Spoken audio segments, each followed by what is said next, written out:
The following programs were originally aired live, long before the advent of high fidelity, and they were recorded using a variety of means, from direct recording onto early audio tape and glass records, to simply placing the microphone of a wire recorder in front of the speakers of a radio playing the program. I hope, however, that any variance in audio quality will not take away from your pleasure in listening to these, some of the all-time favorite shows.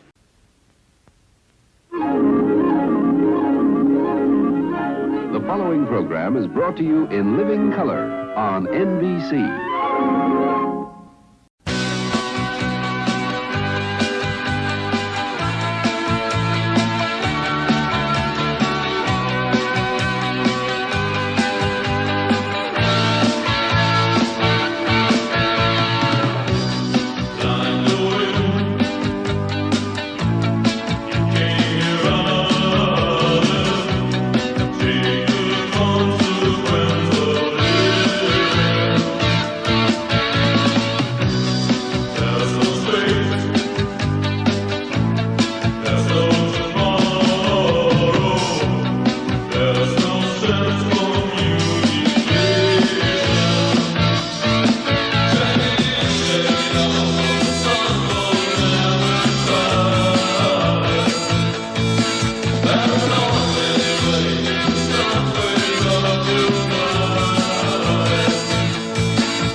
Welcome to Nightly Old-Time Radio Shows. It is September the 2nd, 2024, and here is what happened on this day in history. In 31 BC, Battle of Actium, decisive naval battle that effectively ends the Roman Republic. Actually, the Roman Republic had been dead for decades before this. This was just a civil war between the two top-ranking autocrats in it, about who would run it.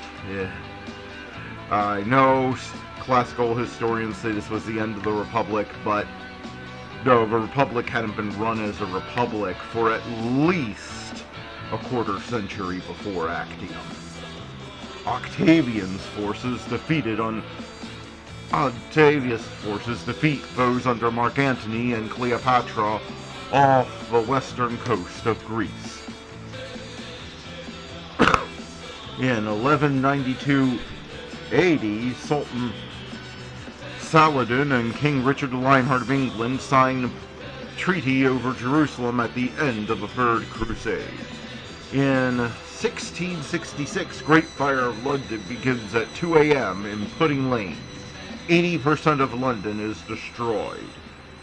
In 1792, September Massacre of the French Revolution in Paris. Rampaging mobs slaughter free Roman Catholic bishops and more than 200 priests and prisoners believed to be royalist sympathizers. In 1864, U.S. Civil War, Union General William Tecumseh Sherman captures and occupies Atlanta, Georgia, ending the Atlanta Campaign. In 1931, American crooner Bing Crosby makes his solo radio debut on his 15 Minutes with Bing Crosby program, broadcast on the CBS network. And that will be something we will be featuring the surviving episodes of in coming months on this program. In 1949, The Third Man, directed by Carl Reed, starring Joseph Cotton, Aldi Valley, and Orson Welles, is released in the United Kingdom. Academy Award, Best Cinematography, 1950. Whoa boy, that is a great picture. If you haven't seen it, go out and see it. now. In 1972, Rod Stewart's first number one hit single in the UK, You Wear It Well. In 1965, Chicago Cubs slugger Ernie Banks hits his Major League Baseball 400th career home run off of Kirk Simmons in 5-3 win over St. Louis at Wrigley Field. Simons also gave up Willie Mays' 400th home run in 1963. And that was This Day in History. Now let's get on with the shows.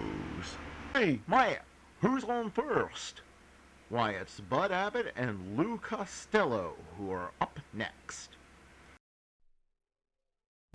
Hey, Abbott, what time is it? It's time for the Abbott and Costello Show. We're on the air for ABC here in Hollywood. Well, what are we waiting for? Let's go with the Abbott and Costello Show.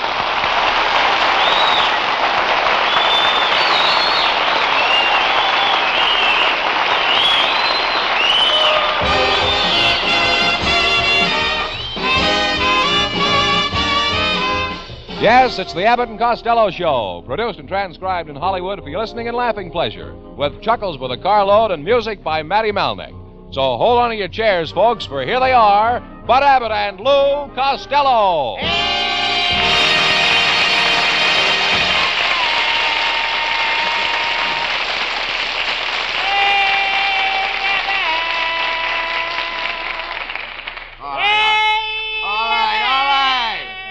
What's all the excitement?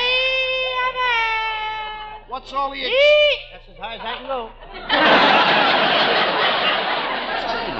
Abbott, I got myself a real job today. I'm the control tower operator in a burlesque show. Control tower operator in a burlesque show? Yeah, I signal when the runway is clear for the next takeoff. Oh, I knew it would have to be a job around girls. You can never stay away from girls, can you? No, gee, I was just thinking of my first girl. You were? Little Mary Bozzo. Bozzo. What a girl. Gorgeous, charming. What a figure. I worshipped the ground she walked on. But one day I decided to give her up and break off our engagement. Why? Well, she had one little nasty habit I just couldn't stand. And what was that? She'd never have anything to do with me. Why didn't you give her something as a memento on your love? Why, when I married my wife, Betty, I gave her my Elch tooth. I know you did. Well, how did you know? I saw it when she smiled. Listen, all the women in my family are smart girls. Why don't you marry my sister, Babe, Lou? Not me. 3 of her husbands have all died under mysterious circumstances. That's not so, Costello. Well, all I know is that every time she gets married, the coroner gives her away. Besides, marriage isn't for me. It's bad luck. How is marriage bad luck? Well, take my Uncle Tom. He goes and marries my Aunt Eva. And 2 days later, he falls down an elevator shaft. Oh, wait a minute. You can't blame that on your Aunt Eva. No? Who do you think told him that it was the door to the broom closet? Costello, where were you when they were passing out the brains? I was right there, but I thought they said pains, and I said I didn't want any. Go get him out!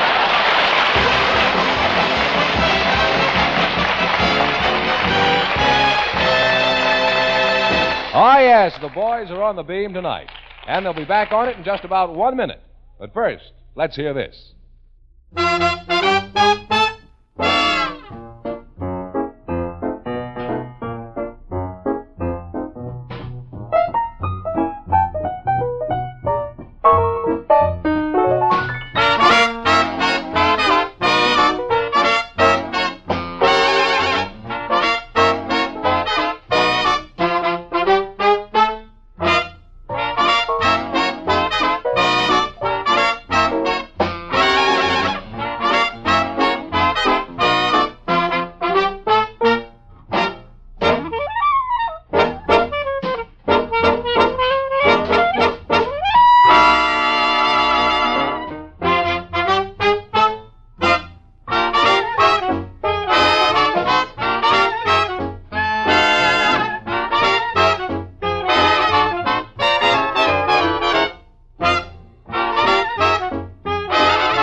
all right. Well, what are you so happy about? Well, I just got a birthday card from my insurance company. Well, that's nice. What does it say? It says, happy birthday to you through the coming year.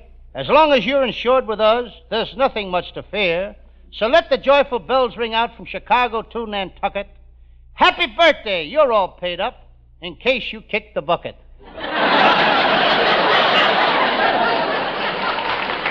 You know, I didn't know today was your birthday, Costello. Oh, sure. You know, today is my birthday, too. How old are you now, Abbott? I'm 32. 32. Mm-hmm. Let's see, Abbott. If you're 32, according to my figures, you started working in burlesque 2 years before your father met your mother.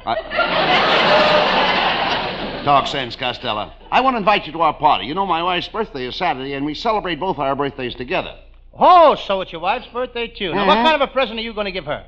Well, she loves to read books, but they have quite an influence on her. Just how do you mean? Well, 3 years ago, I gave her a copy of Little Woman, and she presented me with a little girl. 2 years ago, I gave her a copy of My Son. She presented me with a little boy. This year, I'm really worried. Why? She wants to read the Egg and I.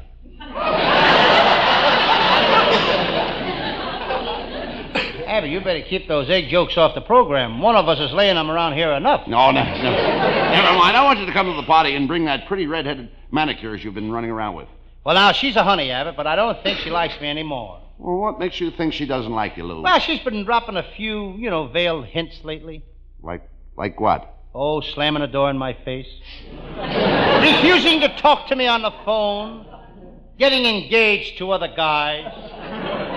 Really nothing you could put your finger on. No. Well, I don't blame her, Costello. She knows she'll never amount to anything. Everybody knows that. None of your family ever amounted to anything. Oh, no? Well, how about my Uncle Cassidy?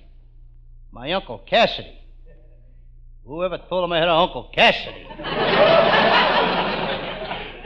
He's pretty famous. Your Uncle Cassidy? No, How did he become famous? I don't know. I didn't even know I had an Uncle Cassidy.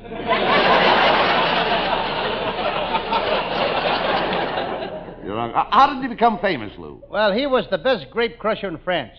He had 7 toes on each foot and could crush more grapes than anybody in the vineyards. Is that so?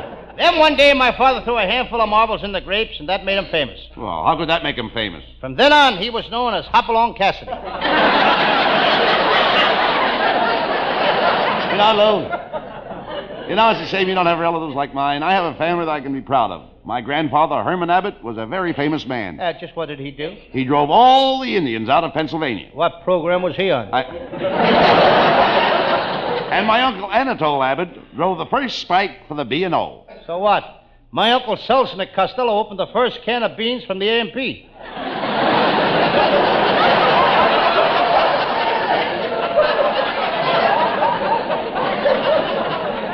And my wife is the most beautiful woman in North Hollywood. Are you kidding? Your wife is so knock-kneed that from the hips down she looks like a collapsible iron board.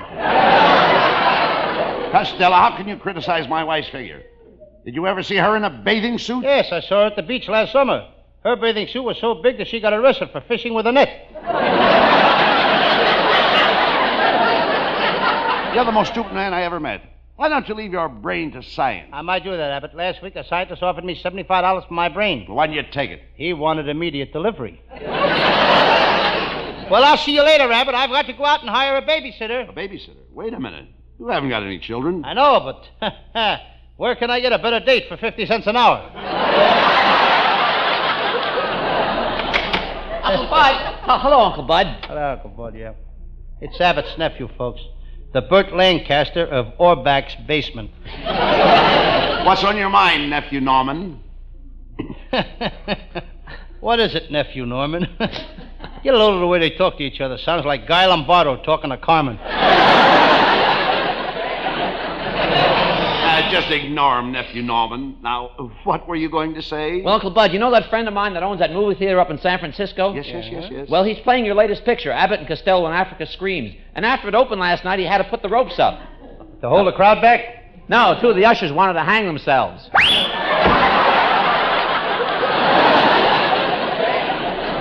Hey, Abbott, why don't you keep that guy out of here? Norman happens to be a very smart boy, Costello. Why, when he was 5 years old, he was regarded as a boy wonder. So what? When I was 5 years old, I used to wonder what I was, too. Hiya, fellas. Well, it's Matty Malnick, our band leader.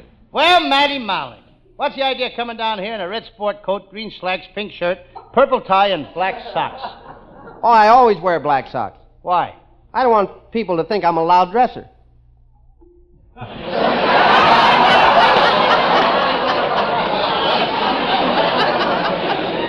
I must have read that wrong. You know,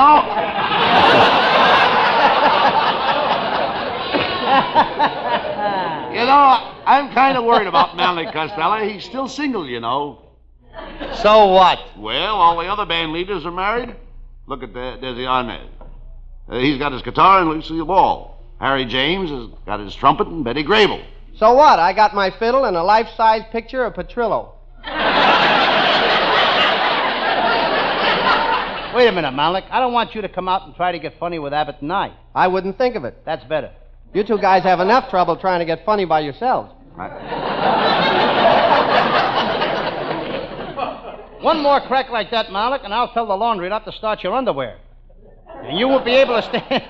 And you won't be able to stand up in front of that band.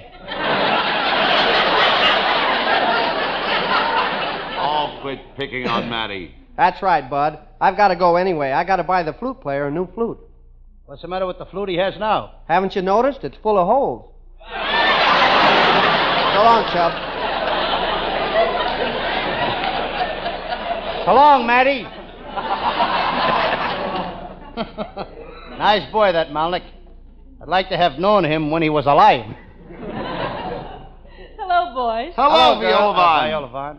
Viola, you had a date with me last night, and you didn't show up. Now, Oh, I couldn't help it, Costello. You'll never break another date with me, Viola. I don't need to go out with you, you know. I can get a girl anytime I want. I'll show you I can get even. I can even get a girl to come up out of the audience if I want. Wait a minute. This ought to be good. No, I could. I could Just a look minute, down at the girl just a and tell her to minute. come up. All right, go ahead, Costello. Let's see you get a girl out of the audience. Okay. All right, come on. Is there a beautiful young lady out there that would like to go out with me tonight? Just come up here on the stage. Come on. Just a minute, Mr. Costello. You know you can't do that. You know that no girl will come up here out of the audience. And why not? For this program, the ABC network straps the audience in their seats.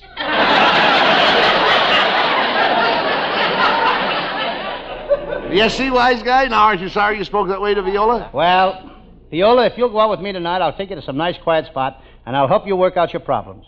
Well, I haven't got any problems. Well, you haven't been out with me yet. Costello, why don't you take Viola up to Lover's Lane on Lookout Mountain? Oh, yes. Yeah. That would be nice. Oh, nothing doing. No. My brother Pat took a girl up there last night, and he was sitting in a car necking, and a cop stuck a flashlight in the car and said, "You can't neck with girls up here." What did your brother Pat do? He says, "Wait a minute, officer. This happens to be my wife." I'll bet the cop was surprised when he found out it was your brother Pat's wife. So was my brother Pat. He didn't know it either until the flashlight went on.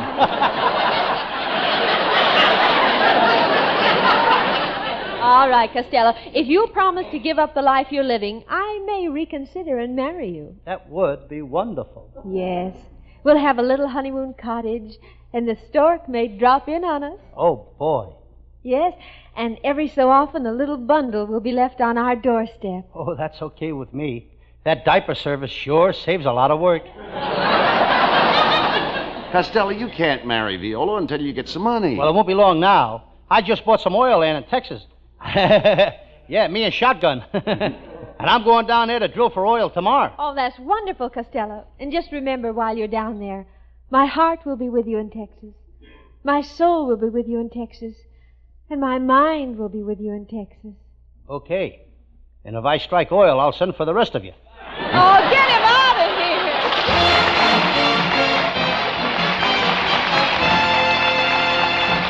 And as the plot thickens, we'll ring down the curtain on the nonsense just long enough to bring you this message.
week at this time, the Abbot and Costello Show presents our feature singer, and here he is, ladies and gentlemen, Hal Winters with Matty Malnick and his orchestra.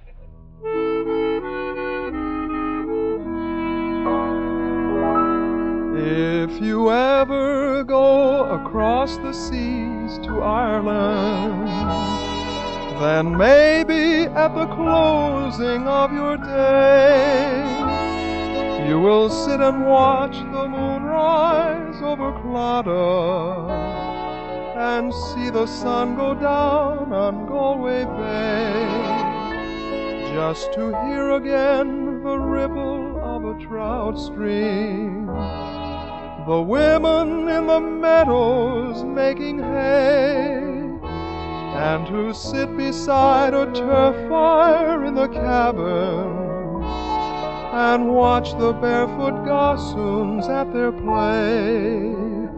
For the breezes blowing o'er the seas from Ireland are perfumed by the heather as they blow, and the women in the uplands digging praties speak a language that the strangers do not know.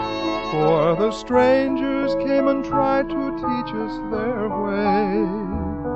They scorned us just for being what we are, but they might as well go chasing after moonbeams or light a penny candle from a star. And if there is going to be a life hereafter, and somehow I am sure there's going to be, I will ask my God to let me make my heaven in that dear land across the Irish Sea.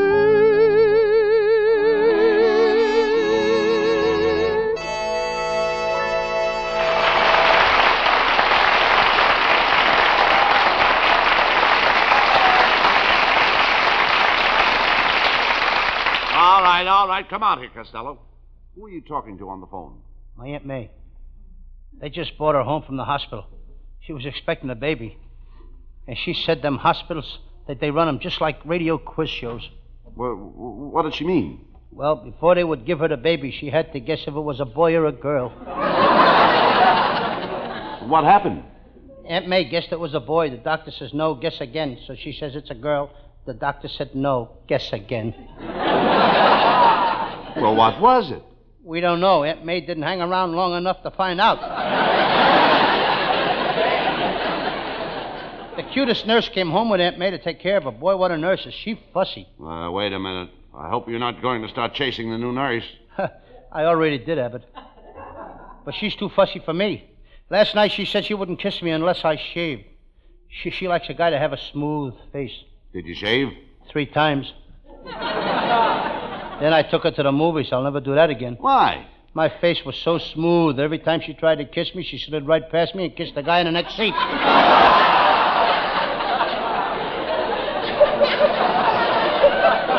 Never mind that. What is your Sam Shovel detective story about tonight? Abbott, tonight I do one of my most famous cases. I call it the case of the thief who stole the hamburgers from the lunchroom, or he was a short order crook. Sounds very tasty. Let's do it. Right.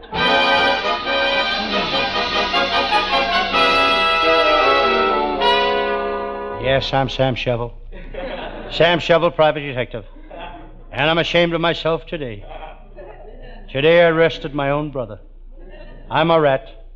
I'm a heel. I'm a louse. I decide to hit myself in the jaw. I don't take that kind of talk from nobody. Not even myself. This detective business will drive a guy nuts. This morning, Jaime the stool pigeon gave me some information. He told me not to let the cat out of the bag and to keep it under my hat. I may have to disappoint Jaime. It's getting mighty uncomfortable having a cat in a bag sitting on top of my head. Well, it's time to feed him a pet frog. There's something wrong with this frog. He ain't croaked in 3 days. He must have a man in his throat. I decide to open my mail. Here's an invitation to a barn dance. I don't think I'll go.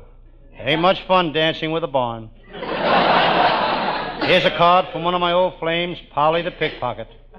What a girl. I'll never forget the night she put her arms around me. I lost all sense of time. I couldn't help it. She stole my watch. Here comes my secretary. She's been running in and out of the office all day. Each time she kisses me. Oh, there you are, Sam. I'm going to kiss you again. Oh, you sweet thing.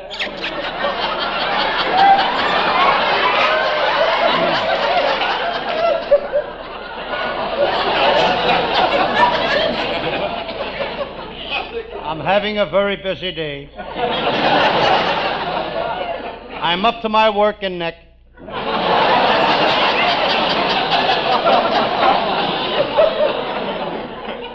That secretary is a high-class kid. I practically snatched her from a finishing school. She was a carpenter's helper, and she was busy finishing a school. Oh, well, one thing I can say for myself. I ain't the kind of a boss who chases his secretary around the office. I chase her in the hall. Before I hired this girl, I had a Ubangi as a secretary. She was the only secretary I ever met who could seal the envelopes after she put them in the mail chute. I glance out of the office window. There's my pal, Lieutenant Abbott of the Homicide Squad, coming down the street. He walks straight and erect. That's a holdover from his military days. Abbott was in the service. Abbott was a colonel. Abbott became a colonel the hard way. The hard way. He was in the Navy. Lieutenant Abbott has been my friend for years. It's a peculiar friendship. First he blows hot, then he blows cold. He ain't much of a friend, but he works out swell as an air conditioning unit. I'll never forget the day Lieutenant Abbott got married. His wife, Betty, was an opera singer. She sang like a bird, but she was a flop. Very few people would pay to hear a woman go tweet, tweet, tweet. What a woman that Mrs. Abbott is. She comes from very fine stock. Too bad she didn't come from people. Hello, Sam Shovel. It's my pal, Lieutenant Abbott, and you look tired, Lieutenant. I am, Sam. All day I've been trying to locate a gorgeous 6-foot blonde with blue eyes and a lovely figure. I've had the whole police department looking for her, and... Lieutenant Abbott, maybe I can bring her in. What's the charge? You bring her in. I'll think of something. Lieutenant Abbott must have paid the writers. Sam, you're slipping. Why, there's talk around town that you're not a good detective anymore. Is that so? Give me a good case, and I'll solve it quicker than you can say Jerk Robinson. No, not Jerk Robinson. That's Jack Robinson. The Robinson I know is a jerk. Sam, you've been pulling a lot of bonus lately. On the McGurk jewelry robbery, you arrested McGurk, but you didn't find the jewels. Well, that's no skin off my nose. And last week I asked you to watch a prisoner for me, and you let him escape. That was no skin off my nose. When you investigated the hole-up in the butcher's shop on the corner, you backed into the slicing machine. That was no... That was a little trouble. Yes, and that's not all. The traffic department is complaining about you. The way you drive around town in that prowl car of yours is positively dangerous. That's not so. Yesterday at Hollywood and Vine, I slowed down to give a pedestrian the right of way. You did? Of course, he was in an ambulance at the time. Enough of this chat, Sam. I'm on an important case. I'm after Light-Fingered Lil, the lady bank burglar. Light-Fingered Lil. I know her well. You do? Sure, her well is in back of her house. I always stop there for a drink of water. That girl is a clever crook. Today she went into the First National Bank and grabbed the teller. She hugged him and kissed him, and while she was doing that, she took all the money out of his cash drawer. She does that every day. Hey, wait a minute. Let me get this straight. You mean that she goes into the same bank every day and hugs and kisses the teller and then robs him? Yes. Why don't the president of the bank do something about it? He did. He's quitting his job to become a teller. Sam, we've got to nab Lil. She's public enemy number 7. Not no more. Now she's public enemy number 1. How did that happen? Walter Winchell gave her a plug Sunday night. Well, that does it, Sam. Lil has a map of the spot where she's buried all her loot. And you and I are going over there and get it. I'm glad you said that, Lieutenant. Why? If you didn't, we'd have no story. Come on.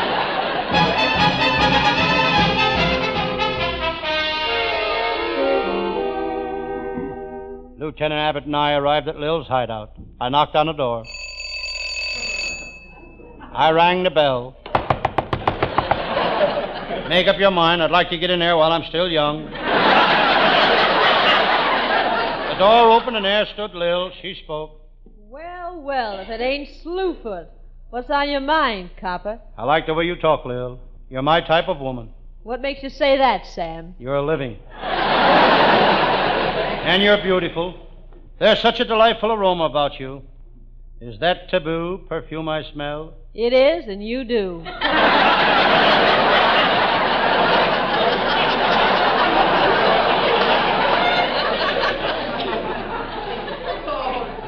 Sam, we're getting no place fast. Make love to her. Make love to her, Sam. Maybe she'll soften up and give us the map. Lil, you're the kind of a girl I could go for. I'd walk to the three corners of the earth for you. But, Sam, there are four corners to the earth. Yes, but who wants to get near Russia? Sam, step over here. I want a word with you. Sam, she's got that map here someplace. It may be in that table.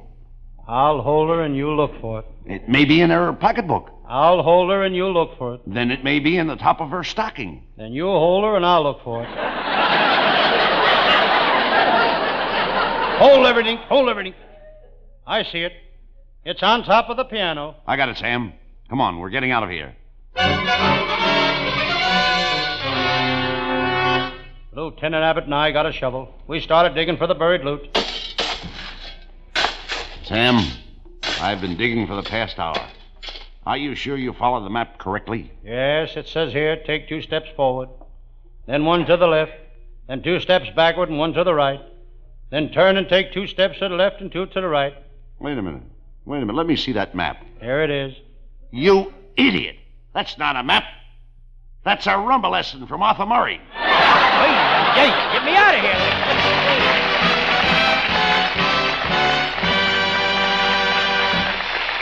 Keep the house lights down, boys. We'll have a curtain call from Abbott and Costello after a final reminder on this subject.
We just have time to remind the folks about the big championship fight here in Los Angeles, May 26th. Folks, Ike Williams, the world's lightweight champion, and Enrique Belenis are fighting April 26th for the lightweight championship of the world. It's a fight for kids.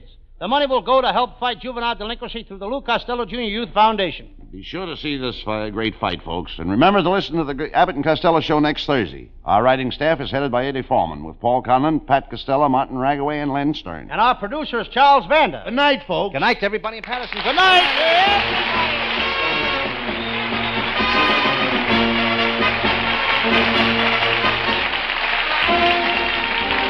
Listen each Thursday night at this time for another great Abbott and Costello show, produced and transcribed in Hollywood.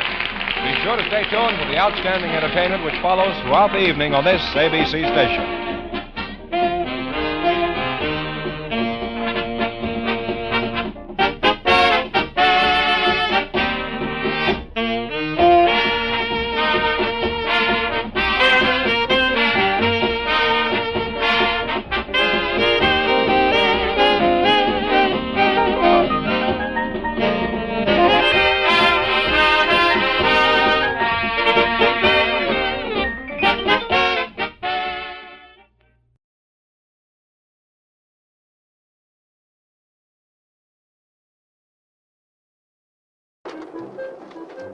She picked him clean.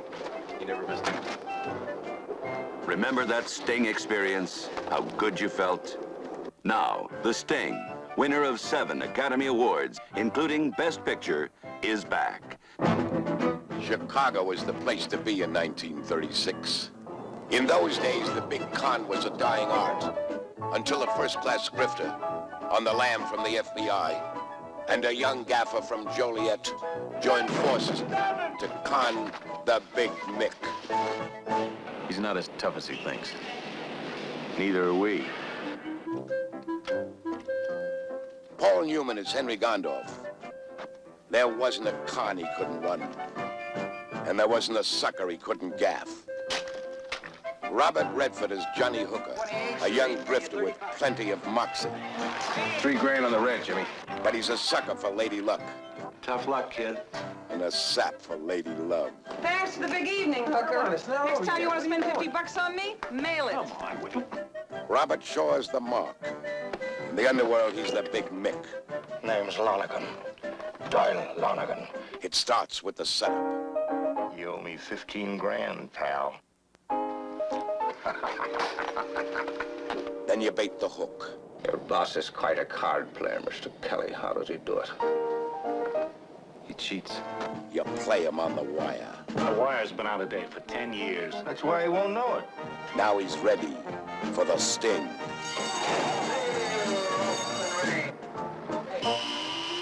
He's there. Let's get on it.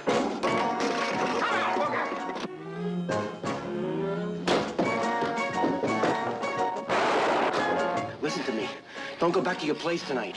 $500,000 to win. Lucky Dan. Paul Newman and Robert Redford. This time, they might get away with it.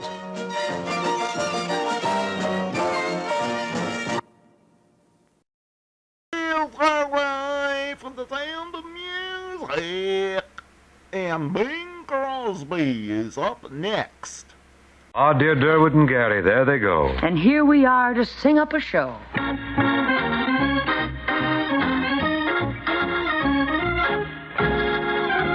I may be wrong, but I think you're wonderful. I may be wrong, but I think you're swell. I like your style, say. I think it's marvelous. I'm always wrong, so how can I tell? All of your shirts are unsightly. All of your ties are a crime. Don't like my thread. Well, if dear in you I've picked rightly, baby, it's got to be the first time you came along. Say, I think you're wonderful. I think you're grand, but I may be wrong.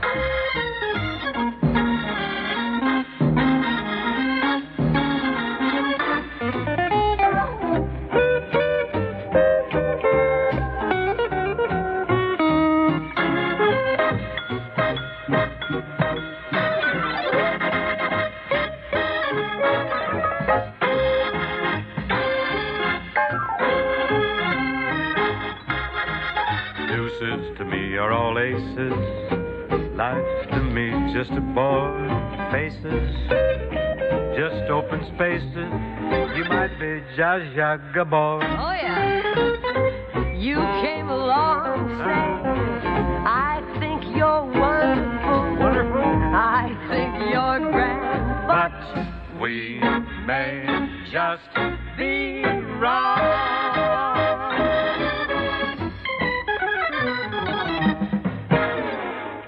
Bing, do you realize it's almost here again?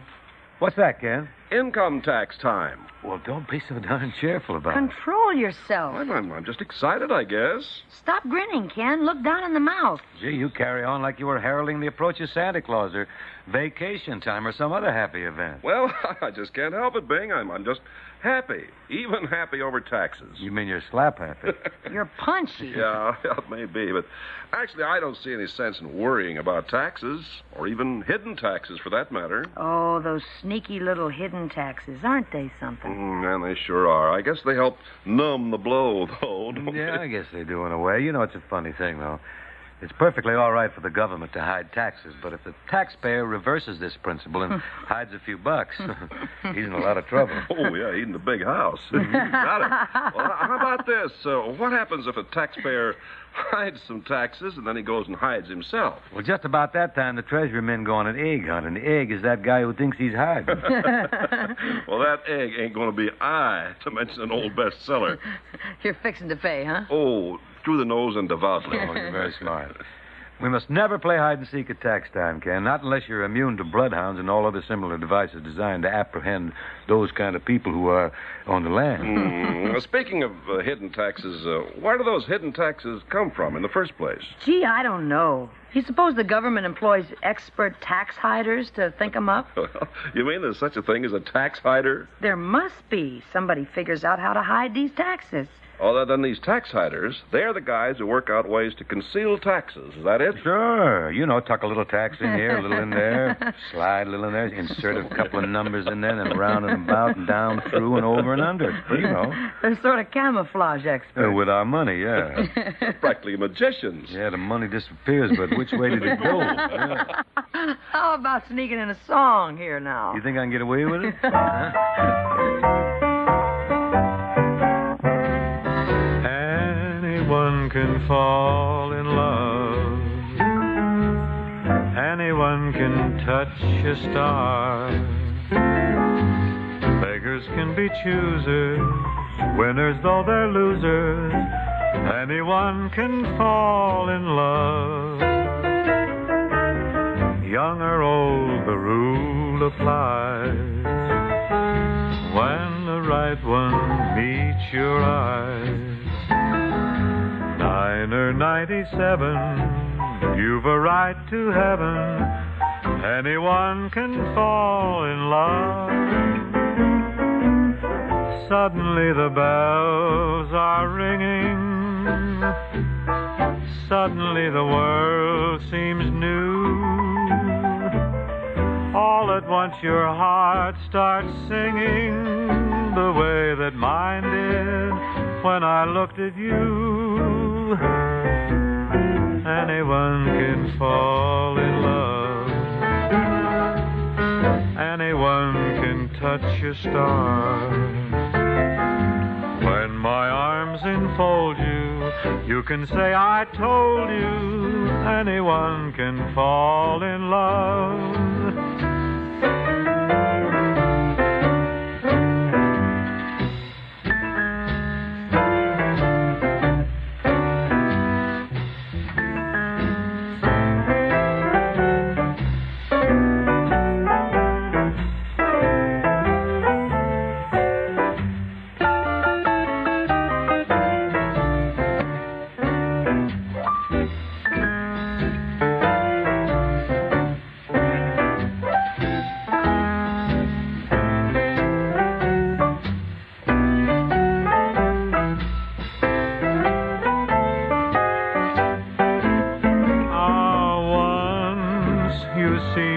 Far above me,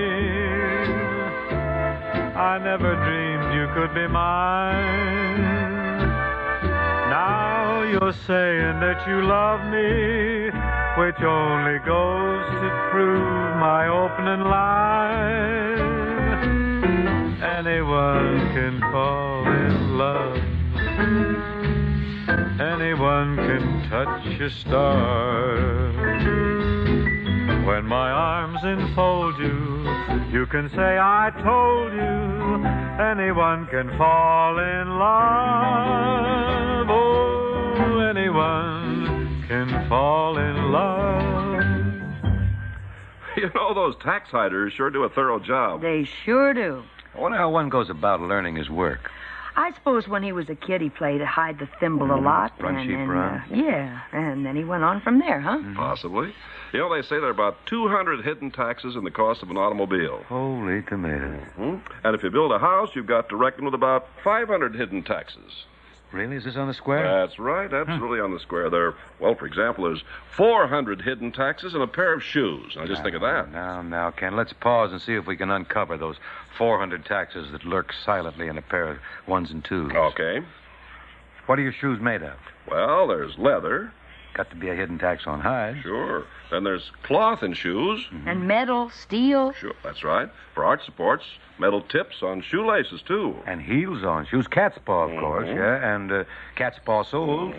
Yes, and nails for shoes.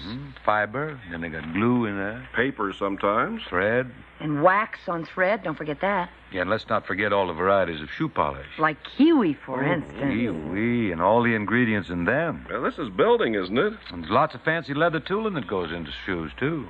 And on golf shoes, there are steel and plastic spikes. Say, this thing's interminable, isn't it? That's what I told you. Now let's see what else goes in shoes. Oh, another big item. What's that? Feet. Oh, yeah, that's right. We forgot the feet in shoes. Oh, got to include the plates of meat. Do we pay taxes on feet? Do we ever? Really? Certainly. From the tip of your toes to the top of your head, you're taxable. Say, that sounds as if it might make a nice song. Oh, it was. It was fairly a nice successful song. once in a picture of mine, yeah. Yes.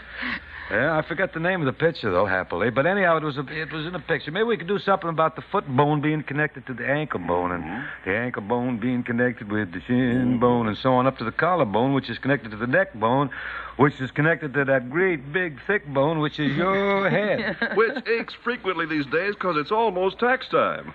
I thought you were happy. Well, I am, really. You deserve some music, dear boy.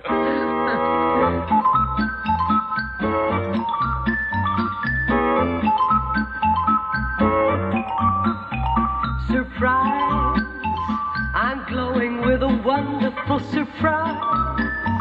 I know it must be showing in my eyes. What a joy, what a pride. Goodbye to my humdrum face.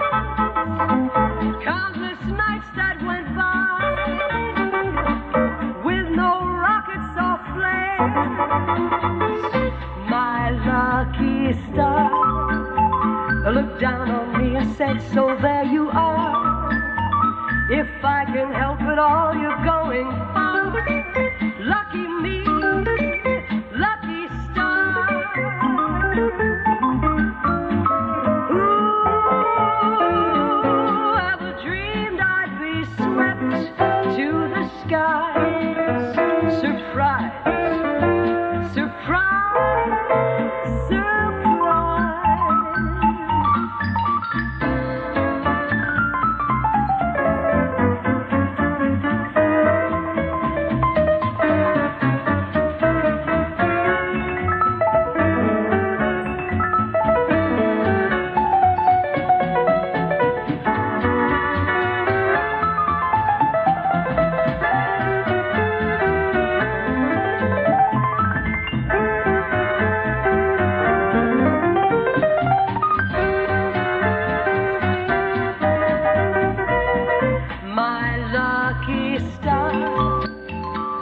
Down on me and said, so there you are. If I can help it all, you're going far. Lucky me, lucky star. Ooh, ever dreamed I'd be swept to the skies. Surprise, surprise, surprise.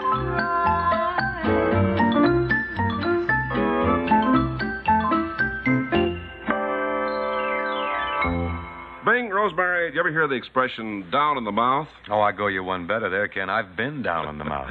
I wonder how the expression started. Maybe a guy ate some goose feathers by accident. Time. Oh, you're sharp today, Rosie. How about down at the heels? Meaning a shabby appearance. Right. How do you think that started? Oh, I'd say quite obviously from heels that are worn down a little. Yeah, I'll buy that. Run-down heels do affect one's entire appearance and posture. Makes you sag. Yeah, it does. Fortunately, however, up-to-date shoe repairing is available everywhere. Rebuilding worn shoes good as new quickly, economically. Cat's Paw is everywhere, too. Cat's Paw soft, resilient, non-slip heels. Cat's Paw soles. And lighter than leather, lighter than rubber, microlight soles. All add miles of extra wear and comfort to the whole family's shoes. So, folks, in shoe repair windows everywhere, look for the famous Cat's Paw cat. For over a half a century, the sign of the best in shoe repair workmanship and materials. And look for Cat's Paw on new shoes, too.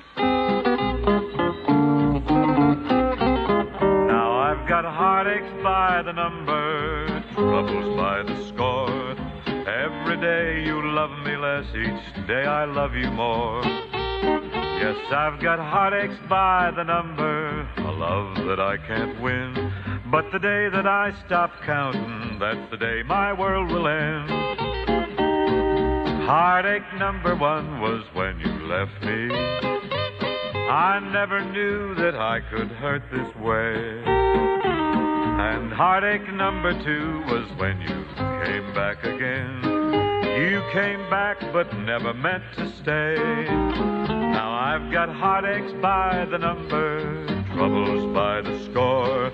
Every day you love me less, each day I love you more. Yes, I've got heartaches by the number, a love that I can't win. But the day that I stop counting, that's the day my world will end. Heartache number three was when you called me and said that you were coming back to stay. With hopeful heart I waited for your knock on the door. I waited, but you must have lost your way. Now I've got heartaches by the number, troubles by the score. Every day you love me less, each day I love you more. Yes, I've got heartaches by the number, a love that I can't win. But the day that I stop counting, that's the day my world will end.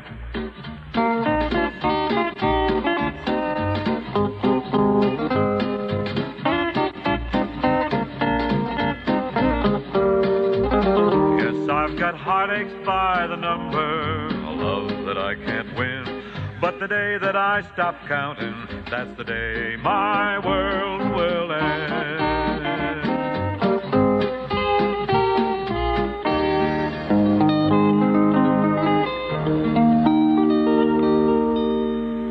What you doing, Rosie? I'm writing a thank you note to DuPont. Let's see. Thank you for Dacron. Yeah, that's real nice. So are my new cameo sheerback curtains of 100% Dacron. So crispy, white, and sheer. Just wait and see how beautiful. My windows never looked lovelier. Well, is that why you look so lovely today? Flatterer. Seriously, cameo sheerback shears of Dacron really dress up a window. And they're a breeze to care for. A quick sudsing, a quick drip dry, and back to the windows, just like that. I really go for that no ironing bit. Oh, I hate to iron. Oh, I know. Anyway, I have Cameo's famous sheerback curtains in the living room. You just pull the tape for a perfect drape. And the matching tailored ones in the dining room look great with sun shining through. Sun can't harm Dacron, Bing. Let's see. Dear DuPont, Dacron is the nicest polyester. See for yourself, everybody. Dacron and curtains by Cameo at all the best stores.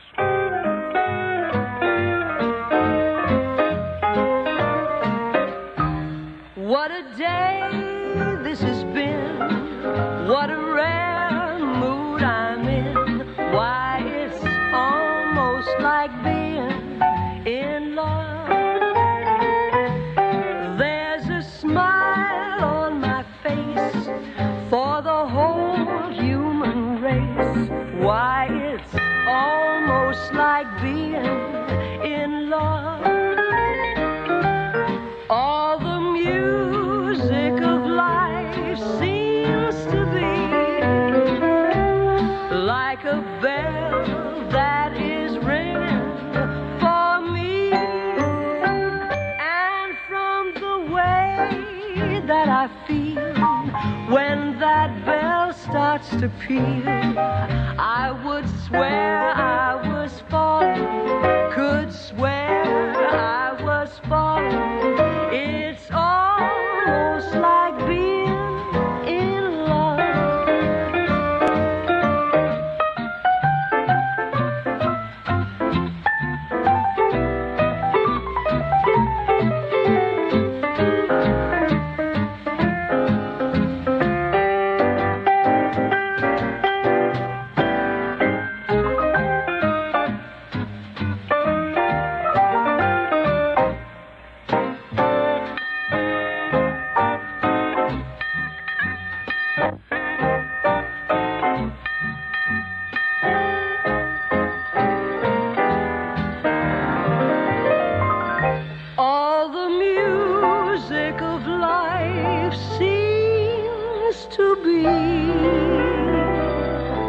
like a bell that is ringing for me.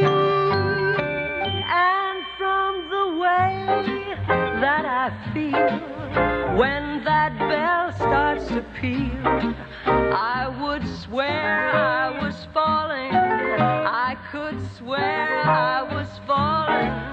It's almost like being in love. Well, Rosie, I guess that's about all for this fine day. We got it made, huh? We run clean out of time. That's what we did. See you tomorrow, folks. Bing Crosby and Rosemary Clooney with Buddy Cole's music were presented from Hollywood. Produced by Bill Morrow and Murdo McKenzie. This is Ken Carpenter inviting you to join us again tomorrow.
You spook easily, Starling? Not yet, sir. He's past the others. The last cell. I'll be watching. You'll do fine. A killer is on the loose. Keeps them alive for 3 days. Then he shoots them, skins them, and dumps them. A rookie FBI agent is on his trail. He's got real physical strength, cautious, precise, and he's never impulsive. He'll never stop. But in order to track him down, she'll have to match wits. I'll help you catch him, Clary. Believe me, you don't want Hannibal Lecter inside your head. With the darkest of all minds.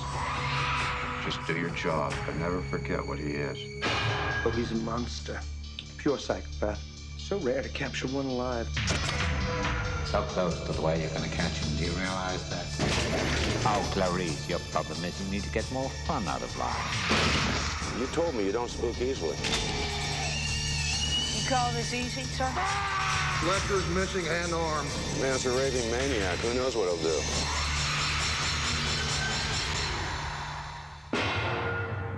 Thank you, Clary. Thank you.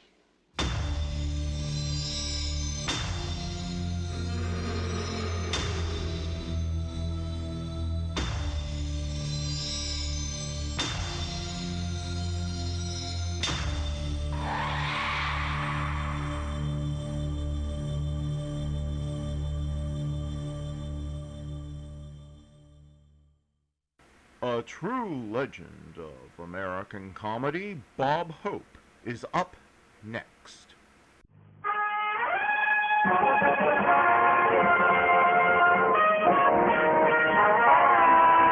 Bob Hope Show, transcribed direct from Hollywood with Les Brown and his band of renown. Our singing star, Margaret Whiting. Our special guest, Jane Russell. And here he is, Bob Hope.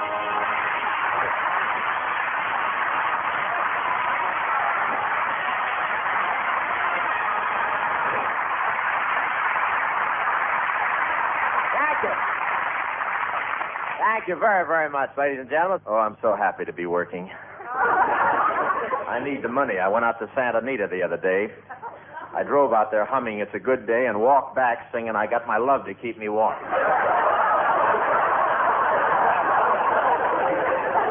It's the only place I know in the world where vultures circle over the parking lot. They're not really vultures. They're carrier pigeons with an offer for your car strapped to their legs.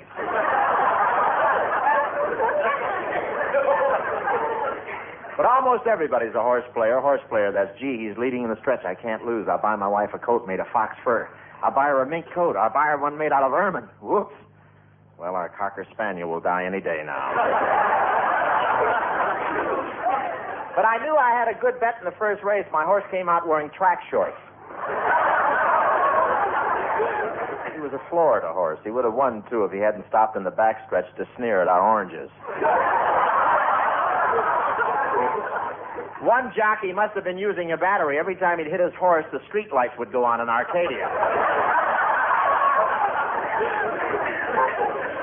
And here it is time for income tax again. Income tax, that's the government's version of Santa Anita. I had a big year, though. I worked all year long, and I managed to get into a bracket where the tax department has to send me a care package. I went down to the income tax office with Jane Russell. I didn't want him watching my form too closely. I started to help Jane Russell make out her income tax, but she didn't like the way I went about it. I don't know why. It says right on the form, withholding. When my brother filled out his income tax, he listed as dependents a 4-year-old and a 3-year-old. Tax collector didn't mind that, but for their place of residence, he put down Santa Anita. We call him Portia now because he's facing life.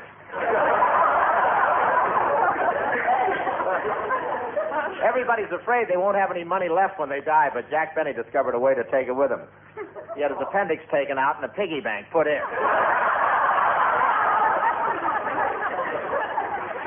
You know, Crosby doesn't send in his tax. A revenue man just stands in front of his house with a vacuum cleaner and sucks up what spills out the window.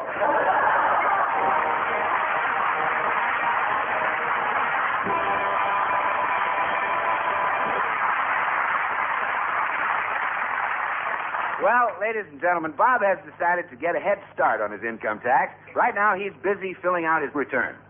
Now, let's see. It says, read following instructions for filling out tax form. All right, here goes. Consult Section J, Schedule B under Dependents. Unless Paragraph 9, Section Q indicates exemptions as listed under Taxable Income, Section 5, Division 8, plus estimated tax under withholding provisions of Schedule M, page 11. Well, that's plain enough for anybody. Now, what's next? Oh, yes, deductions for professional entertainment during 1952. Don't forget that big New Year's party you gave, the one with Dorothy Lamour, Zsa Zsa Gabor, Lana Turner. Yeah, I put that down under medical expenses.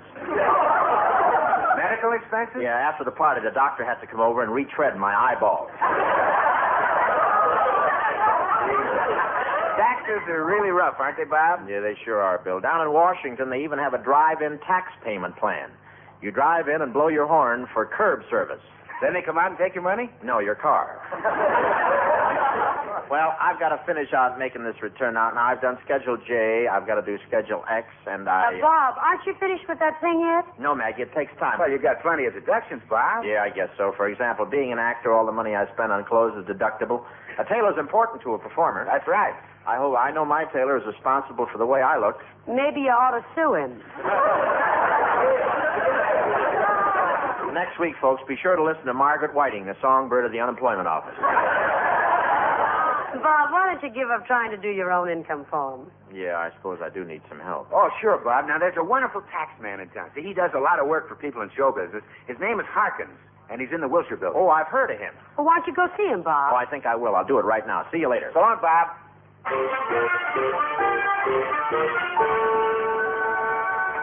Oh, I beg your pardon. Are you Mr. Harkins? That's right. What can I do for you? Well, I need some help with my income tax. Well, I'm expecting another client in a few minutes, but perhaps I can squeeze you in. Oh, fine. Filing a tax return is very important. You know, taxes are the lifeblood of the government, the injection of plasma that keeps it alive. Now, what was your name? Joyce Jordan, girl intern.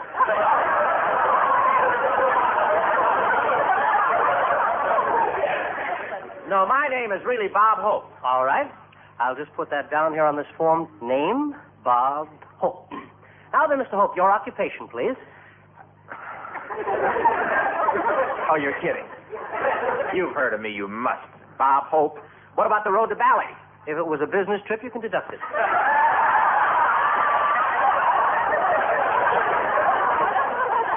Look, I'm Bob Hope, the comedian. I do a morning radio show, I do an evening radio show, I do television, I work in pictures. Why don't you get one job and stick to it?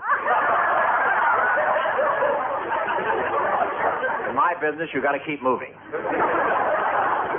And now, Mr. Hope, are you a native of California? Yes, sir. I was born in Ohio. I guess that makes you a native, all right. Yes, I'm a real Californian. I've been here 20 years, and I haven't unpacked. You haven't unpacked? Why not? With all the smog, I can't find my suitcase.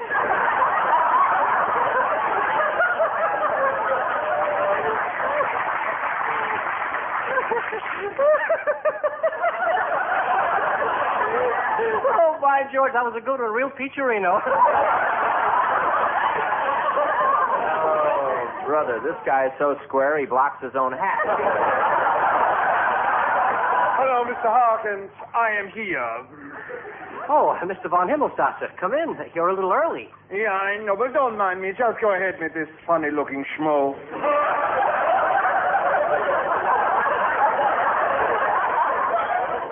Schmo? Perhaps you two gentlemen know each other. Mr. von Himmelstadter is a well-known movie director. Oh, really? Well, you look very familiar to me, Fritz. Didn't we meet in Switzerland last summer? That's possible. Well, I didn't recognize you without the keg of brandy around your neck. That's very clever for a schnook.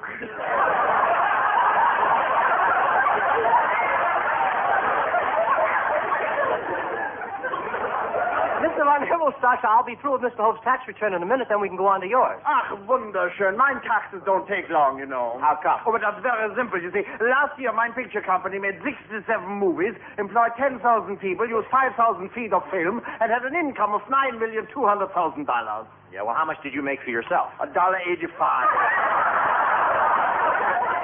See, I got myself a new idea. Maybe you heard of three-dimensional movies? Oh, yeah. I mean, yes. Yeah, but I got in the process that's going to beat them all, you know. It's a photographic impulse magnified on a graphic plate with an f2 lens and a cycloramic conductor that splits the light spectrum, thus making possible a super-sensitive hyper-image.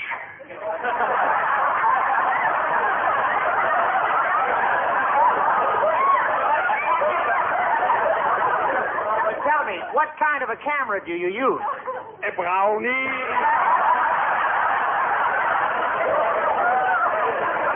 What is great? I said, I'm going to make a fortune. Oh, this kid has flipped his liverwurst. Thank you. That's real crazy. You know, I'm very interested in three-dimension. Are you ready to make a picture with yours? Oh, yeah, sure. I got the camera, the shooting script, the studio. I'm ready, Jack. Oh. Well, I've had quite a bit of experience. You think you can work me into your three-dimensional pictures? No, that's too bad. You should have been around sooner. Oh, really? Yeah, because I just finished making a sequel to that wonderful picture, The Bad and the Beautiful. What was it called? The Good and Ugly. Where were you when we were casting?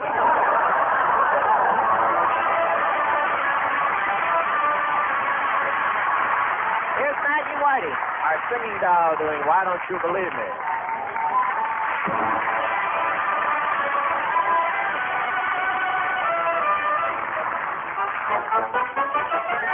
Why don't you believe me? It's you I adore. Forever and ever. Can I promise more? I've told you so often the way that I care. Why don't you believe me? It just isn't fair. Here's a heart that is lonely. Here is a heart you can take. Here is a heart for you only that you can keep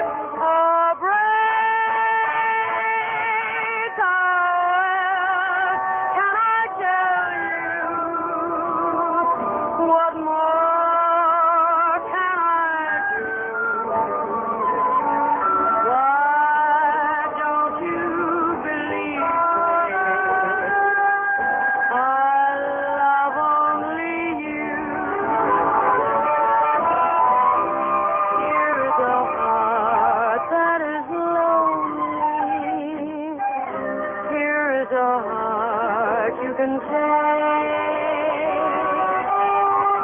Here is a heart for you only that you can keep or break. How can I tell you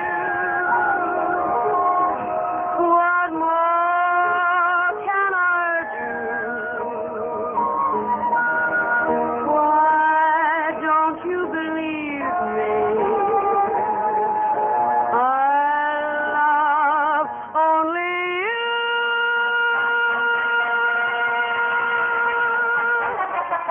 I love only you.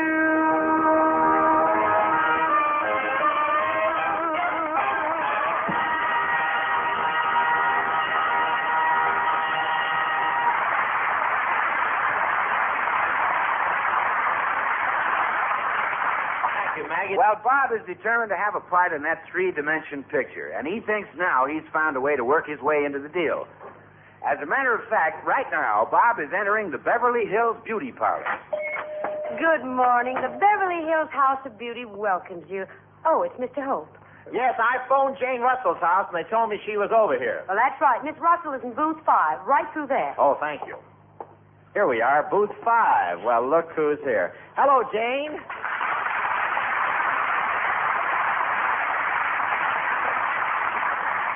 Oh, hello, Bob. Mind if I come in? No, not at all. Are you just passing by, or are you next under the hairdryer?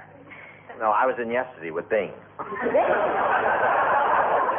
Yeah, he was having his cheeks stretched to get that innocent, wide-eyed look.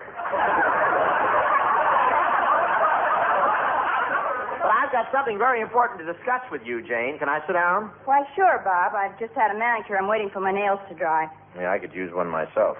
Let's see your hands. Why, Bob, what beautiful fingernails. Yeah, I saw them in Max Factor's window, and they looked so pretty I couldn't resist. What is it you want to talk to me about? Well, you've had a little vacation since you finished your last picture, and I thought you'd like to make a 3D film. No, thanks. Well, you shouldn't pass up this offer, Jane. Everyone in Hollywood is going nuts about 3D. I know, Bob. I could hardly get an appointment in here today. Everyone's getting fixed up for 3 dimensions. Oh! Oh! Oh! Who's that? Kirk Douglas. He's having the cleft in his chin made deeper.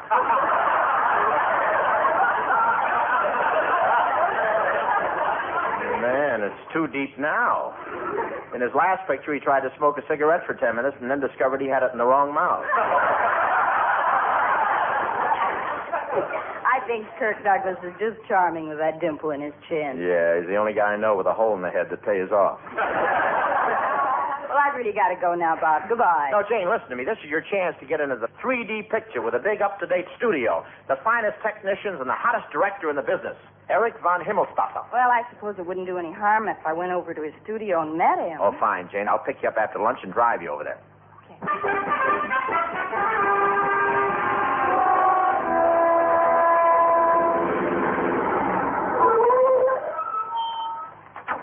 Well, here we are, Jane. Look at all the hoof prints in the ground. Do they make westerns here? No, Jane, this studio is just used for special occasions. The other day, Francis the Mule gave a cocktail party here for 300 jackasses.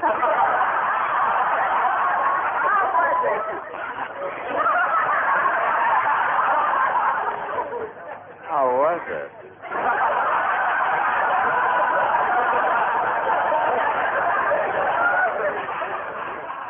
Oh, here's the director I want you to meet, Jane. Oh, Himmelstaffer, this is Jane Russell. Oh, it's a pleasure. Jane, Erich von is a very famous Viennese director. Yeah, I live all my life in Vienna, you know. I'm a student of old Heidelberg. Really? Yeah, that's the best beer we got over there. Oh, Bob tells me you make very fine pictures, Mr. Himmelstaffer. Ach, Pupchen, you just call me Erich von. Oh, thank you. Bob says you're quite famous, Eric. Yeah, you see, I made the picture but won first prize at the Salzburg Film Festival. Really? What picture was that? Well, that was called Igor Magee Amistase bode Ichtenmeegstände de Himmelschmidt Tobi Hunyadi Tug. Oh, a short subject. What was it called in this country? Ma and Pa Kettle make a Hassenpfeffer.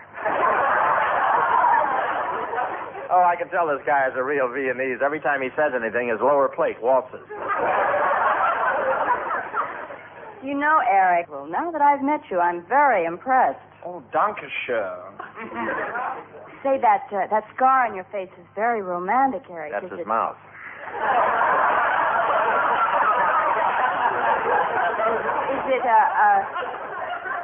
Is that a saber cut from your student days in Bavaria? Nein, von der Nabaloni, Sheriff.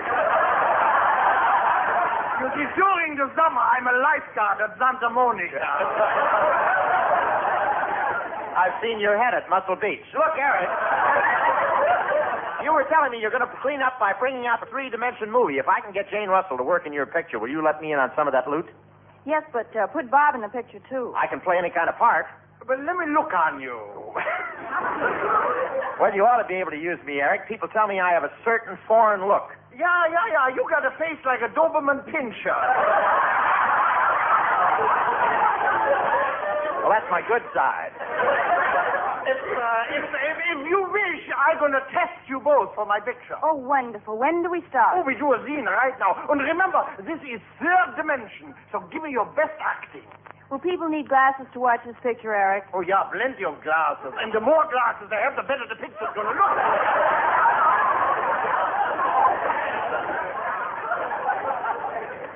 What's the story, Eric?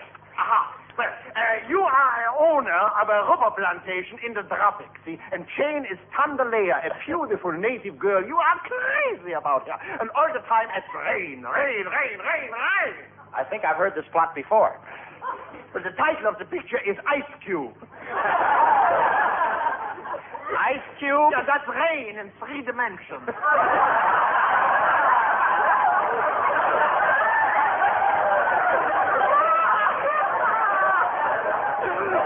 Very funny. How do you like this? The cheese blitz cornball. Well, go on with the story, Eric. Yeah, let's hear it. Well, when you first come to this plantation, you are the fine gentleman, tall, cool, well-dressed. And now it's 5 years later. You are a boss.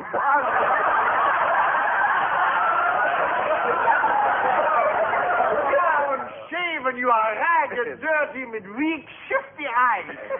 You understand? I think so. I start out like Cary Grant and wind up like Crosby, huh? Then we start. I'm going to play some music on the phonograph to put you in the mood. All right.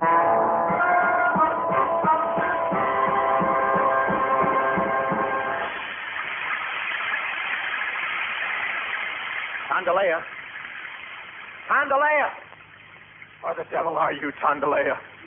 Oh, yes, Master. Your head hurt again, Master? It's the rain, Tandalea. I can't stand it.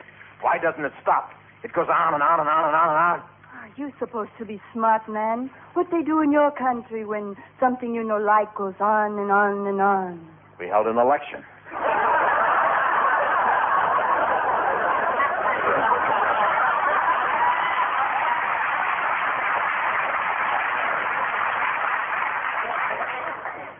Tandy, mix me a gin sling. The tropics no good for you. 5 years ago, you have fine plantation. Many tree, much rubber. Now all gone. Who cares? You gone to pots. Well, I couldn't find my girdle this morning. Tandalea, love you. Give me your lips. Give me your lips. What are you going to do with them? You married Tandalea, yes? No, I'm sorry, Tandalea, but I got a wife in Milwaukee, another in Kansas City, and wives in Schenectady, and Albany, and Providence, and Boston. So many wives? Well, I was a truck driver, and every time a tire blew out, I got acquainted with another girl. Why did you marry all of them? Well, I had to. I couldn't change those big, heavy tires by myself. Please tell Tandalea the truth. Are you really married? Yeah, Tandalea, I'm married. I got plenty of troubles, a lot of debts, and a wife and 15 kids. And it all goes to prove one thing. What? Never wave at a whack. But anyway, Tandalea. Please, don't make jokes in the story. Well, I don't get this whole thing. What's 3-dimension about this? But the whole thing is three dimension. It's in 3 reels. We use 3 cameras. We make it in 3 weeks. And at the end of the picture, yes, you marry Chandelier and have triplets. Eric, I'm sure your 3-dimension picture, Rain, is going to be very good. And Bob and I would be very glad to appear in it. Yeah, and it's going to be very realistic. You see, this big tank up over our heads contains 100,000 gallons of water to make the rain we're going to use in the picture. Oh, but it's dangerous. A huge tank like that just propped up by a few loose planks. Look, Eric, I'll kick one of the planks and show you how loose it is. Oh, look out, Bob.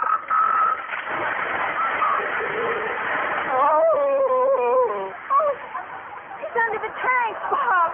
Oh, Bob. Oh. Bob, speak to me. Speak to us. Well, you told me I'd wind up like Crosby. Now I'm mashed out flatter than Crosby. I don't understand, Bob. Bing is like this, too? Yeah, they had to flatten Crosby out. It was the only way they could get him between the covers of the Saturday Evening Post.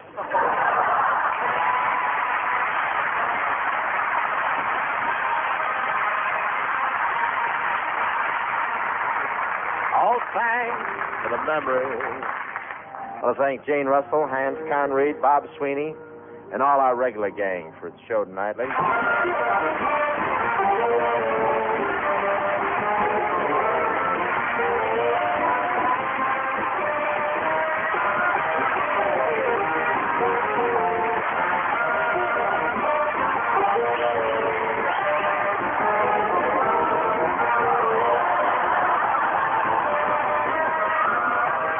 This is the United States Armed Forces Radio and Television Service.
He's alive! Let me go! Let me go! Do you mind if I say I think you're a swell person? Hmm? You're very beautiful. So beautiful, I'm going to make you immortal. Hey, where's the girl? Well, you'll never see her again. I'll give you a treat to tell me where she is. I'm not kidding. If you were to kill me, you're leaving at large a monster that only I can control.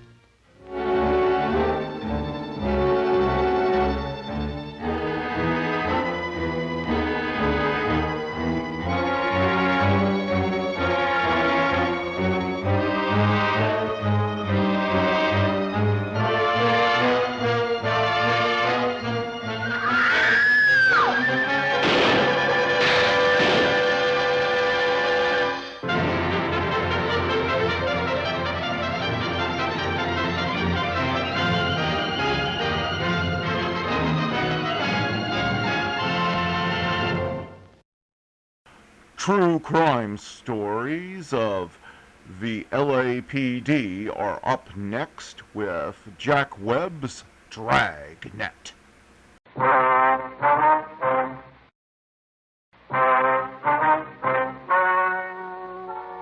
Ladies and gentlemen, the story you are about to hear is true. The names have been changed to protect the innocent. Dragnet.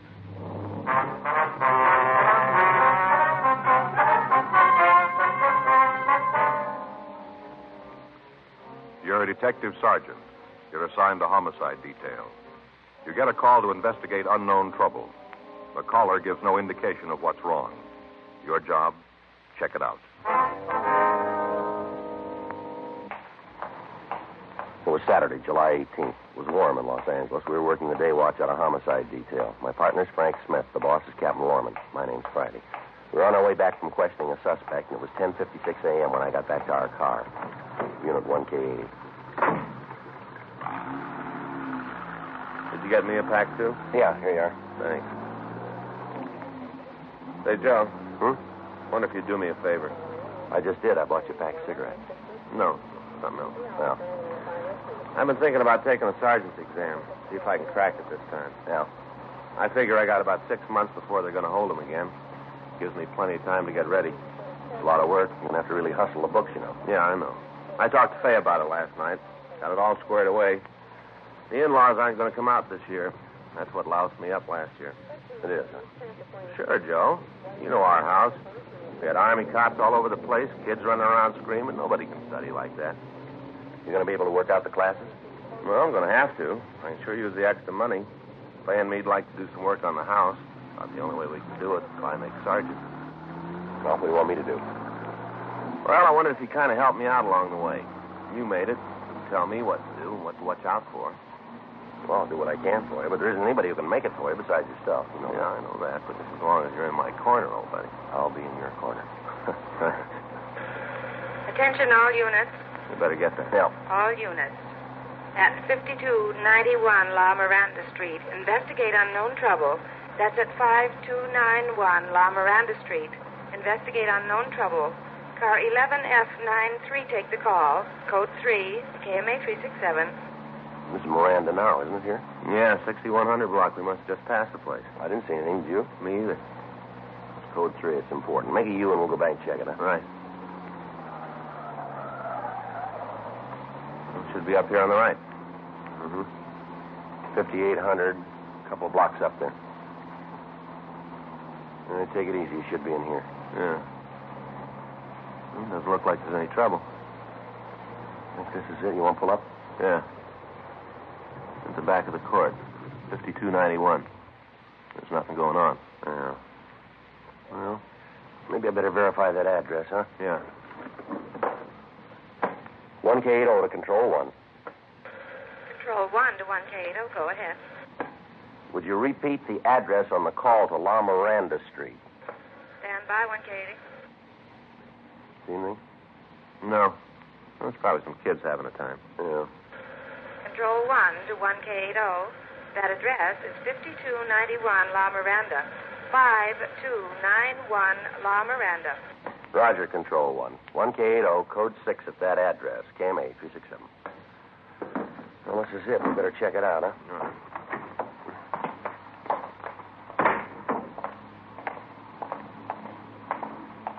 Well, there's nothing wrong here. Doesn't look like it, does it? There's somebody back there, Joe. See him at the window? Get down, Frank. How about it? I don't know. One thing's sure. Yeah. They didn't send for us.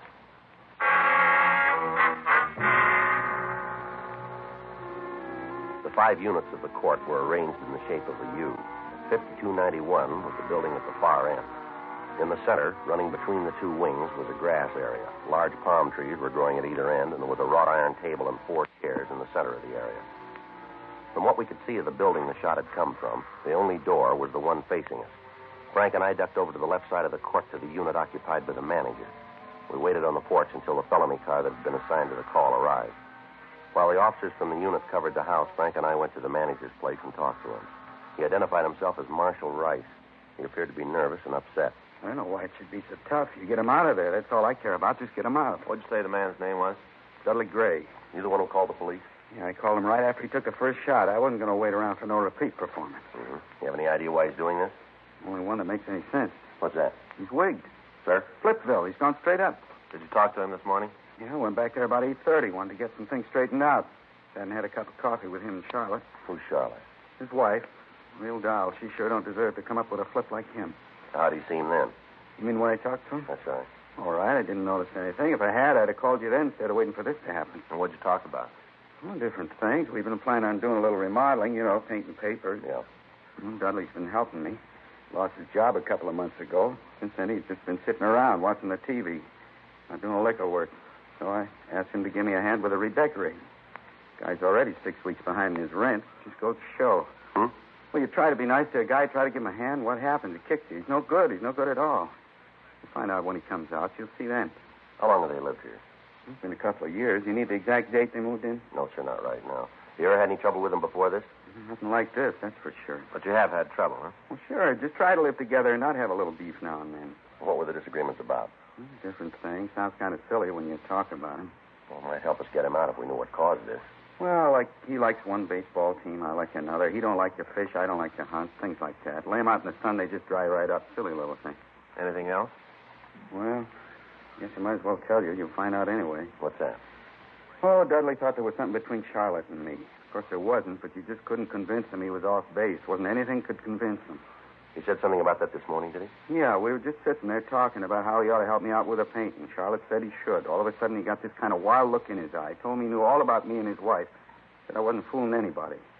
Well, we just sat there. He didn't know what to think. Picked up his coffee cup and flung it across the room. Smashed it against the wall. Coffee all over the place. Streaming down the walls. Ruined the paint. Told me to get out of the house and to leave Charlotte alone. Said if he ever saw me talking to her again, he'd make me sorry I did. Well, what about his family now? Are they in the house? I'm pretty sure they ain't. Charlotte took the kids and left right after I did. I saw them walk out. You know where they went? Well, I can't help you there. Does she have any people or friends in the neighborhood here? Not that I ever heard. Got a sister down in National City, but I don't think she went there. Why say that? She didn't have no grips. She'd have gone there. She'd have taken clothes for the kids. Didn't have no grips when she left. Pretty sure she didn't go to National City. But you don't know where we can find her, huh? Not the least. Might have gone to a show till Dudley calms down. How do you figure to get him to come out? Well, we'll try to talk to him first, reason with him. That ain't going to do it. He hasn't got any reason left to do a thing like this. Well, we got to try. You're going to have to kill him. You just wait and see. That's the only way you're going to get him out. Shoot the house full of holes and hope he gets in the middle. That's the only way. We hope then. You'll see. Something else you ought to know. Yeah, what's that? That gun he's got, the .22 rifle? Yeah. He's got a real thing about guns. Big collection. Rifles, pistols, automatics, a whole bunch of them. Yeah. And they all work. We got a description of Dudley Gray, and we called it into R&I. We found that he had no record in our files. We got in touch with Captain Lorman and filled him in. We requested that additional teams of men be dispatched with tear gas equipment and shotguns. The men from the felony unit covered the back of the house, while Frank and I covered the front. All of the other tenants of the court were instructed to stay indoors. 11:14 a.m. With Frank standing by, I went up to the porch to try and talk to Gray. Gray? Gray, I want to talk to you. I got nothing to say to you. Why don't you put the gun down and come on out here? You try to take this place, I'll kill you all. No reason for that. I know who you are. You don't have to try to kid me. I know you. The police officers, Gray. We want to help you. Yeah, you don't have to lie. You just want me to open the gates and let you and the rest of them in here. Well, you go back and tell the chief I won't do it. All right, come on out here, Gray. Put the gun down. Let's talk it over. I'm telling you, I got nothing to say. Come sneaking around here trying to get me to let you in. As soon as you're inside, you burn the place down, run off all the horses. Run off what? Yeah, aren't you the KG-1? Well, it won't work. Told you, I know who you are. You go tell the chief that it didn't work. Not one Indian's getting in here, not one. I'm going to defend this fort till the cavalry gets here. They'll show you. Division on the way right now. Gray, come on out here. We're on your side. We want to help you. That's a lie.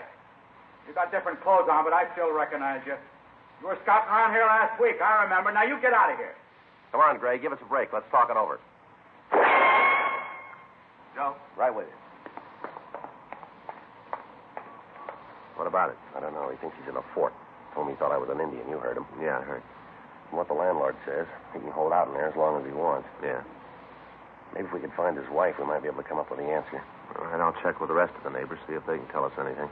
Yeah, I'll go on back and try to talk to him. Wait a minute. Take it easy, Joe. He sounds pretty sick. Yeah. Check the boys in the back, will you, and see if there's any way of getting to him from there. Right.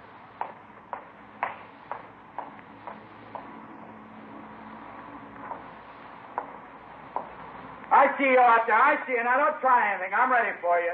Sure you are, Gray. We couldn't put anything over on you. You bet you can. I'm too smart for you. How long do you think it'll be before the cavalry gets here, Gray? Should ride in a couple of days. Left Tucson day before yesterday. Should be here day after tomorrow. Sure going to fix up the Indians then, won't you, Gray? Yeah, gonna make them sorry they ever tried this. Gray, how about letting us fight on your side? We'd sure like to be with you. You mean that? Sure, we'd like to be with a smart fellow like you. You're not kidding. No. How can I know if I can trust you? Well, you can. I couldn't do anything that'd hurt you. No, I suppose not.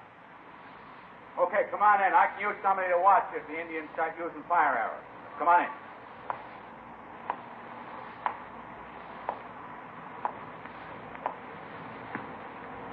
Okay, I'll keep you covered. As soon as you get here, I'll take the bar off the gate. All right. Now, hurry up. Them Indians see you. They'll be all in here. Want to open the gate? Wait till you get a little closer. Can't take any chances. Almost there, Gray. You better open the door. Yeah, just a little closer. Thought you could fool me. Well, it didn't work, did it? Didn't work. You found out. It didn't work. When Gray fired at me, I dropped to the ground while Frank and the other officers returned the fire, driving the man away from the window. 11:47 a.m., the additional men arrived from the office with tear gas equipment. It was distributed, and we worked out a plan to take Gray. It was decided that 2 men would cover the right side of the house while another team covered the back. Frank and I would go around to the left side and fire tear gas shells into the building until Gray had to leave. 11:58 a.m. All of the officers were in position, and Frank and I started to move in to use the tear gas guns. All right. That's enough of that. Just get out of there. Other buildings, yeah, I see her. You just get out of that garden. Go on now, out. Would you get back in the house, please? We don't want to get hurt here.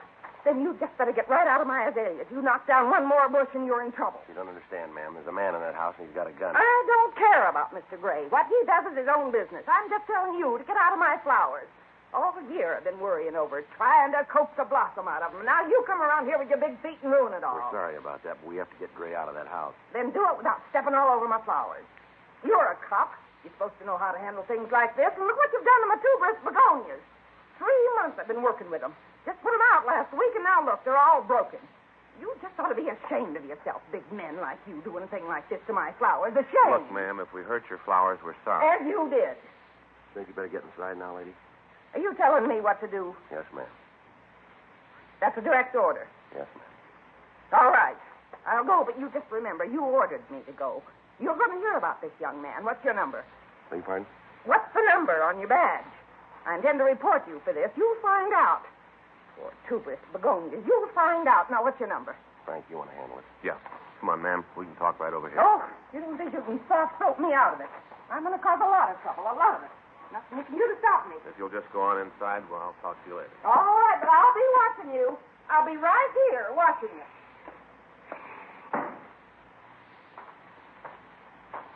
Well, there's one for you. Yeah, well, let's get on this. Right. Think we'll need the mask? Well, we shouldn't out here. How's it look out front? It's all right. Glendo and LaMonica are out there. Yeah. Whenever you're ready. That should bring them out. I'll get another one ready. Better hold it up. Here comes McCready. Right. Hey, hold it up, Joe. What do you got, Jack? Just found out. Yeah? Gray's wife and kids are in there with him.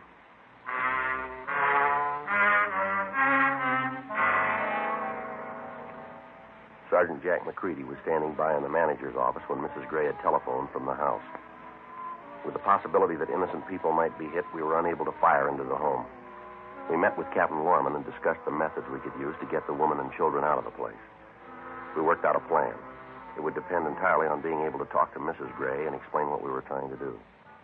Frank and I went to the manager's place and put in a call to the house. How about it? It's just starting to ring. Figure it'll work? I don't know. The only way we can make it go is to talk to the woman, explain the setup to her. Did you get in touch with the office about the doctor? Yeah. They're sending a psychiatrist out. You might be able to talk to Gray. I hope so.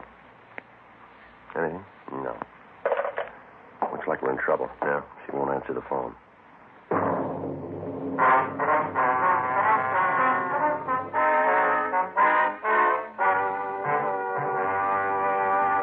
You are listening to Dragnet, the authentic story of your police force in action.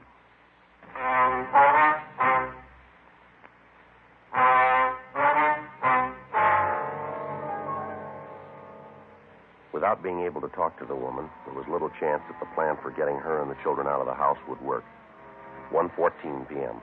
A large crowd of people had gathered on the street in front of the court. Additional policemen from Metro Division had to be called in to control them. From time to time, Dudley Gray would scream something at the bystanders and fire into the crowd. So far, we'd been able to keep the curious citizens back far enough so that none of them were hurt, but it was only a matter of time before our luck ran out. Meanwhile, we were still faced with the problem of first getting the wife and children out of the house before we could attempt to take the man himself. 1:29 p.m. While Frank and Sergeant Jack McCready went around to the back of the house to ascertain the possibility of removing the family from that side, I again attempted to talk to Gray. Gray? Gray? Come on, Gray, we want to talk to you. I thought I killed you, Indian. Come on, Gray. We're police officers. We're trying to help you if you'll give us the chance. You expect me to believe that? The truth.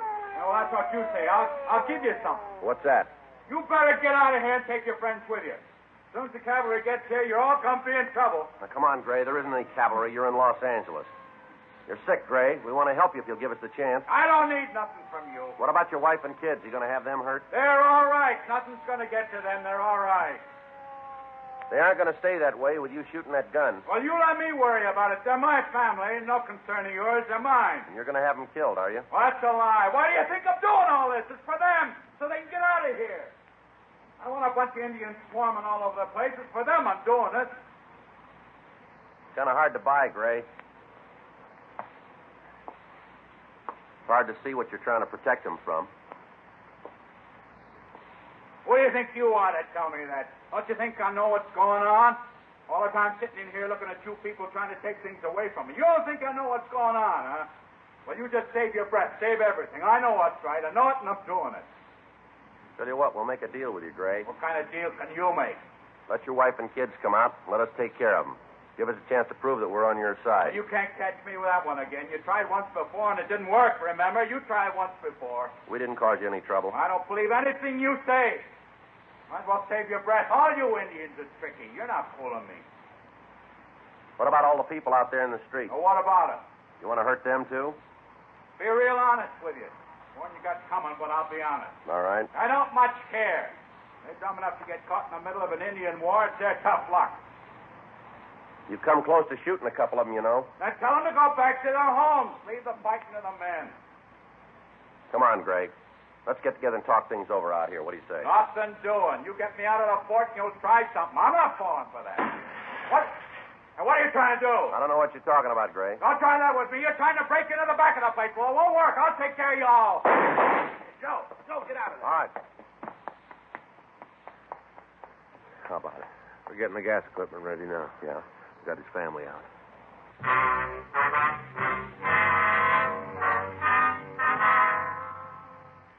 While I'd kept Gray busy in front of the house, Frank and Jack McCready had gone around to the rear. They'd found the room where Mrs. Gray and the children were hiding. By breaking a window, they'd been able to remove them from the house.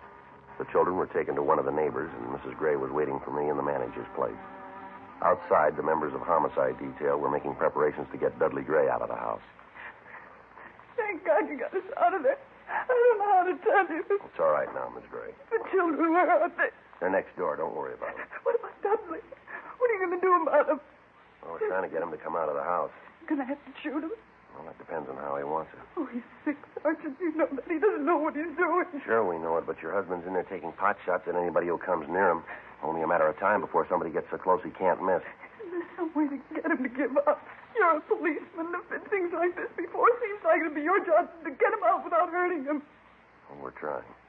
What caused this to happen? A lot of things, Sergeant. Well, Miss Gray, if we knew what's wrong with him, it might help. Could you give us some kind of an angle on it? I don't know how long it's been building. Maybe a year, maybe longer. It's hard to say. You try to take care of the family, keep it together. Sometimes you don't see the signs. Yes, ma'am. It might be my fault. I guess it is. Just all of a sudden things got too heavy for him to carry. He lost his job. We couldn't pay the bills. Got so I wouldn't answer the phone because I knew it was somebody wanting their money. I try to take it easy, Miss Gray. He didn't have any way to get the pressure off. No way at all. It finally got him. All right, go ahead. You sure the children are all right? They're being taken care of? Yes, ma'am, they're fine. Are they having lunch? I couldn't fix them anything. They haven't eaten since this morning. I'm sure they'll be fed. Alice is kind of picky with her food, needs coaxing to eat. They'll be all right, Miss Gray. Now, would you go on, please? Well, it finally broke this morning. Once it started, there wasn't anything we could do. Marshall came over. That's the manager? Yes, he came over to ask Dudley if he'd help with the painting. Mentioned that it'd be a way to pay some of the back rent. Didn't mean anything. Dudley just took it the wrong way. What's that? When Marshall told him about the rent, I said it was nice of him to give Dudley the chance to make it up. I didn't mean anything by it. Yeah.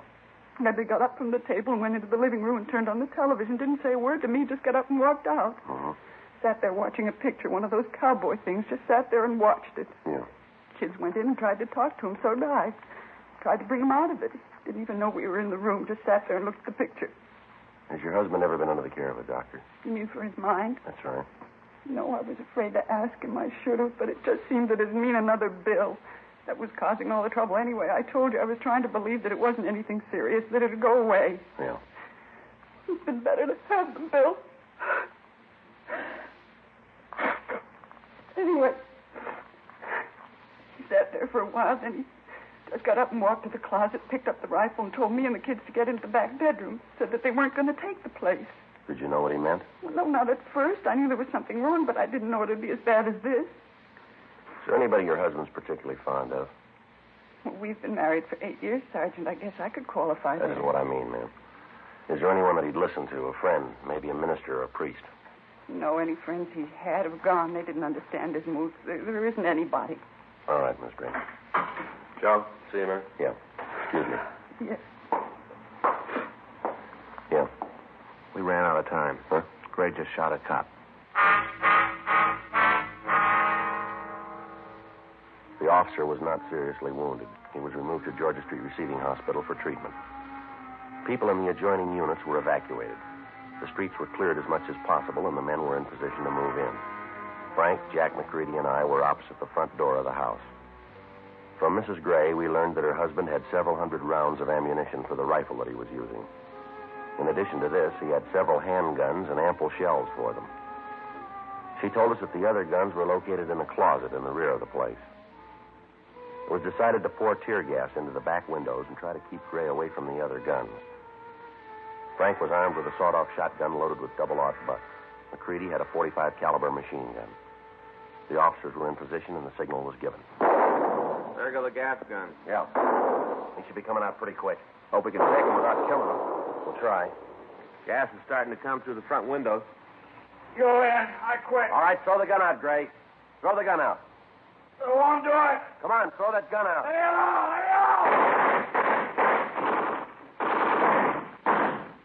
He's down. Come on. You still got the gun. Is he dead? No. You better get an ambulance. I'll take care of it. Is he dead? Did you kill him? No, ma'am. Oh, Dudley. I should have known. I should have seen. He's going to be all right, Mrs. Gray. The doctor's on the way. He's sick. He didn't know what he was doing. That's all. He didn't know what he was doing. Yes, ma'am. He knows we love him. That's all that counts. We love him and want to take care of him. He didn't think anybody cared for him. That's what was wrong. He just didn't know. Yes, ma'am. Maybe when he gets well, you'll know everybody wasn't against him. You'll know people care. Don't you think that's all that's wrong? I wouldn't know, ma'am, but he took the hard way to find out.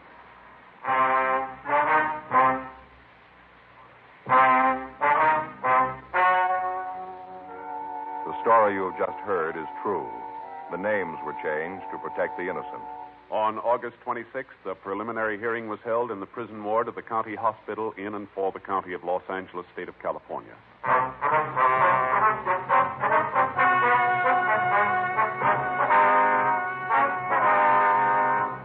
Dudley Peter Gray was held to answer charges of assault with intent to commit murder. He was examined by 3 psychiatrists appointed by the court and found to be insane. He was confined to the state mental hospital at Camarillo for treatment.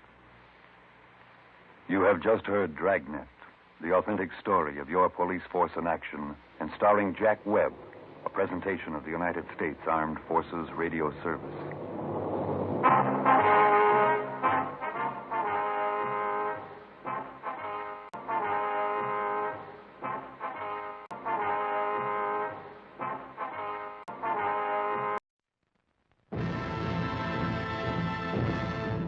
From the thrilling pages of life rides a man you must fear and respect. A man whose unconquerable will and boundless determination carved a lusty, rough, and boisterous slice of history called The Searchers. It's John Wayne as Ethan Edwards, who had a rare kind of courage. The courage that simply keeps on and on, far beyond all reasonable endurance, never thinking of himself as martyred, never thinking of himself as brave. So we'll find him in the end, I promise you. We'll find him. Here is a story of a man, hard and relentless, tender and passionate, of people who dared to challenge a hostile land. Here is drama of great love and aching loneliness. I found him. I found Lucy. What you saw was a buck wearing Lucy's dress. I found Lucy back in the canyon. What was she? What do you want me to do? Draw you a picture? Spell it out? Don't ever ask me. As long as you live, don't ever ask me more. And if you don't hear my first holler, you better read my mind, because I don't aim to raise no two hollers on any subject at hand. Yes, sir. Boy, watch that knife. Go, Martin, please. Stand aside, Martin. Oh, you don't, Ethan. Ethan, no, you don't. Stand aside.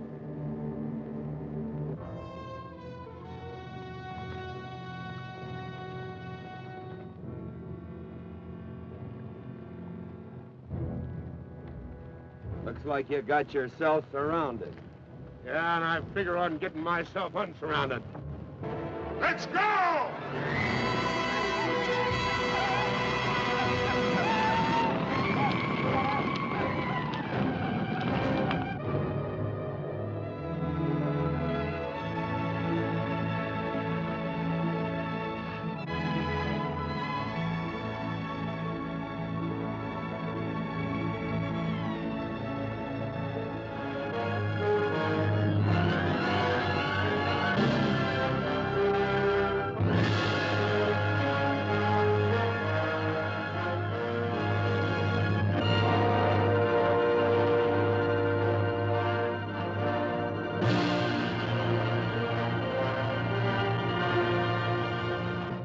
And now, let's drop in to Duffy's Tavern.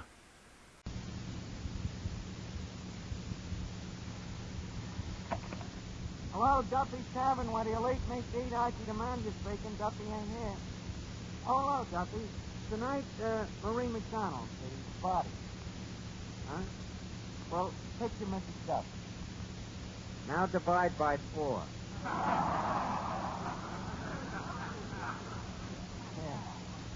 Got to see this McDonald, Duffy. A Sunday school face with a Saturday night figure. And the rest of the week ain't bad neither. Brother, you think them dishes in the kitchen is stacked.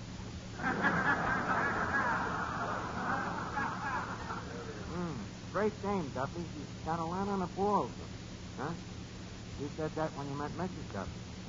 Then you found out there was a chain attached to the ball, huh?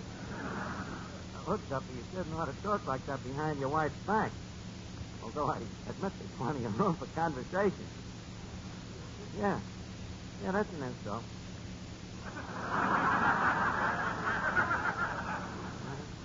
Okay, goodbye. What are you laughing? What's so funny? Mr. Moriarty just told me a very funny story. It seems it was a traveling sale. Hold it, Eddie. I got to tell you something that I'm busting out all over. You know Marie McDonald, the movie star? Yeah. We're in love. Oh. Now, what was that funny story you was going to tell me? Never mind. It can't top yours.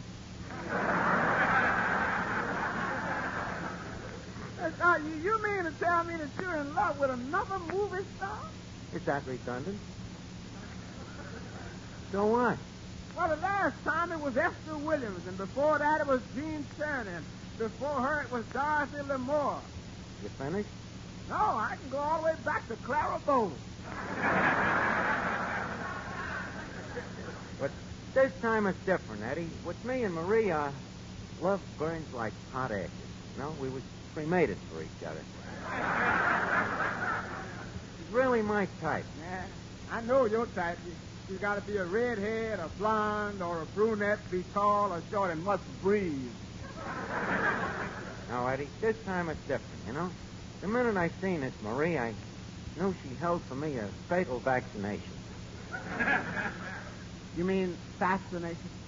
I mean vaccination. Such puncratura's like a shot in the arm. When did you first see it? Last Saturday night. You see, I had just got me $15 paycheck, so being loaded, I go over to Lefty's Metropolitan Museum of Fools, see? Looking for a sucker, see? Well, so when I leave Lefty's, I decide to go to the movies with the 50 cents that I got left. So I go over to the Bijou, and I plank down 2 bits for a ticket, and with the other 2 bits, I buy me customary 5 bags of popcorn. 5 bags? Yeah, well, to make the long story short, I get bored with the movies. You know, the first 3 features was lousy, and the 4th one was a Western that I had seen before, and suddenly the main feature comes on. Getting Gertie's Garter. And for the first time, I see this Marie McDonald. Eddie, I was so struck I couldn't touch that 5th bag of popcorn. What a dame. Ever since I seen her, she's got me walking around on a cloud. But with a girl like that, Marie McDonald, that cloud better have a silver fox liner. I see what you mean, Eddie, but the letter I wrote her covered that. You mean you wrote that you was a millionaire? Well, I was subtle about it. I just mentioned that I had a swimming pool, Cadillac, 3 suits.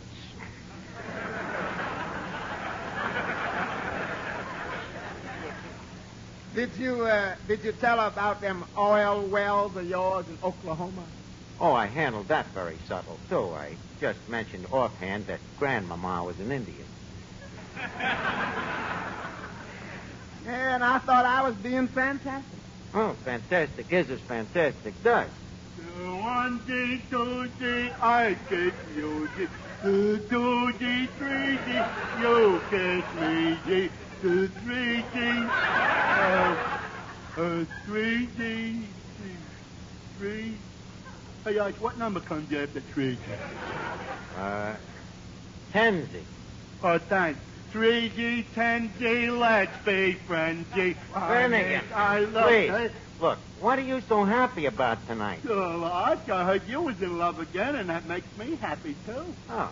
So here, I brought you some roses to give to the dame. Well, thanks, Finnegan, but maybe we better remove the rest in peace ribbon, no, huh? Well, personally, I thought it gave it that little extra touch. Well, another thing, Finnegan, not that I want to look a guy like you in the mouth, but, them roses smell a little faded. Well, freshen them up, Arch. Put on a little of that stinkum of yours. That eau de violet. Oh, don't you think maybe the dame would suspect something? So what? It ain't every day you run across roses that smell like violets. Who's the lucky dame this time, Art? Finnegan, this time I'm the lucky dame. I mean, I'm the lucky guy. Well, make up your mind, Art. Well, anyhow, the lady in question happens to be Marie McDonald. The body, you know. Oh. Well, Arch, we all got to go sometime. Finnegan, the dame is still alive, which is more than I can say for you. Oh, hello, Miss Duffy. I hear you're in love again. Yep. It was love at first sight. Love at first sight. Don't make me laugh. If I was you, I'd believe in love at first sight. If a guy takes a second look, you're dead. Oh, yeah?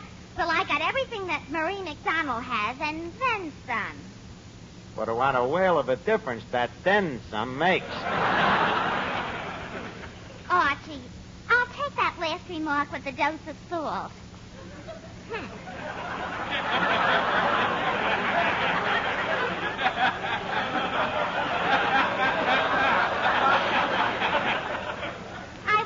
I'd just like to know what Marie McDonald would want with you when she can go out with stars like Clark Gable and Van Johnson. Miss Duffy, them Hollywood glamour dames is tired of them guys. They're crying for new blood. New good old H2O. You're a jerk. You certainly turn a pretty phrase. Anyway, You should talk with some of them antique characters you go out with. Like, for instance? Like that guy who was out with Wednesday night, that G.I. Joe from the Civil War. Archie, he wasn't that old. He wasn't, huh? The guy was so bent over, all he had to do was drop his arms, and he'd be walking on all fours. What a romantic couple you two must make. I can just see you now, sitting in the parlor, whispering sweet nothings into his ear trumpet.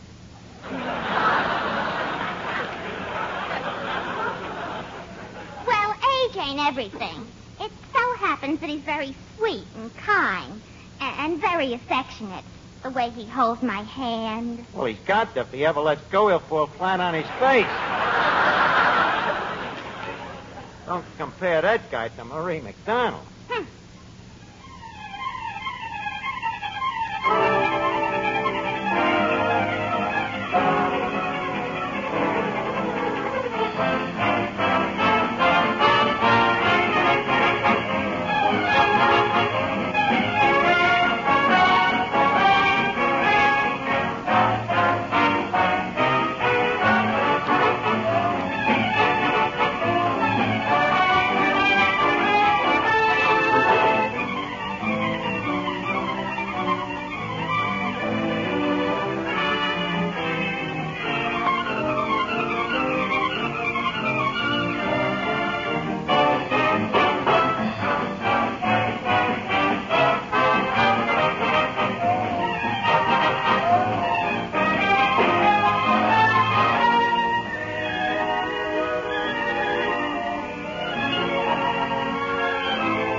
Archie, look, leave us face it. If this girl ever did say she'd marry you, you'd run. Hey, wait a minute. Are you wearing perfume? Wafted over to you, huh? Yeah, Eddie, it's that new stuff that bachelor's irregardless. Put out by Prince Machiavelli.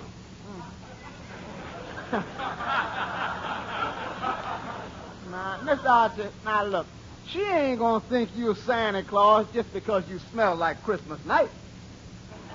Obviously not, but when she reads how wealthy I am in the column of my old pal Walter Winchell, she'll... Give me that phone. I'll call him now. Hello, Walter Winchell, please. Hello, Wally?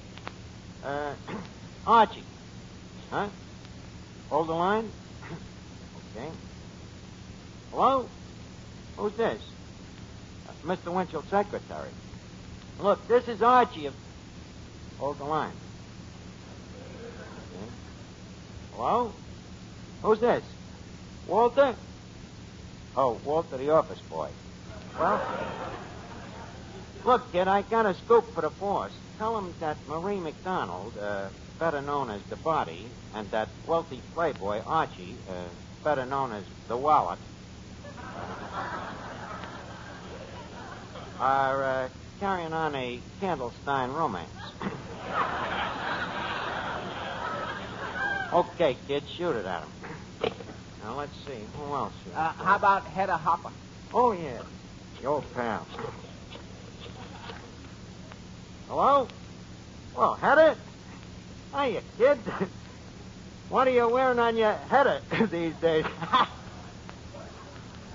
Yeah, this is Archie. How did you know? Well, look, Hedda, I got an item for you. Beauteous Marie McDonald is nuts about what wealthy bistro owner? Beauty and the Bistro manager. Yeah, quiet, Eddie. Hedda, well, look, you might just mention that we have been seen around town dancing the rumba cheek to cheek.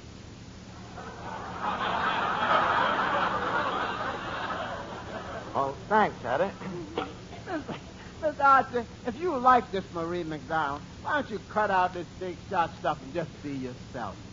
You can't do that, Eddie. You see, you and me love me for what I am. We do?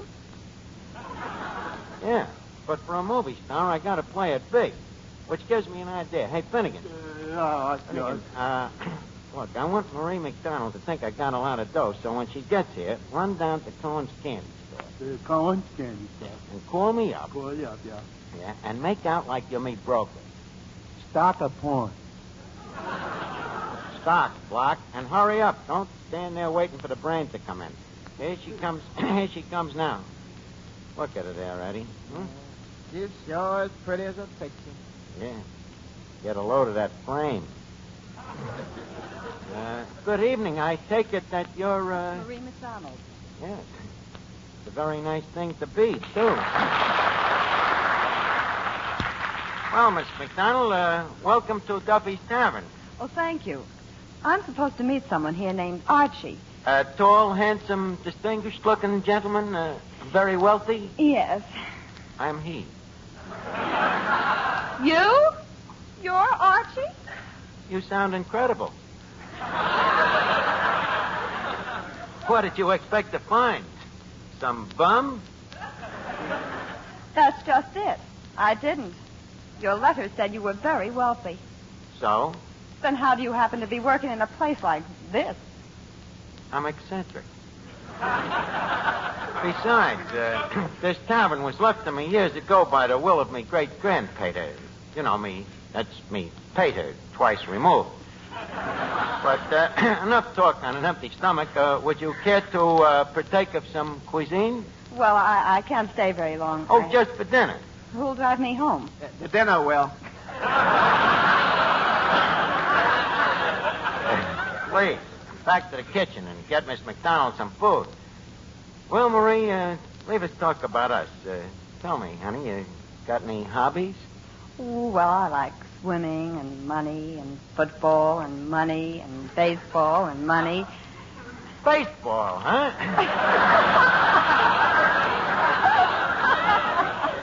Okay, baby, leave us start pitching. Let me take a look at you. Honey, how would you like to have your neck choking with Tekla pearls? How would you like to have them gams of yours swathed in nylons? How would you like to have your whole body covered over... No, that'd be kind of silly. Excuse me. Hello? Oh, hello, Penny. Excuse me, Marie. It's me, broker, calling from the curb.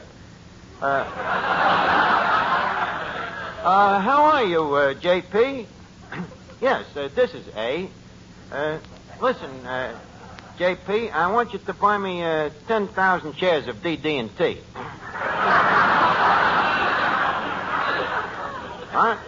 Well, hold on to the Sears Roebuck, but sell out on maternity ward.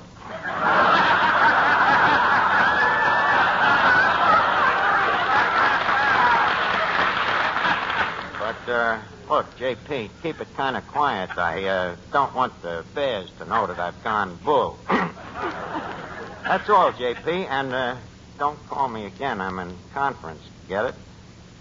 Now, where was me, Marie? Oh, yeah. Honey, I love you. Archie, are you trifling with my emotions? Not yet, but I'm leading up to it. Now, look, baby. Leave us face it. You and me was meant for each other, and Excuse me. Hello? Now, look, J.P., I told you not to call me. What? U.S. Motors just merged with Cucamonga Copper? Well, quick, buy 2,000 shares of preferred and 3,000 shares of ordinary life. Okay, PJ. Now, look, baby, Archie, I'm afraid I'm taking you away from your business. My business? Means nothing to me, honey. Stick with me and I'll give it to you.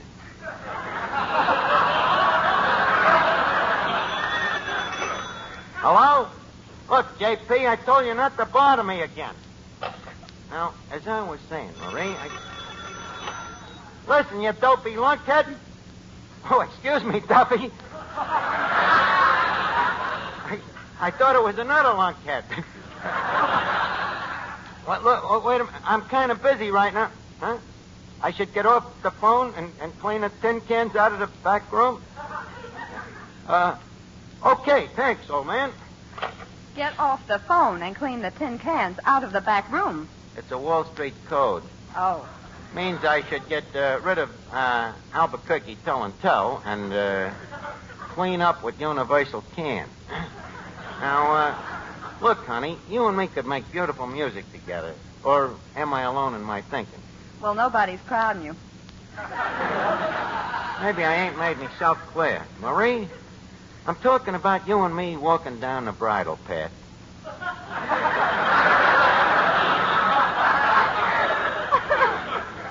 I assume that surely the feeling must be nuptial. Wait a minute. Wait a minute. Archie, are you asking for my hand? Well, yeah, but it's understood, of course, that the rest of you goes with it. What do you say, Marie? Will you marry me? Archie? Yes. What was that again? Yes, I'll marry you. Oh, that's fine.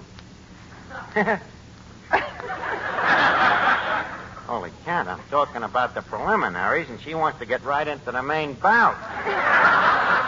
Marie, don't you think I'm kind of rushing things, though? What do you mean? Well, I'm a kind of a guy who believes in long engagements. How long? Oh, 10 or 15 years. Oh, I couldn't wait that long, darling. Let's get married right away. Let's go out right now and buy a big diamond engagement ring. Oh, yeah. And then we can go on a nice, long honeymoon on one of your yachts. Yeah. And then we'll come back and move into our beautiful big mansion. Yeah. You're happy, aren't you, dear? Yeah. Oh, I must call Mother and tell her the news. Where's the phone booth? Right over there. Here's a slug. Holy cat, am I in a jam? Miss Duffy. Miss Duffy, look, you got to help me get an annulment. Now, here's what I want you to do. Oh, Finnegan, I'm glad you're back. Arch, what'd you hang up on me for? We were just starting to make a fortune. Yeah, but we got to lose it quick. Now, here's what I want you and Miss Duffy to do. Yeah. Come here, Eddie, take over for a minute, will you? Okay. If a body meets the body coming through the ride, it wins the body. Can't imagine why.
confession to make to you.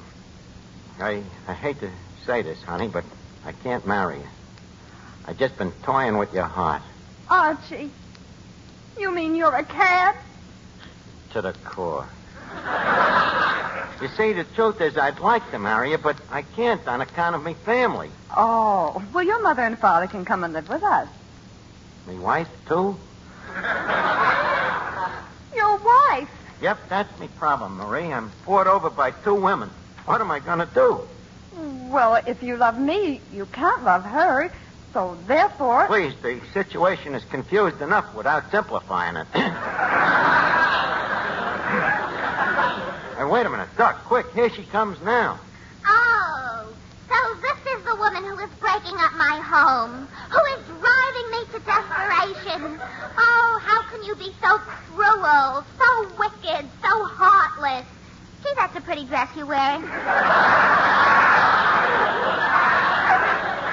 Archie, this is your wife? Yep. Haven't you got a better reason for not marrying me? Yes, I have. Hello, Daddy.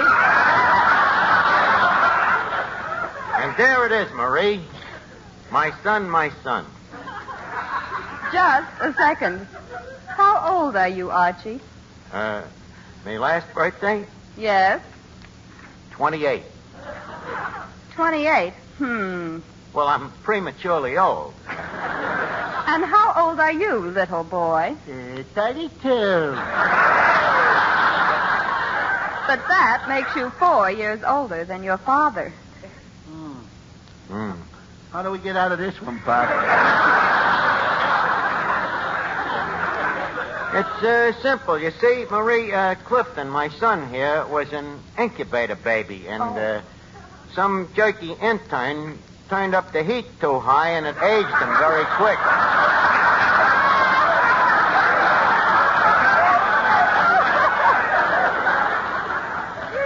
You don't look much like your father. No? I guess that's because I was born out of town. So, Marie, you see, this is my family. There, you have it in a nutshell. I couldn't think of a more appropriate place.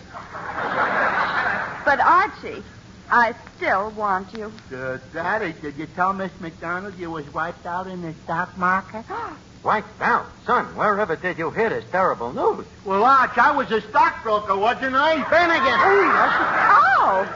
Oh, so that's it, is it? Oh, I'm getting out of this place, and fast. Wait a minute, Marie, where are you going? Back to my husband, you can't. Back to... How can people be that deceitful? Daddy, can I have a new yo-yo for Christmas? Ah, shut up.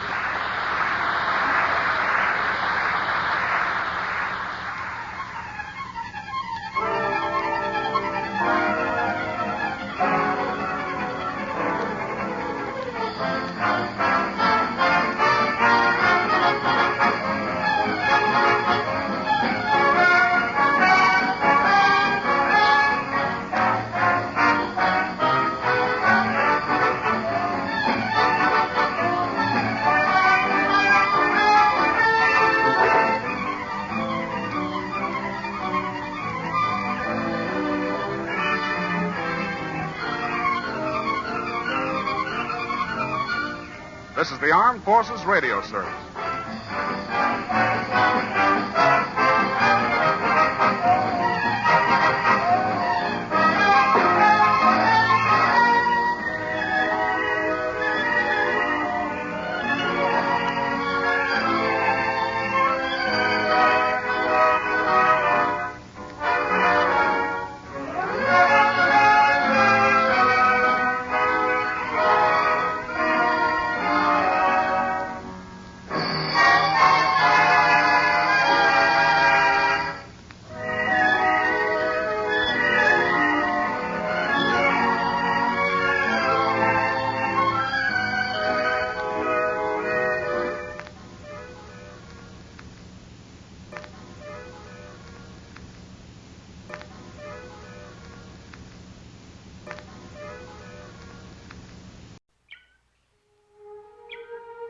For generations, The Thorns have been a family of tremendous wealth, position, and power.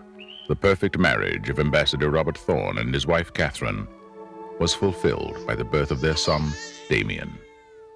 And then, when the child was 5 years old, something terrible happened.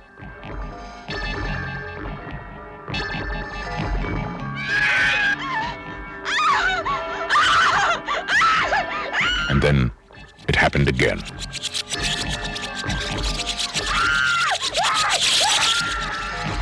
Was it an accident? Was it murder? Was it a coincidence? Or was it an omen? Look at me, Damien. It's all for you. 20th Century Fox presents a film of psychological suspense about an occurrence of earth-shaking importance.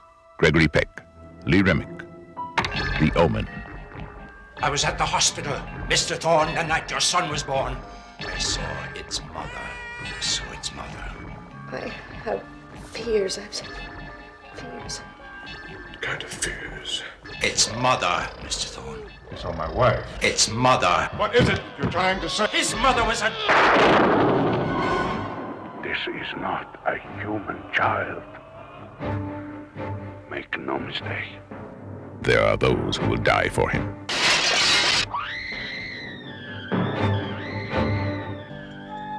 There are those who will kill for him. Who is he? What does he want? Where did he come from? And can he be stopped?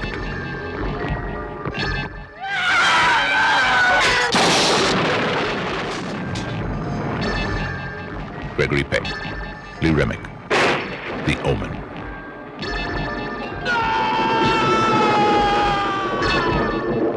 If this is the truth, where does it end? Fasten your seatbelts. Classic Adventure is coming your way with the air adventures of Jimmy Allen up next.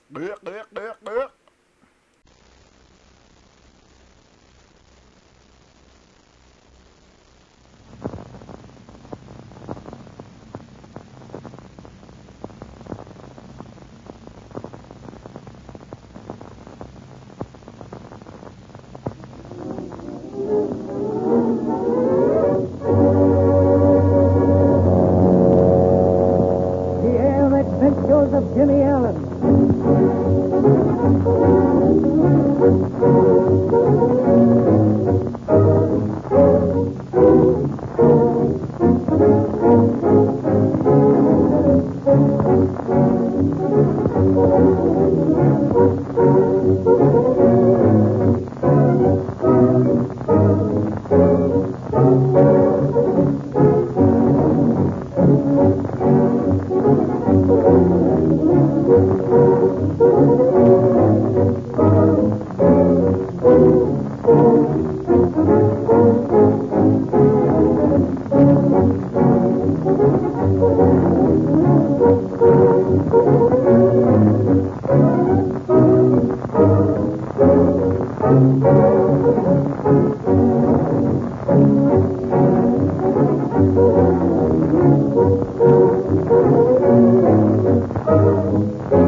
Jimmy Allen and Speed Robertson are trying desperately to locate Ezra Whitcomb, mysterious old sea captain, who is the key to the murder of Quackenbush. With some evil purpose in mind, Black Pete and his scoundrelly companion Digger Dawson are also searching for Whitcomb.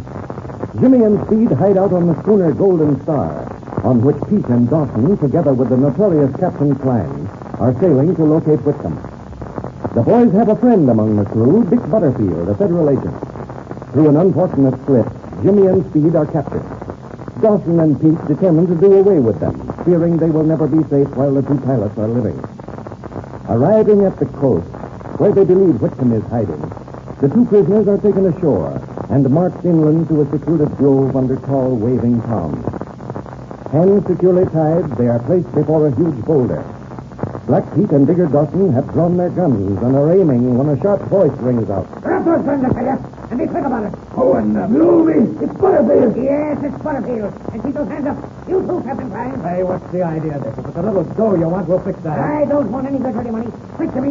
You and Steve grab those guns. I'll have it in a second. Come on, Steve. Wait, will you, kid? Watch it, Dawson. Keep your hands up. We'll get you for this. Here, I'll kick this shut up. I'll take this other one away. That's the tough boy. Hold it now. I'll be right with you. What's something? I'm watching him. Keep your arm up, Dawson. You got a pocket knife with you, Butterfield? Yeah, right here. I'll spread that rope in my left hand. Bring it back.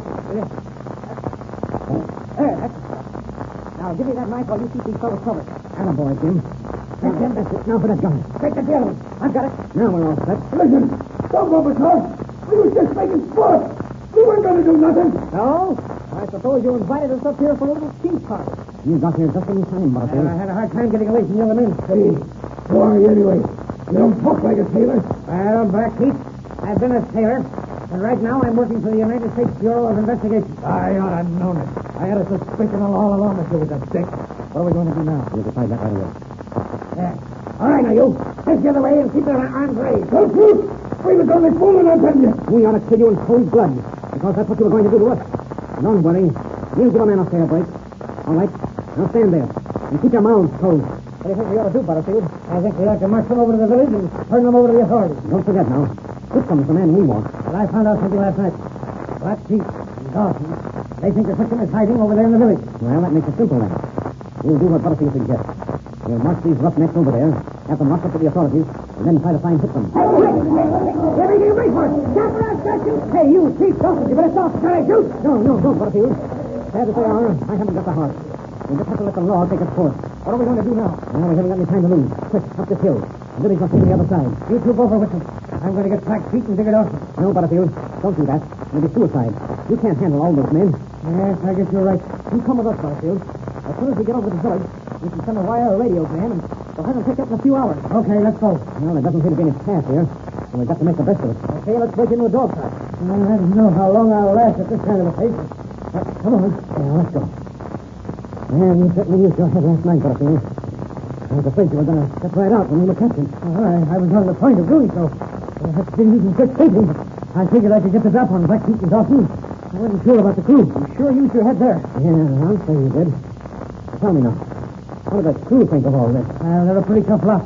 You know, some of them have been declined for years. You don't mean they sanction murder, do you? Well, they might not sanction it, Jim, but they just look the other way. Yeah, that's right.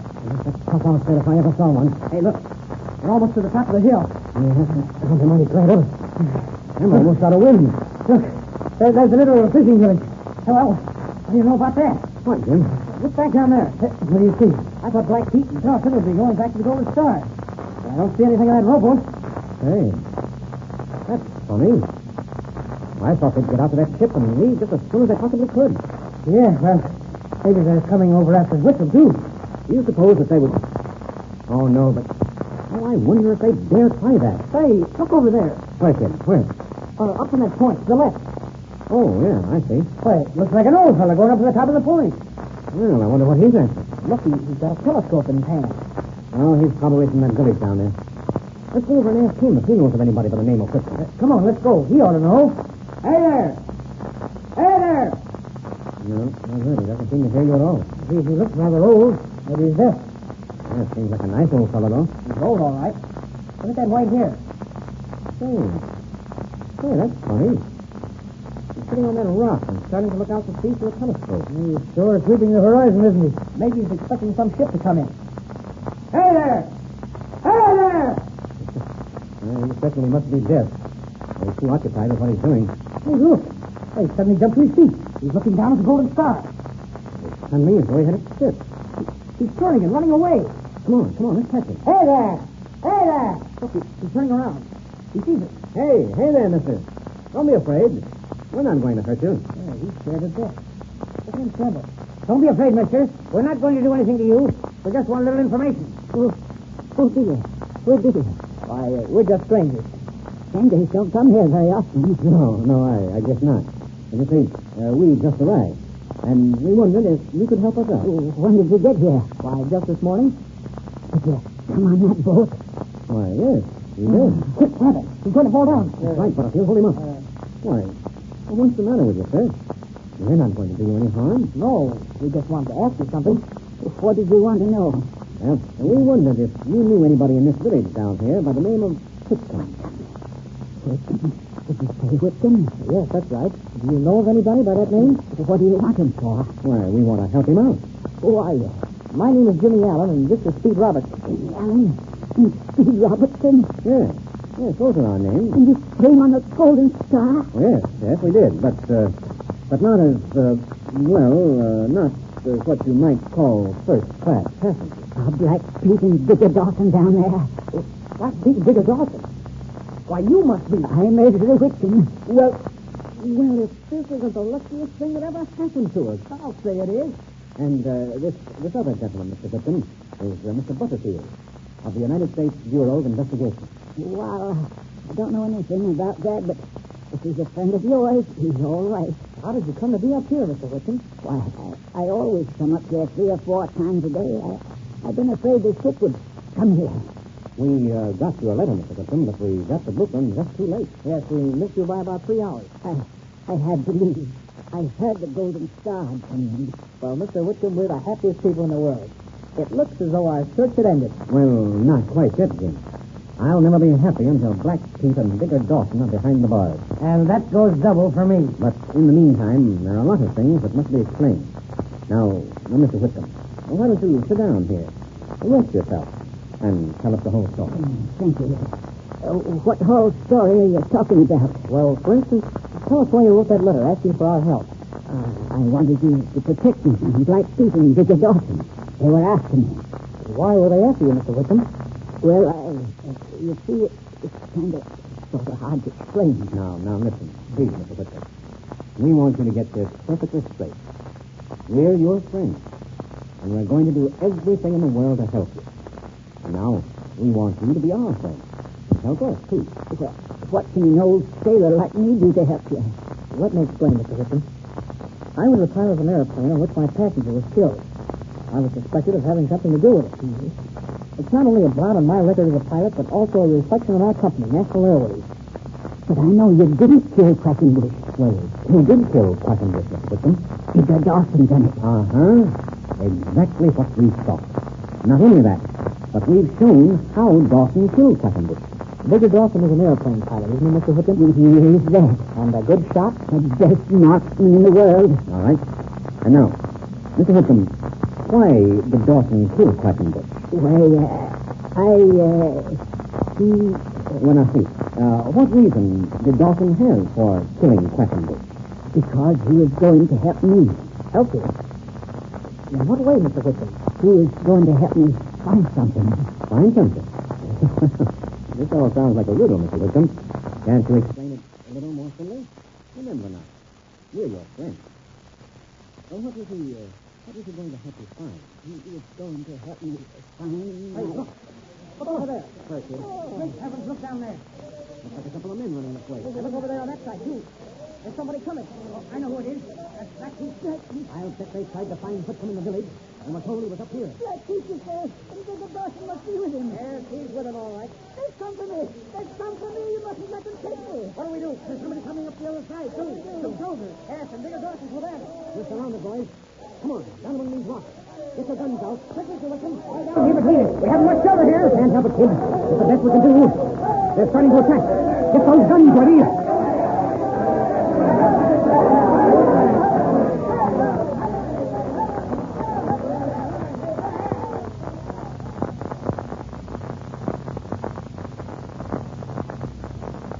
Digger Dawson and Black Pete are making a desperate attempt to capture Whitcomb. Will they succeed? And what is the secret Whitcomb was just about to reveal to Jimmy and Steve? Don't miss Jimmy Allen's next Air Adventure.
program has come to you through the facilities of the World Broadcasting System.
Slipping, Red.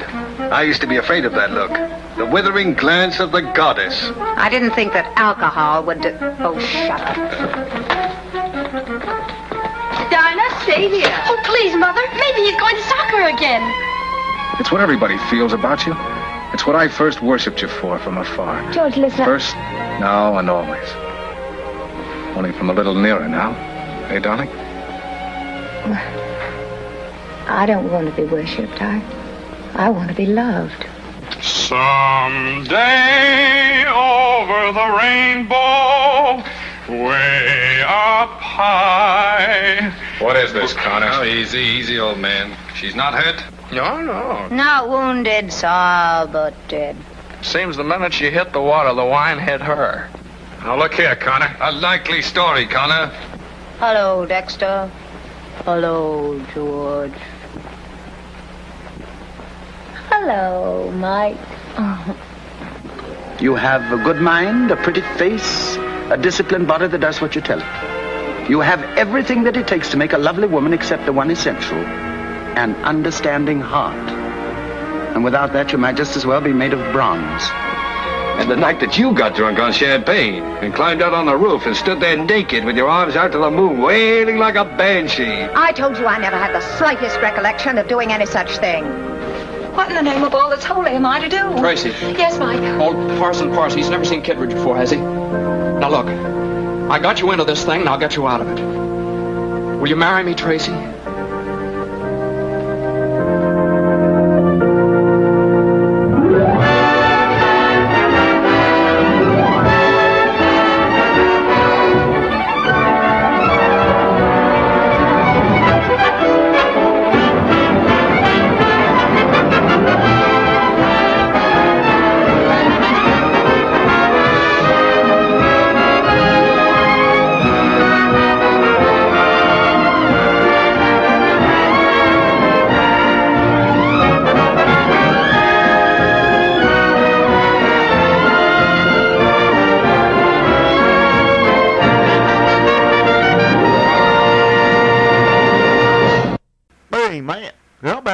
Check in with Fibber, Magee, and Molly next. That sounds good to me. The Johnson Wax Program with Fibber, Magee, and Molly.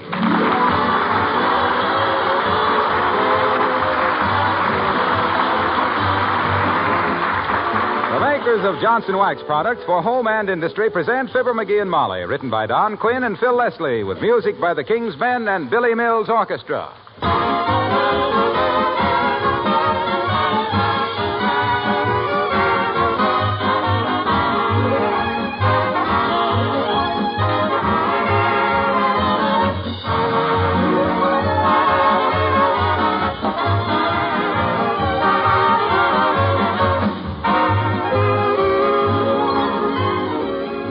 One of the reasons you have linoleum on your kitchen floor is because it has a bright, colorful pattern that makes your kitchen a more cheerful place in which to work. But if you don't take proper care of linoleum, it loses its beauty. And if you scrub it continuously, it begins to break down.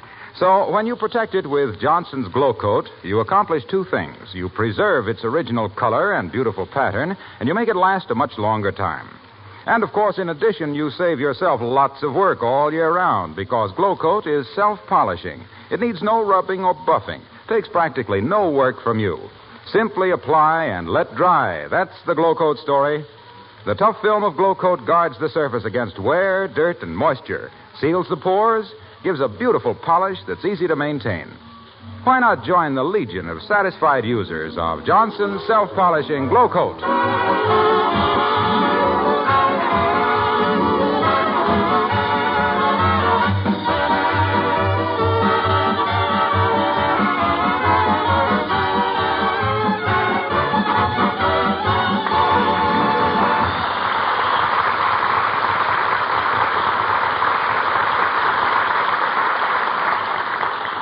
You know what an auction room is. It's an indoor junkyard where if the auctioneer catches you nodding, you're the new owner of an antique cobbler's bench that your 10-year-old son could have made a better one in manual training. But auctions have a definite fascination for some people, among them being Fibber, Magee, and Molly.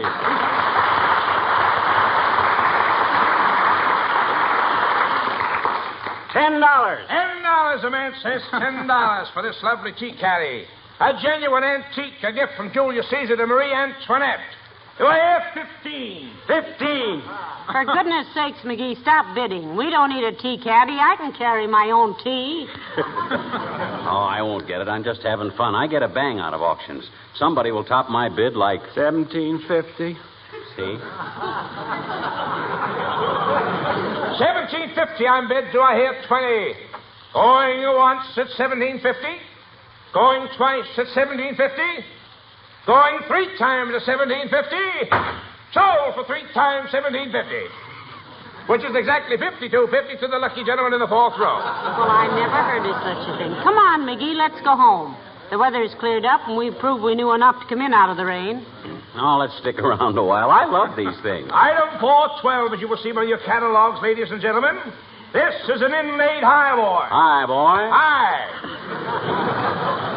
This is an inlaid highboy of rosewood and ivory from the palace of the Grand Duke, which was situated on the rapids of the Danube. To prove it's authentic, ladies and gentlemen, on this faded old label, we can still make out the words Grand and Rapids. What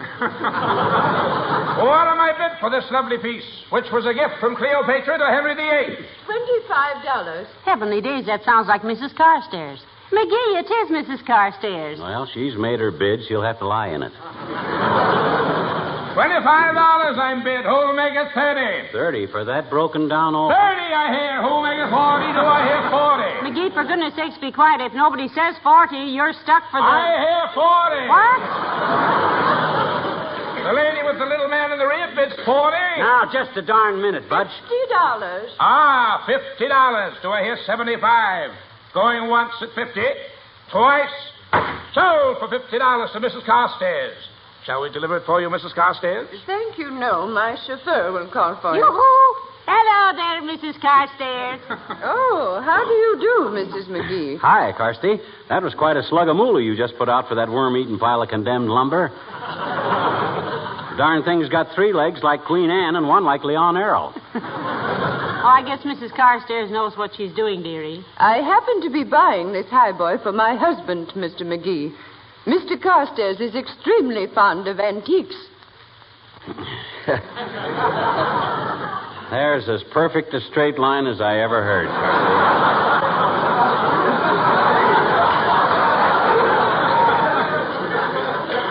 But I haven't got the heart to deliver the bomb.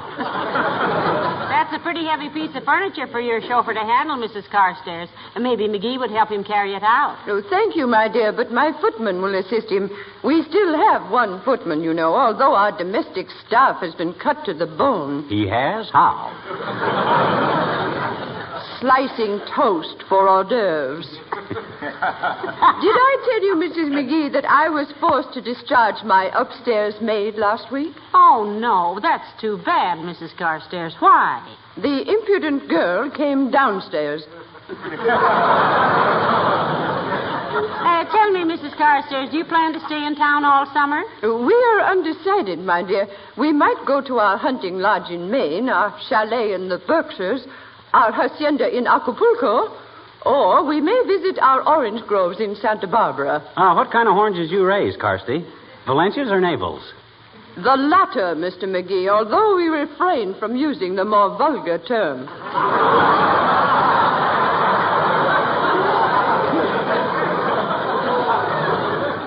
Mr. Carstairs and I refer to them as citrus umbilicus. Good day, Mrs. Magee. Good day, Mrs. Carstairs.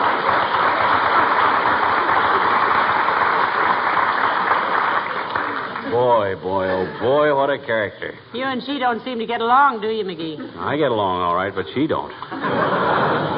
She forgets the upper crust is just a lot of crumbs held together by their own dough.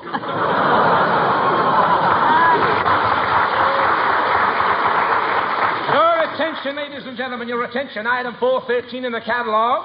A genuine Dreadnought trunk, 75 years old. Contents unknown from the estate of Mr. J. Farthington Campwell. Campwell? Hey, he's the rich millionaire that had all his money hid around his house.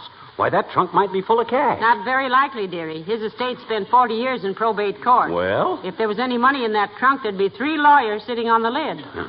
Well, just the same, I got a good note. What am I bid for this sturdy, interesting old trunk, ladies and gentlemen?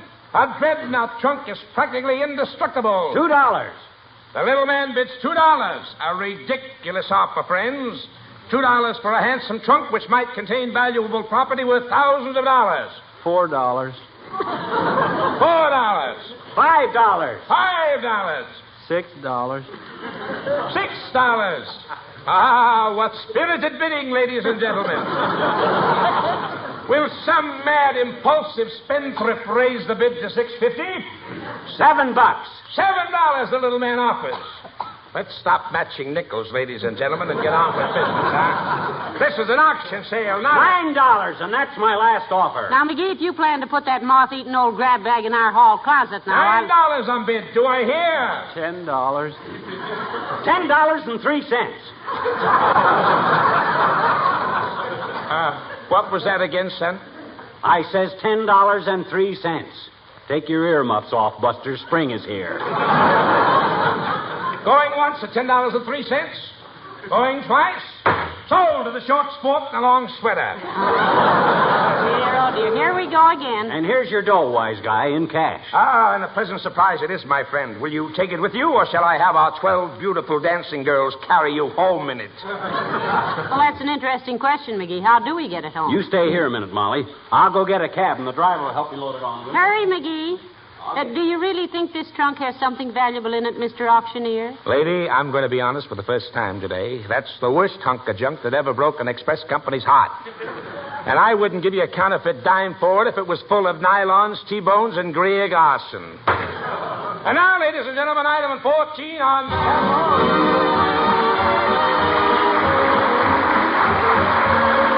the Billy Mills from the orchestra and Green.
that trunk heavy. Whew. Cab driver said he hadn't had a bigger load on since New Year's Eve. You're not going to leave it out here on the porch, are you? Why not? Well, people might think we'd just come back from someplace. In which case, they must have thought we'd been away. Hmm? And if they didn't miss us any more than that, my feelings are hurt. I guess I better get it in the house at that. If it's full of money, it'll be safer inside. Yes, it would. Open the door, will you? Okay. 1, 2, 3. This is... Whew. That's the heaviest piece of luggage I ever saw. Hey, but Molly, did you hear it jingle when we moved it? Yeah, what do you suppose it's full of? Pie tins? Look, Snooky, these trunks haven't been manufactured for 75 years. Oh, really? And 75 years ago, they used gold money. Oh? If this trunk is full of $10 gold pieces, for instance, why, we're modestly rich. In a filthy sort of a way. We're also in trouble with Uncle Sam, aren't we? No, the government will pay us $32 an ounce for gold, or something like that. And this thing must weigh 300 pounds. Allowing 60 pounds for the trunk, that leaves 240 pounds. 16 times 240 is how much? 3,840. Though I'd like to check that with the quiz kids. Boy, that's near enough. 3,840 times $32 is, ooh. 122,880. Wow. 123,000 bucks. Why, we're rich, Molly. Now I can take Anthony Adverse back to the public library. Now, wait a minute, Magee. Before we fill the swimming pool with champagne, hadn't we better see what's actually in this trunk? Oh, sure, but it's just a formality, kiddo. Suppose it's only got $5 gold pieces in it. That's still 60,000 frog skins. Where's my keys? Ah, here they are. Now, we'll see. That little one in the middle looks like it might fit. That's the key to the padlock on the tool shed on Uncle Sycamore's ranch that I stayed at in 1915. Heavenly days, don't you ever throw away a key? No. No good? No. I'll try this one. Key to a briefcase I had when I sold insurance in 1919. No? Too flat. You could pry it open with a crowbar, Magee, or drop it out of an upstairs window if you find 9 friends stupid enough to carry it upstairs. Now, just wait a minute. There's a right way and a wrong way to do things, Tootsie, and I haven't used up the wrong ways yet.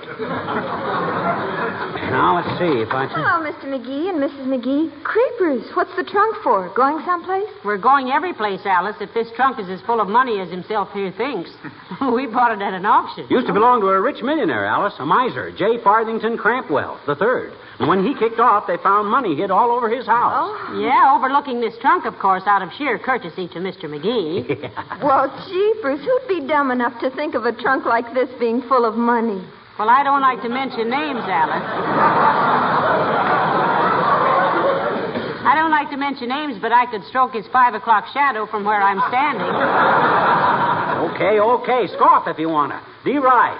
But by George, when I get this trunk open and start counting out cold cash, you got any trunk keys, Alice? No, I haven't, Mr. Magee. I don't own a trunk. I just have airplane luggage. Oh, do you like airplane travel, Alice? Do I, creaminy? To sail along 15,000 feet in the air with your meals brought to you and no tipping, and with those good-looking pilots saying, excuse me, when they bump into your elbow that you stuck out when you saw them coming and everything?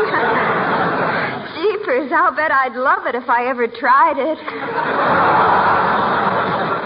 Look, kids, this chatter is very amusing, I'm sure, but with a 40-cent lock standing between me and $100,000, I'm in no mood for prittle-prattle. You got any keys, Alice? Well, here's a key to my toolbox at the factory. Try it, Magee. Okay.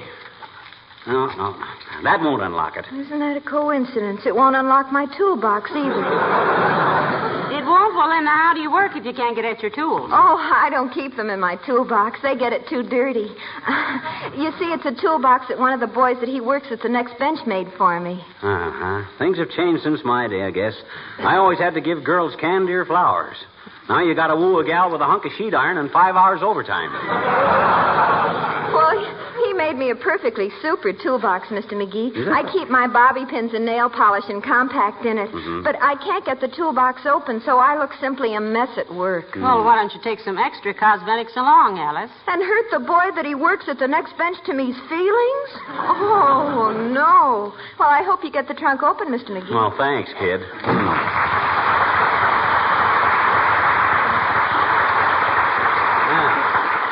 She was a big help. Well, you bought this trunk, dearie. Getting it open is your problem. Well, don't worry. I'll get it open. Let me try some more of these keys.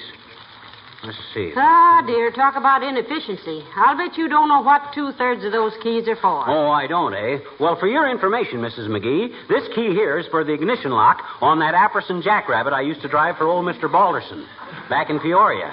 Well, that was 30 years ago. Well, he told me not to lose it, didn't he? And this key here is to... Well, I'll admit that one's no good. Here, throw it away. Do you mind if I don't? No, why? That's the key to our front door. Yes, my gosh, I never even noticed. Hello, folks. How's it? Well, what's the trunk for? Taking a trip? No, Mr. Wilcox. McGee bought this trunk at an auction. You know what an auction is. Sure, that's a place where a bunch of strangers stand around and bicker about who pays the most money for something none of them really wants. Yeah, but this trunk is full of dough, Junior, I think. You got any keys with you? No, I haven't. You see, McGee, there are men who don't consider it necessary to carry 4 pounds of keys. Himself here always has so many keys on him, he's getting round-shouldered in the hips, Mr. Wilcox. Well, why doesn't he use one of them to open the trunk? Because none of them seems to fit the trunk. That's the reason why I don't.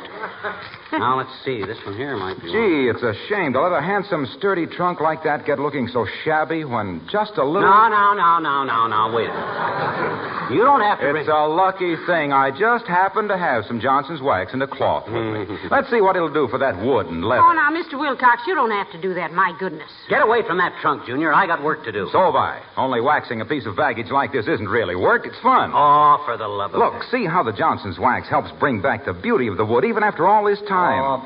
And see what it does for the leather? Gee whiz, it's criminal not to protect an expensive trunk like this with wax. Save it from dampness and dryness and dust. Why, you'd be amazed how much protection a coat of Johnson's wax gives a thing like this. I don't know, Mr. Wilcox. We amaze very slowly. Look, Waxy, get away, will you? I'm not interested in the outside of this trunk. It's the inside I want to get at. No, I don't think you'll find it necessary to wax the inside, pal. You see the inside. Doggone it, can't you forget that wax for 1 second? No. Well, I will say it looks a lot better already, Mr. Wilcox. Why, of course it does. You see, Johnson's wax... Junior. Yeah? I don't like to be inhospitable. But if you can't contribute more toward getting this trunk open than a lecture on wax, go home, will you? Oh, now, McGee. Hey, where'd you say you got this trunk, pal? At an auction sale. Used to belong to a rich millionaire. Say, a cousin of mine, Big Moxie Wilcox, bought a 40-year-old wooden box at an auction once, and he said it was the smartest thing he ever did in his life. Yeah? Boy, was he happy when he got home and opened it up. Yeah? You know what was in it? Here's your hat, Junior. And if that box was full of Johnson's wax, put it on an Amstray.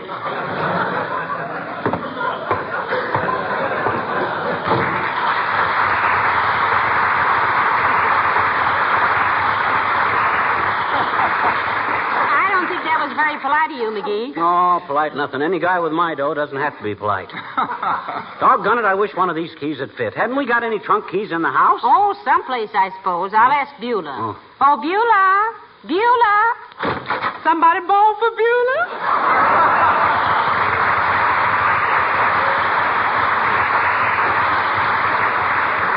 Yeah, we got any trunk keys laying around, Beulah? If we have, sir, they ain't never come to Beulah's attention. Where did this old trunk come from? Well, Mr. McGee bought it at an auction, Beulah. He thinks it might be full of $10 gold pieces. $10 gold pieces? What is they? Molly, please, you're too excited about this thing. Hold yourself down a little. It might not be full of $10 gold pieces at all. It might be only $5 gold pieces. I didn't say I thought so. I said you thought so. Ma'am, if I had me a trunk I suspicion was full of Indian pennies, I'd tear the lid off with my teeth and nails. You wouldn't tear the lid off this one that way, Beulah. This is a genuine dreadnought trunk.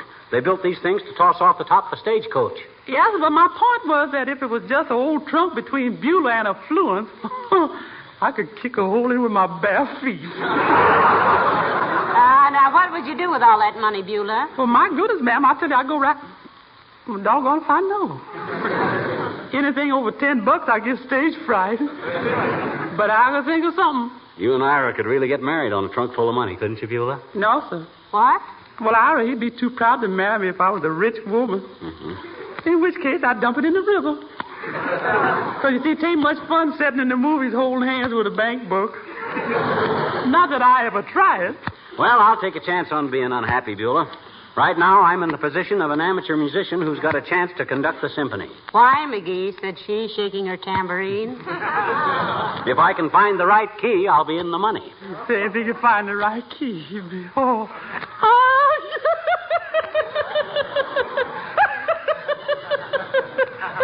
I love that man.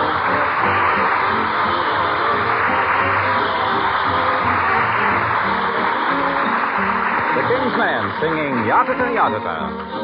Professors of English all agree that making conversation is an art. They should hear you making conversation with me.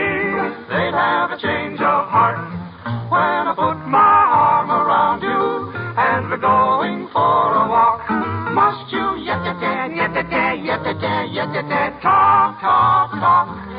When we're sitting close together in a cozy taxi cab, must you yet-a-da, yet-a-da, yet-a-da, yet-a-da, gab, gab, gab. Aristotle, mathematics, economics, antique chairs, then psychology, biology, photography, biography. Slow down, who cares? There's a brand new moon this evening, and the weather should be fine. If you yet-a-da, yet-a-da, yet-a-da, yet-a-da, same old line, I'll politely close your lips with mine. Whenever I try to say a word, it never gets past my throat. Here's a little sample conversation I heard. Pardon me if I quote.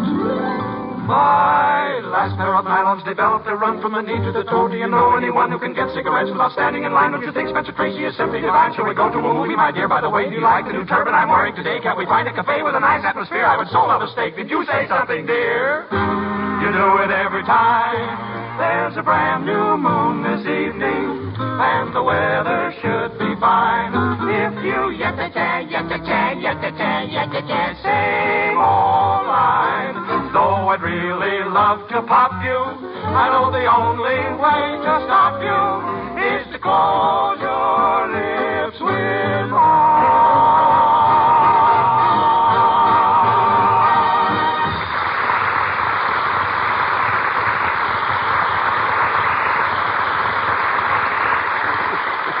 Dad, rat of Molly, I've tried every key I own, and this lid hasn't budged an inch. Haven't you got any trunk keys hid away? No, dearie, I haven't. But there's an axe in the basement. You can chop a hole in it. Yeah, I thought of that, but there's a heavy penalty for defacing United States currency. Yeah? Yeah, if that axe should slap into one of those $10 gold pieces, I'd be in trouble. Yeah, there's that, too. And if it's full of diamond rings, you might dull the axe.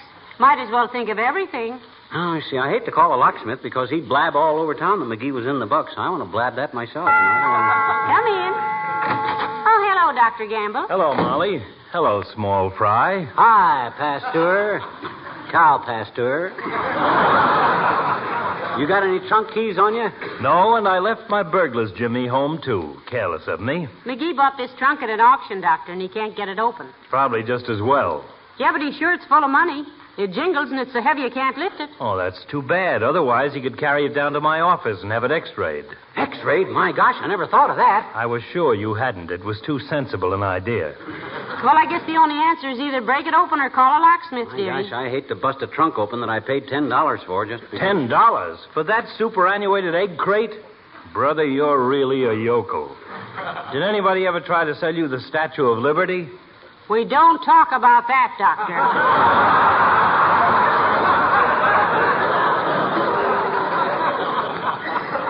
Why not?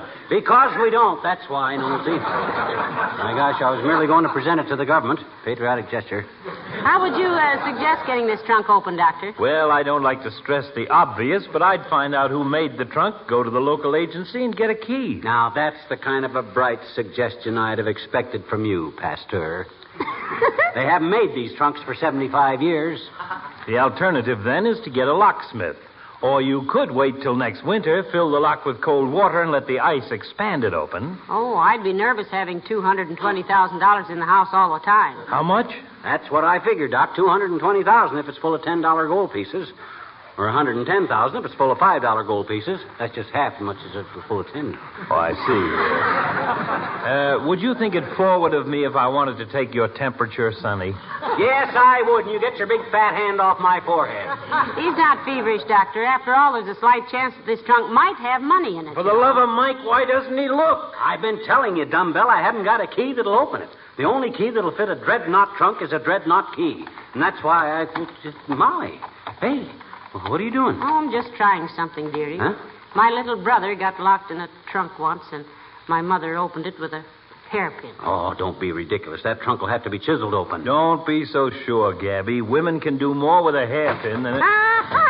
There it is, McGee. I unlocked it. Oh, boy, oh, boy, oh, boy. Take that end of it, Doc. When I say 3, tip it over. Why don't we just raise the lid and peek in? No. It's more dramatic this way. Oh. You ready? Yep. 1, 2, 3.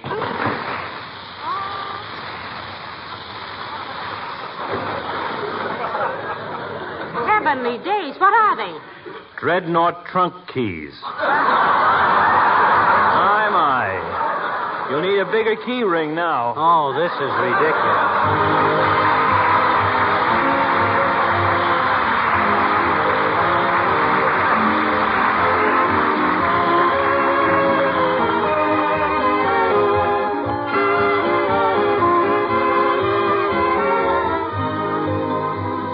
Some time ago, I gave a friend of mine a package of Johnson's Car New to try on his car. He is now an enthusiastic Car New user. Why, this stuff is even better than you said it was, he volunteered.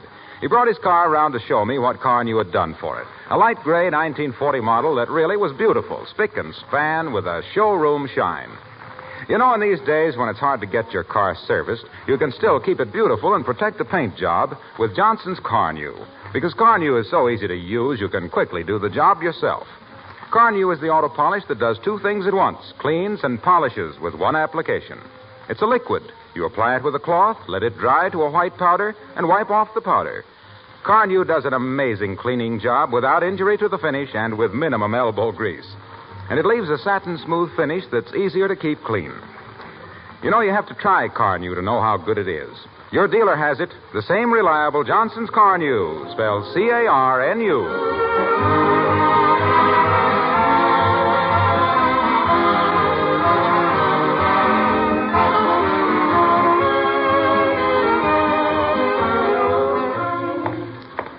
Oh, I had a trained flea and his name was Daniel. Saved up his money to buy his own spaniel. Hey, Molly, you know what I did? Had I better sit down before you tell me? No, look, I took all those dreadnought trunk keys, 7,000 of them. Yeah? I took them to a locksmith, and he gave me $20 for them. Well, good for you, dear. Yeah. You made a profit on your investment after all. Yeah, and because you were smart enough to open the trunk with a hairpin, I bought you a little present. Oh, you're so kind. Thank you, darling. What is it? Package of hairpins. Oh. Yep. Good night. Good night, all.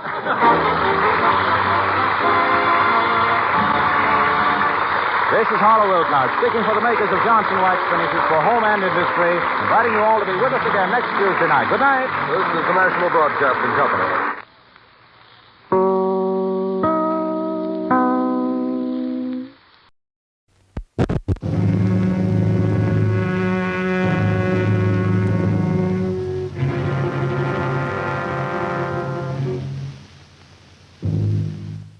Death, eternal punishment for anyone who opens this casket.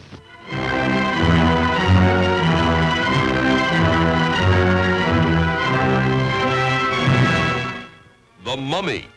Is it dead or alive? Human or inhuman? You'll know. You'll see. You'll feel the awful, creeping, crawling terror that stands your hair on end and brings a scream to your lips. There's nothing on earth like the mummy. You will not remember what I show you now, and yet I shall awaken memories of love and crime and death. Now I know his horrible plan. He is going to kill her and make her a living mummy like himself.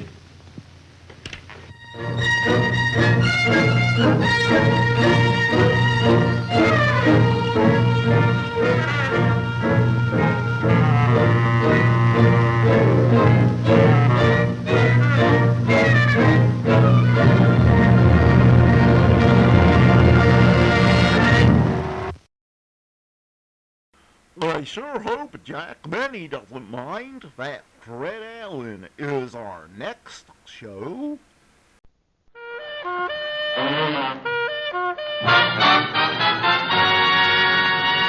The Fred Allen Show, specially rebroadcast for the American Armed Forces and their allies. Here are Fred Allen, Portland Hoffa, the mighty Allen Art Players, High-Low Jack and the Dame, and Al Goodman, his chorus and orchestra.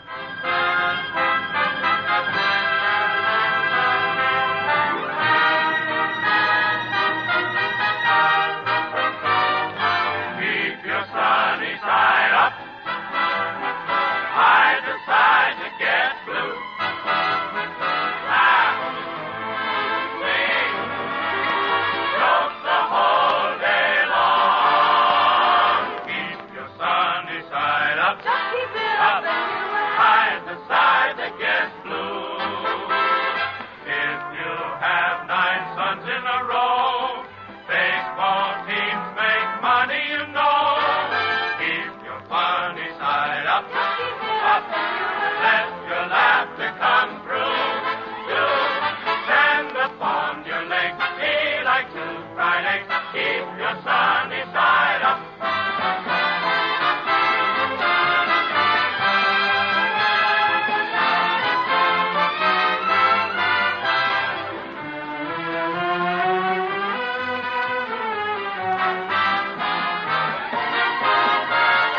Keep your sunny side up, Papa. Hide the side that gets blue, blue, blue. If you have 9 suns in a row, baseball teams make money, you know. Keep your funny side up, Papa. Let your laughter come through. Do stand upon your legs, be like 2 fried eggs. Keep your funny side up.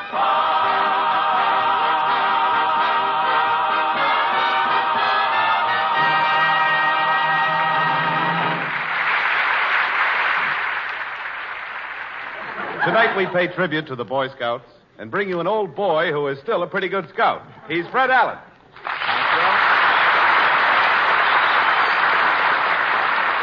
Thank you, and good evening, ladies and gentlemen. And Jimmy, you're not kidding about my scout background. I started in as a Cub Scout, worked my way up to be a tenderfoot, and then on account, a little later on in my adolescence, on account of my buck teeth, they put me in the Beaver Patrol.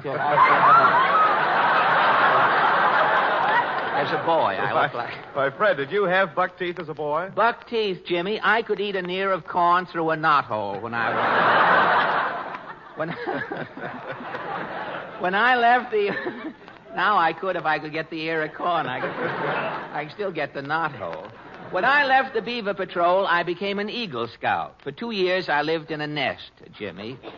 Those were molting, you know, and part-time work. Those were I didn't lay eggs until just tonight. I mean, as long as I was an eagle, I never thought of it. But those were the happy days, James. Tying knots, doing good deeds.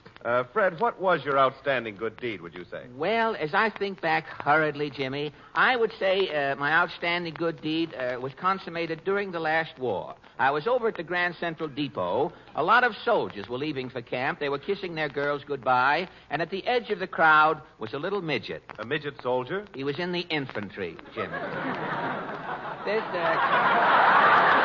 This midget soldier had a girlfriend 6 feet tall. He couldn't kiss her. Oh, you helped the midget kiss his tall girl? I put him up to it, Jimmy. And that was my good deed for... Mr. Allen! Well, Portland.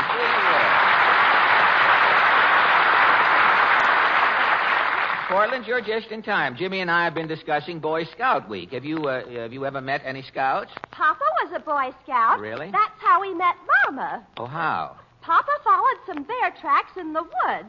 When Papa overtook the bear... Yeah? It was Mama. Well, that's silly. How could your mother make tracks like a bear? Mama was walking in her bare feet. Bare feet. That's one on you. That's one on me, huh? Brother, this program is starting to sound like it pays to be ignorant. Tell me, where is your mother tonight? Well, Mama and I were going to see the new Frank Sinatra picture, but Mama had to stay home. Well, why? Mama has laryngitis. She can't scream. Oh, well. There's no fun seeing Frank Sinatra if you're no fun, huh? An old R I had left over from last year's oyster season.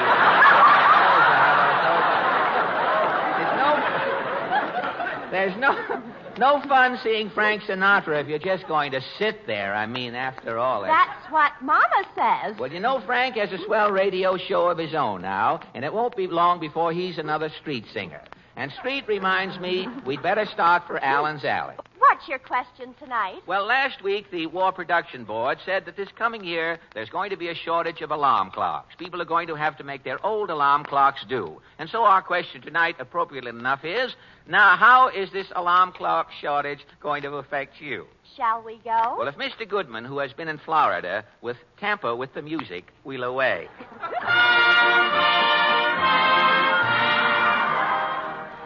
Well, Portland, here we are back in Allen's Alley. I wonder if Senator Bloat is in. Yes? Senator Bloat, what is your reaction to the shortage of alarm clocks? If my bill, the Bloat bill, goes through, a signal will be given in Washington. Every person in America will be awakened mornings automatically. You awaken people automatically? Well, how are you going to get 130 million people out of bed at the same time, Senator? Short wave. And if the short wave doesn't work? I'll get a tall whack.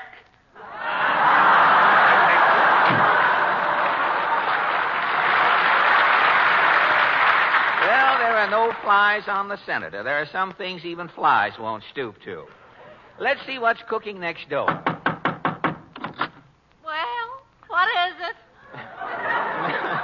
Mrs. Prawn, has the alarm clock problem bothered you? Yeah, my alarm clock broke last week. I had to get something new. Well, what did you finally work out? I took the cuckoo out of my cuckoo clock and put in a live rooster. A live rooster, huh? Yes.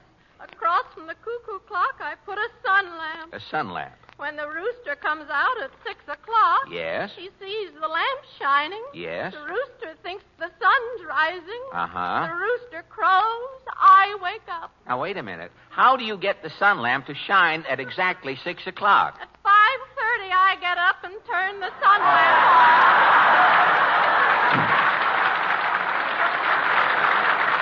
on. Well, when the rooster wakes Mrs. Prawn, there are 2 crows in the room. Let's try next door.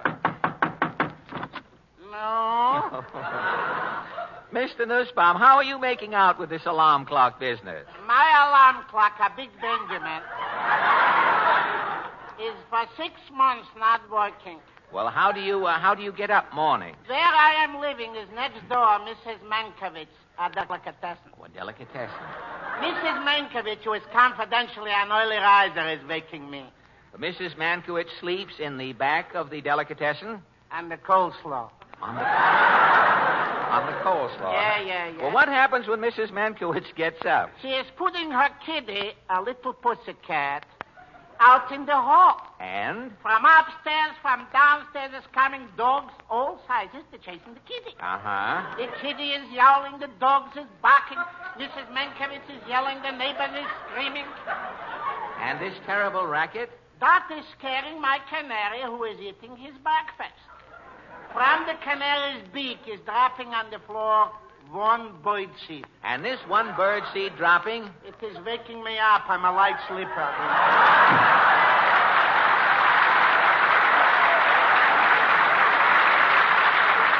Well, again, we find ourselves at the end of Allen's Alley. What lurks behind this last door? Good evening, all. Up's a daisy. Falstaff's here to make like crazy. Please, Falstaff, tell us that you have no poems tonight. Au contraire, old boy. Have you heard Who put the kipper in Mrs. Murphy's slipper? You haven't heard that? No. There's an egg to go with it now. No. Or, should have put a sturgeon in there. It could have laid its own egg as long as it was in. No, I haven't heard that, Falstaff. How about this? She blushed and said you couldn't be ruder as I tweaked the fin on her barracuda. No. The party broke up. Guests reached for their coats when Mother started singing Mersey Dote. Now, wait a minute. For your information tonight, we are talking about the shortage of alarm clocks. Precisely why I am here. I have written a poem. What is your alarm clock poem called? Man's Best Friend. Well, how does it go? The poet says woman is man's best friend. The cynic says a dog, any breed. The sportsman says his best friend is a horse, any species of steed. But my best friend is an alarm clock, and I am a man among men. You can have dames, dogs, and horses. A true friend is my little Ben. In the morning, a woman will call you. A dog will start licking your hands. A horse will neigh neath your window. But my little Ben understands. I've overslept every morning this week, and my little Ben never has spoken. I say a man's best friend's his alarm clock, but only if the darn thing is broken. Thank you, Falstaff. As Minnesinger Openshaw struts into the night, Maestro Al Goodman rises baton akimbo to welcome Hilo, Jack, and the Dame, the song San Fernando Valley.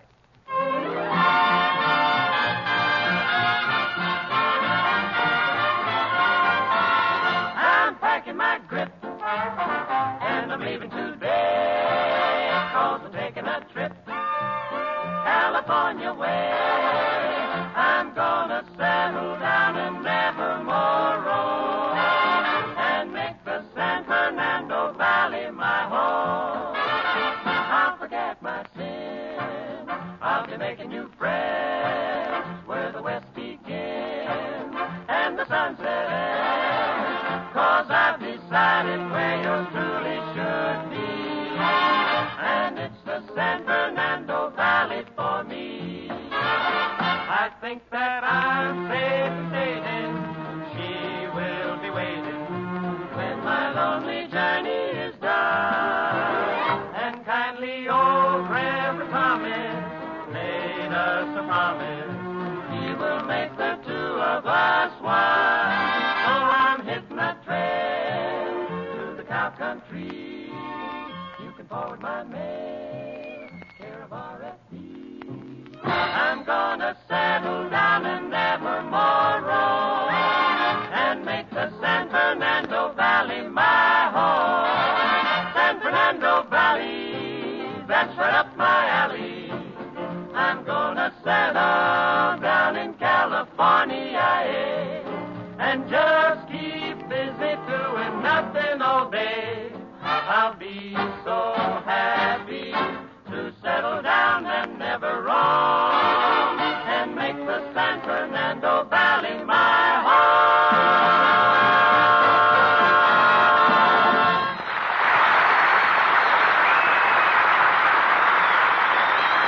Thank you, Hilo, Jack, and the Dame. That was Mersey Dote in synopsis form, played by Al Goodman and his Swing and Sway for $2 a day orchestra. I have had a hard week. Oh, did something go wrong? Oh, everything has gone wrong. Last Thursday, I bought that new book by Luella Parsons, you know, The Gay Illiterate. When I got the book home, I found 4 pages were missing. Well, I went back to the bookshop. They sent me to the publisher. Did he tell you where to go? In no uncertain terms. By now, I was pretty mad. I read that Luella Parsons was here in New York, so I took my book and went over to her hotel to see her. As I entered the door of Miss Parsons' suite, a voice said, Why, Fred Allen. Luella Parsons.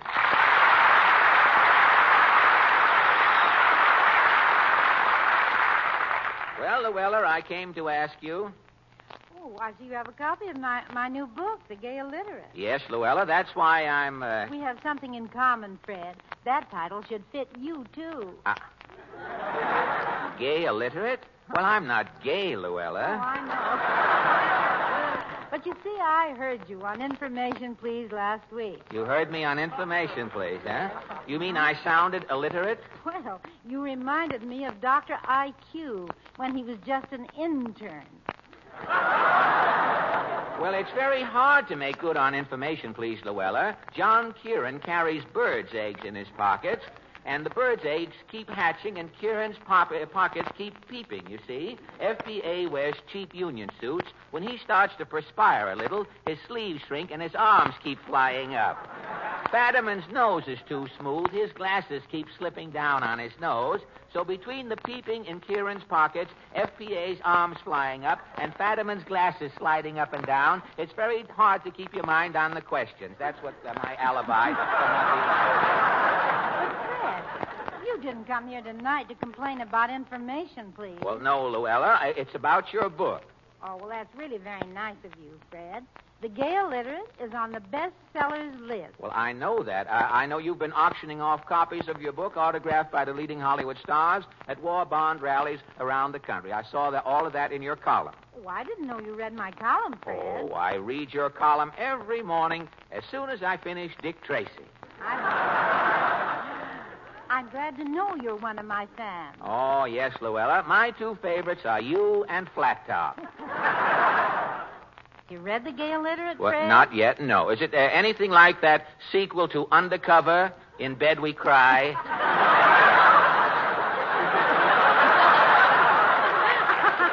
There's nothing undercover about my book. It's the story of my life. The story of your life in how many volumes? One volume. How old do you think I am? Shall I be brutally frank, Luella? No, for heaven's sake, no. The real reason I'm here, I bought a copy of your book, and 4 pages are missing. Now, with 4 pages gone, it's like getting a copy of Esquire with just the stories.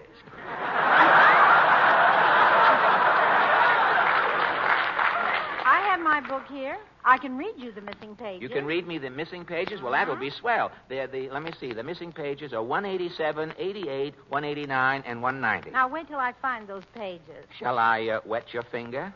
No, thanks. I have damp hands. Oh, lucky you. Good. Here we are. Page 187. What does it say there? The chapter's title is A Star is Born. A Star is Born. How does it start? On Valentine's Day, 50 years ago, in a tiny town north of Chicago, one of the screen's greatest stars was born. The tiny town was Waukegan. Now, wait a minute. Oh, no, wait, please. Luella, you mean on page 187? The Life of Jack Benny stars. And it goes on for 4 pages? Yes, it's all about Jack. Well, I will keep my copy, thank you, Luella. If your book sells for $2, my copy of Gay Illiterate with those 4 pages missing is worth $100. If you tear those 4 pages out of every book, you'll make a fortune. Now, look here, Fred. I have my own private feuds. You're not getting me mixed up with you and Jack. I see your point. You have to draw the line someplace. Yeah, I certainly do. Well, before I go, Luella, I know all your life you've written about movie stars. Haven't you yourself ever wanted to be a glamour girl? Fred, to glamorize me would be a retread job. Wouldn't you like to be a star in pictures? I confess, I've always wished to be the heroine in one of those rip-roaring Western pictures. In a Western. Well, tonight you're going to get your wish, Luella. I have written a Western picture, and you are going to star in it. But, Fred... It's too late, Luella. As your picture starts, a fanfare is heard. Luella Parsons presents...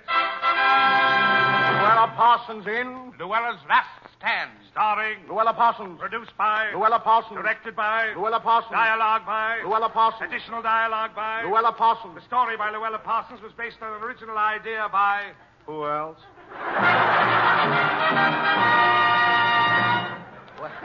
Well, Luella, how was that? I can't complain about the billing, Fred. What part do I play? Part? Luella, you play 4 different parts. 4 different parts in the picture. You're the star. You see, you play 4 different parts. 4 parts? I thought you were quitting on the picture already before you...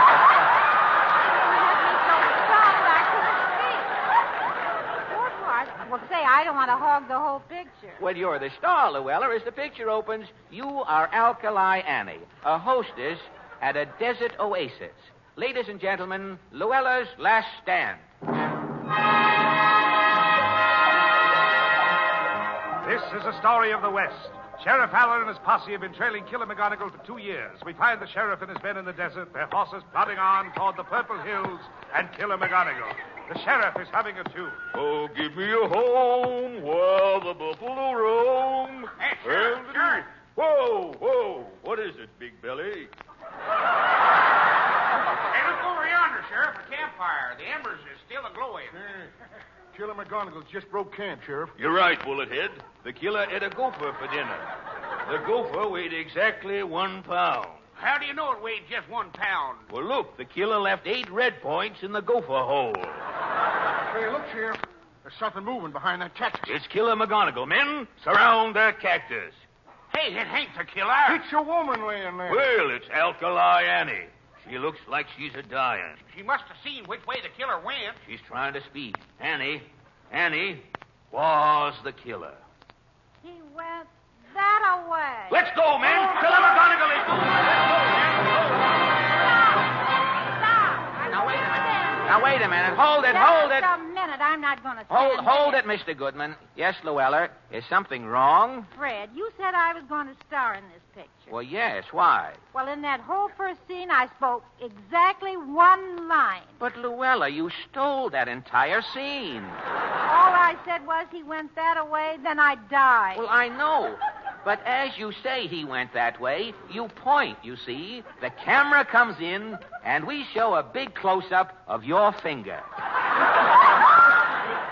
We fade out on your finger, and you're through as Alkali Annie. With a part like this, I'll be through as Luella Parsons. Well, you'll be another Slim Somerville. In this next scene, you're Cold Deck Dora, the female card shop. The camera fades in on the Big Nugget Saloon at Devil's Didy, Arizona. Hey, look, man, Sheriff Allen and his men are coming. They must be on the trail of Killer McGonagall. Well, howdy. Bartender, drinks for the house. It's on me. Name your poison, man. Well, we're all drinking the same, bartender. Make it 3 mountain martinis. What's a mountain martini? A tall glass of buffalo drool with a puma's eyeball floating in it. A puma's eyeball? Here, when I say here's looking at you, I like to have something looking back at you.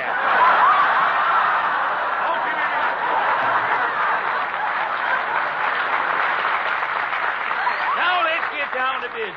Barkeep, have you seen Killer McGonagall? Yeah, just left. The killer was playing Red Dog with Cold Deck Dora. Here comes Dora now. Careful, Sheriff. She's a slickin'. I know she's a slickin', but I can handle a bullet head.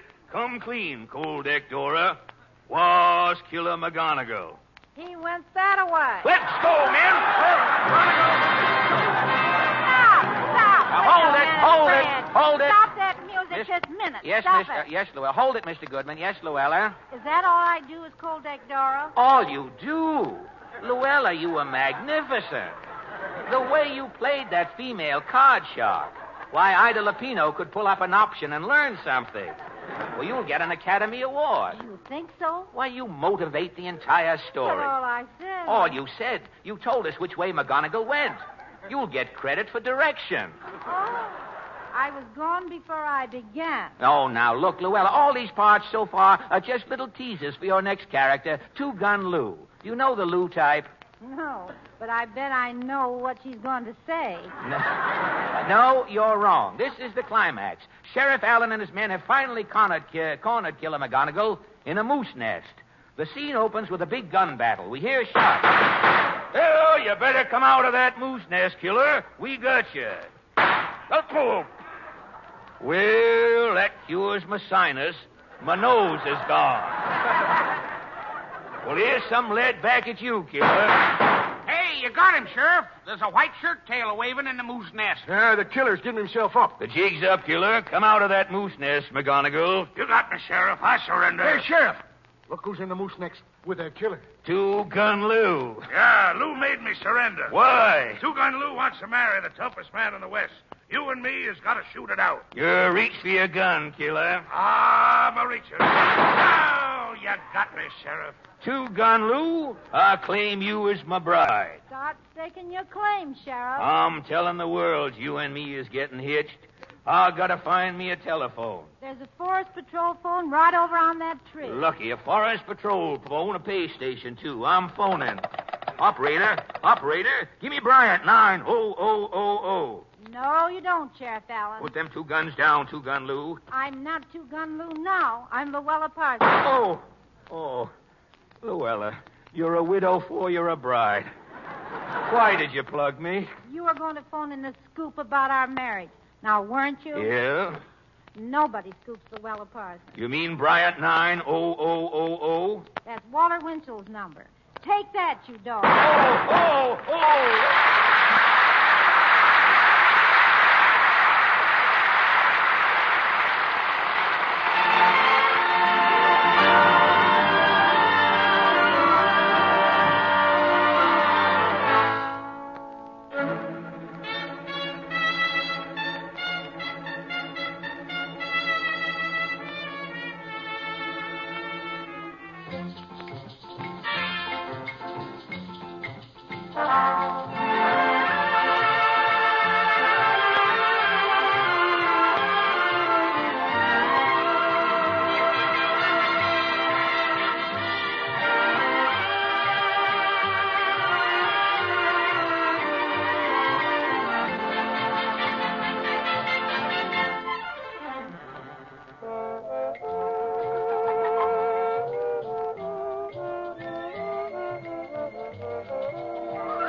This rebroadcast is a presentation of the Armed Forces Radio Service.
you are. Ladies and gentlemen, permit me to introduce myself. I am Mr. Matuchek of Matuchek and Company, the shop around the corner.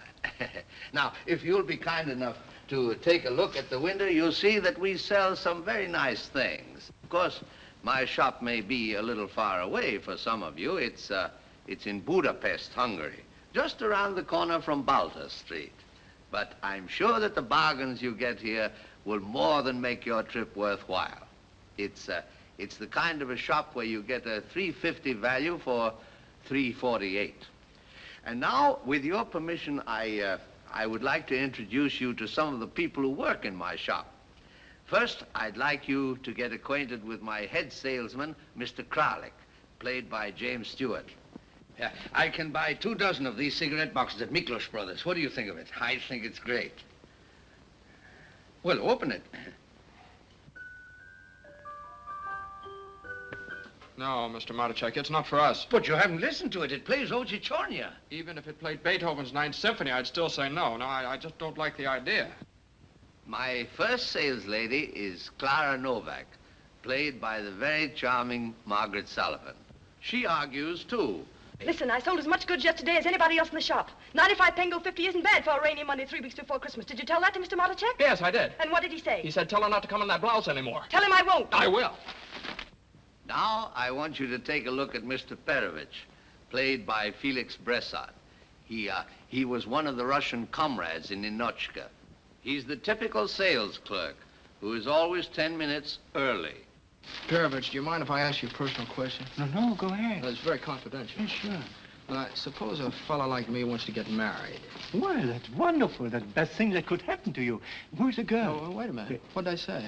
I said suppose. I said a fella like me. I did say me. Now, look, how much does it cost you to live?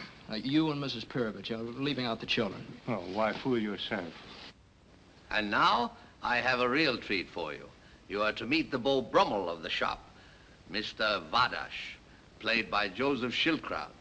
Everybody wonders where he gets the money to dress so elegantly. He certainly can't do it on the salary he gets from me. And no shop is complete without an errand boy.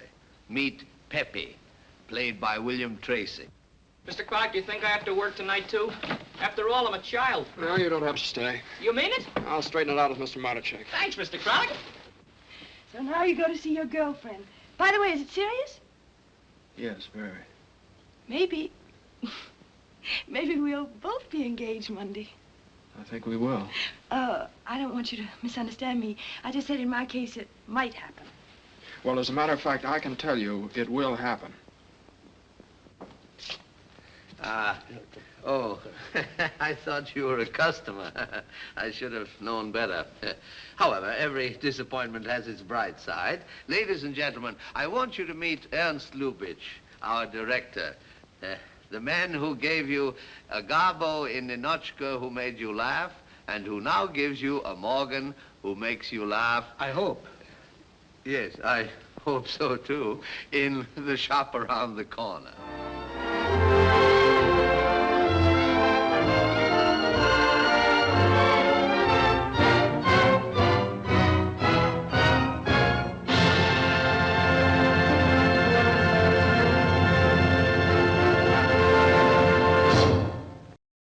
Now it is time to go back to Dodge City with Gunsmoke.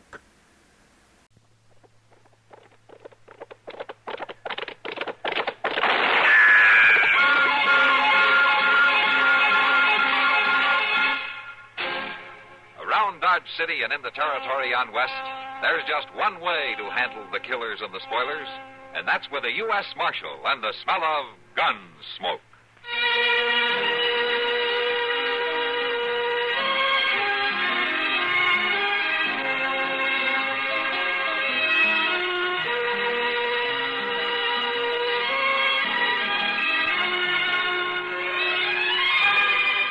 Gunsmoke, starring William Conrad, the story of the violence that moved west with young America, and the story of a man who moved with it.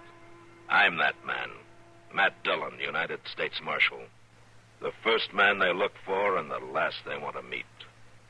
It's a chancy job, and it makes a man watchful. and a little lonely.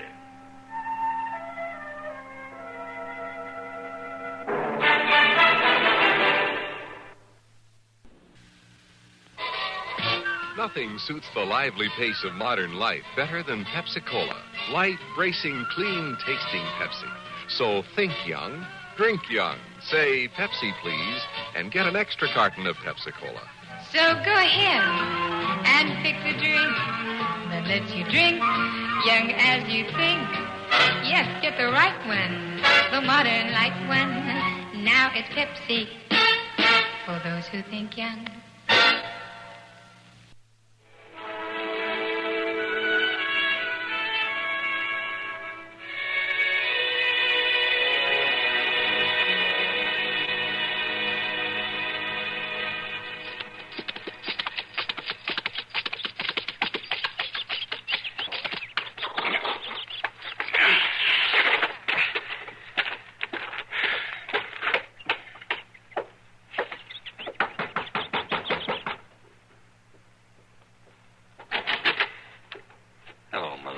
You're late.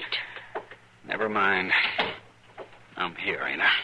Now, Tom, stop.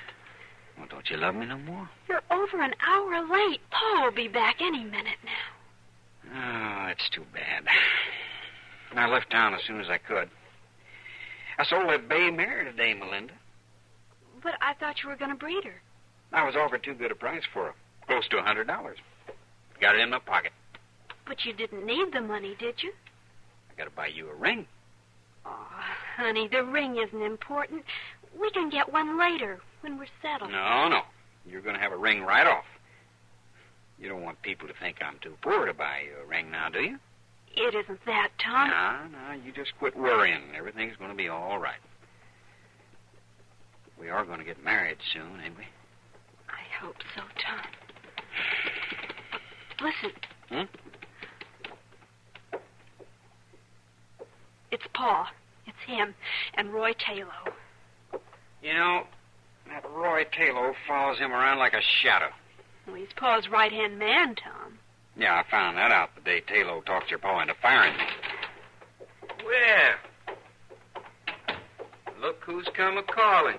Melinda, what's he doing here? Tom came here to see me, Paul, not you. And I give him credit for that much sense. Are you telling me I can't call on Melinda when I want to? When I decide that, I'll show you, not tell you. Now, stop it, both of you. Paul, if you're going to act like this every time Tom comes out here, I'll meet him someplace else. No, there's no need to fly off the handle. But I gotta wonder about a man who spends all his time courting. Look, Mr. Miles, I know what you think of me, but I'm going to have my own ranch soon. And that's a whole lot better than taking wages from somebody else, if you ask me. Your own ranch, huh? Why, sure, Mr. Miles. You're forgetting he owns 2-3 head of horses. I got 6 head, Taylor, and they're as good as any around. Well, they may be the best horses in the whole world, but that don't hardly make no ranch. He's got to start somewhere, hasn't he? Yeah, he sure does, but I wish he was in Texas doing it. Come on, Taylor. We got work to do. Don't you mind him, Tom. You'll make out fine, a hard worker like you. Why, you... No, Tom. That's all he wants is for you to start trouble here. Me start trouble? Forget about them. They're just mad because they know they can't do anything about us. No, they can't, can they? Come on. I'll make you some coffee. All right. Fine.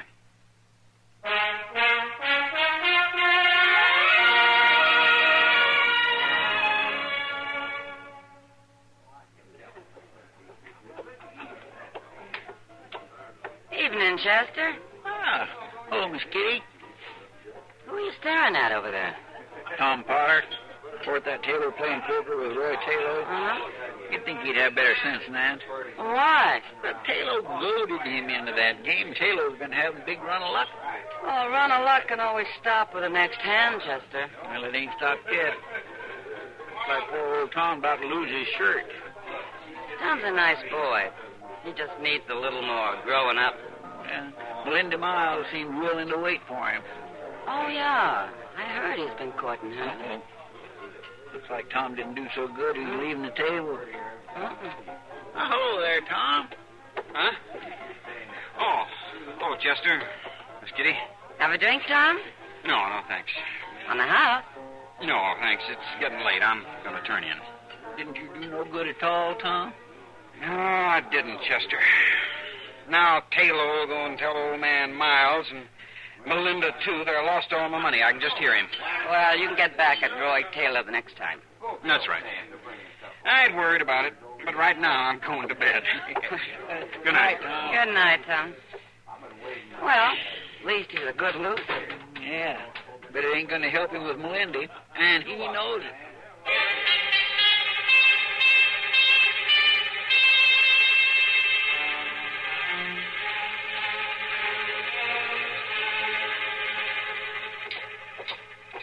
It happened right in that alley, Mr. Dillon. Doc ought to be there by now. You say Taylor won a lot of money at the Long Branch last night, huh? Yes, sir, but he give most of it to Bill Pence to put in the safe there. Any idea how much he kept on him? Well, I was right there, but I didn't watch too close. Well, about how much? My man, a little over $100, I'd say. All right, man, let us through. Step aside. Give over, Alvin. Let us through. Hello, Matt. What do you think, Doc? Well, there's nothing I can do for him. He's dead. I'll go through his pockets, Doc. Chester said he had some money on him. He might have been robbed. All right. All right, you men. All right, Taylor's dead. Nothing you can do, so let's move on. Huh? Well, it's just a doggone shame when a man can't walk down Front Street at night without getting himself murdered. Did you find anything, Doc? There's no money on him now, Matt. Robbed, huh? Murdered and robbed. It looks that way. Mr. Dillon, I hate to say this, but you know Tom Potter. Sure, why? Well, sir, he lost his whole stake to Roy Taylor tonight. There were other men in the game. They lost too, didn't they? For sure, but there was already bad blood between Tom and Taylor. Oh, Harry Miles' daughter, you mean? Melinda, yes, sir. Oh, Chester, Tom Potter isn't the kind of man to do this. Well, now, it'll come up, Doc. You just wait and see. Well, I'll find Tom and talk to him tomorrow, but right now we better go get a wagon. A wagon? You mean you're going to take Taylor out to the ranch this time of night? I think Harry Miles would appreciate it, Doc. He and Taylor were pretty good friends. Miles ain't going to take this easy. No. I'll go get a wagon, Mr. Dillon.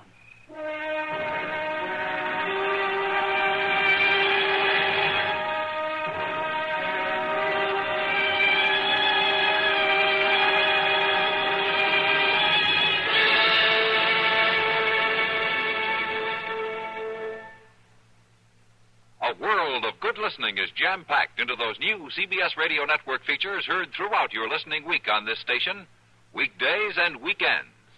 A total of 43 times a week, nuggets of information come to you as an exclusive network service in your area. Where you're listening now, the roster includes such 5-a-week favorites as David Schoenbrun's Your Man in Paris broadcast, Nancy Honchman's A Woman's Washington, Zachary Scott with Man and Wife, Douglas Edwards' Sidelights, Alan Jackson's Information Central, and Personal Story. In the week to come, comedian Orson Bean will tell his personal story in his own words. A story of laughs and tears, of hits and misses, by the world's greatest living authority on the life of Orson Bean. Tomorrow through Friday, enjoy over this station Orson Bean's Personal Story and the rest of the timely, informative CBS Radio Network features, now part of each day's listening right here.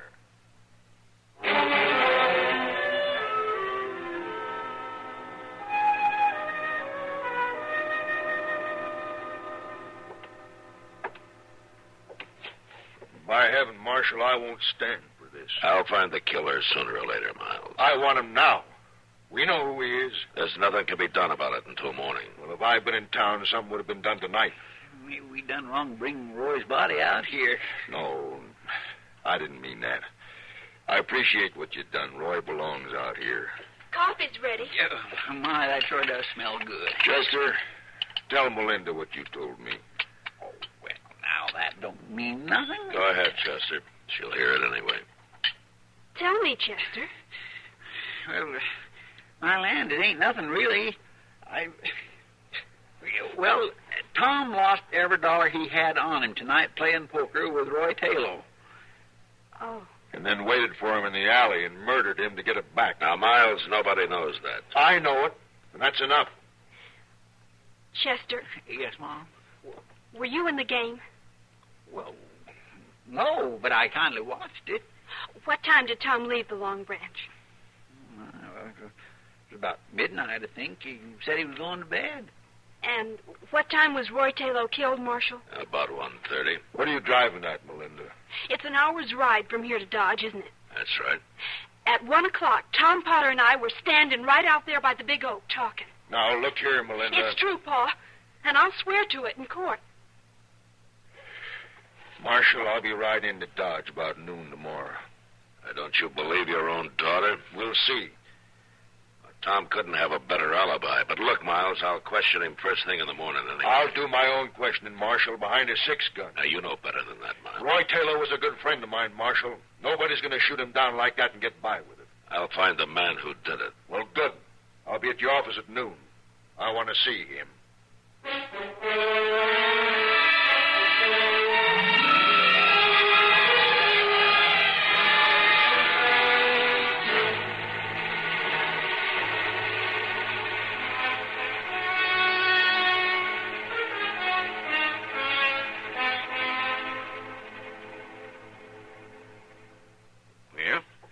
What do you think, Tom? Mm-hmm. That's a mighty pretty ring, Mr. Jonas.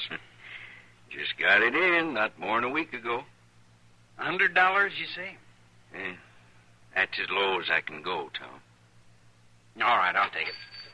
Oh, be right with you, Marshal. Well, Marshal. Morning, Tom. Want me to put the ring in a box, Tom? No, I'll take it as is. Here's your money. Right. $100. Thank you. $100. Something wrong, Marshal? You went broke last night, didn't you? Oh, yeah, I see. I heard about Roy Taylor. He was robbed of a little over $100, Tom. You know where I was, Marshal? Where?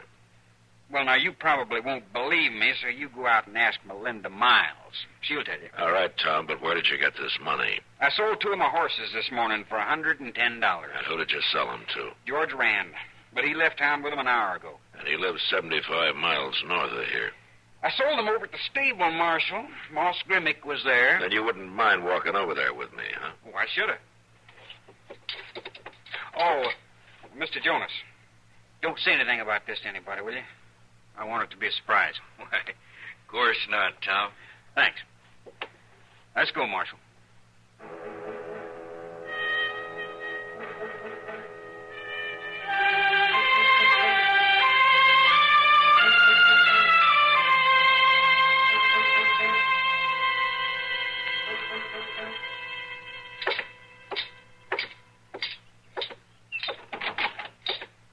Oh, Mr. Jones. Have any luck? No, I'm afraid not, Chester. I haven't turned up anything. And you're eliminating Tom altogether? And I had to. Moss Grimmick was there when he sold those horses to George Rand. Tom's in the clear. Well, I'm kind of glad to hear it. He's a good boy. You know, old man Miles sure can churn up a storm. Coming in here at noon today, expecting you to have the killer already locked up. You think he meant it when he said he'd kill Tom if he ever come courting Melinda again? I'm afraid he did, Chester. Did you tell Tom about it? Sure I did. For all the good it'll do. Oh, my heavens. What is it? Speak of the devil. Look yonder. He's with Melinda. They're coming in here. Hello, Chester. Oh, Melinda. Huh? Marshal, we've been looking for you. Oh, what's the trouble, Melinda? Her pa, that's what's the trouble. What's he done? He came home and said he'd shoot Tom on sight if he came around the place again. What are you doing in town? She come to find me, Marshal. She's got an idea, and it's a good one, too. Oh? I thought it all out, Marshal, and there's only one way to settle this business. And how's that? Tom's innocent. Pa told me you're convinced of it yourself. Well, I don't think any court would convict him. Then you've got to arrest him and have him tried. What? It's the only way, Marshal. He'll be found not guilty, and it'll put Pa to shame, and he'll have to leave us alone. You've got to do it, Marshal, right now. You agree with all this, Tom? Sure I do. Melinda's right. It's the only thing that'll work. You'll do it, Marshal, won't you? No, I can't do it. But, Marshal... I'm sorry, Melinda, but the law can't be used that way. Then you won't help us? I didn't say that. I've been doing some thinking. Maybe I'll come up with something. But meantime, you get back home. And, Tom, you stay away from there. I don't want any more killings. Come on, Melinda. I'll take you back to your horse. You give up awful easy, don't you? I didn't say I'd given up. Come on. Come on. Marshal. Bye, Melinda. Tom. Chester. Yes, sir? I'm riding out of town for a couple of days. What? Keep an eye on things here, will you? Well, yes, sir, but by jing, this sure is a fine time for you to go horseback riding's all I can say. I need the exercise.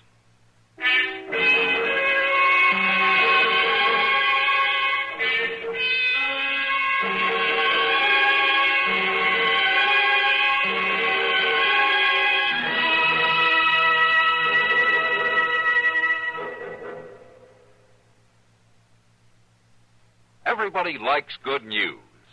Since this is true, wouldn't expanded CBS News broadcasts find greater favor with the vast CBS radio listening audience if they simply omitted bad news?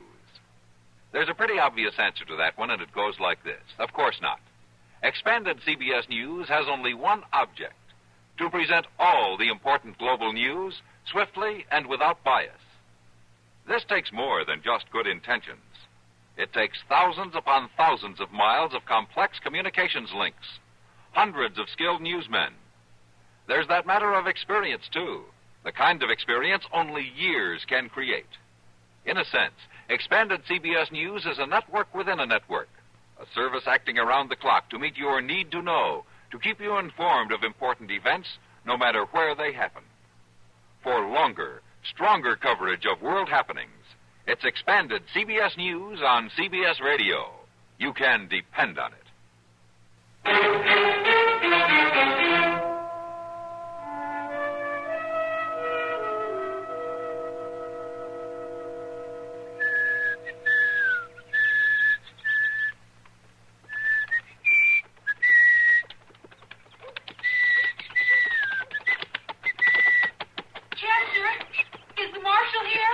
No, Melinda, he ain't.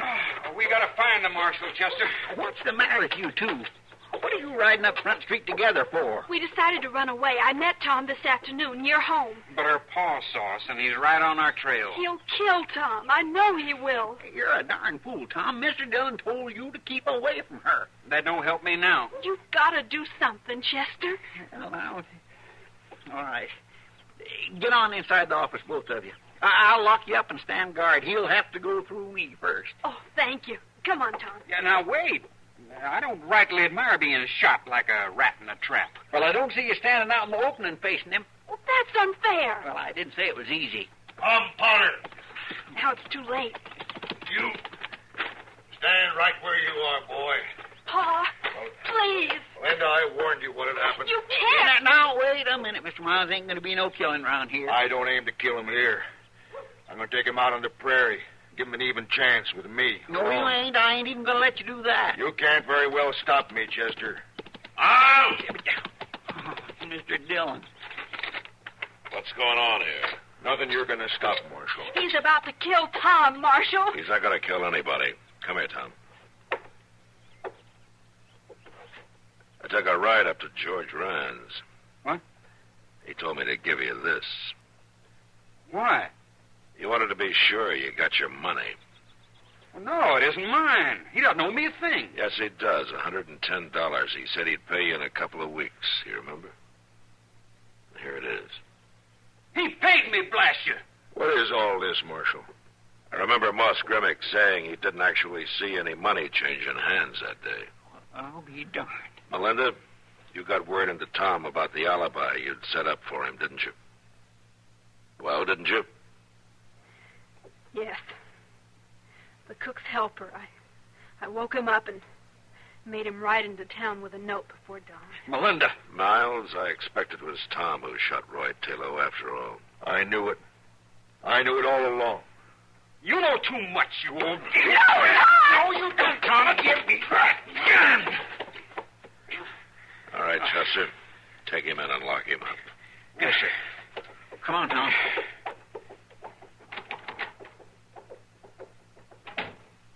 Why, he was going to shoot me. You can be thankful he didn't, Miles. Melinda's going to be needing you now more than ever. You're right, Marshal. Thank you. Thank you. Oh, Pop. Come on, Melinda. It's time we went home.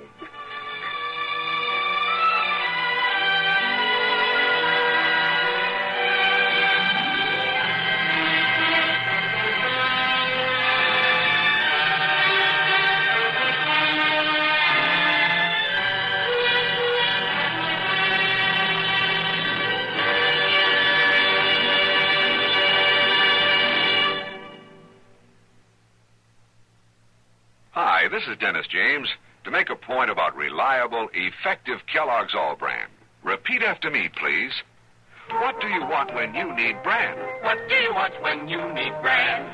Reliability. Reliability. Now, what do you get in Kellogg's All Brand? What do you get in Kellogg's All Brand? Reliability. Right. You see, Kellogg's All Brand is the reliable brand that millions depend on for the effectiveness they want. It's the real Battle Creek formula that brings you more brand bulk in every serving. More of the vital brand bulk that helps you keep regular. Kellogg's All Brand is also low in calories and mighty pleasant tasting. You can trust Kellogg's for that. The crisp toasted shreds have the kind of good bran muffin flavor that most folks are partial to. So next time you are shopping, get Kellogg's All Brand, and you'll get reliability. That's what you get in Kellogg's All Brand. Reliability.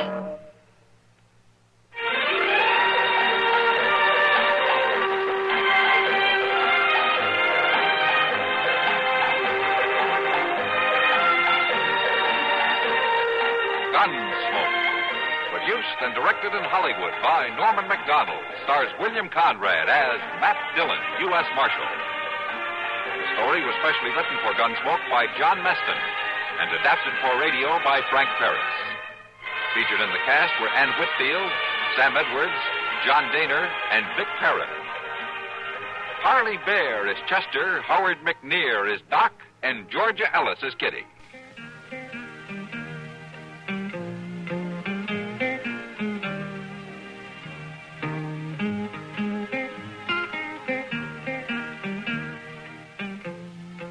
This is George Walsh, inviting you to join us again next week when CBS Radio presents another story on Gunsmoke. This is the CBS Radio Network. Radio Network. Radio Network. Radio Network. Radio Network. Radio Network. 777, the Magnificent Seven. They were only 7, but they fought like 700 to bring the kind of justice that would last. 777, the Magnificent Seven. They made a brave stand, the Magnificent Seven. They fought for the future to wipe away their past. The Magnificent Seven.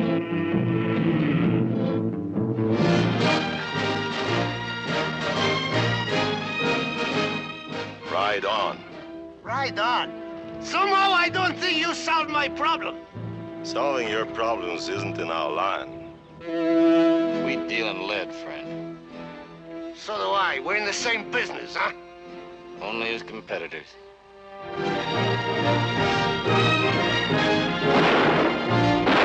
Get up and face me! Do you get up?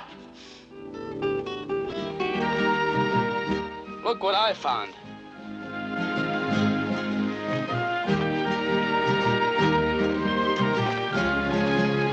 So that's where they were. You hid them. Sure they hid them. But she won't tell me where. They're afraid. She's afraid of me, you, him, all of us. Farmers. Their families told them we'd rape them.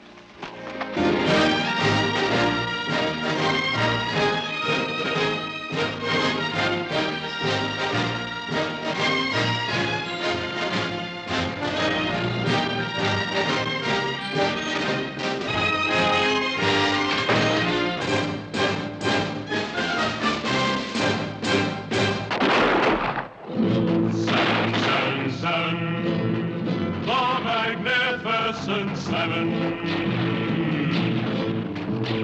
They were only 7, but they fought like 700 to bring the kind of justice that would last. They made a brave stand, the magnificent 7. They fought for the future to wipe away their past.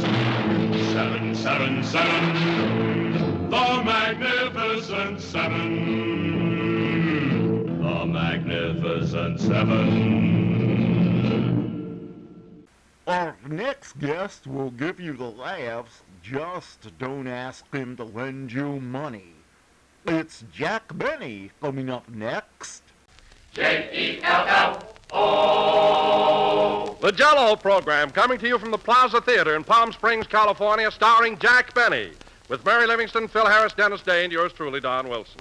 The orchestra opens the program with I'm Going to El Centro with a banjo on my knee.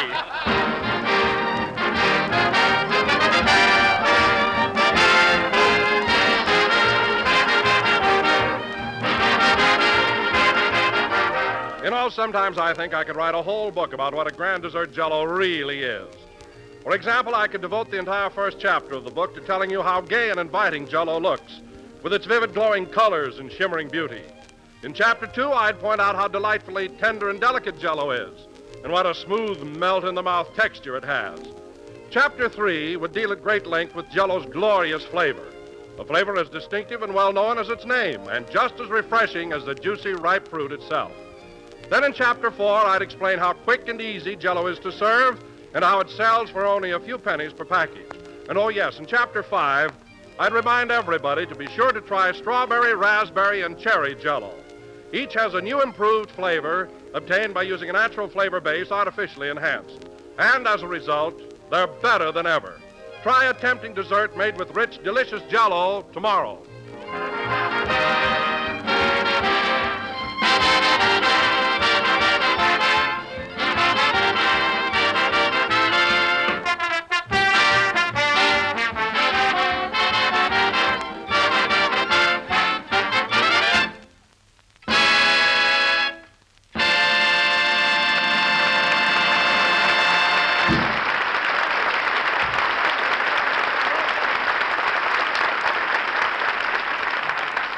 I'm Going to El Centro with a banjo on my knees, played by the orchestra.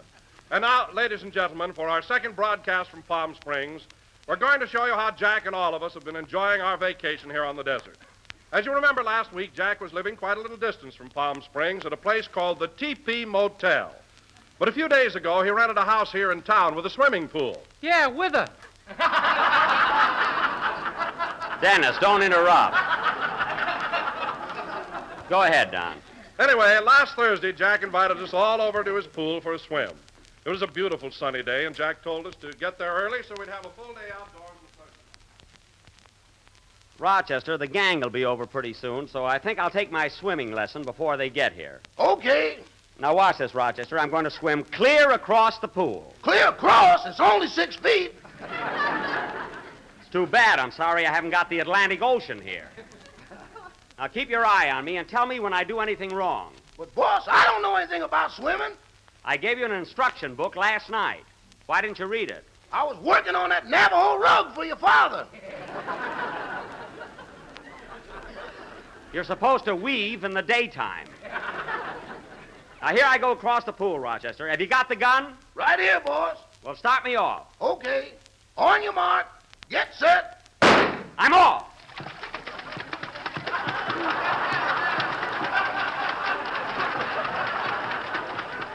Wow. Whew. Whee. Well, I did it. I swam clear across the pool. How was that, Rochester? Fine. Now try it without your water wings. Nothing doing. This is the deep end. Oh, well, I've had enough swimming for a while. Ain't you going to take your diving lesson? Oh, yes. Here, help me out. There. Now hold my water wings and I'll dive in. I think I'll dive from the high board. That'll be a real thrill. Uh-huh. Of course, I'm not used to this. Maybe I ought to dive off the low board. That's fun, too. Uh-huh. Of course. Oh, why bother? I'll dive right here from the edge of the pool. There's one more way, boss. I can dunk you.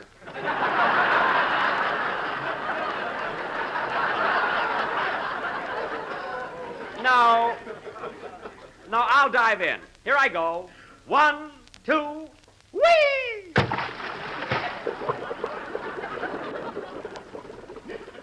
There he goes. When he takes them water wings off, he sinks like a rock. Oh, hello, Miss Livingston. Hello, Rochester. The rest of the gang get here yet? No, ma'am. You're the first one. Sure is a beautiful day. Yes, it's lovely. Gee, look at those mountains all around us. Majestic, ain't they?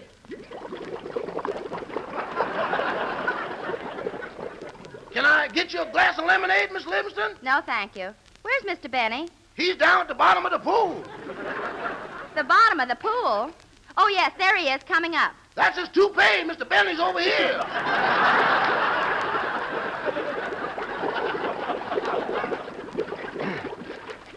Darn you, Rochester. I almost drowned. Why didn't you throw me the life preserver? I couldn't. I was sitting on it. Well, you could have got up. Now, pull me out. There. Oh, hello, Mary. Hello, Jack. Oh, boy, get a load of that bathing suit. What's the matter with it? The first one I ever saw with long pants. These aren't long pants. When my trunks get wet, they creep down. They'll be all right when they dry out. When they dry out, they'll break your legs. They will not. This material is very good. Say, you've got your bathing suit on, Mary. Why don't you go in for a swim? Oh, I'll wait till the others get here. Hey, Jack, what's that canoe doing in the swimming pool? That canoe? Oh, Rochester won it from an Indian. You know, he brought his dice with him. Would you like a string of beads, Miss Livingston? Rochester, I told you last week to stop gambling with the Indians. Boss, when a man fades me, I don't look up to see if there's a feather in his hair.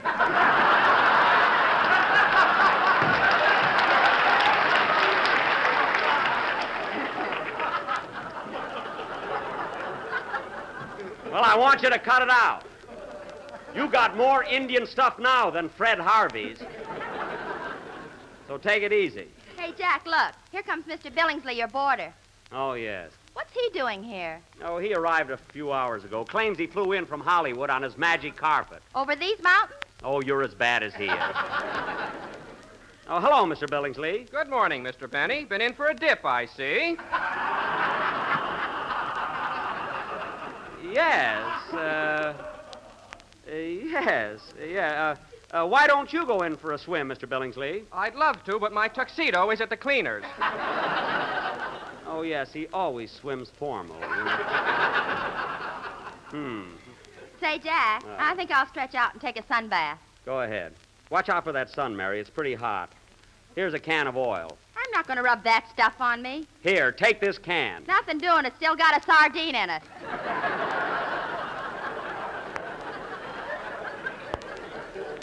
A sardine? Shall I bring you a cracker, boss? Never mind. I think I'll take a sun bath, too. Rochester, rub some oil on my back. You mean out of this can? Yes. I did that yesterday, and the cat licked it off faster than I could put it on. Well, that cat isn't around here today. Rub me. Okay. Gee, Mary, just think. Here we are taking a sun bath, and right above us are snow-covered mountains. Aren't those peaks beautiful? They're sharp, too. My magic carpet is in shreds. Oh, that's too bad. How are you going back to Los Angeles? With a banjo on my knee.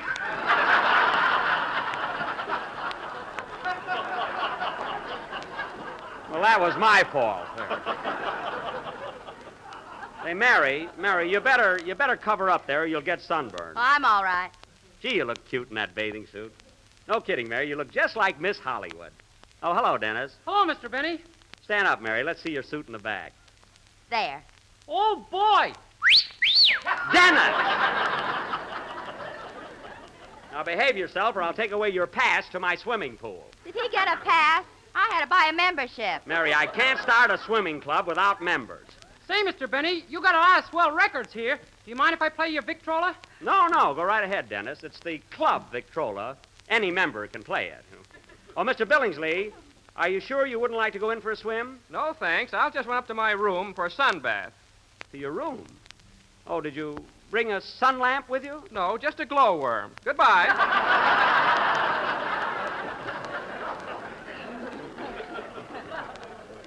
He must have traded in his lightning bug.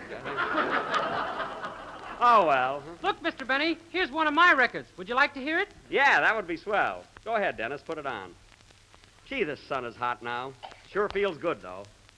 You know, it's fun just stretching out here and... Ouch! Oh, oh! Oh, oh!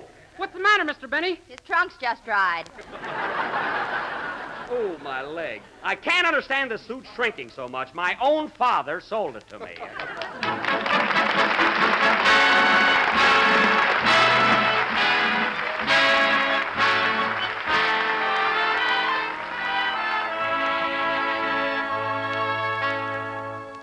Why do I feel so lonely, so lost and blue? Why does my heart wander aimlessly the whole night through?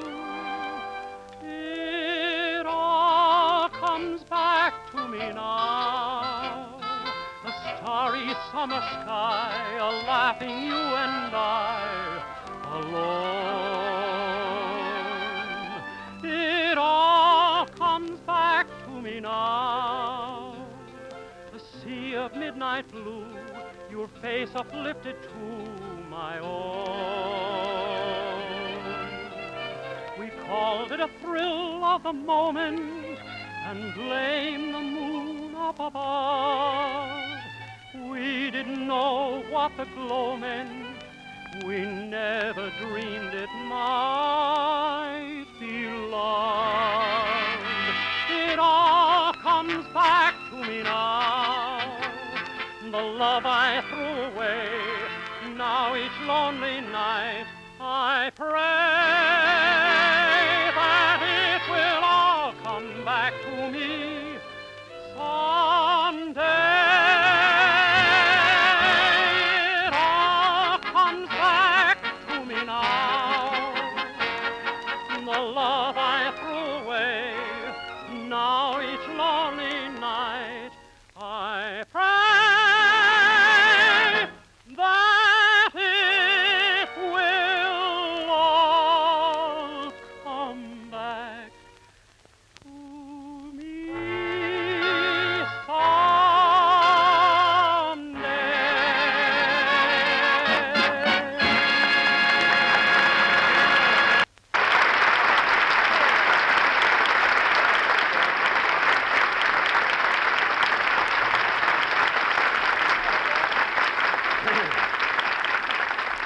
Well, that was all right. No kidding, Dennis. That was a swell record. Now, why don't you go in for a swim? I don't know how to swim. Oh. Oh, you don't? Say, Mary. I meant to learn, but I never got around to it. Oh. Oh, didn't you? Say, Mary. You're not going to kick me out of the club, are you? No! No, Dan, just sit in the sun and peel. Now, forget it. Say, Mary, I wish Don and Phil would get here so we can get started on our hike. Now, wait a minute, Jack. I told you I'm not going on any hike. You are, too. We're going up to Tockwitz Falls.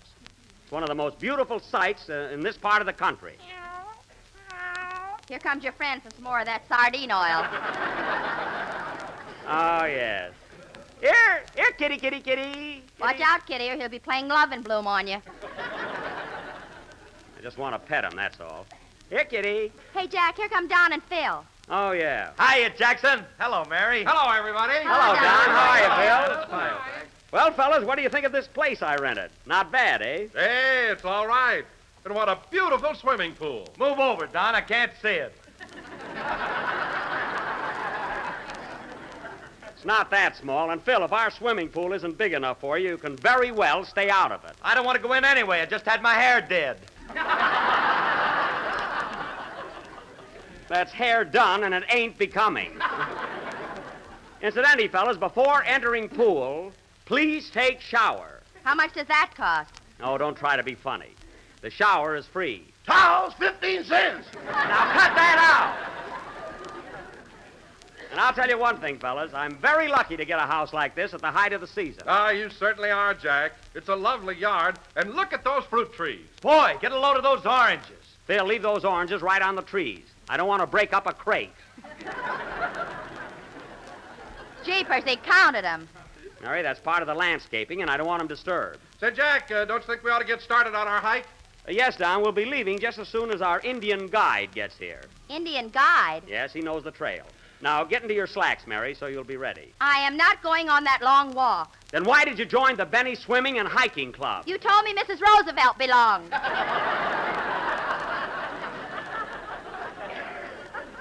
I did not. I said I sent her an application blank.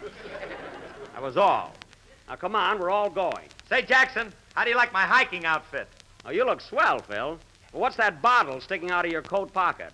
Well, that's a little Kentucky painkiller in case a snake bites me.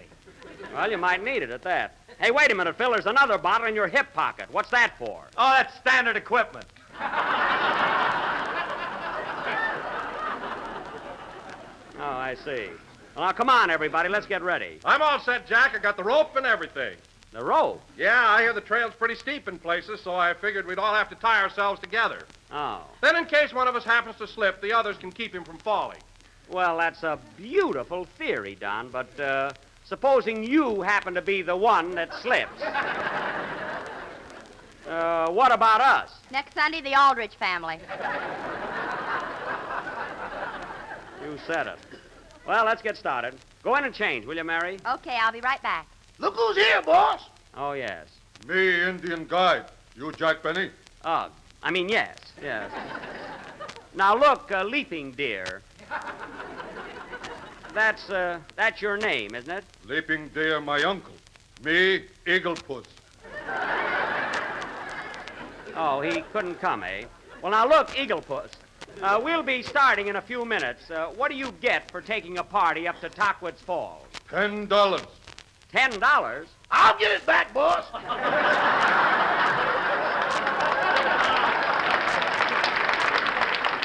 All right. Come on, fellas, let's get ready. Hey, Dennis, have you got the water jug? Yeah, I got it. Good. Uh-oh, somebody picked an orange. Phil, put that orange back. Go ahead, put it back. Well, I'll hurry up, Mary. We gotta get going here. Come on, Eagle Puss, lead the way.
Left. Now, everybody stay on the trail, single file, so we don't get lost. I'm tired, Jack. Let's rest for a while. Me too. Okay. Company! Halt! What a bunch of sissies. It was nice of you to bring your drum along, Mr. Billingsley. I'm sorry, I swallowed my pipe. Your fife? Oh, don't worry about your fife. The drum is just dandy. Hey, Jackson, all this walking is monotonous. It is, eh? Yeah, and if a snake don't bite me pretty soon, I'm going to take a drink anyway.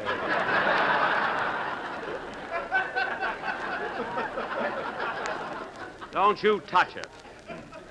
Say, Eagle Puss, we've been walking... Eagle Puss, we've been walking a long time. How much further is it to Tockwitz Falls? Me don't know. Eagle puts off the beam.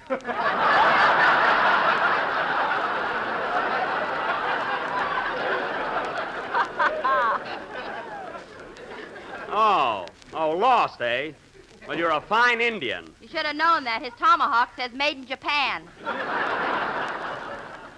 Well, what'll we do? Here's a sign, Mr. Benny. Tockwitz Falls, straight ahead. Oh, yes. Well, let's get moving. Oh, I'm hungry, Jack. Let's stop and eat. Don, we're not eating till we get to the falls. But I haven't had a bite of food since breakfast. I know, Don, I know. You're wasting away to a shadow of Mount Whitney.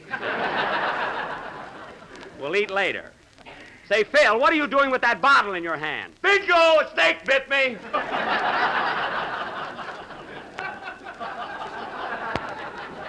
That's impossible. At this time of year, rattlesnakes are in hibernation. They're in their holes, sleeping. Well, this one's a playboy. Oh, stop, will you? Well, all right, Eagle Puss, there's the sign. Read it. We take 'em trail up mountain. Follow me, pale faces. So long, boss.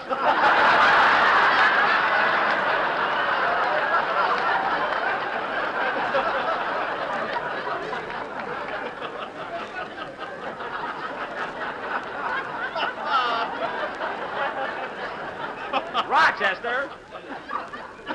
Now, Rochester, you're coming too. All right, fellas, let's go. I'm tired, Mr. Benny. This water jug is heavy. Well, let somebody else take it. Phil, you carry the water jug. I got the hatchet. Here, John, you take it. I'm carrying the rope. You take the water, Mary. I got the camera. Here, Jack, you carry it. I'm loaded up with the compass and everything. Here, Dennis, you take the water jug. Okay. There's something funny going on around here. Well, you had a rest, didn't you? All right, fellas, let's go. Forward, march!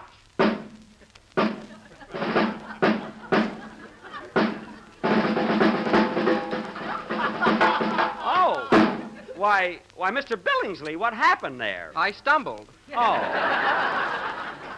Well, don't bother with the drum now. I've got the fife again.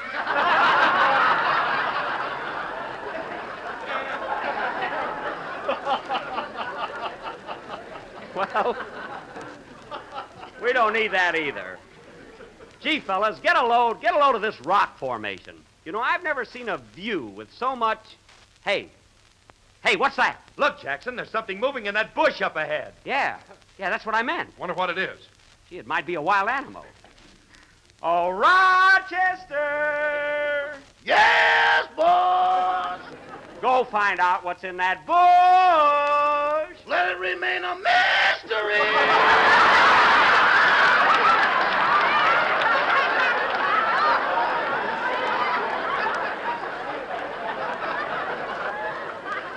Now do as I tell you.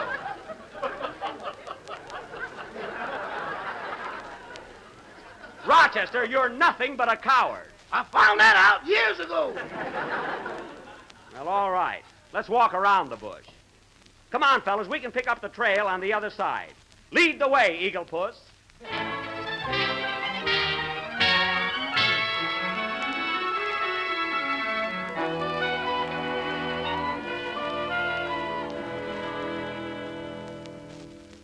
Gee, it's rocky up here. Say, Eagle Puss, what are all these holes in the side of the mountain here? Many moons ago, white man dig gold here. Gold, eh? Yes, Jack. Why, even today, hikers have been known to find nuggets on this trail here. Is that so? Well, that's very interesting. Get up off your knees, Jack. I'm just bending over. The knapsack is heavy. Well, let's get going, fellas. Gee, you know, fellas, I wouldn't have missed this hike for anything in the world. Gosh, all the vastness of this gorgeous scenery makes one realize the insignificance of man. Especially me. I can't even swim. Dennis, you forget about that? You're right, Jackson. Look at that brook down there with the weeping willows hanging over it. Yeah. What a painting that would make for my bass drum. Well, I wish you'd put it on there. Your telephone number is a little too obvious.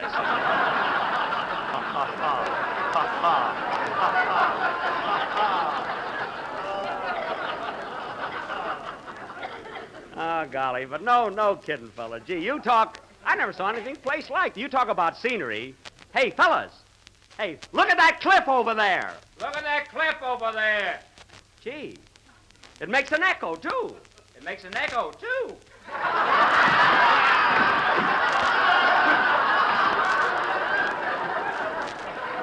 Say, this is fun. Hello there! Hello there! Hello there! Hello there!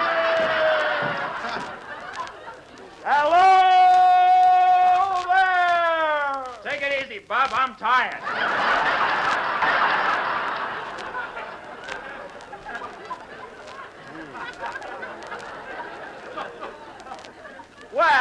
Well, let's get going. Oh, wait a minute, Jack. I'd like to try it. Hey, Echo! Jello has 6 delicious flavors. Wait for Wilson! My goodness. Strawberry, raspberry, cherry, Orange, lemon, and what's that other one? lime! Oh, yes. I ought to have my cliff examined.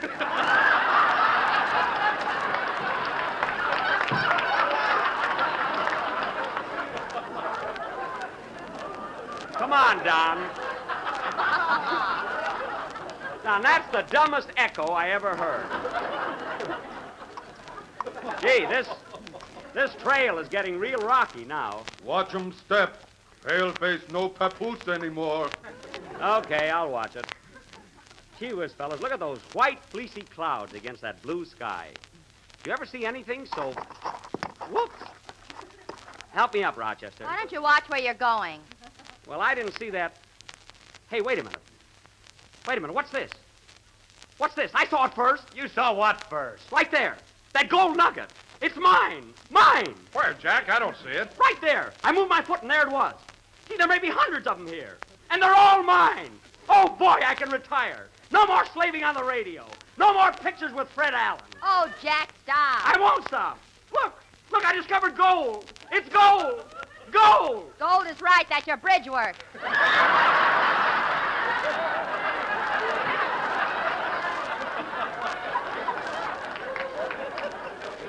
Oh, yes. Darn that thing. It's always falling out. Pick it up, Rochester.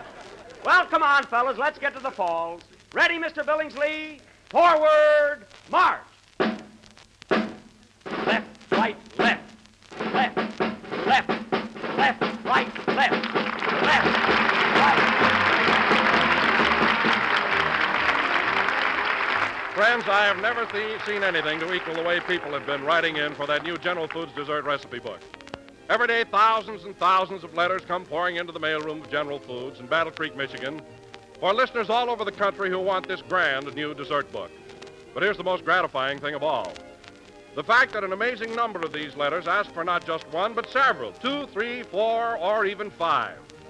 The folks at General Foods tell me that they've never known any recipe book offer that prompted so many people to write in for more than one copy. Yet it's certainly easy to understand why. Because this new General Foods dessert book is really a winner. A book that will answer your dessert problems day after day for a whole year. It contains recipes and suggestions for 365 luscious desserts of all kinds, pies, cakes, puddings, cookies, and many tempting Jell-O treats as well. So send for your copy now. Just include 10 cents in coin or stamps for each copy you request, and mail your letter to Don Wilson, care of General Foods, Battle Creek, Michigan. Remember, for each of the copies you request, be sure to send 10 cents in coin or stamps. The address again is Don Wilson, General Foods, Battle Creek, Michigan. Well, fellas, here we are at Tockwitz Falls. It was a long hike, but it was worth it. Isn't that a beautiful sight? Tons of water falling 90 feet into an icy pool. Just listen to it.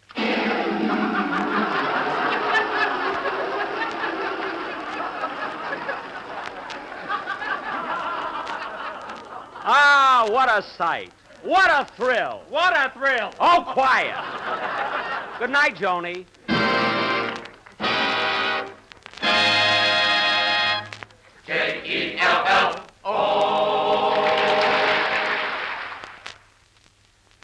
Are you good at arithmetic, ladies and gentlemen? Can you add, subtract, and divide and get the right answer? Then add together fine South and Central American coffees. Subtract 97% of the caffeine. Divide by 2 into drip and regular grinds. And what have you got? Why, Sanka coffee, of course. The real coffee that never robs anybody of sleep. Because the sleep-disturbing caffeine has been removed. Better get Sanka coffee tomorrow. Sanka Coffee presents We the People over another network every Tuesday night. This is the National Broadcasting Company.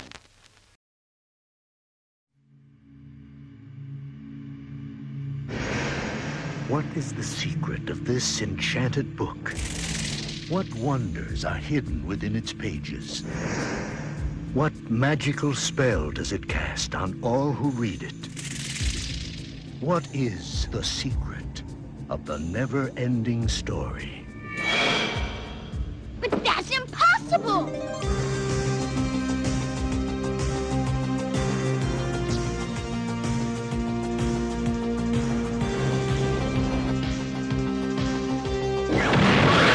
You will enter a world where a young boy's imagination becomes a vivid reality.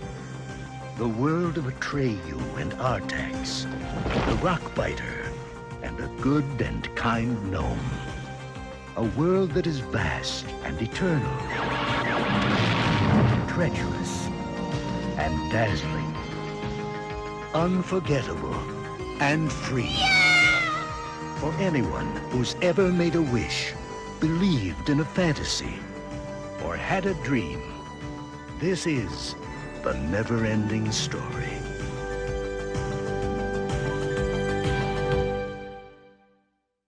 One of the all-time great directors, Cecil B. DeMille, hosts Lux Radio Theater. Up next. Lux presents Hollywood.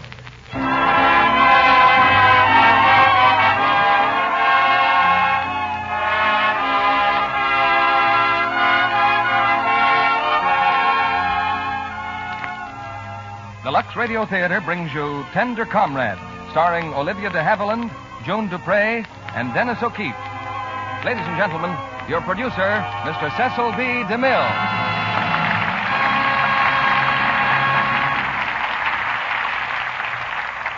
Greetings from Hollywood, ladies and gentlemen. In today's titanic struggle for democracy and freedom, there are many different armies wearing many different uniforms. There are the embattled armies in the field and on the seas and in the air. There are the armies in the factories and on the farms.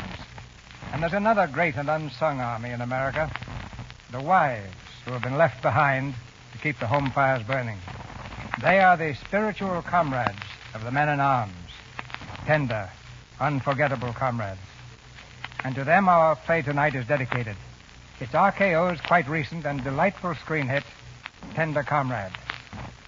Starred in our cast are the talented Olivia de Havilland, captivating June Dupre, and a young gentleman whose climb to stardom I have personally followed with great interest, Dennis O'Keefe. In fact, Dennis started his screen career with me, playing a bit part in The Plainsman. We're told by psychologists that when our men come back from this war, they'll bring with them a whole new set of values. I'm inclined to doubt that. They'll have new values, yes, but not a whole new set. Many of the old values will prevail as strongly as ever, and one you can count on is a man's appreciation of a pretty face and an appealing soft complexion. And so if you are one of the tender comrades with a husband in the service, I think that husband will agree with me when I suggest that you keep steady company with Lux Toilet Soap.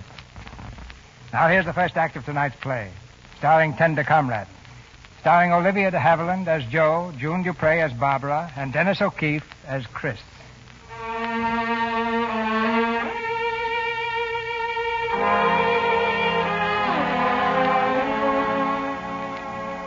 Teacher, tender comrade, wife. A fellow fair, true through life, heart whole and soul free. The august Father gave to me.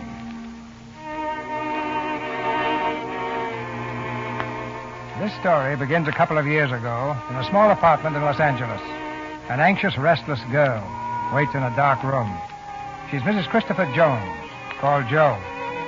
She keeps looking at the clock and then through the window to the black, silent street. With a heavy sigh, she slumps into a chair. Suddenly, there's a knock. She runs to the door and flings it open. Chris. Oh, Chris. Joe.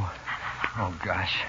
Chris, I can't say anything. Oh, neither can I. I just want to hold you and kiss you. Oh, it's been so long. Yeah. Oh, you big baby. Here, handkerchief. Thanks. I'm home, Joe. Not much like our place in Shale City. Well, you're here. It's home. How are you, Joe? Fine. How are you? Oh, I'm fine. How's it feel to be working for a living? Oh, it helps, Chris. In lots of ways. A year ago, you never thought your wife would be making airplanes, did you? Sometimes it makes me mad, Joe. Sometimes it makes me kind of proud. Mostly proud, I guess. How long can you stay? Not long. Only till morning. 6:30. I guess we'll be shoving off overseas. Oh, Chris. Where? I don't know. Hey, come on. This is no funeral. Me, your husband, I'm home for the night. I want a hot bath and a cold drink and about 300 kisses. And I'll have the bath first, if you don't mind. 75 degrees and make it snappy.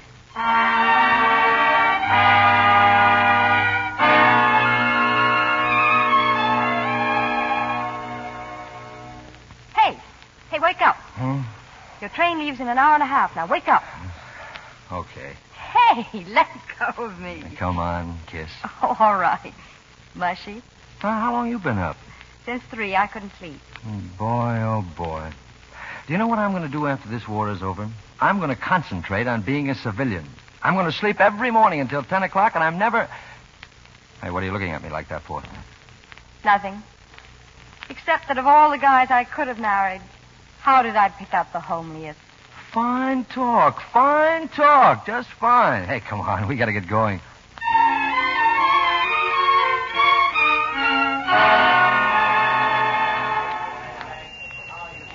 Good thing we hurried, Joe. There's the train. We still have 2 minutes. Oh, Chris, I'm scared. Oh, now nothing's going to happen. Look, I'm one out of millions of GIs. Figure out the percentages. They're all in my favor. I know it.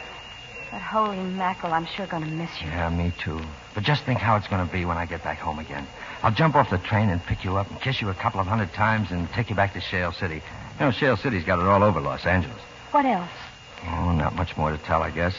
Except that I'll be crazier about you because I've been away from you longer. We'll go back to Shale City and get that little place on the edge of town. Yeah, you bet. And I'm going to build a barbecue, and we can have the gang over and have a few drinks. And I'll barbecue the meat while you take care of the salad and stuff. Uh-huh. And then we can sleep on Sunday morning. Maybe all day. Boy. There's another thing we'll be able to have after this is over. What's that? We'll have ourselves a kid and a big backyard with vegetables and a place for him to play. You know, it's a funny thing. I never thought I'd ever want any kids until I married you. Well, you weren't supposed to, you big lug. Joe, I love you. The way I love you is like a fever that's all over me. Write me, baby. Will you write me whenever you can? Chris, I'll write you every day. And every minute, every second, I'll be sending you messages. And remember to take care of yourself. And don't pay any attention to those Australian girls. And come back to me, Chris. Come back to me. Give me a kiss. Joe, no matter how tough things are, no matter how bad they seem, all I have to do is think of you and I'll come through. Goodbye, Joe. Goodbye, Chris. Goodbye.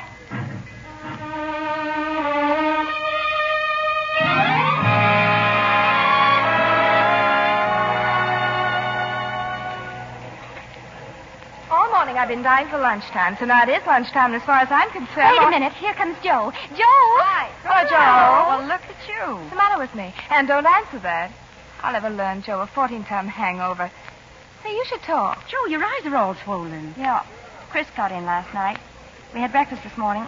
I saw him off, and then I bawled. Joe, well, how is he? He's okay, Helen.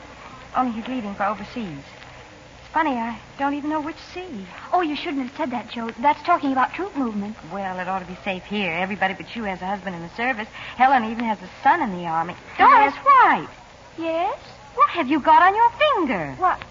Just a wedding ring. Why, Doris, when did it happen? You little chump. I knew you'd go and pull a trick like that. Well, tell us about it. Well, there really isn't very much to tell.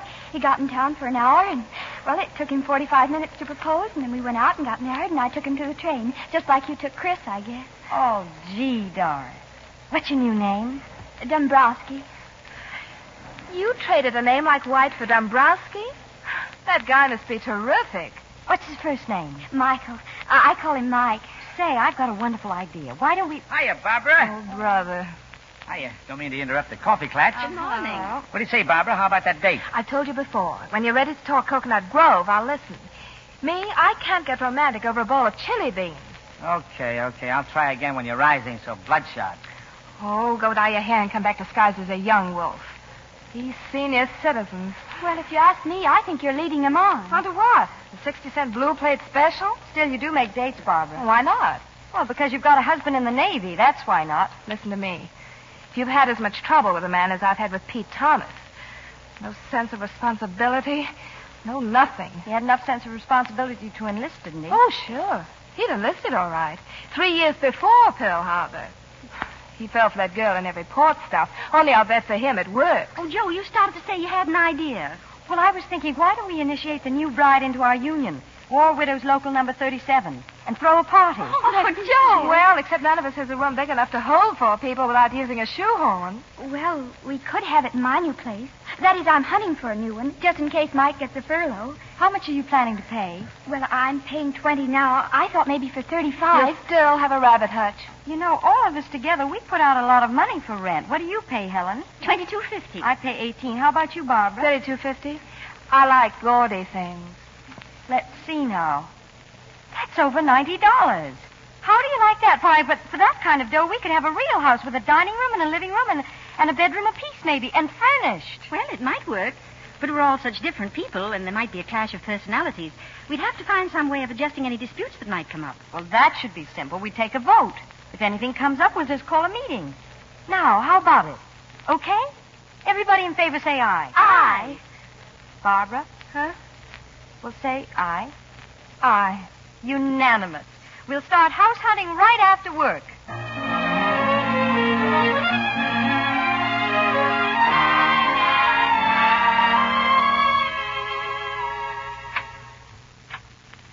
Well, here we are, our new home. And what a dump. Well, naturally, it'll take some brightening up. It's sort of messy. But it's very nice. For Frankenstein's bats. Oh, a fireplace. Fireplace? I've seen Ma's 2 bigger holes. Well, my advice now is for all of us to get some sleep. We can go over everything in the morning. Oh, come on, kids. Let's look at the bedroom. Hey, break step when you get to that stairway. Looks very tired. Joel, can I come in? It's me, Doris. Sure, Doris. I'm just getting ready for bed. I was kind of lonesome. Yeah, I know. I know how I felt when I first got married. Oh, it doesn't seem like I'm married at all. I just kind of got a first mortgage on him. Tell me about him, Doris. Go on. Have you got a picture? Well, yes, it was taken quite a while ago. Let me see it. Here. Oh? Well, you see, he was just 9 years old when it was taken. Mike was an orphan, and that's the last picture his folks had taken. Oh. Where'd you meet him? On the streetcar. About 6 months ago. What did he say when he proposed? Oh, Joe. Well, how are you going to know you're married if you don't talk about it? Go on. It's fun. Well, we were in the Pig and Whistle, and he told me about his folks in the Army, and then he got kind of red and uncomfortable, and he said, I don't feel so good. Let's go out and get some air. And I said, well, what's the matter? And he said, I don't know. I just haven't got any appetite. And I said, well, maybe you're in love or something. And he said, well, maybe I am. And I said, well, there's a cure for that. You could tell her all about it and maybe get married. And he said, well, I don't know whether she'd have me or not. And I said, of course I will. And then we just looked, and I said, oh, Mike, that's the most beautiful proposal a girl's ever had. And then he got that, you know, that kind of smug look that they get. And he said, gosh, Doris, I never thought I'd have the nerve to say it. Gee, aren't men fools? Yes, but aren't they sweet? Uh-huh. Is that a picture of Chris? Mm-hmm. I take it to bed with me. Pretty sappy, huh? Oh, no. Well, I'll feel better. I better go and leave you 2 alone. You and Chris. Good night, Doris. Sweet dreams. Good night, Joe.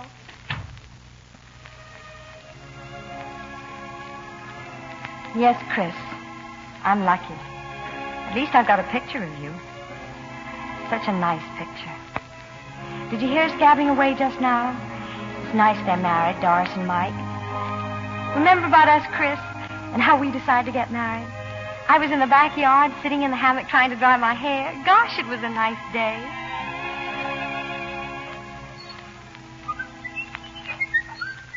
Hiya, Ben. I'm all right. And don't call me babe. You know, I've been thinking. And it seems to me that you and I ought to get married. What did you say just then? I said that maybe we ought to get married. Well, if you haven't got the nerve of a government mule. Oh, what's wrong? What's wrong? Everything's wrong. What about last night? Last night? You just got the wrong girl, that's all. Me, I'm Joe Flanagan, remember? And last night you just spent all your time with Linda Randall, that's all. I danced 3 times with Linda. And at the Hendersons it was Matey Sanders, and at the Halloween party it was... You must be nuts. I hardly know Matey Sanders. You spend all your time dancing and flirting with other girls, and then when you feel your years creeping over you, you come back to good old Joe. What do you mean, years creeping over me? And as for coming back to you, I never left. I'm just trying to tell you that I know what you're trying to tell me after wolfing around every girl in town. I didn't do any wolfing. You did so. What happened? The others turned you down? Doggone it, Joe, I never proposed to anybody but you. A fine proposal. Making everybody miserable all the time. Well, doggone it, Joe, I haven't made anybody miserable. You have, too. All right, who? Me, you darn fool. Now, look, I didn't come over here to get into a fight. Ever since we were kids, I guess I've been in love with you. And so it seemed like a nice sunny morning, and I thought to myself, I guess I'll drop by Joe's house and ask her to marry me, and that's all there is to it. Well, why didn't you tell me before? Because I didn't know, I guess. Know what? But I was in love with you. Well, that's just fine and dandy. So you've been stringing me along all these years. I haven't been stringing anybody along. Well, then tell me this, Mr. Wolf. What have you been hanging around all these years for if you didn't know? Because I like to hang around. I liked you, and I liked... Oh, you wanted me to be a sister to you, huh? Pal. Lead you around by the hand and keep your nose dry so you go chasing around. Oh, for the love of Pete, Joe, will you stop picking on me? Gee, I never saw a girl so hard to propose to as you are. Aha. So, I thought you'd never proposed to any other girl before. I never did. Then how'd you know you never saw a girl so hard to propose to? Oh, Joe, that's just the way you say something you don't mean. I don't know why we're having all this trouble. Because a girl likes to plan on things, that's why. With a tight-mouthed clam like you, she's never safe. She can't act like she's in love because she never knows how the guy really feels about her. She can't even get a kick out of it because the darn fool may not be in love with her at all. And she'd just be making an idiot out of herself in front of everybody. That's what makes me so darn sore, Chris Jones. You and your old secrets, and if you... Shut up. I'm sick of hearing you holler like that. Holy mackerel, what a crab you're going to be in 5 years. I am not. I said shut up. Okay. Now, there's only one question up between us, and you can answer it with one word. And this is the only time I'll ever ask it. Now say it, one word and no more. Will you marry me? Yes. That's what I thought. That's what you knew, you darn fool. That's what you've always known. That's what's always made me so darn sore. Oh, Joe, I think I've been loving you since the time I cut off your hair. Gee, was Mom sore. Yeah, so was I after the old man got through with me. Gosh, seems good, doesn't it? Seems wonderful. Hey, what's the big idea? You stop kissing me? Of course not. Hey, watch out, the hammock. Oh, for goodness sake. It's all right, Mom. He's going to marry me.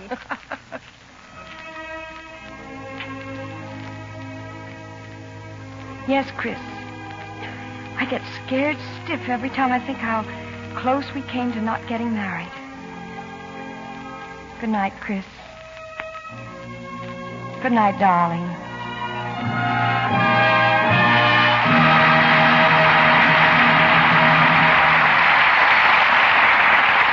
In just a minute, Mr. DeMille and our stars will return in Act 2 of Tender Comrade.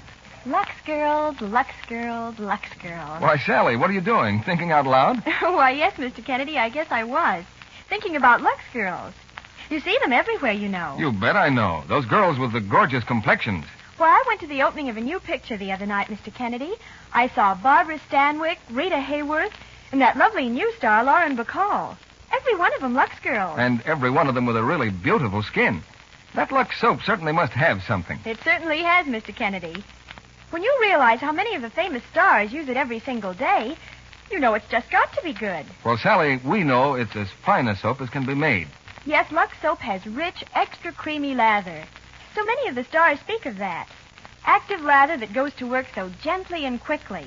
Screen stars say they wouldn't miss their daily Lux soap facials for anything. Well, there's no doubt about it. Regular beauty facials with Lux toilet soap really make skin lovelier. In recent tests, actually 3 out of 4 complexions improved in a short time. And the nice thing is, active lather facials are so easy, so quick. All you do is cover your face with the rich Lux soap lather, lots of it, and work it in thoroughly. You rinse with warm water, splash with cold, then pat with a soft towel to dry. Pretty simple, Sally, considering that's the complexion care that actually makes skin smoother, fresher, more appealing. The complexion care 9 out of 10 screen stars use. And now, a suggestion to the ladies in our audience. Why not get some gentle white Lux toilet soap tomorrow? Use it every day for a while. Then look in your mirror. See if you aren't pleased with the softer, lovelier look your skin will have. And now, Mr. DeMille returns to the microphone. Act 2 of Tender Comrade, starring Olivia de Havilland as Joe, June Dupre as Barbara, and Dennis O'Keefe as Chris.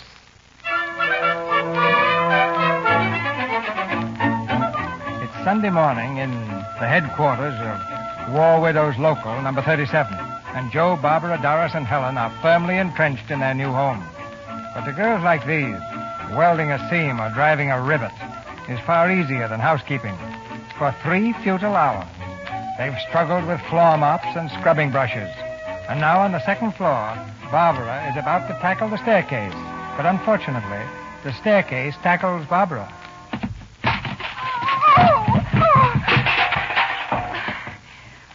Look, I'm a commando. Oh, Barbara, what a mess. Honestly, haven't any of you ever kept house before? Look, you don't carry 'em up sidewise. You carry it lengthwise like a fishing pole, see? I guess I'm just a well-developed half-wit. Oh, why don't we admit it? We've been working for hours, and the place looks just as bad. Housekeeping just isn't our racket. But what can we do? Well, we work 8 hours a day as it is. If we have to work another 8 hours to keep this dump going, we may as well be back where we were. Well, we signed a lease and we're stuck with it. No. We need a housekeeper. A housekeeper? Oh, wouldn't that be wonderful? Here. What do you think of the idea, Helen? Judging from what I've seen, it's the only idea. Okay, we'll take a vote. Everybody in favor say aye. Aye. Motion carried. We get a housekeeper. Somehow.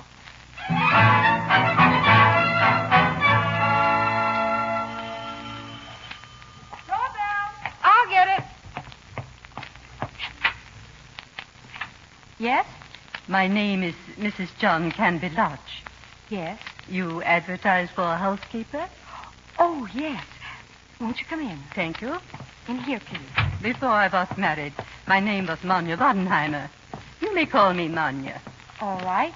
I'm Joe, and this is Barbara, Helen, and Doris. Girls, this is Manya. How do you do? Well, have you had any experience in this kind of work? I have kept house for my father in Dresden.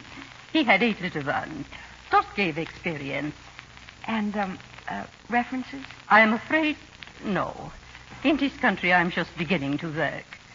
Well, there are a few, we'd like to know what your salary will be. My salary?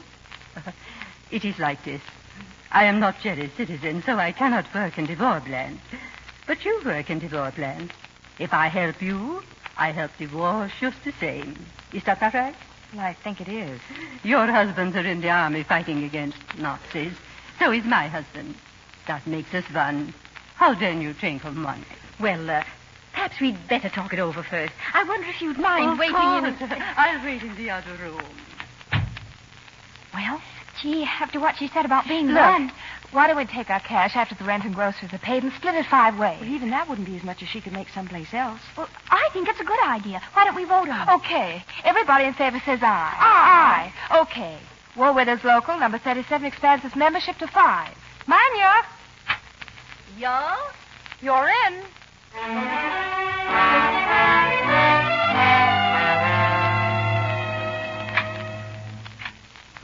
Oh, good evening, Mrs. Thomas. Hi, Manya. You're late, but I saved supper. Skip it. I've got a date. That you, Barbara? We're in here. Coming. Hey, where have you been? Hey, Barbara, your hair. Like it? Stop by to have it done. You should wear it like that always. You have very small ears. Going out? Yeah. With a man? As far as I know. He'll be here any minute. Who? Oh, you know, that moth-eaten Don Juan who's been pestering me. Well, I don't think you ought to go. Neither do I. For the love of Mike, why not?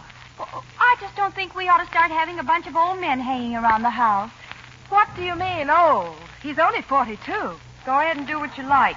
But I should think with Pete out there somewhere on a ship, you might at least try to play square. You leave Pete out of this. He's a no-good, double-crossing woman chasing dope. He hasn't written to me for 3 months, and as far as I'm concerned, he doesn't have to.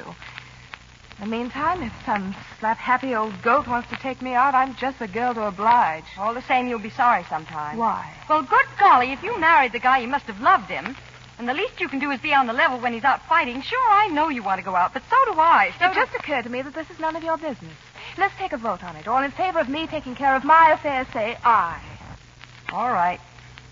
You win. Excuse me, ladies, but I think I forget to tell you. I am quitting the butcher. Quit Mr. Johnson, but why? Because he is a black market. Manya. Yes, ma'am. I tell him 1 pound of bacon because that is all we have stamps for. And when I get home, I have 2 pounds. Manya, he's probably just trying to be nice to us. Nice to us, yeah. But is it being nice to the other people? Is it being nice to my John, who is in the United States Army fighting the Nazis? No, he's not nice. Tomorrow I tell him something, believe me. Manya's right, of course. Look, what difference does a pound of bacon make? This joint's getting so moral, we're all afraid to take a deep breath. Man, bacon, gab, gab, gab. Anybody who goes to a black market is a heel, and you know Oh, it. relax. If you want the truth, to me, rationing is one beautiful pain in the neck. Barbara, you should be ashamed. Now, wait a minute. You girls jumped on me the minute I came in the door. But now I'm telling you something. I've been listening to this kind of gabble for 3 weeks, and sisters, I'm plenty sick of it. Rationing, sure, I'll be rationed. I've got to be, but that doesn't say I like it. Who said we liked it? Let me finish. We're rationed so a lot of foreigners can have it. And while we get pushed around at home, our guys are out there fighting in places they never even heard of, fighting for a lot of foreigners. Barbara. Well, it's the truth, and you know it. You're talking just like Berlin. Every time you even think those things, you're double-crossing your own husband. Oh, I am I? How can we mind our own business when somebody blackjacks us in a dark alley and we've got a Pearl Harbor on our hands? Sure, we make mistakes. You want a country where they won't stand for a mistake? Go to Germany, go to Japan, and the first time you open your mouth like you did just now, you'll find a gun in your face. You're the kind of people Hitler counted on when he started this war, and by Jiminy, as long as you're in this house. Sorry, honey. That's my date. Saved by the bell. Phew. Warm in here, isn't it? I wish I'd slugged her. Oh, hello, Waldo. Come on in. Hiya, baby. I could run upstairs, but I'll only be a minute. Oh, this is Helen Stacy, Doris Dombrowski, and in this corner, featherweight Joe Jones. I guess you know them, don't you? Hello. The atmosphere's a little thick, Waldo. We've been having what is known as a small beef. Small beef's better than none these days. Sit down. The girls are just dying to talk to you. Say, listen, newsboys. Sounds like an extra's out. An extra? Wait a second, I'll go and see.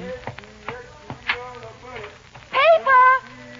Read all about it, here it is, lady. X3, all about the Yorktown. Here, boy. X3, aircraft carrier Yorktown. Sunk X3. What did he say about the Yorktown? Helen, let me see that paper. Barbara. The Navy Department has just announced the loss of the aircraft carrier Yorktown. The disaster occurred. All Los Angeles men are reported missing. Lieutenant Junior Gray at Howard Christensen of 535 Teller Avenue. Machinist's mate Peter Thomas, whose wife... Pete. Oh, Barbara. Barbara, I'm all right. Waldo, if you don't mind, I guess I won't be going out. Sure. I'll go. If there's anything I can do, I'll... Since I was a kid, I wanted to be an actress. I guess I've been building my whole life for this moment. But I never expected my timing to be so good. Even to an exit up the staircase. Oh, why doesn't somebody cut my tongue out? But, gee, Joe, it's not your fault. Joe, where are you going? To my room. Let Barbara alone now. And please let me alone, too.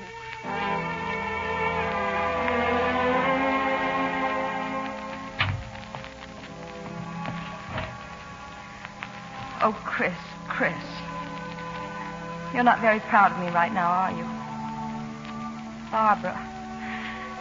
That poor kid. Why do I have to always shoot off my mouth? And I promised you I wouldn't. I promised. You remember, don't you, Chris? That night we had our first argument.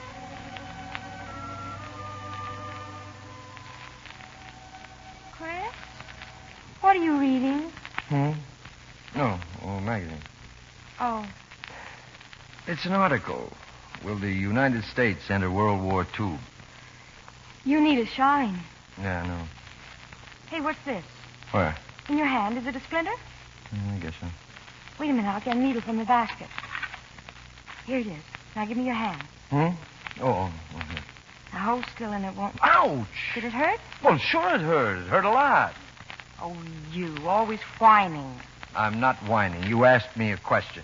Oh, all right. Now hold still. Hey, wait a minute. Did you sterilize that needle? I might get an infection. An infection. I stuck a nail clear through my foot when I was 12, and I didn't make half as big a fuss. I'm not making a fuss. But when you take a needle that long and jab it halfway through a man's hand, that's no good. You'll scar me up. Scar you up. You're a hypochondriac anyway. Well, how do you like that? Just because I don't want to get stuck like a pig in a slaughterhouse, I'm a hypochondriac. Oh, hold still and let me get the thing out. It isn't going to hurt at all. Oh. There, you see, it didn't hurt at all. No more than if you chopped my leg off. I wish you'd spend more time sewing buttons on my shirts and less time hacking at my hand. What was that about your shirts? Oh, the shirts are fine. It's the buttons. Well, why didn't you say something about it? I did. Day before yesterday, I said, Joe, my shirts are all getting so they don't have any buttons. Oh, you did. All I did today was scrub the back porch and clean out the basement and take those slips over to Mother's house and get your breakfast and get your lunch. And lay off, will you? You sound like I was making a galley slave out of you. All day long, it's just work, work, work. Day in, day out, trying to keep the house neat and clean and trying to keep you fed. And then what happens? The minute you hit the front door, you start yelling something about your shirts. I haven't just hit the front door. I've been home for 2 hours. I've eaten dinner and I've helped you with the dishes. I was trying to read an article, and you start to slice my hand open. And then I just happened to say something about... Just happened. You've been building up to this all evening. All right. Go ahead. Think up some more things. All right, I will. My suit isn't back from the cleaners like you promised. My socks are in the top drawer again instead of in the middle drawer where I keep begging you to put them. And my nightshirt is never on the same hook at night as where I put it in the morning. And somebody's been using my razor, and you can't tell me it was the pussycat. Is that all? I can think of plenty more. Including, I suppose, the fact that you never clean out the bathtub when you're through. Ah, there you go. I warned you about that before we were married. I told you I hated cleaning out the tub and I'd never do it. Oh, no, sir. Can't hang that on me because you were told in advance and you said you didn't care. That's because I didn't know you so well. Now I do. All you want is somebody to slave and cook and take care of the laundry and dust the furniture and lay out your clothes and scrub the bathtub and then sit with her hands folded in the evening and watch you read. Joe.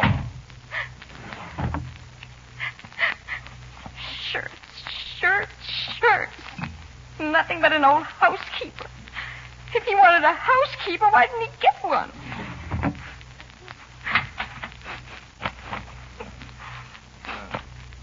What are you doing?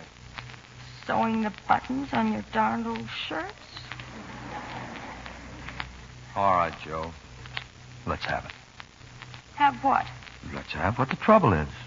Come on, if you're sore, I've at least a right to know why. All right. I'm sore because I never get to see you anymore. Well, the nights I haven't been home, I've been working, you know that. Well, haven't you got spunk enough to tell them to get somebody else to put in all that overtime down there? I volunteered for that overtime, Joe. You volunteered?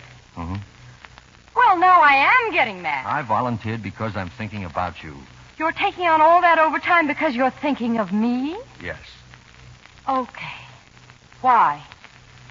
Well, you heard the news about the British being thrown back toward Dunkirk. Sure, I heard it. So what? So sooner or later we're going to get into the war. That means that, well, I may have to go. And so I want some money saved up so that you'll be okay until I get back. That's why I'm grabbing all that overtime. What do you think I am, Chris Jones? An idiot? I think you're a cute kid. Do you think I'd trade one evening with you for all the money you could possibly make down at that darned old plant? Well, I'm sorry, Joe, but I'm making sure my wife's got enough dough to see her through. Your wife. You talk as if I was a horse and you had to lay in a supply of hay. Well, I'm just old-fashioned enough to think that you... Look, you want money? Okay. I'll go out and get a job and we can just stack it up in the bank. Higher and higher and higher. Until we've got so much we'll never see each other. Oh, now, there's no reason to fly off the handle. Either you give up this night work and spend your evenings with me, or I'll go out tomorrow and get a job. You'll do nothing of the sort, Joe. I will so, and you can just make up your mind to that right now. Do you mean that? You bet I do. Okay, you win. You mean no more night work? No more. Oh, Chris. I didn't mean to be so ornery. But you make me so darn mad. Don't you see, Chris? I don't want money. I want you. Yeah, I guess that's the way I feel, too. Oh, Chris. I'm sorry I hurt your finger, and I'm sorry I get mad so all of a sudden, and I'm sorry. Well, I won't do it again. That's a promise. I'll count up to 600 or something. I simply will not fly up like that anymore. Okay. Only don't get too perfect. I kind of like you the way you are. Perfect. Don't get too perfect, you said. You'd think I'd have learned my lesson that night, Chris, but I didn't. I fell down on you tonight terribly. Barbara's inside the other room. I can still hear her sobbing. Oh, Chris, I need you. I need you. Something awful.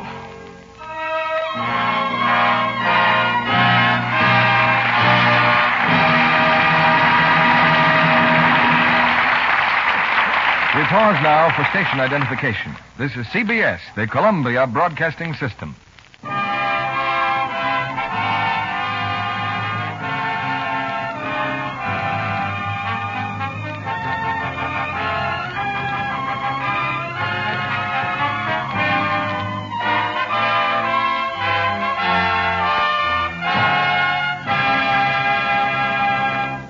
In a few minutes, Mr. DeMille and our stars will return in Act Two of Tender Comrade. Was there ever a girl in love who didn't sometime or other ask this question? Come on and tell me, Jim. What was it made you fall in love with me? And 9 times out of 10, the answer goes something like this. Well, gosh, honey, I don't know exactly. There's something about you, that's all. You're so sweet. You see, it's often hard for a man to put into words the way he feels about the girl he loves. But when he says she's sweet, among other things, it's pretty sure to mean that she has the all-important feminine charm that women call daintiness. Men just know it makes a girl nice to be close to.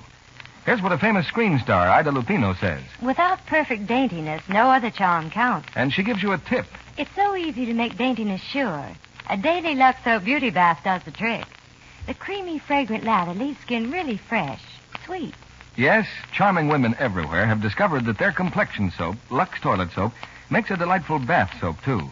They love the luxury of this satin-smooth cake, the delicate clinging fragrance it leaves on the skin. They love the way it lathers, even in hard water. Yet Lux Toilet Soap is thrifty, too. Each cake can be used to the last thin sliver. So, for a real beauty bath, use the soap that's luxurious, yet inexpensive. The soap 9 out of 10 screen stars prefer. Hollywood's own beauty soap. Why not get some fragrant white Lux Toilet Soap tomorrow? Now, Mr. DeMille returns to the microphone. We wish you could meet tonight's stars in person, but as the next best thing, we want you to join us after the play for a brief chat. Now here's Act 3 of Tender Comrade, starring Olivia de Havilland as Jo, June Dupre as Barbara, and Dennis O'Keefe as Chris.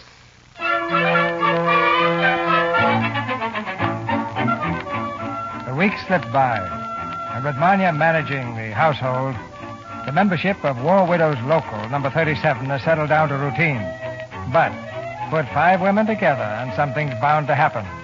And it does happen one evening, when Jo comes home late, a strange smile on her lips, and her eyes all glimmering. Joe? Yep. Hurry up. Dinner's on. Hey, how come you took the afternoon off? Look, I think we better have a meeting right away. Kids, we got trouble. But, Joe, what's wrong? Well, you remember it was my idea that we take this house in the first place? Yes. And it was I who suggested that we get a housekeeper like Manuel, remember? Joe, what on earth? Well, it looks like I'm going to get more good out of it than any of you because, well, that's why I want you to know that I didn't know until today. For heaven's sake, now what? That I'm going to have a baby. Oh, Joe, darling. Gee, that's wonderful. That's simply wonderful. Yeah, I think so, too.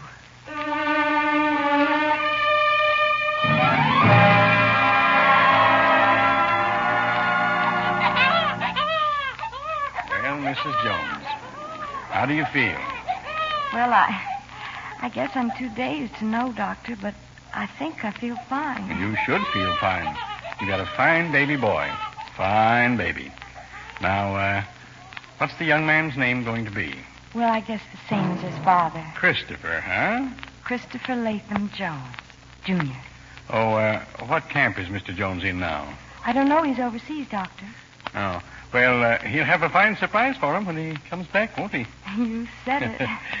Well, I guess you and your son would like to be alone for a while. Oh, Doctor, can we? I mean, can I have him? I don't know who has a better right. Here we are. You can have him for 10 minutes. Gosh. Oh, gosh. Just look at you. Your pop's here, too, young fella. Sure he is. See? That's his picture there. Chris, are you glad? Please be glad. Oh, I know. We were going to be so smart, weren't we? Remember that time we talked about babies? I was busy in the living room, and you came barging in, and...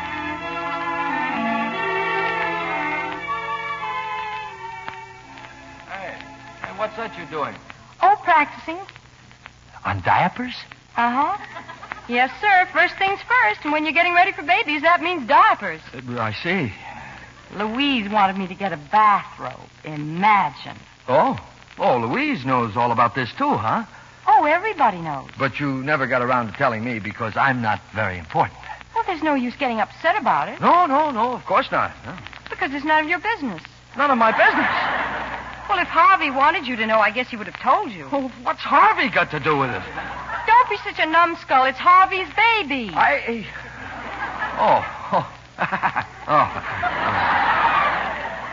Harvey and Jane are going to have a baby. Well, of course. We're going to give Jane a shower, and I got diapers. Oh, well, that's different. Oh, Chris, you didn't think. Yeah, that's just exactly what I thought. Oh, Chris, I think that's cute. You were scared. Well, I'm glad. This is no time to have babies. Well, everybody seems to be having them. The Gateses and the Hiltons and... You're not getting at anything, are you, Joe? Mm-mm. Because if you are, I think we ought to do a little talking about it first. See, Joe, I wouldn't like to leave you alone with the baby. Leave me alone? Well, the drafter's going to come calling on me one of these days, and I'd just soon you had nobody to take care of but yourself. Well, they're not going to take married men. It said so in the paper. They're going to have to take married men. You mean you want to go off and get in the army? Well, I don't mean that at all. I just mean that it may be necessary, and that's why when you started talking about babies, I got scared. Only if we did have a baby, I wouldn't be so alone when you went. Oh, there'll be time later on, Joe. I've kind of made some plans about that kid of ours. I want him to have the best of everything, the very best from the minute he's born. You do, too. Sure. Be nice if he looked like you, too. Well, having a baby is a pretty important thing. Take you and me. We never went to college. Well, I'm not complaining, but our kid, that's different. If he wants to be a doctor, lawyer, musician or something, I want to be able to back him up. He'll be smart. I hope he's got your brains. Well, then again, I'd kind of like to be around when he's born. And I'd like to see him when he begins to talk and when he... Well, whatever it is they do first. He'll do everything early. I've just got that feeling. Oh, after the war is over, we'll have the doggondest kid you ever saw. But right now, I don't think it'd be fair to him. Well, I guess you're right, Chris. You're always right. You and I, we're going to be smart about it.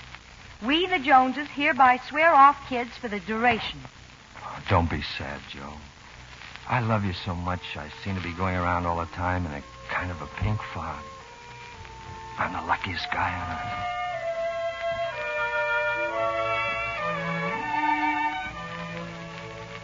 And here he is, Chris. Your baby. That post-war genius of ours. He's here. And you're heaven knows where. Oh, but he's nice, Chris. What's the matter, you? Yeah, just like your old man, hollering before you're hurt.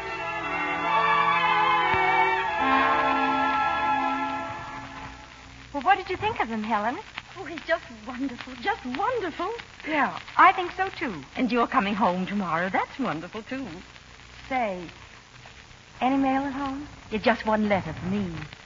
From Arthur? Yes. Fine thing. Everybody gets mail but me. Helen. You suppose you could read some of it to me? Why, of course, darling. He says, he's so glad we have such a nice place, that my friends are all so wonderful. And then he says, I just received word that our son, our Ted, has been made a major. But don't write Ted until he tells you about it first. Somehow I feel it's our triumph as much as his, and that I have the right to break the news to you first, in secret. Joe, I just can't see it. May I? The news to you first, in secret. I find myself sitting here thinking of all that has happened to us. And it all centers around you, my darling, and around Ted. And I think that most of all, I remember that for 23 years, with all our blunders, we still have his respect. That's pretty good, isn't it, Helen? I can't wait to see him with gold oak leaves on his shoulders. I'll be so proud to salute him. But in my heart, I'll be saying, my little boy, what I really want is to put my arms around you and hold your head close to me and kiss your cheek. How strange to think he'd resent that, our little son, who used to love it so. Oh, Helen, it's beautiful. Yes, it is beautiful. I wonder, will Chris ever feel like Arthur feels now? And will I ever be like you? Oh, I hope so. Oh, I hope so.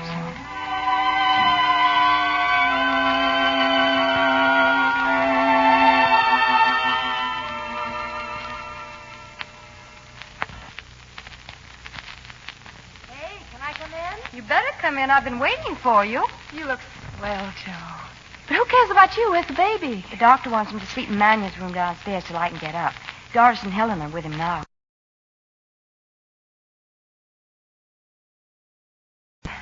I've got a husband. Barbara. Pete's alive, Joe. He's safe.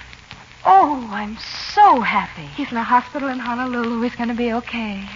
Oh, I'll never be able to tell you how sorry I am for blowing up at you that time. Oh, don't be sorry, Joe. I deserved it. I'm just a big no-good dame, but my heart's in the right place. Sure. Gee, I always swore I'd never knuckle down to any man, especially a guy like Pete, always making passes. But if I ever get that guy in my arms again, I'll knuckle down to him. Joe, I'm going to love that man like nobody's ever been loved before.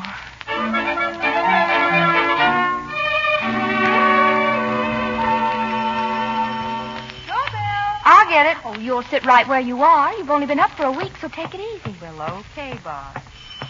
Coming. Hello, Doris. Mike.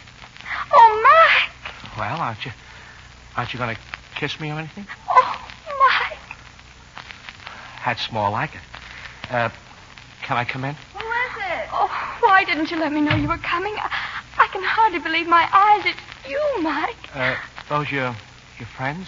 Oh, well, here he is. Well, why don't you say something? Oh, this is my Mike. We had a slight hunch. This is Joe Jones, Helen Stacy, Barbara Thomas. Hello. How do you do? Well, this calls for drink. Except all we got is wine. Well, I don't think I'd care. Well, why don't you take off your coat and make yourself at home? Well, you see, I When a man gets home, he likes to take his coat off, and this is your home. You must be hungry. Do you want me to make you some sandwiches? No, thanks. You see, Now, take off your shoes and just relax. Here, Mike. Here, take a slug. Gee, I wish it was something stronger. Thanks. I do think you should have something to eat. Hey, we ought to have a fire in the fireplace. Well, some people say it takes a heap of living to make a house a home, but I say it takes a bright fire and a good-looking man. Here's a magazine, Mike. Oh, he doesn't want to read. I think he ought to have a nice warm bath. Must want something, poor boy. Well, all right. What do you want, Mike? Well, I thought I'd A cigarette? like... Thank you. Food. You certainly can eat, can't you, Mike? Well, I guess so. Molly made some stuffed cabbage. Look, why don't each of us cook the thing we make best? Doris and Mike will be our guests. Oh, that's wonderful. I'll do abalone steaks. Arthur used to just love them. With stuffed cabbage? Oh, Pete's crazy about baked oysters. He just can't get enough of them. With stuffed cabbage? Don't you think there's a little too much fish? Oh, no. The oysters and the stuffed cabbage will be kind of an hors d'oeuvre, and then the abalone steak. Okay. I'll make the dessert. Pumpkin pie with whipped cream. With stuffed cabbage. Well, we'd better hurry. Now, I'll need some mushrooms for the sauce. You certainly hit it right, Mike. Just in time for dinner. Oh, boy.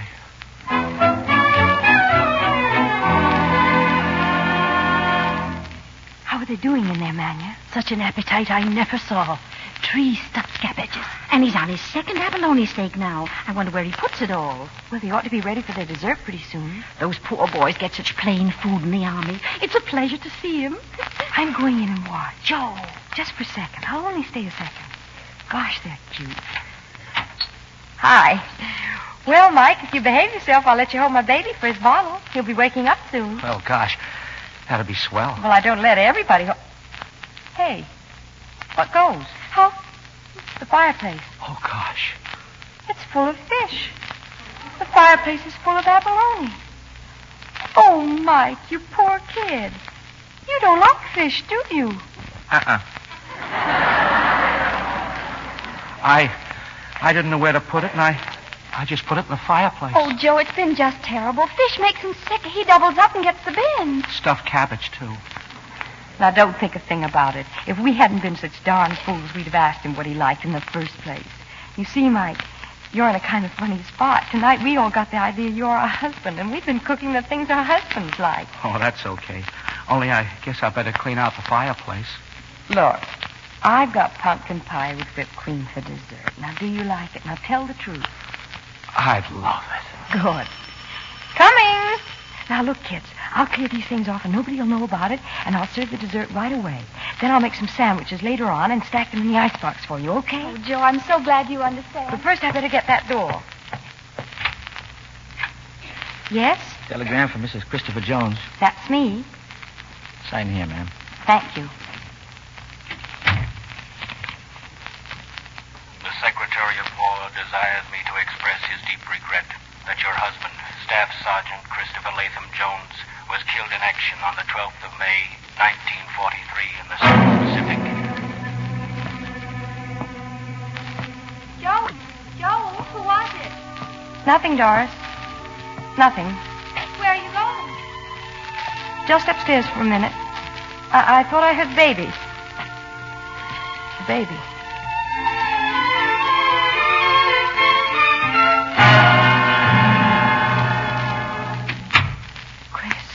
Chris, baby, wake up. Please wake up. I've got to talk to somebody. I can't talk to them downstairs. They're having a party. Besides, this is private. Just between you and me. Why can't I cry?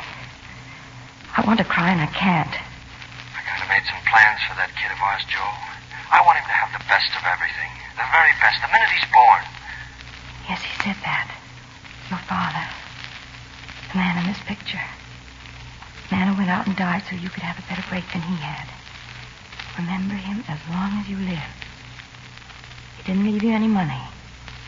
He didn't have time to. He only left you the best world a little boy could ever grow up in. He bought that for you with his life.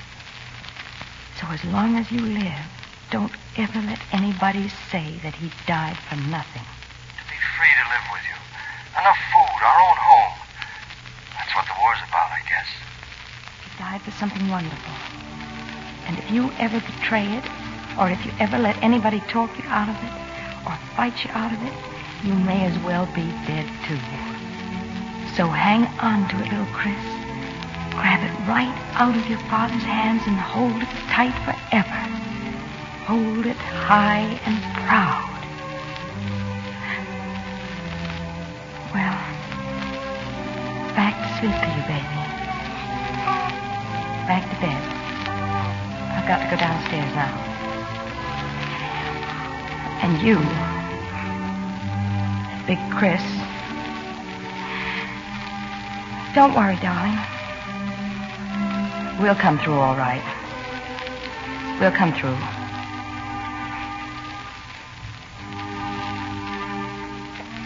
Teacher, tender comrade, wife. A fellow fair, true through life, heart whole and soul free, the august Father gave to me.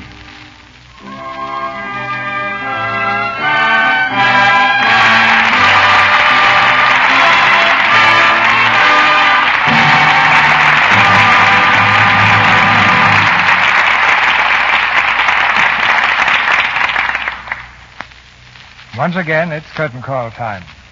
And we invite to the footlights our trio of stars, Olivia de Havilland, June Dupre, and Dennis O'Keefe, with our thanks for an excellent performance. I might add that this is Olivia's first appearance on the air after visiting our soldiers for 7 weeks in the South Pacific. So you're a tender comrade in real life, Olivia. Well, the payoff is I had to go and catch pneumonia, and the soldiers ended up by visiting me. You know, this is the first appearance of June Dupre in our theater, and a very welcome one. Thank you, Mr. DeMille. Did I do all right? All right. You were perfect, June. You know, you were pretty good yourself, CB. Well, thank you, Dennis. Thank you. Well, perhaps you were a little nervous, but it takes time to get your confidence here. I have a personal cure for nervousness, CB. Lux toilet soap. Lux toilet soap? How do you figure that out, Olivia? Well, a girl just naturally has more poise and self-assurance when she looks her best. I know I do. I agree with Olivia. I know I couldn't be without Lux toilet soap. Yeah, me too. You use Lux toilet soap, Dennis? Mm-hmm. Every Saturday night. Well, Dennis, you've certainly traveled far in pictures since the first time you worked for me. Oh, that's the DeMille touch, CB. In fact, it's more than a touch. It's a very generous boost. What are you boosting on Lux next week, CB? Oh, we have another exciting treat next Monday night, Olivia. It's the Paramount smash hit, Lady in the Dark, starring Ginger Rogers and Ray Milland in their original role. Lady in the Dark was one of Broadway's great successes, and Hollywood made it one of the screen's most entertaining and sophisticated comedies, about a glamorous girl who couldn't make up her mind between success and love. You ought to pack the house, CB. Good night. Good night. Good night. Good night. Good night. And tender dreams for tender comrades. This week, we received a very pleasant notice from Radio Daily, saying that in a poll of radio editors, the Lux Radio Theater was voted America's outstanding dramatic program for 1944.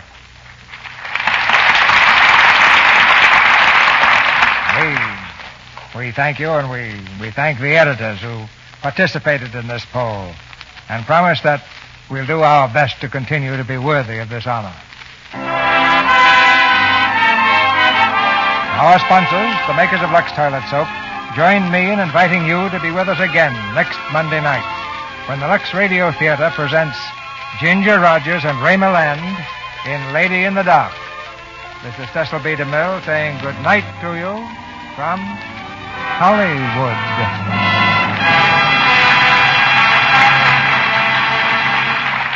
This week on Friday, January 26th, we salute the public health nurses, that loyal, hard-working band of women who are helping protect our national health throughout these critical war years. Housewives, too, can help America at war by saving all waste kitchen fats and greases. Strain them into a clean can and rush them to your butcher. In return, he'll give you 2 red ration points plus 4 cents for each pound. Tender Comrade, from an original screenplay by Dalton Trumbo, was presented through the courtesy of RKO, producers of Experiment Perilous. Olivia de Havilland will soon be seen starring in the Paramount production The Well-Groomed Bride. June Dupre is currently appearing in RKO's None But the Lonely Heart. Dennis O'Keefe will shortly be seen in Hal Wallace production The Affairs of Susan. Our music was directed by Louis Silvers. This program is broadcast to our fighting forces overseas through cooperation with the Armed Forces Radio Service. And this is your announcer, John M. Kennedy, reminding you to tune in again next Monday night to hear Lady in the Dark with Ginger Rogers and Ray Milland. 24 points for butter. Oh, whatever will I do? Use Creamy Spry for cakes and pies. It takes only 2. Yes, ma'am, Spry's still the buy. Use pure Spry shortening for all baking and frying. Use it, too, instead of butter for white sauce and for vegetables. Spry helps solve your ration problem. Gives you more delicious foods. Tomorrow, get Spry. S-P-R-Y. Be sure to listen in next Monday night to the Lux Radio Theater presentation of Lady in the Dark with Ginger Rogers and Ray Milland. This is CBS, the Columbia Broadcasting System.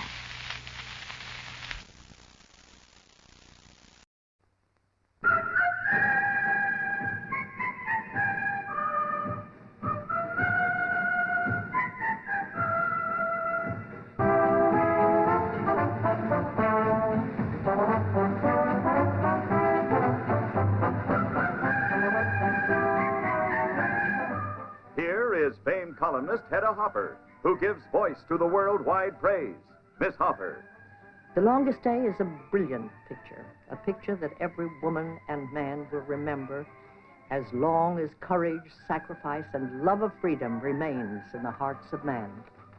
You'll see 42 internationally famous stars, including Richard Burton, Paul Anka, Henry Fonda, Mel Ferrer, Richard Todd, Red Buttons, Rod Steiger, Fabian, Tommy Sands, Irina Demick, Leo Gann, Richard Beamer, Robert Wagner, Stuart Whitman, Kurt Jurgens, Jeffrey Hunter, Robert Ryan, Peter Lawford, Robert Mitchum, John Wayne.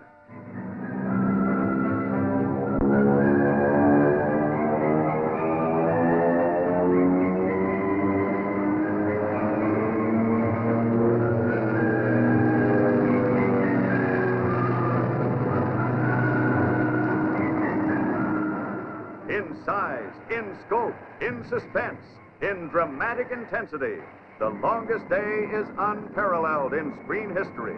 The day that changed the world. The seedy side of fame comes to life with Broadway is My Beat up next. You know, someday I hope to make it on Broadway myself. Ow!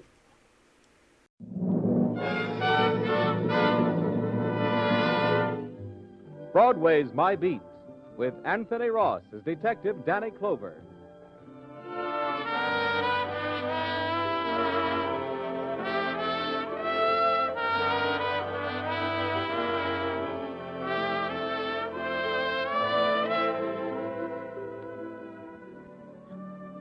Broadway's My Beat. From Times Square to Columbus Circle. The gaudiest, the most violent, the lonesomest mile in the world, where your safest threat is on the time of day. And even that they'll fix if they can figure an angle. It's not a street, it's a merry-go-round, where you can't tell whether that pretty girl sitting over there in the convertible parked by the curb should be called Dimples or Double Cross. Well, that's the street I'm walking, and I got a little time to kill before I check in at the precinct station house, so I decided to look in at Stillman's Gymnasium, where box fighters work out, and watch the kids spar a few rounds. How's it, Lieutenant? Usual bunch of two-bit gamblers and matchmakers standing around on the sidewalk outside. And upstairs, a mob of guys watching the two practicing. I see a fight manager I know called Jack Siegel. He sees me, too. Hey, Lieutenant, you're up early today. Jack, boy, you're looking good. Hog fat, Danny. The habit of eating. I hear a lot of people speak very highly of that habit in my time. Who are you eating off these days? Is that a way to talk, Danny? You mean what future champion's destinies am I guiding at the moment? Have it your way, Jack. You got a good prospect? You mean you don't know? No. The leading welterweight contender? The best counter-puncher since Joe Gans?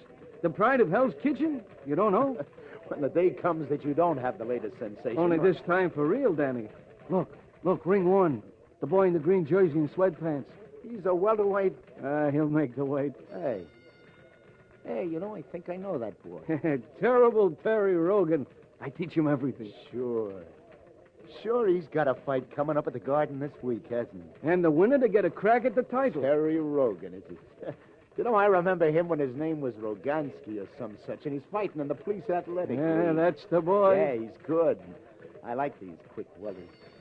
Well, that's all. He's gone 3 rounds. He's through. You want to say hello, Lieutenant? Yeah, I'd like that, John. So come with me. How you feeling, kid? Okay. Some sparring partners you get for me. What's the matter with him? Keeps giving me the heel of his glove and the laces. All the time in the clinches, I get string in my mush. So?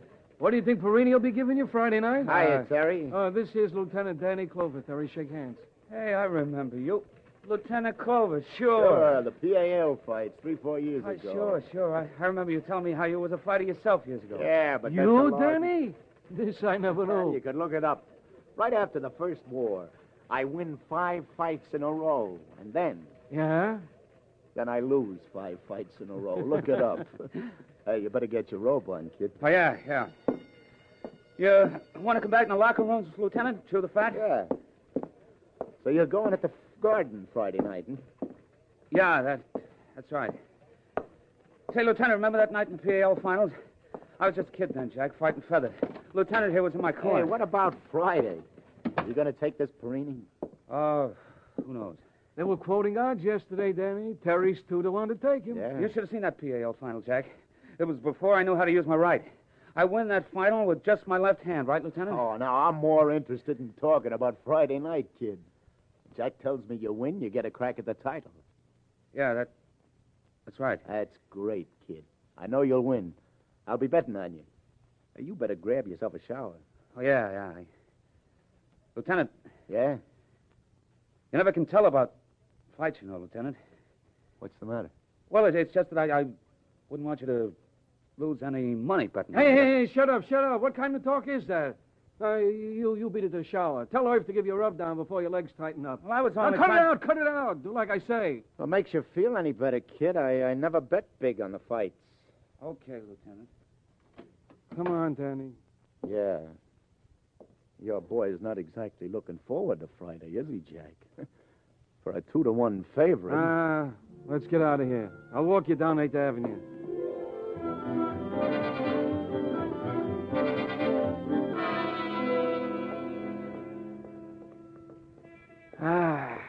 Sunlight. That Jim gives me the Williams. I can't figure it. Your boy trying to tout me off of betting on him. Grief, Danny. Do me a favor, forget it. Huh? He's like this all the time before a fight. Why, you should believe it, 2 months ago, we was fighting at the arena. What's the matter? Hey, get that. Over there in that convertible across the street. Oh, yeah. Her. You know that? Boy, on a spring day like this, I could wish I were 20 years younger. Say, wouldn't that break your heart? Yeah, she probably would, too. What's the matter, Jack? What's wrong with her? Come on, I got ulcers. Hey, she's so beautiful, she's untrue. Come on. Well, you know her? Who is she? Trouble. Trouble for my boy. Louise is her first name, Lindsay is her last name, but her middle name is Trouble. Oh? 5 weeks ago, she turns up and he's been running around with her ever since. It's quite a car she's got. She in the money? Not that. The car is the kid's. He buys it day after he drops Kid Leviton in the third. Oh, forget it, Jack. A young fighter and a beautiful like that go together like 5 and 2. It's a natural. Don't help my ulcers. All right, take it easy, Lieutenant. Where you going? Back to the gym.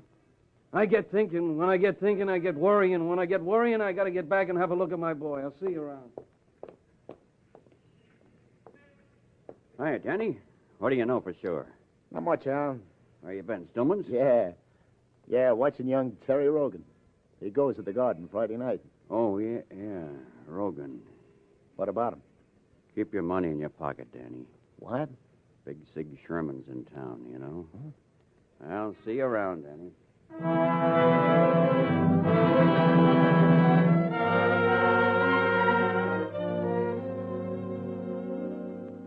Hello, I want to speak to Tony Florida. This is Florida. It's Danny Clover, Tony. Are you awake? What time is it? It's a little afternoon. Danny, you know I don't close my club till 4 in the morning. Listen, Tony, wake up, will you? You ever hear of a guy called Big Sig Sherman? Hello? Hello? I'm still here, Danny. Oh. I take it you heard of him, huh? I heard of him. Very rapid citizen. Am I out of line asking you about him, Tony? You're never out of line, Danny. Well, what can you tell me about this Sherman? Big Sig is a businessman, Danny. A very big businessman. Yeah? He's a careful businessman. He likes to make sure of his profits, you know? Yeah. Yeah, where's he from? His home? Mm-hmm. I don't know, but he's got an address in Hot Springs, Arkansas. What's he doing in town, Tony? Do you know? Big Sig is in the syndicate, Danny. I think you better ask your other questions from somebody else. But listen, Tony. The syndicate. So the syndicate is on this. That's all I need.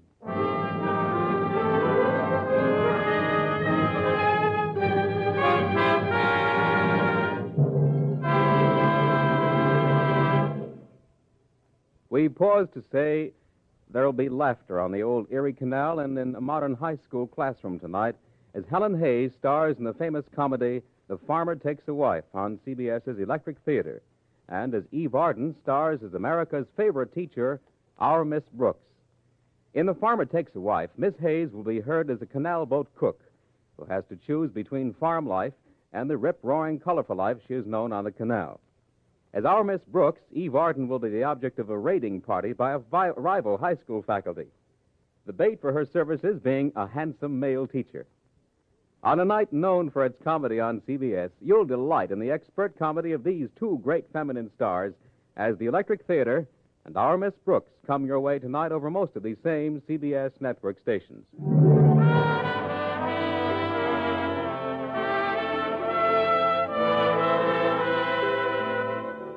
And now back to Broadway and Detective Danny Clover, who likes to pick up his cigars and gossip at the same place, the Cleveland Hotel cigar stand. Well, hello, sweetheart. Lieutenant Clover. Just who I've been waiting for. What are you doing Friday night? Are you on duty? Friday night? A visiting fireman was by here this morning and bought a dozen tickets for the fight Friday night, and then turned around and bought 2 more. The last 2 for me. Ringside. What do you know? I did not either. All I did was smile at him and to say I wished I could get to see a fight sometime. You want to come with me? I'll let you know later, Sally. Now, give me a handful of cigars. Give me a handful of money. And what I hear, it's going to be a fight worth seeing. This Terry Rogan, you know, fighting Patsy Perini.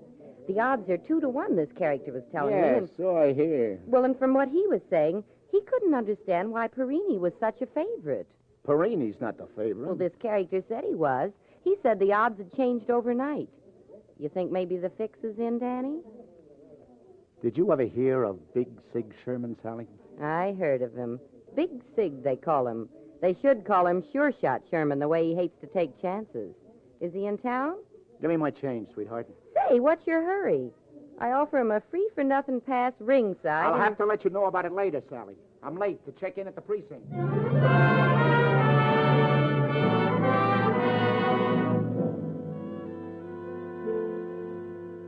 What is all this? Assign you to the garden fight? Now look, Clover. I'm sure it's not going to be a square rattle, Captain, unless I can just get the time. I need every man in the squad to work in this narcotics hall, Clover. Look, sir. Yesterday, Terry Hogan was a 2 to 1 favorite. Overnight, the odds switch. Now the other boy is favorite. Same odds. They'll get even longer. That's not evidence. Not evidence. Captain Forster, you hear what I said? The boy was a 2 to 1 favorite yesterday. He's now a 2 to 1 short ender. Odds don't change like that unless something's up. Well, you can see what happened.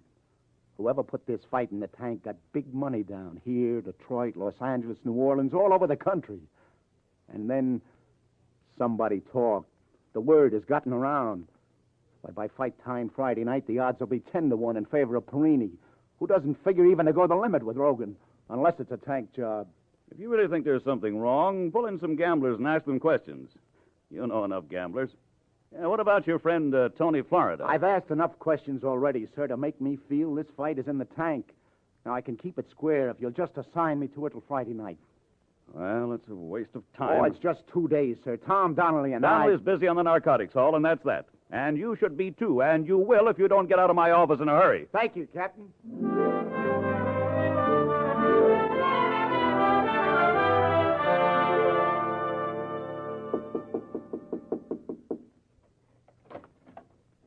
Hiya, Terry. Can I come in? Yeah, sure. Sure, Lieutenant. What's up? I'm not supposed to be in bed by now, you know. Yeah, I know. Jack Siegel said he didn't mind if I stopped by for just a minute or two. Oh, yeah? Yeah. You wouldn't know why I came by, would you, Terry? Why, no, I got no idea, Lieutenant. Maybe to tell me to remember my right tomorrow night. Yeah. In a way, that's it. That was certainly some fight that night, Lieutenant. I'm glad you were in my corner. I learned a lot since then. Yeah? Sure, that Jack Siegel, he's one smart manager. He's not too smart for his own good, is he, Terry? What do you mean? Something funny's going on with the odds in this fight, Terry. First, it's 2-1 on you, and off your record, I figure it's an overlay at that. Then all of a sudden, since overnight, the odds get twisted around to where you're the long shot. How about that? Oh, well, that's just gambler talk, isn't it? Who knows why these things happen? Yeah. Who knows? Hey, Lieutenant, you don't think I'd do anything, well, crooked, do you? You tell me, Terry. Honest, Lieutenant, you got me all wrong. Who's this Louise Lindsay, Terry? How long have you known her? Now, look, Lieutenant, just forget her. See, keep her out of this. What's there to keep her out of, Terry? Why, what we're talking about. I'm engaged to Louise, Lieutenant. That's absolutely straight. Where's she from? None of your business. She's my fiancée, that's all. Oh, just your fiancée. That's right. We're getting hitched right after this fight, if you want to know. Sure. Congratulations, kid. Get a good night's sleep. I'm sorry if I sounded off a little. Yeah, that's okay. Night. Don't forget to keep your right hand up tomorrow night. Yeah. Yeah. You do that.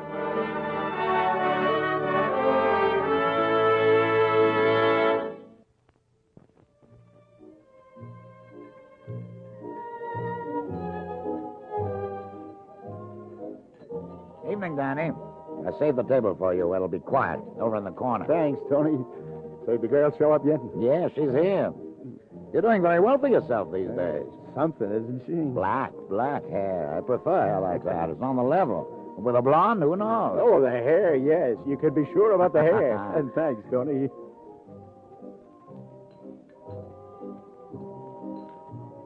Louise Lindsay?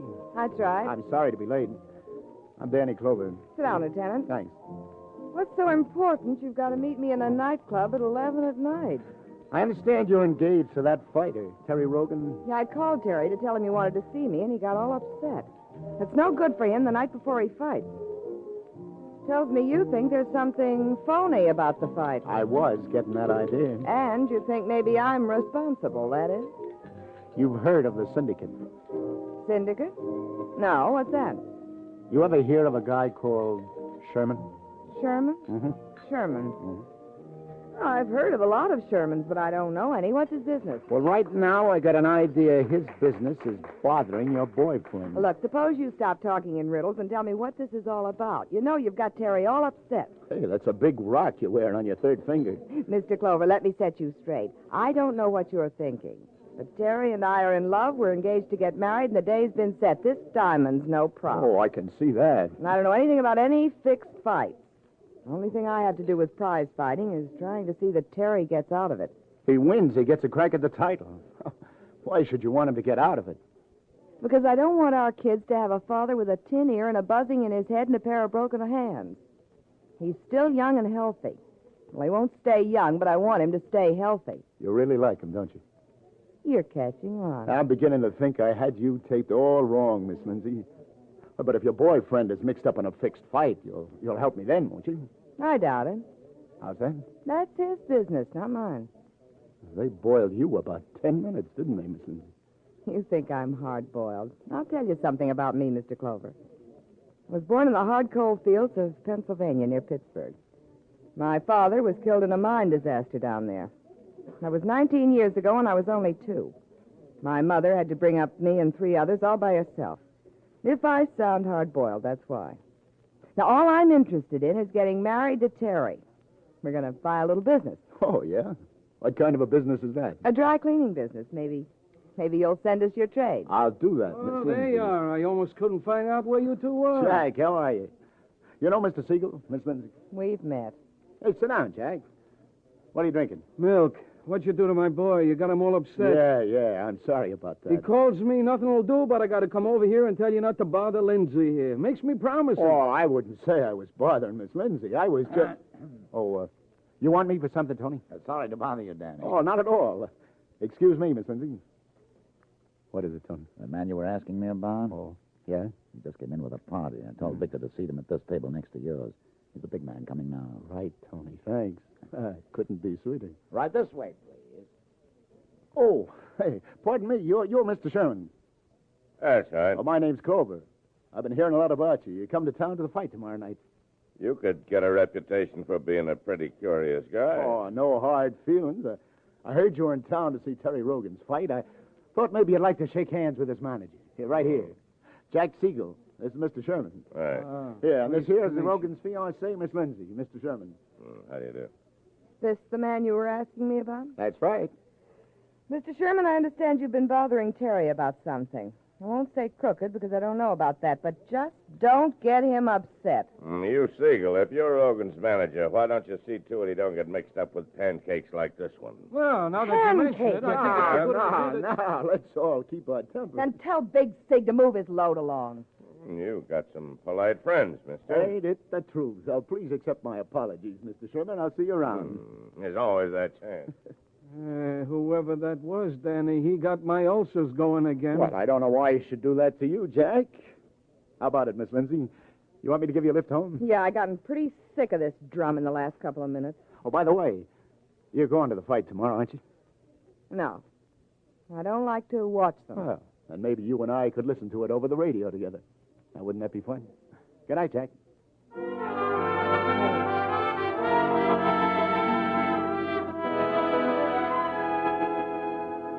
Sergeant. Yeah? Put this on the teletype to Washington, will you? Sure, Danny, right away. Hey, Dad? Bureau of Mines. What's your business with them? I found a gold mine last night. Go on, will you? Get on it.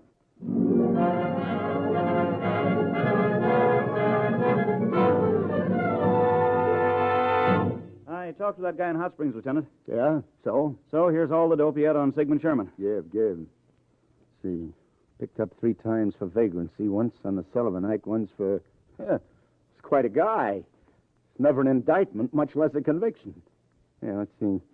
Operated racetrack, 1940-42. Slot machine business, 1940-45. Married, Havana, 1948. Got all you need, Danny? Yeah. Thanks, Sarge. Just make sure we keep a tail on him until I say different.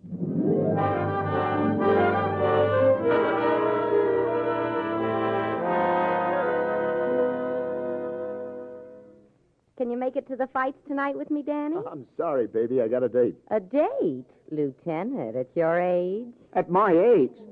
Oh, I say it's business, Sally. No kidding. But you could do me a favor. Tell me, why should I? Well, listen, you know these unlawful citizens who take bets on various sporting events? Yes. Well, of course, it'd be strictly out of line for me to know any of those characters myself. Are you kidding? But I would appreciate it if you could hunt one of them up. Place a sawbuck with them at the prevailing odds. Okay, a sawbuck goes on Perini. I like Terry Rogan. Well, I don't know him personally, Danny, but didn't you hear? This is a sure thing for Perini. It's all over town. Nevertheless, Sally, do me the favor of placing my sawbuck where it'll do the most good. On Terry Rogan.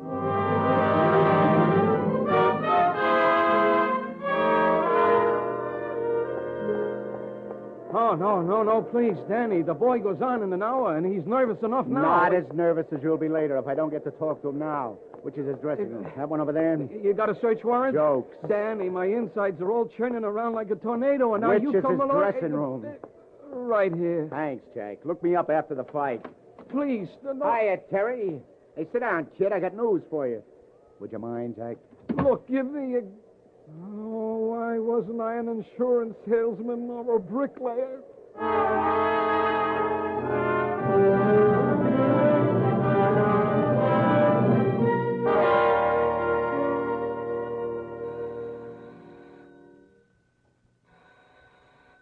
Just a minute. Come in. Oh, it's you. We had a date, remember? Oh, now, Don't tell me you haven't got a radio. I'm just going out, Lieutenant. I'm meeting some friends until after... Oh, no. You can't do this. You can't stand me up. We made a date, remember? Yeah, but I'm... Oh, no, goodness gracious. Look, it's after 10 already. The fight would have started. Ah, there's the radio. Hey, don't tell me you weren't going to listen. I turned the radio off. I don't like fights. I don't like to listen. This is going to be a good fight, Miss Lindsay. You may be surprised. And there's the left to the body from Rogan. And Perini takes another to the head, and another and a hard to the body, like a whirlwind. And now Perini's trying to tie him up across the ring, and Terry Rogan gets in the left hook as they break. Yeah, this Rogan's really got killer in him tonight. They didn't tell me this was a grudge fight, but there's a right to the head and another, and a left to the midsection of Perini. What's the matter, Miss Lindsay? Against the ropes, and now he's down. Perini's down. 3, 4, 5. You surprised, Miss Lindsay? 7, 8, 9, 10. Terry Rogan wins by a whirlwind knockout in 1:17 of the first round. And what a contender for the welterweight title this boy, Terry Rogan, is. Well, it's all over, and here is Bill. I don't think you figured it that way, did you, Miss Lindsay? I'm very glad for Terry, and glad it's over so you quickly. know something?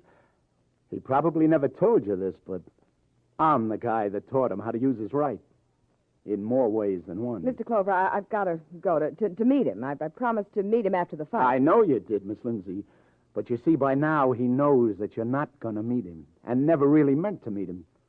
What do you mean? You know we're engaged. Oh, I hand it to you, Miss Lindsay. You're a good performer.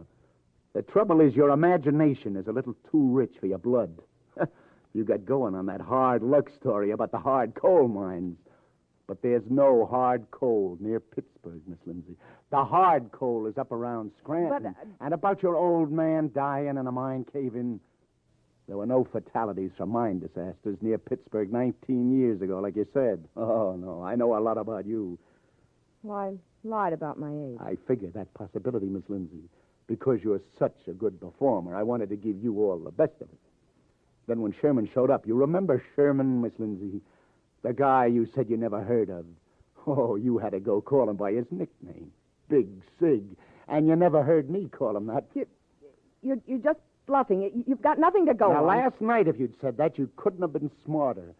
But since then, Miss L., I had a chance to ask some questions around. Old police routine. Well, I say, but let's not let all this talk upset our evening. Why, we got a date, remember? Yeah? A date? Yeah. You think we can be nice about this? Yeah. You and I are going to step out together. We're going to a place that stays open all night. A place on West 47th Street called the 16th Precinct Station House. Big Sig is waiting for you there. And you wouldn't want to keep your husband waiting, would you, Mrs. Sherman?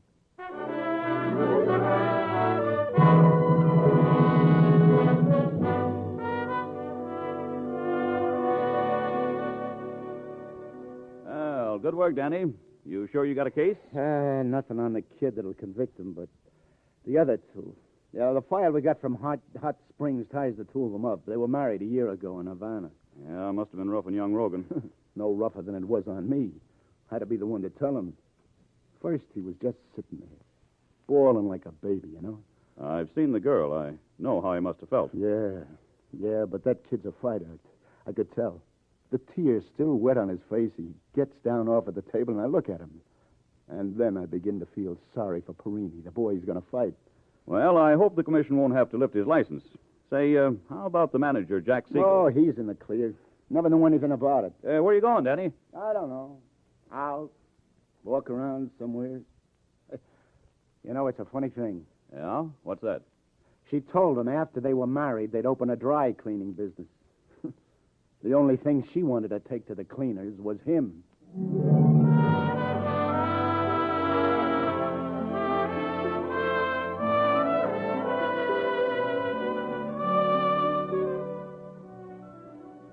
It's midnight on my beat now.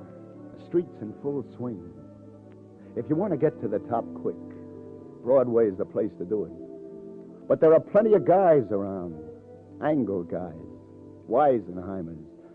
digging holes to help you fall back to the bottom. I can only hope I find them. Those guys figuring angles on the gaudiest, the most violent, the lonesomest mile in the world. Broadway, my beat.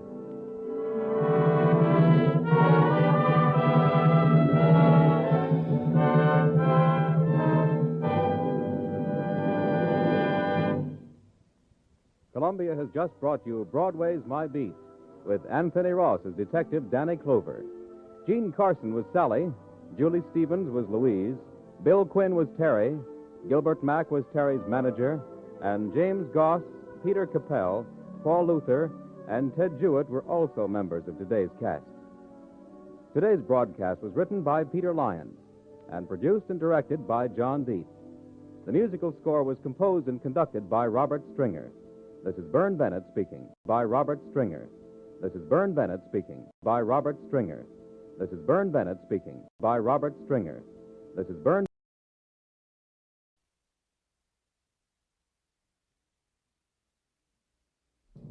On October 14th, 1947, Captain Charles Yeager shattered the sound barrier, propelled man into the future, and the search began for a new breed of men. Men who were fearless. You've heard about our project. Sounds dangerous. It's very dangerous. Count me in. I got a rocket in my pocket and a roll in my wall. Ambitious. Who's the best pilot you ever saw? You're looking at it, baby. Patriotic beyond question. I just thank God I live in a country where the best and the finest in a man can be brought out. My pleasure to introduce to you America's Mercury astronauts! 7 men who would risk their lives in a hurtling piece of machinery to cross the threshold of space. It takes a special kind of man to volunteer for a suicide mission, especially when it's on TV. Well, the government spends just all kinds of time and money teaching new pilots how to be fearless. They don't spend a damn penny teaching you how to be the fearless wife of a test pilot. They were idolized by the public. Hi, which one are you? Shepard. Oh, yeah? Uh-huh. Well, which one's Glenn? He's the one I want to meet. Heralded by the media. Gentlemen, can you tell us if any of you go to church regularly? As far as church goes, I attend regularly. But behind the image, they were human beings. Human beings with real fears. If anybody goes up in the damn thing's gonna be spam in a can. Frustrations. What happened? He blew the hatch! I did not do anything wrong! The hatch just blew! It was a glitch! It was a technical malfunction! Conflicts. You're gonna think of the broader interests of this program. You're way out of line here! I'm out of line? Yes, sir! I'm running this show here! We'll see about that! Disappointments. Aren't we going to the White House, Gus? Nah. No ticker tape parade in New York? And no Jackie? Pressures. There's another hold from NASA, another delay. What can be going through a man's mind at this moment? Gordo, I have to urinate. No. Tell him he cannot. Say, listen, old buddy. They promise we'll stop at the next gas station. They request that you remain in a holding pattern till then. This is the story of the special few at the very top. The elite brotherhood whose achievements inspired a nation and captured the imagination of the world. These are the men who had the right stuff. They all want to see Buck Rogers, and that's us.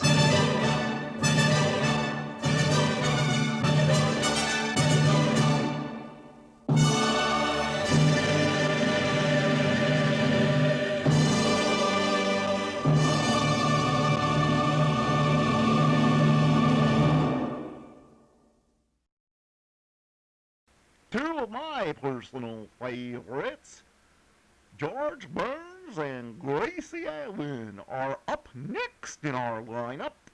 George Burns and Gracie Allen.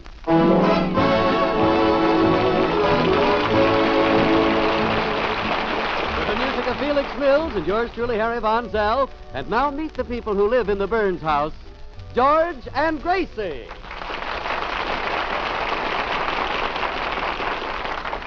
As we look in at the Burns home, we find Gracie talking with her Uncle John. Are you enjoying your stay here, Uncle John? Oh, yes, indeed, Gracie. Good. Of course, I'd enjoy it more if George liked me a little better. Oh, he likes you, Uncle. You see, George is one of those strong, silent he-men who doesn't let his feelings show. You know, the Humphrey Bogart type. George is the Humphrey Bogart type? Oh, certainly. George appears to be as hard as a rock, but that hard exterior is just something he puts on. Oh, really? Oh, sure, and I ought to know. I lace him into it every morning. Well, I still don't think he likes me. Well, now, what makes you think he doesn't? Oh, maybe I'm oversensitive. Just the way he greets me in the morning. Oh, what does he say? Are you still here? Oh, Uncle, pay no attention. That's the Bogart coming out in him. Say, Uncle John, I just had an idea. Since George is the Humphrey Bogart type, the way to handle him is to be like Lauren Bacall. But I don't think I've got the shape for it. No. I didn't mean you. Well, I hope not. Oh, there's a woman with a beautiful figure. Oh, you said it. Where she accentuates, you're positive. I meant that I could be the Lauren. Is that what it is? Yes. I could be the Lauren, but no, I guess I'm not the type either.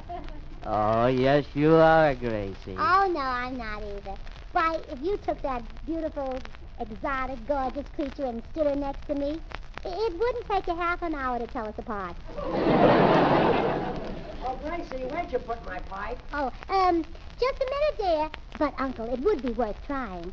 If he goes for it, maybe I can get him to let you stay. Oh, that would be fine. Yeah, I'll pull a few of Lauren Bacall's lines on him. You know, I'll even do that kiss scene. You know, where she kisses Bogart and says,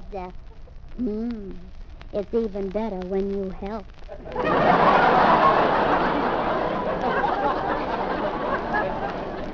Hey, Gracie, how about my pipe? Oh, wait here, Uncle John. Oh, there you are. Where's my pipe? If you want anything, all you gotta do is whistle.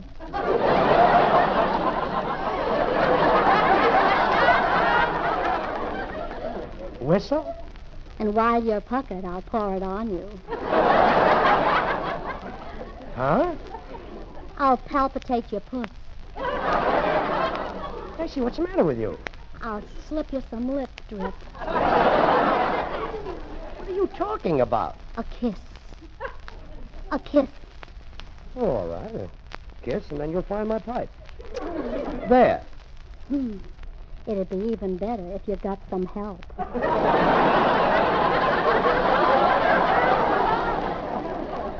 Gracie, what are you doing? Oh, George, didn't you see To Have and Have Not with Humphrey Bogart and Lauren Bacall? Oh, so that's it. Well, stop trying to imitate Humphrey Bogart. I was being Lauren Bacall, and you're supposed to fall under my spell so I can talk you into liking Uncle John. That moocher? When is he going to move out?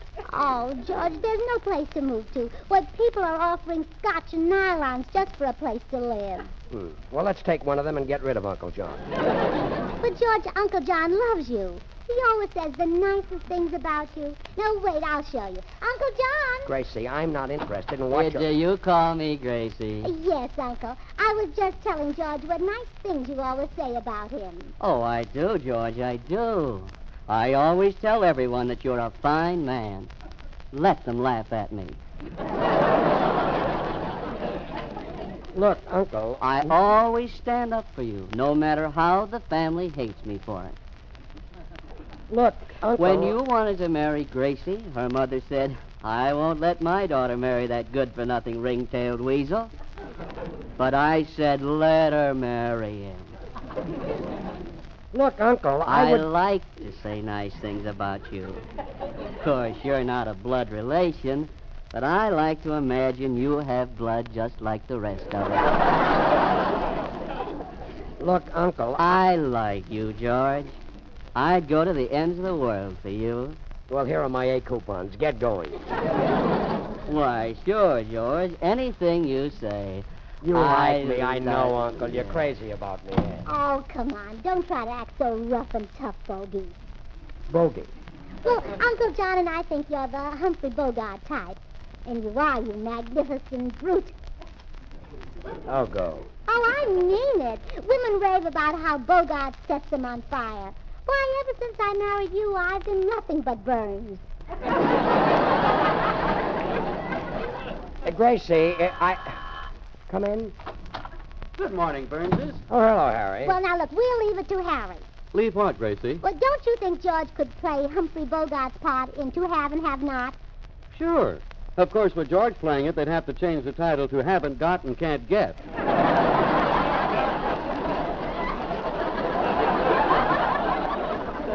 Very funny, very funny. To have and don't know what to do with it. You're a scream. Or hasn't got, never had, couldn't have had if he had have had it. All right. Harry, I don't think you've ever seen the picture. Oh, 5 times is all. That Lauren Bacall. Oh, the future Mrs. Von Zell.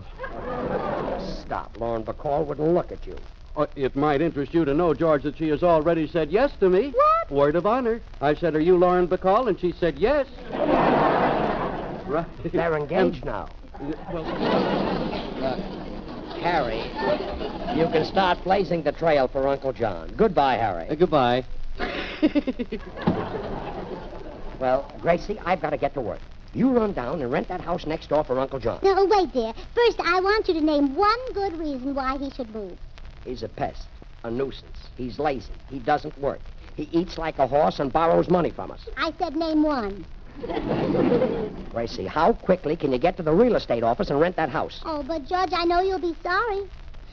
Just like you were before. Before? Well, remember, you didn't like it when Mother was staying with us, and you made her go out and find a hotel room. And I was sorry? Sure. The room was drafty, and you caught a terrible cold living there. Rent the house. Rent the house. Here's Felix Mills and the orchestra with song, What Are You Doing the Rest of Your Life?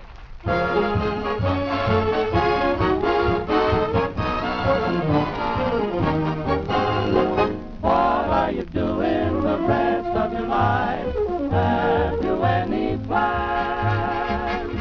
I thought if you hadn't anything said, maybe we'd get together. 'Cause I got nobody. Nobody's got me.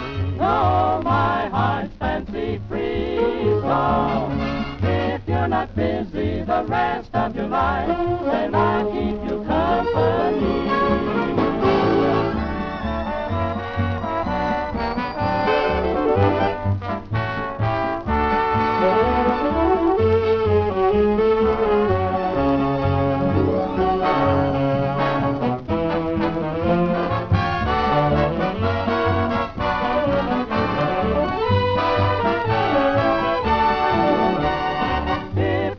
Busy the rest of your life, then I'll keep you company. If you've got nobody, then I'll keep you company.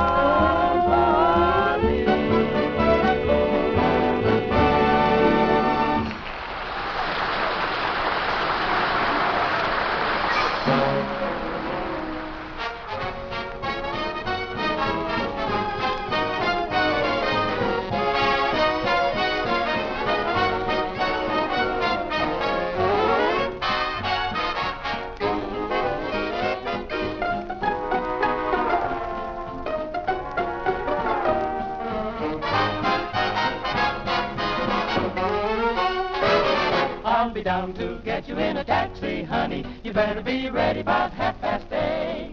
Now, honey, don't be late. I want to be there when the band starts playing. Remember when we get there, honey, the 2 steps I'm gonna have 'em all. I'm gonna dance off both my shoes when they play the Jelly Roll Blues. Tomorrow night at the Dark Town Starters Ball.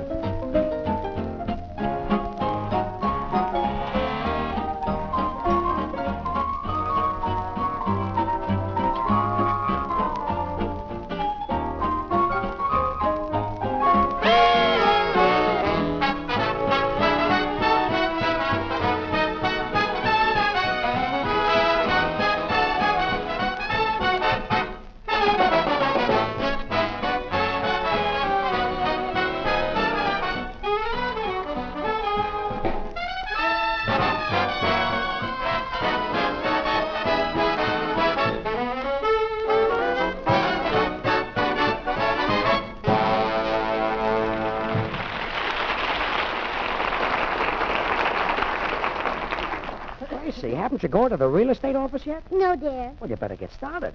If you don't, someone else may take the house, and your uncle will have to stay here. Oh, darn it. So you thought of that, too. I certainly did. Now, hurry up. All right, dear. Well, whatever your final word is, I'll settle for it. Now, if it's no, he goes. If it's yes, he stays. Now, what do you say? No. You're sure? Yes. Oh, thank you. I knew you'd change your mind. Gracie, make tracks for the real estate office, and don't try to trick me because I'm going to check up on you. But, George, are you going to turn Uncle John out in the cold and the rain where I'll never see him again? Honey, in the first place, this is California. And even if it does rain, the house is right next door. Yeah, but after it rains out here, who knows where the house may be? Oh, go.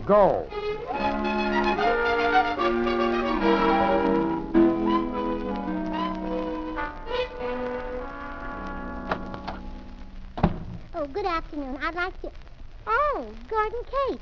Well, if it isn't the lovely, young, talented, charming Mrs. Burns. Oh, there goes that line. Oh, I'll bet you'll even say that to girls who aren't. Oh, now what are you doing here? Waiting for the real estate man. He's in the back office drawing up a lease for me. Oh, really? I had no idea he rented dens to wolves. Now, please, Mrs. Burns, I'm not a wolf. And I'm not Red Riding Hood, but I wouldn't trust my grandmother with you. Now, look, you're just upset because I won the election for Scoutmaster from your husband. Oh, yeah, well, George just got a bad break, that's all. What do you mean? Nobody voted for him. But really, Mrs. Burns, I'm better qualified to be Scoutmaster. Now, you take woodcraft. I'm sure that Mr. Burns knows very little about nature. That's not true. I spent years telling George about the birds and the bees. Mrs. Burns, you know, we should try to get along now that we're going to be next-door neighbors. Going to be what? Neighbors. The lease I'm having drawn up is for that vacant house next door to you. You rented it? Oh, how wonderful. Well, that's more like it. Oh, no, now, don't get the wrong idea, Mr. Cates. I'm glad you took the house only because now my uncle won't have to move.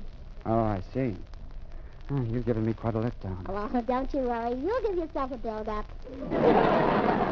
Well, at least I'll try to be a good neighbor. Oh, we'll get along. But remember one thing. Your bedroom window faces ours, so from now on, our shades will be down. Mrs. Burns. Well, George is very sensitive about anyone seeing him in his long underwear. I see. Well, Kate, the lease is drawn up. Oh, hello, Mrs. Burns. What can I do for you? Well, nothing now. You see, I'd planned to rent the house next door for someone very dear to me, but I find that Mr. Cates has already done it. Huh? Oh, so he has. Oh, my husband will be furious when he finds out, but personally, I'm very happy. And so am I. Shall we go, Mrs. Burns? Oh, yes, I'm ready. You never know how much this means to me. Wow. I knew Cates was a ladies' man. But imagine Mrs. Burns wanting to rent the house next door for him.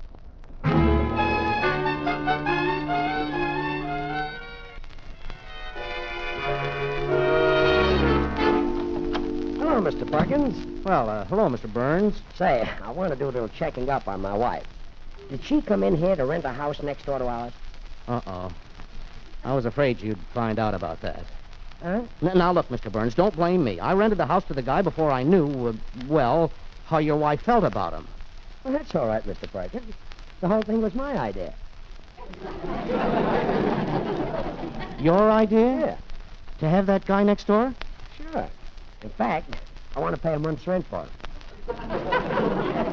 Hey, wait a minute. I thought you hated him. I do. But I'd rather have him next door than in my house. That's what my wife wants. And you'd let her get away with it? Well, she likes it. What the heck? Let her have a little fun out of life. See you later, Mr. Perkins. Oh, Uncle John is going to move. Uncle John. George. Oh, hello, Harry. I saw you coming out of the real estate office. Is everything okay? Swell, Harry. Gracie's uncle is moving in next door. Oh, wait a minute, George. I looked at that house. It's awful. No den, no fireplace. Believe me, it's good enough for Uncle John. It's got a roof. Yeah? Walls. Sure. Come on, Harry. You can help move Uncle John. Oh, I'm sorry. I won't be able to, George. I've got to pick up Lauren Bacall at 3 o'clock. Lauren Bacall. Harry, are you Did still... I say Lauren Bacall again? Isn't it? I meant to say Mrs. Von Zell. Mrs. Von Zell? You mean? Yeah. My mother. We're going shopping. Well, so long. So long, Harry.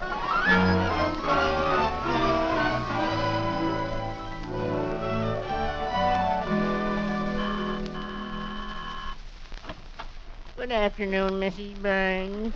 Oh, Mr. Postman, I'm so glad it's you instead of my husband. That's what all the women say. I wish I weren't so irresistible. Oh, you misunderstand. Oh, don't worry. I'm not the type to take advantage of my fatal charm. I've never even stolen a kiss. But... Not even a hug. I'm too clean cut. And it's so much trouble taking off my mailbag. Oh, but Mr. Postman, you misunderstood me. You see, my husband sent me to the real estate office to rent the house next door for my uncle. But I got there too late, and Gordon Cates rented it. Oh, when George gets home, he'll be furious. Well, handle him like I handle my wife. When she gets furious, I just tell her what I think of her and go right out the door. Really? Yes. I only wish she'd open it before she throws me out. My goodness. You shouldn't stand for that. Oh, she isn't always that way. Sometimes she treats me like I was one of her most precious possessions. Oh, good.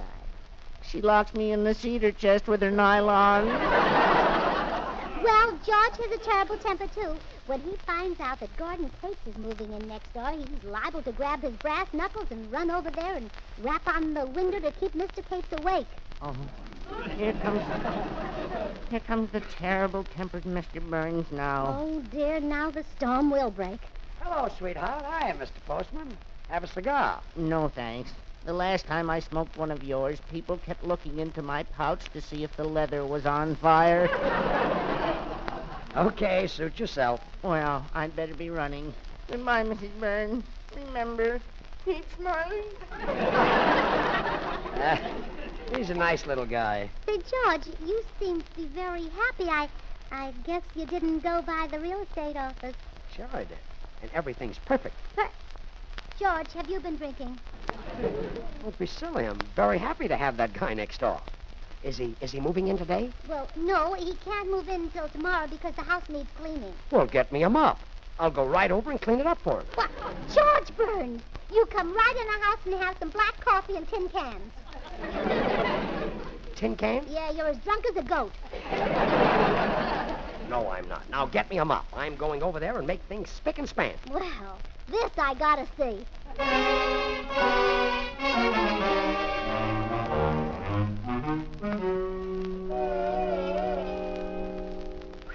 Boy, I'm tired, but it was worth it. Now he can move right in. Oh, you did a wonderful job, dear. That's the first time I ever saw you scrub a floor. Yeah. When you scrub ours, I'm always out playing bridge. I know. Well, what's going on here? I'm cleaning this house. And what is it to you, Cates? Well, I'm grateful, George. Very grateful. This is mighty neighborly of you. Neighborly? Oh, he's right, sweetheart. Why, you couldn't have gone to more trouble if I'd been able to rent the house for Uncle John. And I used to think that good old George disliked me. Well, so did I. As a matter of fact, when he offered to scrub your floors, I thought he'd gone crazy. Didn't I, dear? George! George, say something.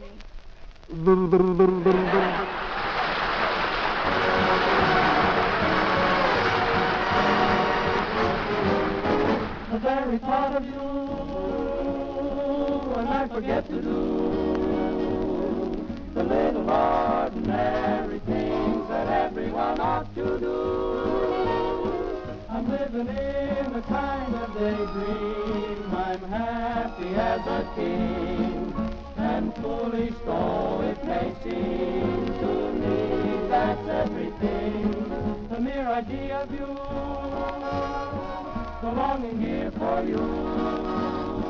You never know how slow the moments go till I'm near to you. I see your face in every flower, your eyes in skies above. It's just the thought of you, the very thought of you, my love.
You don't have to feel bad anymore about Gordon Tate being Scoutmaster. You're one, too. I am? Uh-huh. Here's a telegram from the Scouts of Troop Number 7, Coral Gables, Florida. And they've elected you as their honorary Scoutmaster. Well, thanks, boys. And I'm proud to accept the honor. Well, George, will you be going to Florida? Well, no, I don't have to leave California. Though I would enjoy going to Florida. Glorious scenery, wonderful oranges and grapefruit, beautiful climate. George, you talk like that and you'll have to leave California. Good night,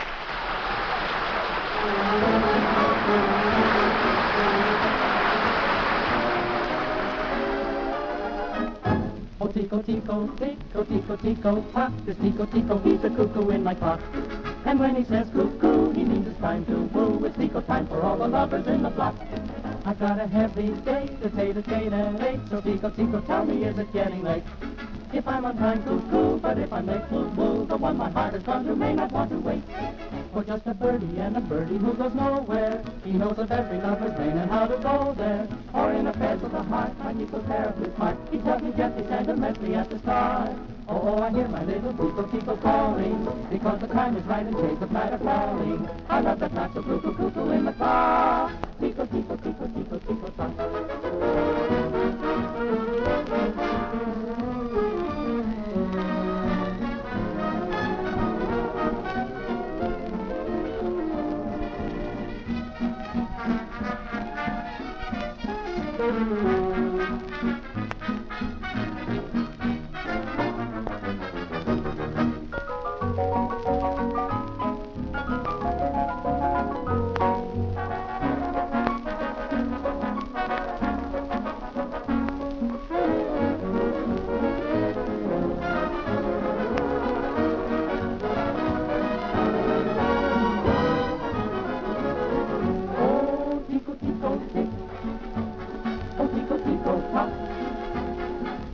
Tico is a cuckoo.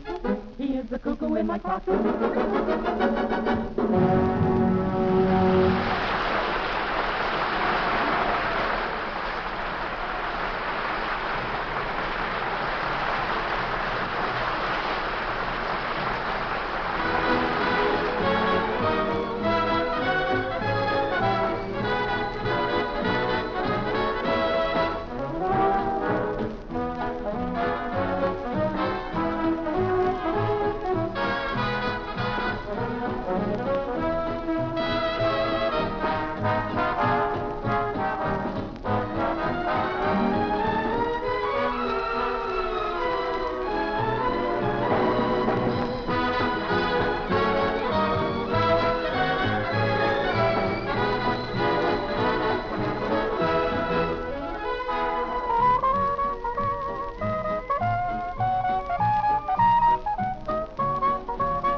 This is the Armed Forces Radio Service.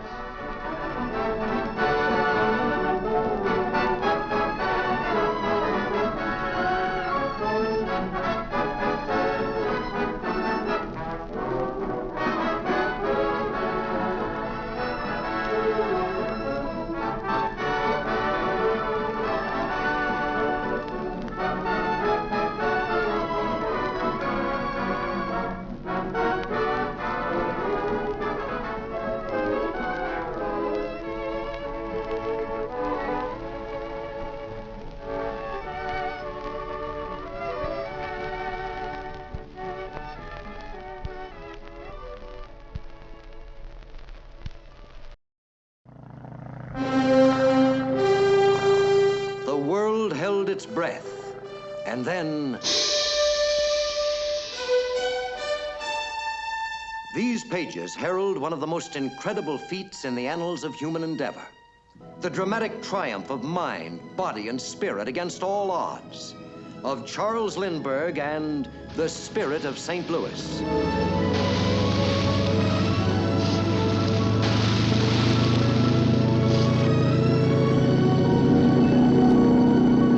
But equally dramatic is the personal story that takes you into the heart, yes, into the soul of a man. Here are his dreams, his fears, his defeats, his victories. Here, too, are people, each important, vitally important to this story of a man who kept a rendezvous with the destiny of the world.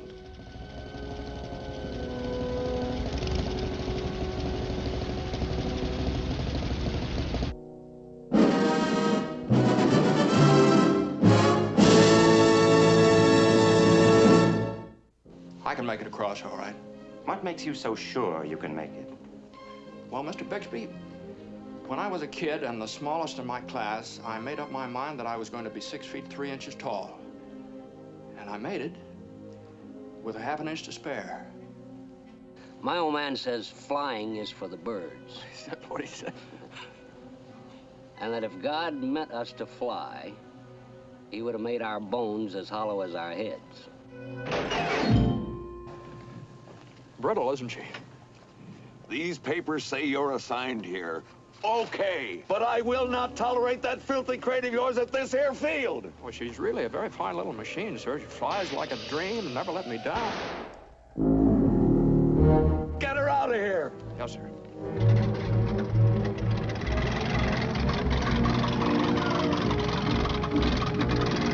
All right, now fly straight and level. You're diving, Father. Pick the nose up, fly right straight and level. There we are. The trees, do you see them? It's your baby, Slim. You make the decisions.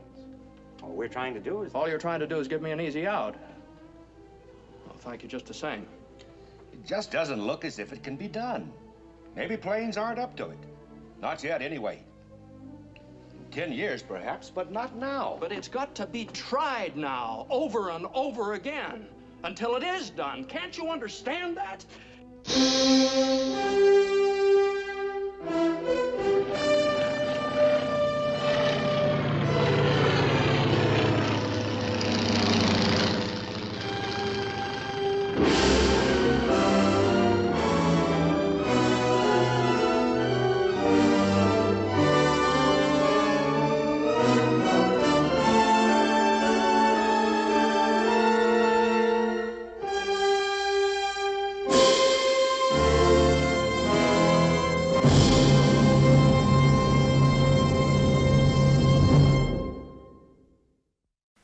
Hunt the Biggest of All game with the Green Hornet and Cato coming up next. The Green Hornet.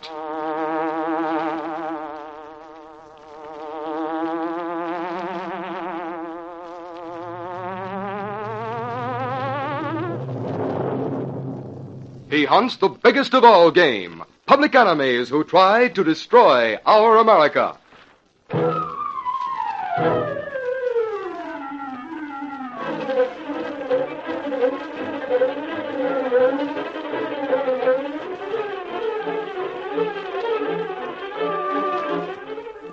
his faithful valet Cato, Britt Reed, daring young publisher, matches wits with the underworld, risking his life that criminals and racketeers within the law may feel its weight by the sting of the Green Hornet.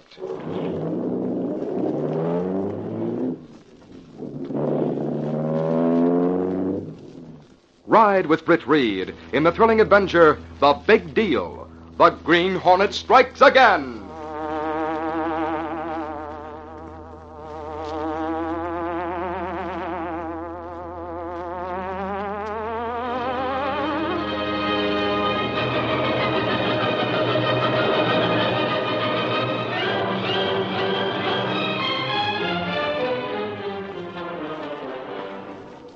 Mr. Duncan, Commissioner of Public Buildings, brought his car to a stop before the contractor's temporary office, a small shack standing on the site of a large city construction job.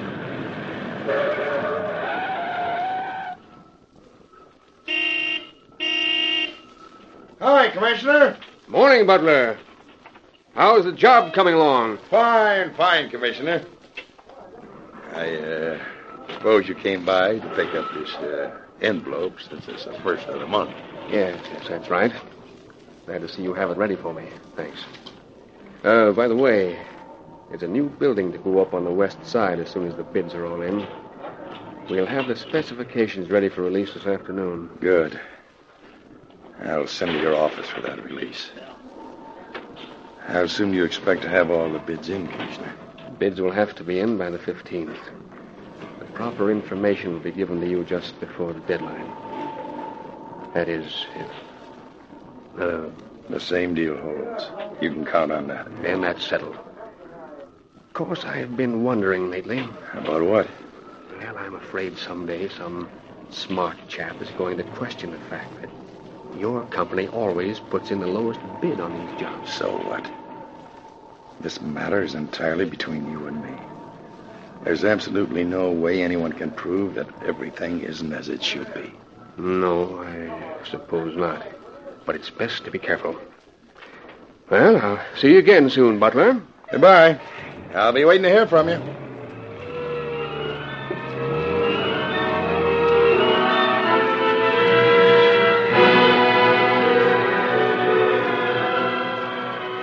One afternoon the following week, Senator Banning, chairman of the State Investigating Committee, was addressing the State Senate on the floor of the Senate chamber. Gentlemen, because of certain facts which have come to our attention, the State Investigating Committee demands authorization from this body to investigate the Bureau of Public Buildings. Mr. Chairman! Mr. Chairman! Will the senator from the 5th District yield to the floor to the gentleman from the 10th District? I won't yield the floor, but if the senator wishes to ask a question... The gentleman from the 10th District have a question. Yes. I'd like to ask Senator Banning if this is to be a grudge investigation because of the fact that the worthy Senator Banning lost out once to Duncan in the race for Commissioner of Public Works. Hey, gentlemen!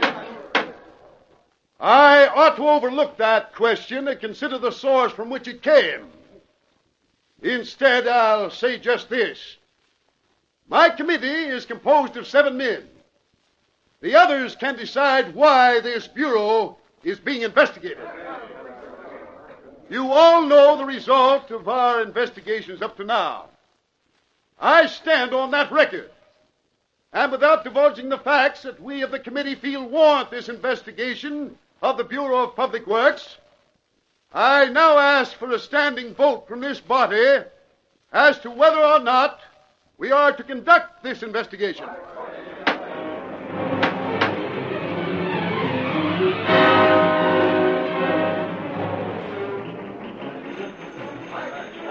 Britt Reed, young publisher of the Daily Sentinel, approached the city desk where Gunnigan, the city editor, was talking to Mike Axford. How are you, Gunnigan? Hi, Chief. Hello, Axford. Hi, Reed. Oh, what's the big discussion? We were just talking about that guy Banning.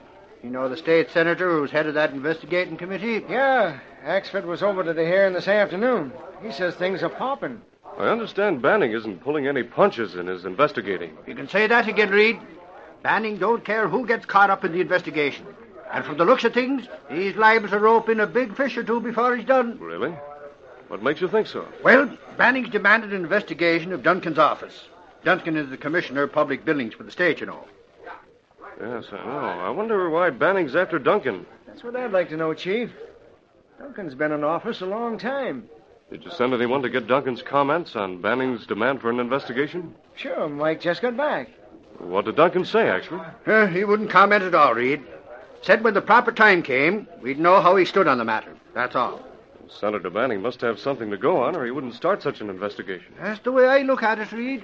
Some people are saying Banning's out to make a name for himself with that investigating committee. He's come up with some good stuff.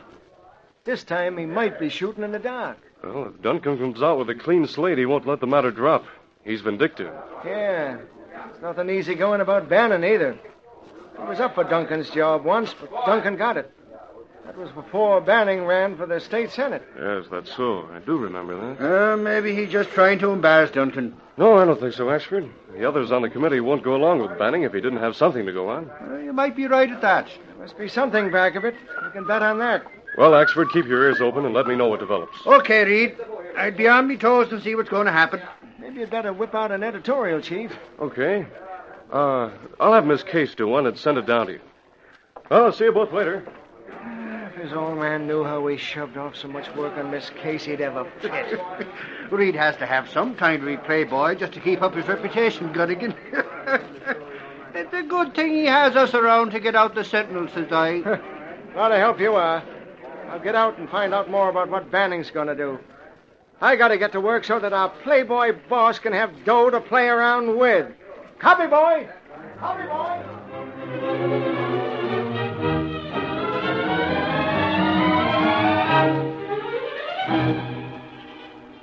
A short time later, that same afternoon, Mr. Duncan, Commissioner of Public Buildings, was seated at his desk going through some papers.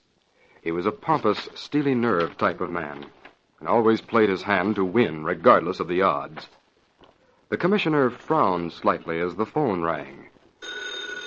Then he lifted the receiver and spoke. Commissioner Duncan speaking. Hello. This is Jim Butler, Commissioner. Oh, yes. How are you, Butler? Listen, I just got word that Banning is going to make an investigation. I know. He won't get anywhere with it. Well, I'm glad to hear you say that, but... But what? Banning is a dangerous man and a ruthless one, Commissioner. If I've run this office long enough to know the ropes, Butler. Banning has an inflated sense of power since he's been chairman of that committee. But look what he's done with those 2 investigations he's already completed. Banning is the one to start something like that without reason. Look, Butler, I know Banning far better than you do. He's been out to get me for a long time, but I've always come out on top. I'll do the same this time. Maybe so, but if Let's not discuss the matter over the telephone, Butler. You come to my office in the morning if you want to talk it over. All right, then. But I don't like it. I'll come around in the morning about 10. Good. I'll look for you at 10 then. Goodbye. All right. Goodbye. It was almost 11 o'clock the following morning when Mike Axford entered Britt Reed's outer office. Hey, morning, Casey. What's that you're writing? Well, if it isn't old Hotshot himself. No, you can just skip the wisecracks. I come in being friendly-like, and you go and start calling me names. All right, Michael. Let's start over again. How are you this morning, Mr. Axford? Cut out the kidding. What's that you're doing? Well, since you're so nosy, I'll tell you. It's an editorial about the Banning Committee investigation of the Commissioner of Public Buildings. Oh, that? That's what I came in to see Reed about. Is he in yet? He was still in bed when I left my room at his apartment. Mr. Reed is in, and he's very busy. Reed's never too busy to see me, and you know it. Oh, you mean you always barge right in whether he's willing to see you or not? Well, come on. I'll have to go in and have him read this editorial anyway, so you might just as well trail along. The way you watch over Reed, you'd think you were... Never mind, don't say it, Michael. You might be sorry. Here's Axford to see you, Mr. Reed. Okay. Come on in, Axford. I hope you have something worthwhile to talk about, Axford. I'm busy with the morning mail. You told me to come in and report about that Banning investigation, Reed, and I thought... That, yeah. Here's the editorial, Mr. Reed. The one you wrote. Thanks. I'll go over it in a minute. What's the latest dope, Axford? Well, I went back to see if Duncan had anything to say. But he's still keeping mum about the whole thing. Oh, that's an exciting report, to say the least. I'm not talking to you, Casey. You know, Reed, I hung around till 10 o'clock, but he wouldn't see me or make a statement. Then some big guy, the girl said his name was James Butler, Came in and went into Duncan's office. So I left and came over here to tell you how I made out. Oh, James Butler? You know the guy, Reed? Seems to me I do. At least I've heard of him. He's head of the James Butler Contracting Company. And I'd give a lot to know just what Duncan and Butler are talking about. I'm telling you, Commissioner, I don't like this investigation at all. Now, listen, Butler. I've already told you there's nothing to worry about. Yes, I know. But I'd feel a lot better if there were some way to make Banning call off that investigation. Maybe there is, Butler. Who knows? What do you mean? You think I'm going to sit here and let Banning smear me? But, Commissioner Duncan, I happen to know that Banning isn't the type of man who can I be... know the type of man Banning is far better than you do. Here, have a fresh cigar. Thanks. You've chewed that one long enough. Here's a light. Good cigar. The best. Now, relax. While I tell you how I intend to stop the great Senator Banning cold in his tracks. That afternoon, Senator Banning, who had called a special meeting of the State Investigating Committee, was prepared to present his evidence to the assembled members. Gentlemen, please. We're ready, Senator Banning. Thank you, gentlemen. I've called this meeting of the Investigating Committee this afternoon because I know that the rest of you feel as I do. That all of you are anxious to get this new investigation started and to push it through regardless of whom it may hurt. I promise you, gentlemen, that this investigation of the Office of Public Buildings will bring even more startling results than the two investigations we have recently completed. The facts I already have convince me of that. You will, of course, present those facts to this committee, will you not, Senator Banning? Of course. I know that one or two of the newspapers hint that I may be overzealous in starting this particular investigation. It's even hinted that because of my former differences with Commissioner Duncan... You say you have pertinent facts, sir. In that case, we're willing to go along with you on this, regardless of what the newspapers say. Thank you, gentlemen. Thank you. Frankly, I'd be a fool to start such an investigation without due cause, especially against a man such as Commissioner Duncan. Those of us who are elected to public office have a sacred trust to perform. It's our sworn duty to act at all times for the best interests of the people of the state. My duty, as chairman of this committee, is to hunt out and bring to light whatever... What is it, my boy? Why have you interrupted this meeting? Senator Banning, but the messenger brought this sealed letter for you. He said it was of the utmost importance that you get it immediately. Oh, thank you. You're welcome, sir. Excuse me for a moment, gentlemen.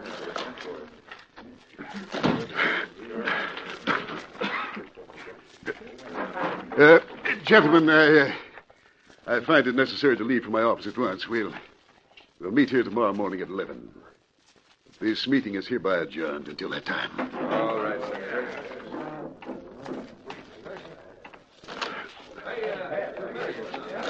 Senator Banning, we've got a statement to make for the papers at this time, sir. Who'll be the first witness, Senator? When will the actual hearing begin? I'm sorry, boys, but I have nothing to say right at this time. However, if you'll come to my office in a half an hour, my secretary will issue a prepared statement from me to the press. Good afternoon.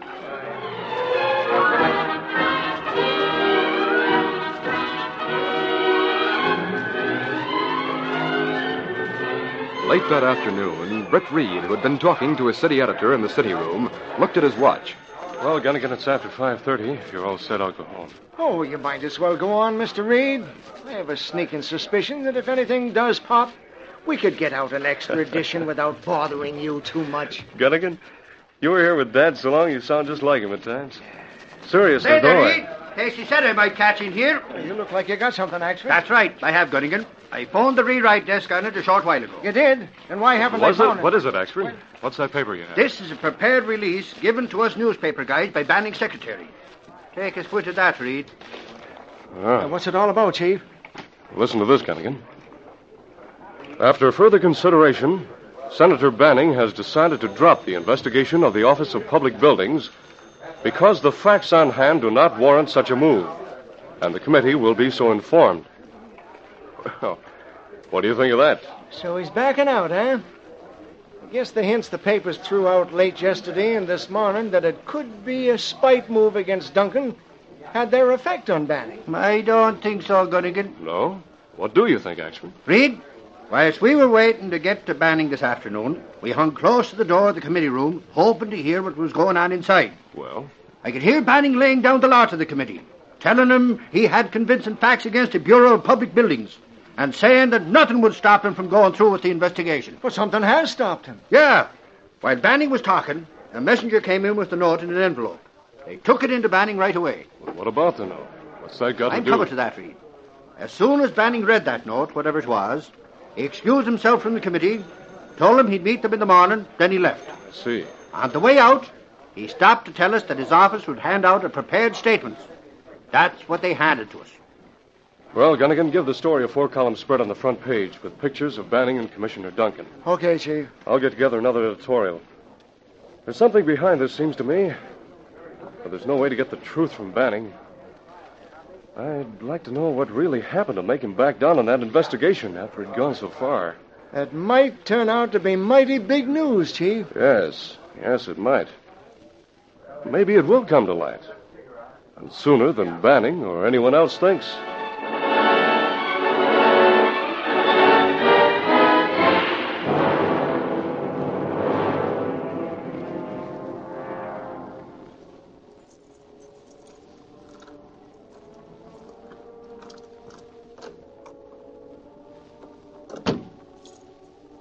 Mr. Britt, I did not expect you for dinner.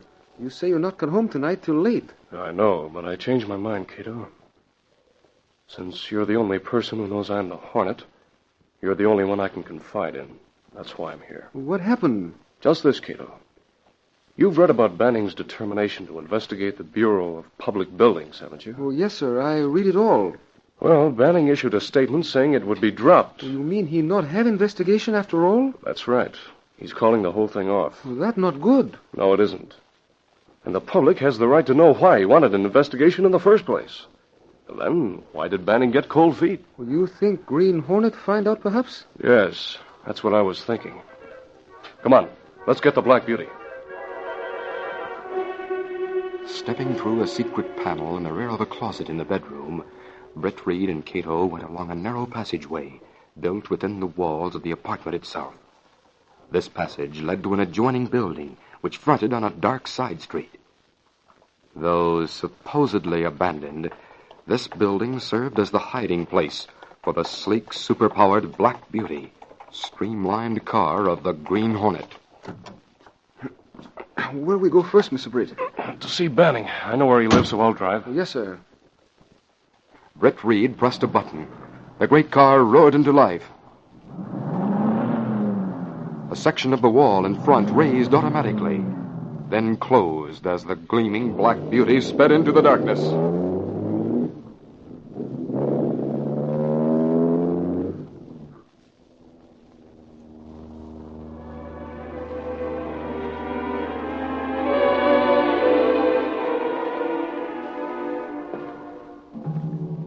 Rather upset tonight, Dr. Banning? The Green Hornet. That's right. Maybe we might get together on this, Banning. Get together on what? What are you talking about? Look, you had plenty of dope to go on, or you wouldn't have started that investigation against Duncan's office. That is something that doesn't concern you, Hornet. Now get out. Not so fast, Banning. Not so fast. Well, you're holding the gun. That's right. I am. Maybe a certain envelope you received this afternoon contained a bribe. A bribe? Why, you... Better calm yourself, Manning, and think over what I've said. I may be back to get into the matter further with you. So long.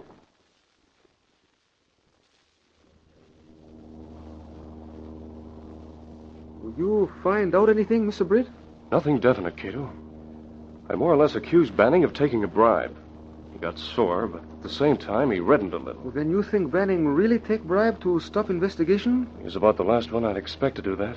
Well, where we drive now, Mr. Britt? To see a Mr. James Butler, a big contractor. I believe he's in this somewhere, though I can't figure just where yet. Butler lives on Maywood near 4th. Step on it, Cato.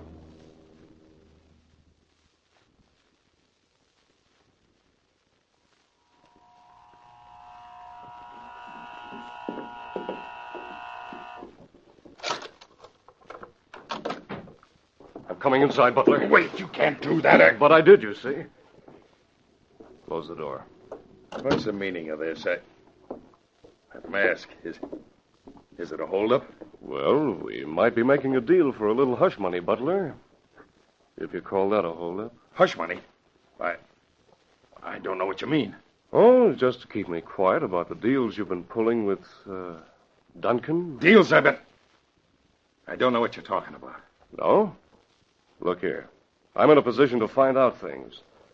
I happen to know you've received every big job in the state that came along. Others bid on the jobs as well as we did. But it's more than luck with your company. You always manage to get in the low bid. I got the jobs and did the work. It's no affair of yours. And you can't scare me into being blackmailed. I would know a lot more than you know that others might like to know. And I know a few facts that you might like to know. Such as how you're going to be double-crossed, for instance. You're lying. Get out, do you hear? Get out! Okay, I'm going. But maybe you'll be sorry, Butler. Very sorry. See you again sometime. That was a Green Hornet. I'm sure of it.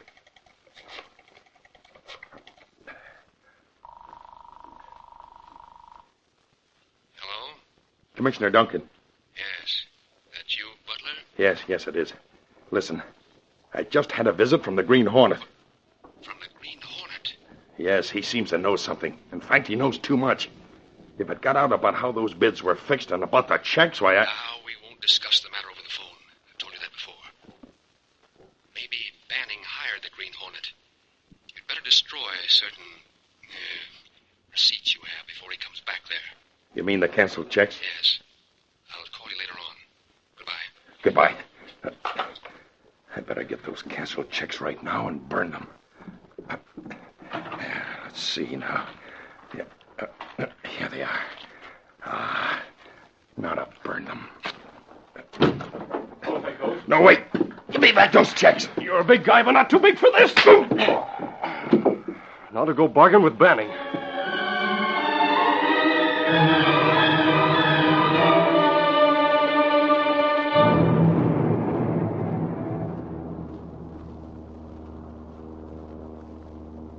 What you planning to do, Mr. Britt? Put Senator Banning into position so we can reopen that investigation. I checked all three men thoroughly in my private files at the office yesterday, Cato. You discover something? Plenty. Banning has a clean record. He ran for the state senate less than 2 years ago. That contractor, Butler, contributed $5,000 to Banning's campaign. The check was deposited and used before Banning realized the implication that might be placed on accepting it. Well, that's not good. What'd he do? Well, Banning wrote out a check for a like amount and returned it to Butler. I heard about it at the time. I just found out by hearing Butler at the phone that he and Duncan are in cahoots. I have the canceled payoff checks in my pocket. But there's one here that's not made out to Duncan. It's made out to Butler and signed by Banning. Well, I not understand. It's the check he sent to Butler over a year ago. Butler never cashed it, so that Banning has no proof that $5,000 was paid back. It gives me some idea what the hold is over Banning now, but I'll soon find out definitely. Step on it. A short time later, Senator Banning was making a thorough search through his desk in the study of his home. Here it is. I've come back to see you, Banning. I saw your shadow on the window hornet. This time I hold the gun. Smart, aren't you? Too smart to be taken in by you and the man who hired you. It isn't enough that he sent me that note. The note seemed to make you back down. Only long enough to give me time to refute its contents. That note says it can be proven that I took a $5,000 bribe from James Butler. And that later I voted for the contractor's bill. Well? I did vote for that bill.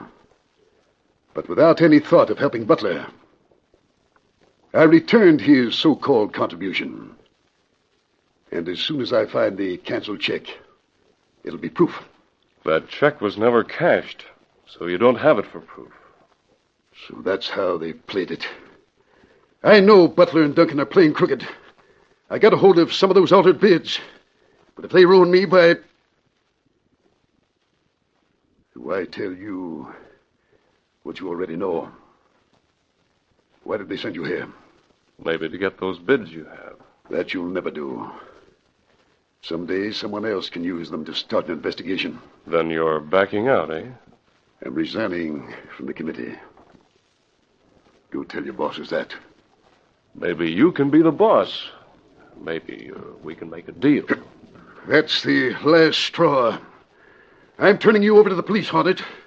Then I'll find a way to get Duncan and Butler. Put down that phone. Get back, I say. Put down that phone. This gun will settle you. Do not do that or I shoot. What? Another one. I'll take the gun. No. He gets shot in struggle? Just graze his head. He'll be all right. I'll leave this stuff here, then we'll get out fast. Some of the servants will be here any minute.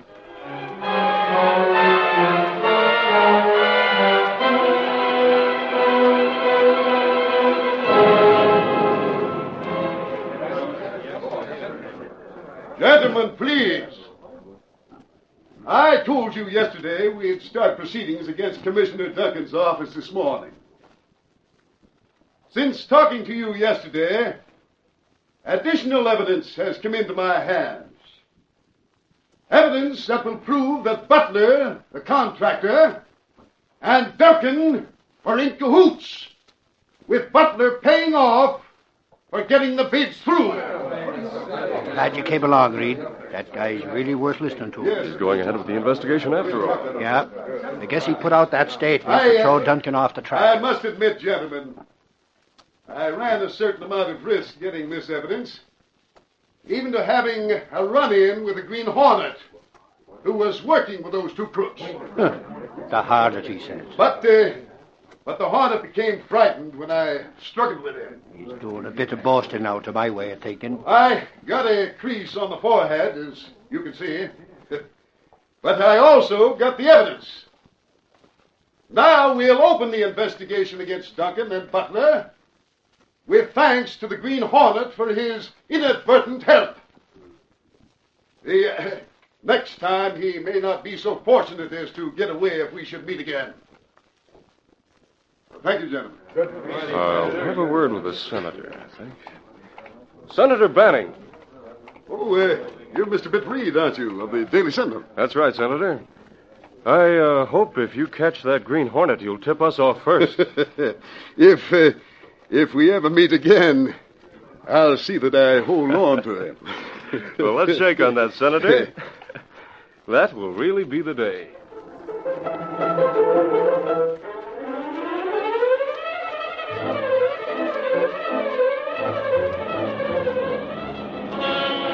That's the Lux Street. Red Bob, Duncan, and Butler indicted. Green Hornet involved in big deal. Read all about it. Green Hornet still in charge. That's the Lux Street. Red Bob.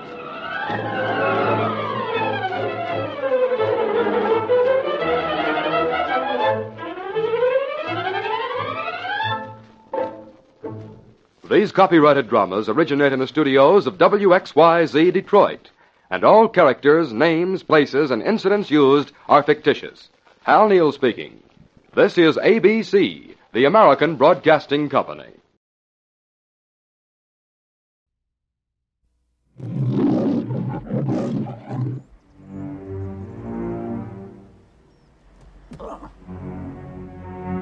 Have they moved the embassy? Or are you hijacking me?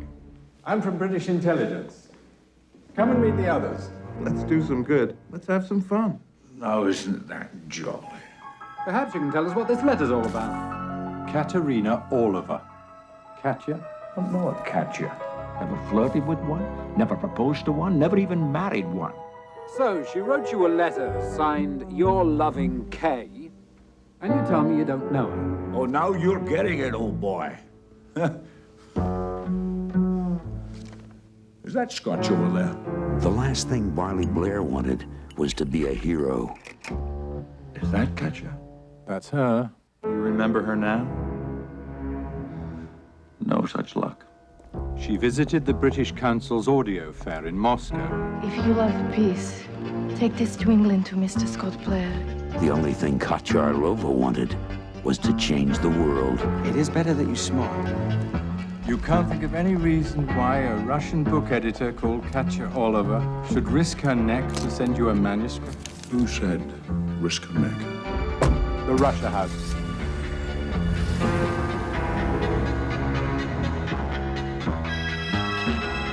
Hello. You're Catcher, of course. How did you recognize me, Mr. Valley? Well, Nicky said you were Russia's answer to the Venus de Milo. They met by design. We're off. How long are you staying in Moscow, please, Mr. Valley? 7 days. Mrs. Katya. Are you a spy? Answerer. You are nobody's spy? Not even ours? I don't bite you. I don't lie. Have dinner with me. It is not convenient. Will you call me then? Perhaps. When?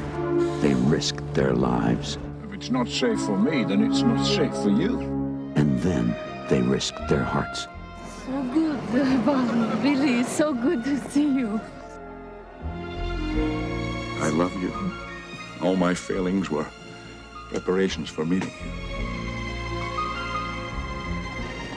It's like nothing I've ever known. It's unselfish love. Grown-up love. You know it is. Valley, please. It's mature. Absolute. Thrilling love.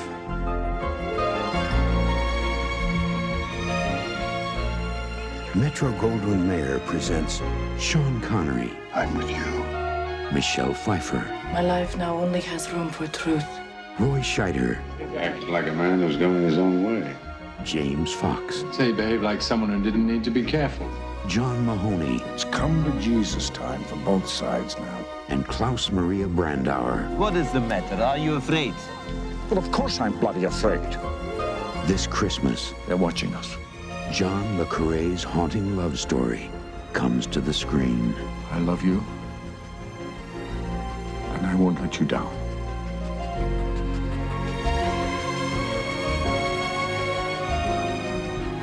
The Russia House. Well, Silver, wait those thrilling days of yesteryear with the Lone Ranger up next.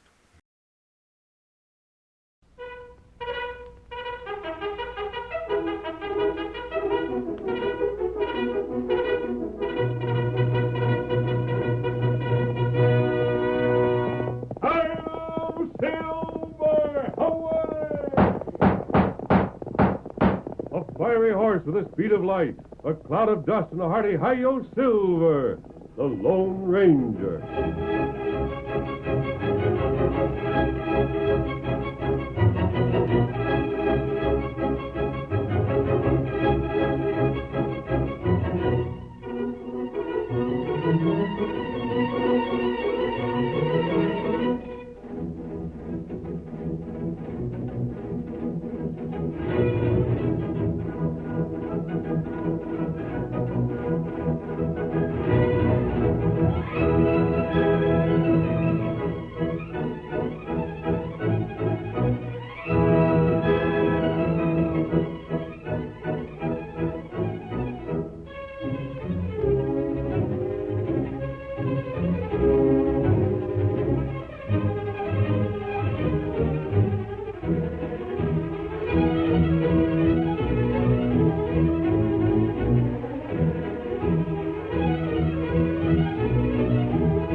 In the early days of the western United States, outlaws roamed the range country.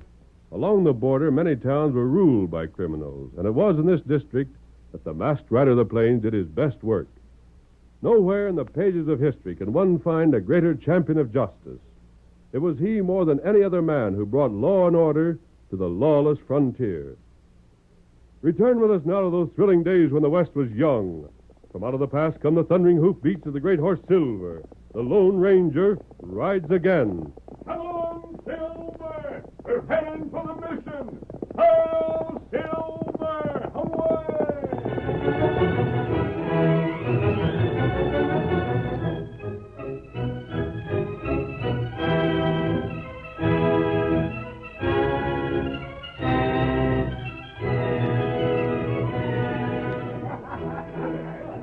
It was Saturday night, and the cafe at Buffalo Ridge swarmed with customers bent upon having a good time.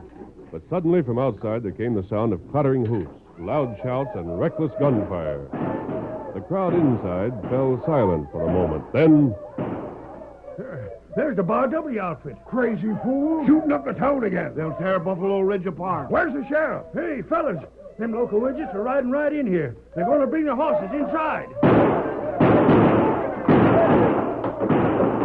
Watch out! Careful of them horses. What do you think you're doing? Hey, they'll trample it.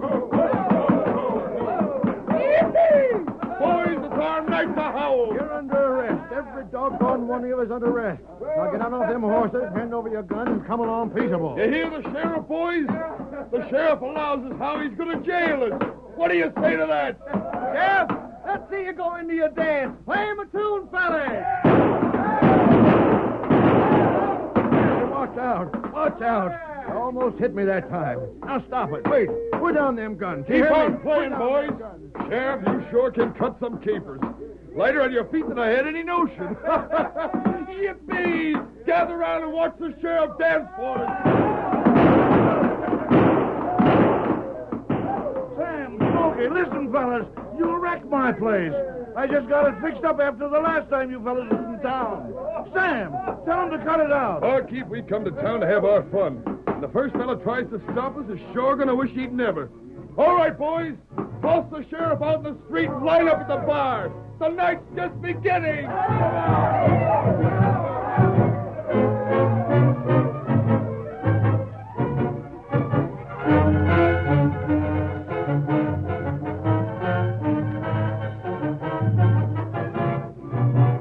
It was almost a month later that the Lone Ranger, in response to an appeal sent him by the Padre, drew rein in the patio of the mission. Whoa, Silver. Whoa, fella. Padre, I came as soon as I could. Is there trouble again? It is good to see you, amigo. Thank you, Padre. But it is true there is trouble once more. That is why I have sent for you, knowing that you would help. What is it you wish me to do? You are acquainted in Buffalo Ridge? I am. Then, but first step with me this way. There's one whom I wish you to meet. Of course. Stay here, old fellow. Who is it, Padre? He is a man of the law. He is the sheriff at that place, Buffalo Ridge. You know him, perhaps. No, but I've heard of him. Isn't Walters his name? Si. What does he have to do here? He will tell you himself, amigo. But first, before you meet him, promise me one thing. Anything, Padre. I know you wouldn't ask a promise I couldn't give. It is but a little thing. The sheriff, he is not a patient man. If he should not be of a great friendliness, you will please to overlook it? If you ask it. He's waiting inside? Si. You will go in? Yes. Senor. Hey, Padre, who's this feller? This is the caballero of whom I have spoken. Huh? This feller with the mask? Si. Now, look here, Padre. You said you could help me, and I said if you could, I'd wait. Now, if you think I'm asking help from any crook, then you're... One moment, Sheriff. Well? I'm not an outlaw. If you're in trouble and need help, that needn't bother you. If you ain't a crook, what's the idea of that mask? To hide my identity. Sure, just like any crook. I came here... Perdone. Amigo, I have not told the sheriff who you are, thinking it best to first gain your permission. But if you will consent... As you wish, Padre. Who is it? Senor, my friend has told you the truth. He is not an outlaw. He is one of whom you have heard often. Huh? The Lone Ranger. What's that? It is so. He is the Lone Ranger. Well, I'll be... You've heard of me, Sheriff? Who in thunder ain't? And you've probably heard enough so that you can check the Padre's word for yourself. If you look out of the window there, you'll see my horse. That white one? That's your horse? It is. And this is my gun. Examine the shells. Silver. Made of silver. Right. You must be him. Now, will you trust me? Well, I should smile. I'm right sorry about calling you a crook, stranger, but just the same, wearing that mask like you Never are... mind that. The Padre has said enough to indicate that there's trouble in Buffalo Ridge. What is it? Trouble? Friend, for the last 6 months, I ain't had nothing but misery.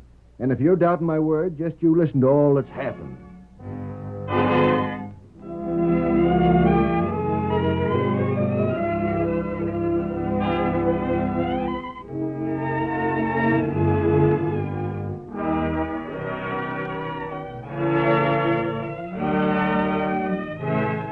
Sheriff Walters described the situation in Buffalo Ridge while the Lone Ranger and the Padre listened.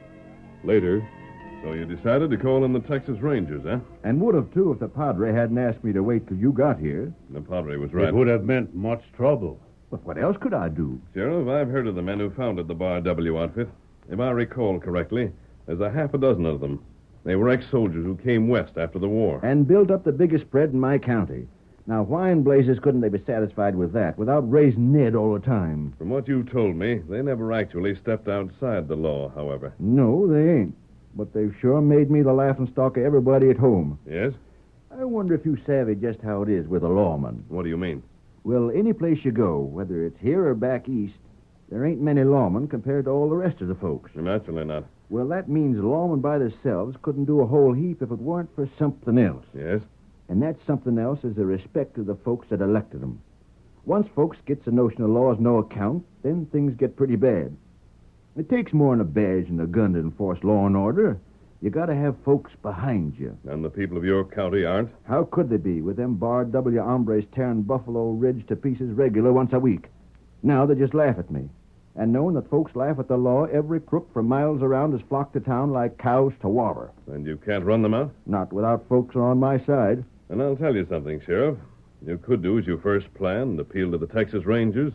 They'd clean up your county for you. Well, that's what I figured. But it wouldn't solve your problem. Your real problem is to regain the respect of the people you serve. Which same I'll never do as long as them Bar W polecats keep making me look like an idiot. Exactly. Then how in the world... Sheriff, forget the Texas Rangers. Return to Buffalo Ridge. Yeah. Do that, and I'll make you a promise. A promise? Your county will be cleaned up, and you'll regain the confidence of the people you serve. And the Bar W outfit will help you do it. Them say they wouldn't help nobody. Will you promise? No, wait. It's the only condition I make. I have a plan in mind. But I'll have to look over the situation before I know exactly what can be done. Well... And if my plan doesn't work, then you can call in the Texas Rangers if you wish. I don't know that I got much to lose. You haven't. Then I do like you say. You going to Buffalo Ridge? I am. How soon? At once. Adios, Padre. Adios, amigo. Just a second, stranger. He has gone. You know, Padre. See? Maybe I'm a fool. Maybe I should have done like I set out to do. You must have faith in the Lone Ranger, senor. That's just it. I have. Just talking to him somehow makes you think that gent knows what he's about. But how one fella can tame Buffalo Ridge is something I can't savvy.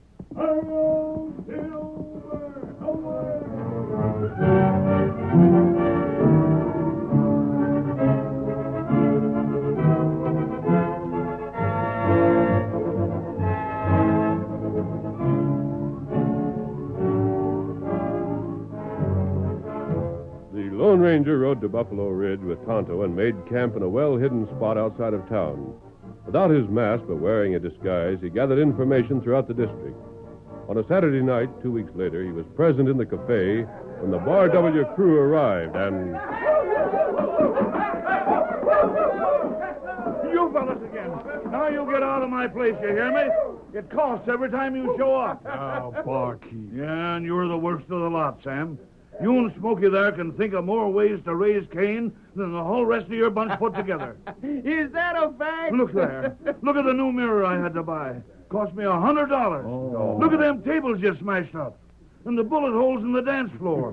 And the window you bust the last time you threw the sheriff out of it. I tell you fellas either leave me be or I'll have to go out of business. That bad, is it? You know doggone well it is. You hear him, boys? He don't like the way we act. Well, maybe we want to show him he ain't seen nothing yet. Barkeep, if you think we've busted up your place before, just hang around and watch us tonight. Please, fellas. Hold on, boys. Now then, barkeep, how much damage you figure we've done to your place? Plenty. What I mean is, how much does it cost you to have it fixed up? Close to $500. 500, eh? And you know it just as well as I do. Boys, we owe the barkeep 500. Empty out your pokes and settle up. We got debts, we pay 'em. Just lay your cash here in the bar, fellas. There's 50. I brung along 100. Here it is. And here's mine. How much is there, barkeep? Gosh, about 300, I reckon. Then there's enough to make up the difference. Right? There's more than enough. Just wait till I count it, and I'll pay you back the extra. Shucks, barkeep, keep it all. What's left over, you can put on the bill. We're going to run up tonight. All right, boys. We're square with the barkeep. Let her whoop! Hey, you ain't going to bust up my place again, are you? Wait, listen. We paid you, didn't we? Come on, fellas, let's have ourselves a time. Sure. Hey, but I can put out that light over there first shot. No. You missed. $10 you can. Please, fellas, you'll drive everybody out. Shut up. Go ahead and shoot. I'll take that 10, Smokey. All right. Now just watch close. That'll be enough. What the... Hey, don't butt in, stranger. You're not shooting up this cafe again. Thanks, stranger. But you'd better be careful of these fellas. I'll handle them. Handle us, will you? Well, mister, I'm shooting out that lamp there, and I wouldn't advise you to... Oh, my hand! You see that draw? Why, blast you, I'll give you... Oh, my hand smashed. You're not even scratched. All right, who's next? Well? We didn't come here looking for trouble, mister. Then get out. Oh, we were... Get out! Might as well, fellas. The stranger's got the drop on us. Come on, boys. But, stranger, don't you cross our trail again. That's a warning you better heed. There won't be trouble unless you make it. Ah, stranger. That was a sight to see. If the sheriff could only handle them shooting irons like you can, this would be a plumb peaceful place to live in.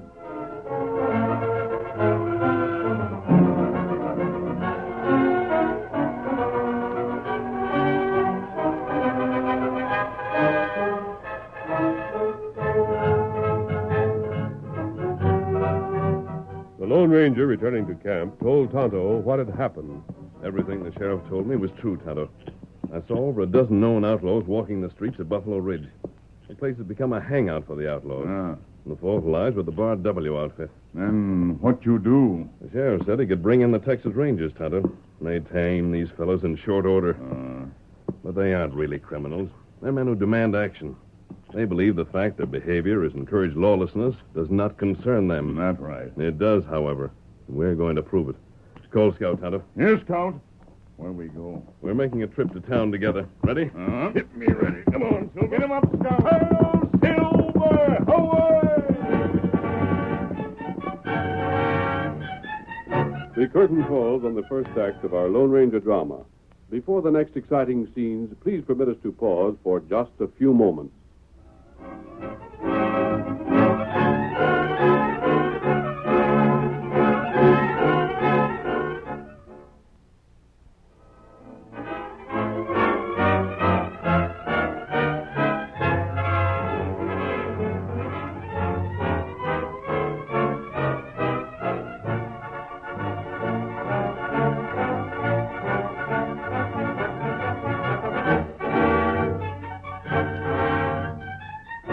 Now to continue our story. It was almost time for the sheriff to lock his office for the night, when the door suddenly opened and... Who is it? Oh. Redskin, huh? Well, Injun, what do you want? Make it quick, whatever it is, because I'm getting ready to turn in. You alone? Huh? Other feller here? Hey, what's the idea? What's it to you whether I'm alone or not? White friend wants to see you. And tell him to come in. Say, what is this? You up to some trick? If you are, you might... No trick. Him alone. By thunder, Injun. All right, Sheriff. What? I didn't want to come in until I made sure no one was with you. I thought it better if you weren't seen talking with a masked man. It's you. It's the Lone Ranger. Right. But where in blazes have you been? I was beginning to figure you wasn't showing up. What kept you? I've been around for over a week. Uh-huh. I've been asking questions, looking over the situation before I got ready to act. In fact, Sheriff, I've spoken to you several times. To me? Okay, you're loco. I was in disguise. But I'd recognize that voice of yours anywhere. You didn't, however. Well, I'll be switched. You remember when we met at the mission? Remember I told you I had a plan in mind? I sure do. From what I've seen, the plan will work. What is it? I told Tonto earlier this evening that I'd noticed over a dozen wanted outlaws in your town. And if I try to jail them, they just gang up on me. Your deputies quit. I ain't blaming them. Those outlaws aren't staying in Buffalo Ridge merely because it's safe. They're using your town as a base from which they tend to plan their operations. You ain't telling me a thing I don't know, stranger. But what in thunder can I do? There's been rustling, holdups, drunken brawls in which men have been killed. That's just the half of it. But in all this time, one group of men have been safe from the outlaws. Who do you mean? The men who run the Bar W. Sure, why not?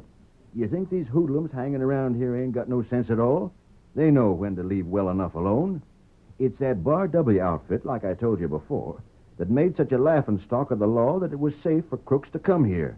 They ain't going to spoil a good thing like that. And Sam and Smokey and the others on the Bar W don't take those outlaws seriously. They ain't been harmed by them. That's just it. Huh? The Bar W has not been bothered by outlaws, although the rest of the county has suffered. I think I'm beginning to savvy what you're leading up to, mister. But I can tell you right now, you got it figured wrong. Have I? You think because the Bar W ain't been bothered, it proves they're in with them outlaws. There's little uses I got for them hombres. That ain't so. They're honest enough. It's just that they You like misunderstood me, Sheriff. I was accusing them of nothing. I had something else in mind. Yeah? What? I was wondering just how long these outlaws would stay in the district if the Bar W got after them. I don't just see what If the Bar W lost cattle to the crooks that are making their headquarters here, do you think they'd let those crooks get away with it? Not them fellows. They're poison. But I told you, them crooks have got too much sense to bother the Bar W.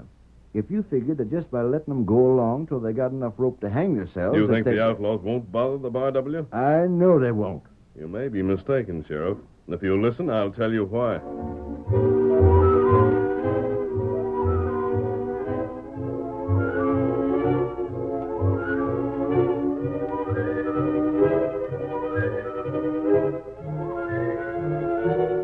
Several days passed. At the Bar W ranch, everything seemed quiet. But one night, Sam, Smokey, and some of their fellow hands lingered in the mess house after a hearty meal. Bud, who had been riding line, had not appeared for supper, and... Hi, Sing Lee. Clear off this table. All right. Smokey, Yeah, Sam. what's delaying Bud? What's he doing? Gosh, I don't know. Last I seen him, he was over by the south line. He was mending fence.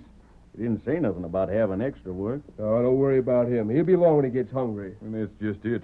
That hombre's always hungry. Yeah, well, I think... I'll bet that's him now. Yeah, most likely. Oh, hi, Bud. We thought maybe... Get saddled. Huh? What's the matter? Something happened? Something happened. We just lost 500 head of prime cattle. That's all that's happened. If you don't believe me, get saddled like I said. Ride down to the South Range and see for yourself. They're gone. Maybe they drifted up the canyon. I looked there. If the fence was broke... It weren't. There's just one thing's happened. Them critters was stole. Stole? Rustled, that's what.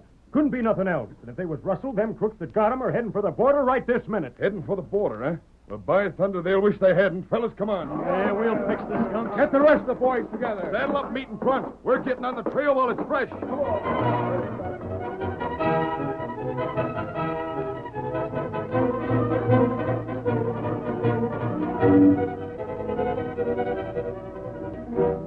The crew of the Bar W saddled their horses and rode to the South Range. There they soon found the trail of the herd and followed it at top speed. Get up. Get over there. Get up there. Look there. Still heading south. If they ain't making for the Rio, then I'm afraid. That's what they're doing, all right. They're making time, too. Them spur them horses of yours. We don't catch them first, and them cows are gone for good. Get up there. Get up there. Get up there.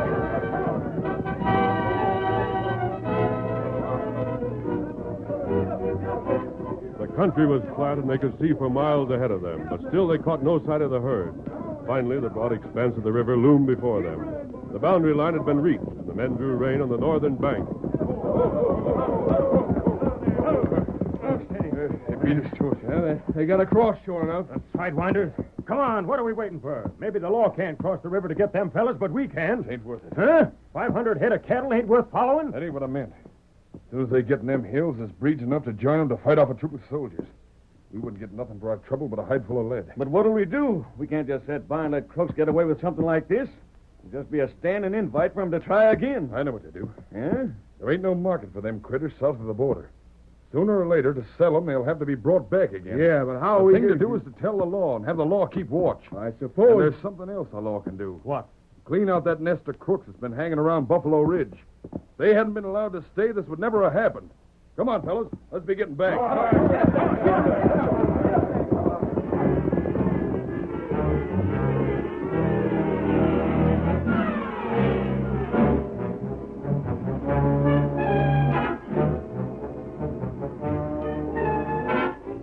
The following day in the sheriff's office, Sorry, boys.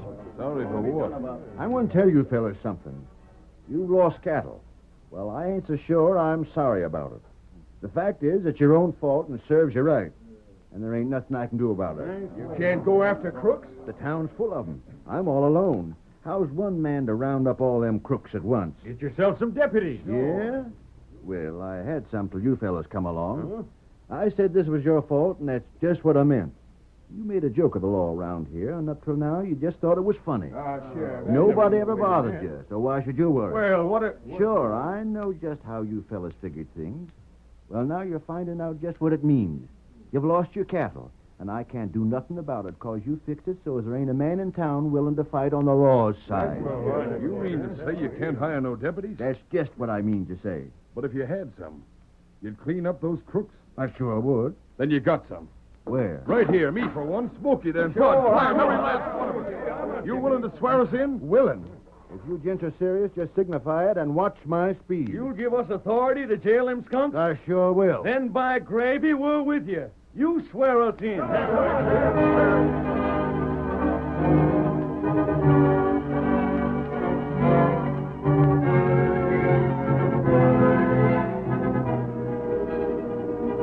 The man who had made life miserable for Sheriff Walters became his deputies, eager to enforce the law and revenge themselves on the lawless element of the town. The campaign began in whirlwind fashion within the cafe itself. Against the sheriff name, boys. Arrest that fella. You there! Raise your hands pronto or start dodging lead.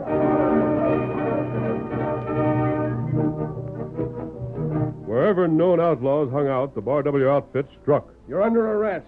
That's right. On your feet and start marching.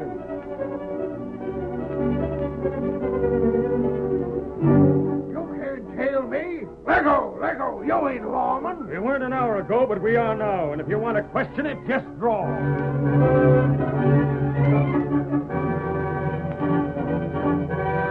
What's got into the Bar W? Sheriff deputized them. Biggest roundup the town ever seen. They're cleaning out the crooks right and left. They got Bill Peters and the Carson gang and then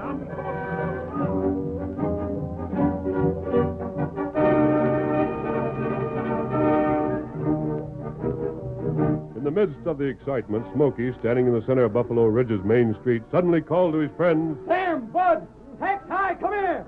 Come on running. What's up? Look down the street. Who's heard of that? Can you see their brand? Look and you can see for yourself. By heavens, Bar W. Boys, them critters belong to us. And there's a masked man with them. And a redskin. Look at them other fellas with the masked man. There's some more of the crooks the sheriff told us to jail. Grab them fellas. Throw down on them. Get our cows back and jail them skunks. Come on. Hi there. You there with a mask. Rein up. Hold back this herd. Go, Silver. Go. Make a move and you get it. Climb off that horse with your hands up. Where's the sheriff? Don't matter where the sheriff is. We're deputies, and as such, we've got authority to arrest you. Where in fun did you get the crust to come right into town with them cows of ours you stole? I didn't steal them. Don't give us that. If you don't believe me, ask the sheriff. Here he comes now. Hey, Sheriff, hustle up. We want you. What's the trouble, boys? Run into something you can't handle? This fella's got the crust to ride right into town with our critters and claim he didn't steal them. Now, Well, he didn't. Huh? You crazy? Don't you think we know our own brand? Didn't we trail them critters right to the Rio? Now, wait, fellas, wait. Maybe you're going to be awful mad. Perhaps you'd better let me explain. I'd a heap rather you would. Sam, Smokey, Tonto, and I did take this herd. There, Sheriff, I told you so. But for a reason. Sure, to sell them and pocket the cash. No, to bring about exactly what happened. To wake up you men to the conditions in this county. I told the sheriff if you could be aroused, you'd take steps on your own account. You behaved as I thought you would. Ah, that don't hold water. No? Them fellas with you. Them fellas helped you ride herd in these critters. They're known outlaws, and I can prove it. Of course You mean those three men there in front of Tonto? If that's the Injun's handle. And look closer, and you'll see that Tonto's holding a gun on them. Well, I'll be. How come? They thought Tonto and I were outlaws like themselves.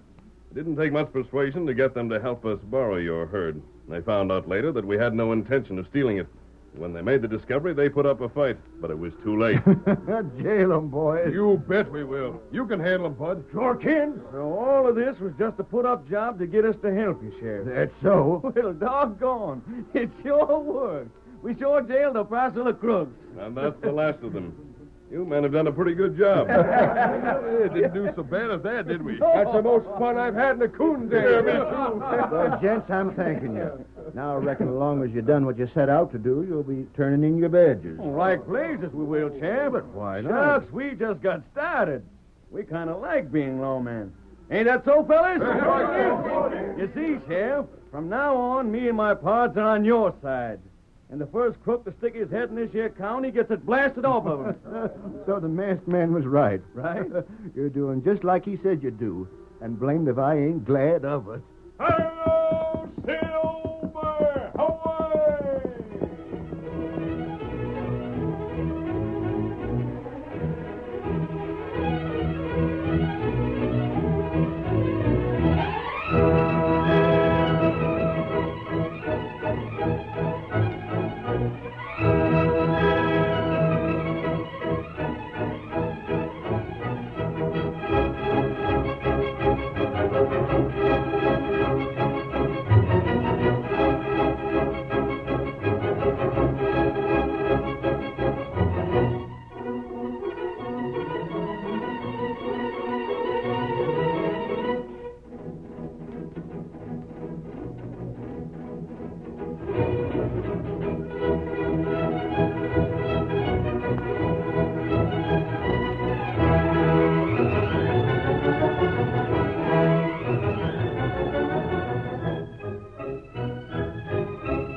The story you have just heard is a copyrighted feature of the Lone Ranger Incorporated.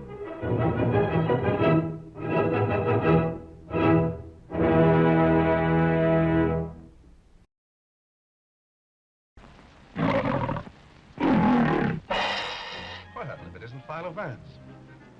I beg your pardon? Who said that? I haven't seen you since you solved the Kettle murder case. How are you? Well, for the love of... Nick Charles, what are you doing up there? Impersonating a book cover? Shh. I'm working on a case. Don't tell me you've gone back to detective work. I thought you had turned respectable. Didn't you get married? Oh, didn't I? Vance, I married a girl in a million. I heard it was a girl with $1 million.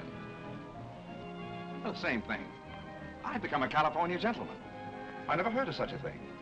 What are you doing here in New York? Well, it seems that Clark Gable is making some personal appearances here, which interests my wife. And there's a very good bar at the Ritz, which is all right with me. So we popped into town to play. But would you believe it? Before you could say Metro Goldwyn Mayer, I stepped right into the middle of a baffling murder mystery, and they put me to work. Well, you poor fellow, you have my deepest sympathy. I can use it. Believe me, Vance, this case is a toughie. It all revolves about a tall, thin man. I was standing at the bar of the Ritz one day, reaching for an olive, when a very pretty girl suddenly popped up in front of me and said, Hello there. Hello. Another glass. How are you? You know, we do know each other. Certainly, we've known each other for years. Aren't you Nick Charles? Yes? You don't remember me. I'm Dorothy Wynant. How is your father? Oh, that's what I came to ask you. He's disappeared. Chris, what are you going to do? That's what I said I'd do. Chris, you wouldn't do that. Nicky. Automatically. Nicky, put Asta in here with me tonight. Oh, yeah?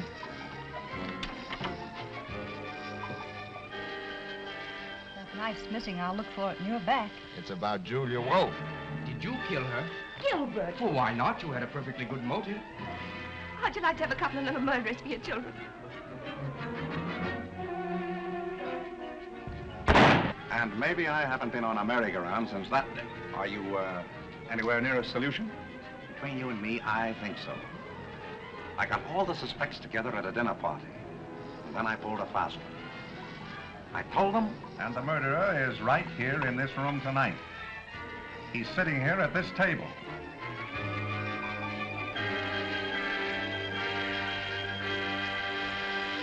Are you sure that the murderer is one of that group? Not absolutely. But I know where to find out. Where? Right in there. Now, you watch me. I'm going to dissolve slowly into this book. Now, if you'll stand by, I'll give you the answer.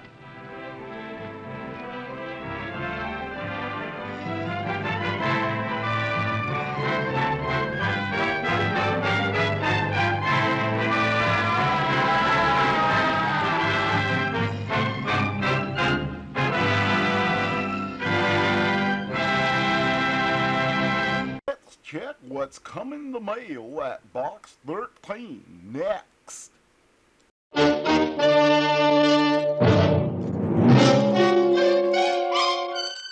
Box 13, with the star of Paramount Pictures, Alan Ladd as Dan Holliday.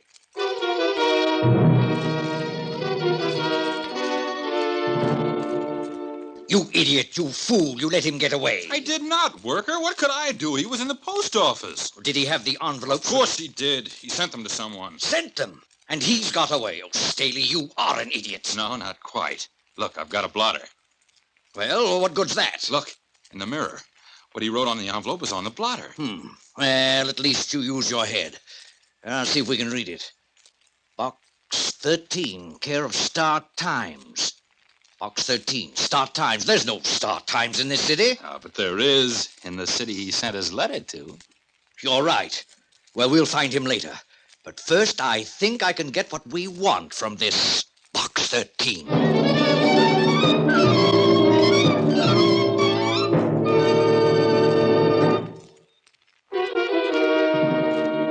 And now, back to Box 13 and Dan Holliday's newest adventure, Hare and Hounds.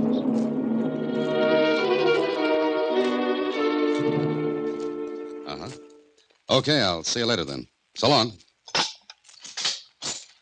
Hello, Mr. Holliday. Oh, hi, Susie. Got the mail? And what do you got there? 8 nice new counterfeit $5 bills. How'd you get them? Well, you see, I had my eyes closed when they were passed on to me. I'm turning them over later to the police. Now, how about the mail? Oh, here. And you know, Mr. Holliday, I had the funniest feeling while I was coming back here at the office from the Star Times. What do you mean? I had a kind of demolition. You mean you blew your top? Huh? What do you mean, demolition? You know, like when you think something's happening or going to happen. Oh, premonition. I had it. Well, why? I felt like I was being followed. I felt eyes looking at me when I was in the Star Times getting the mail. And you were followed? It felt like it. Okay, that makes you a big girl now. Let's have the mail, huh? Yes, sir. 12 letters. Slim pickings. It was such a funny feeling. Wow. Well, look here. An out-of-town letter. I know. I thought, oh. A little nervous this morning, Susie. I guess so. Come in. Oh, good morning. Good morning. May I come in? Oh, please do. I hope this is not too much of an intrusion, but May I do something for you? Well, maybe. Is this your advertisement in the Star Times? Adventure Wanted will go any place, do anything. Box 13? That's right. So you are Box 13? Yes.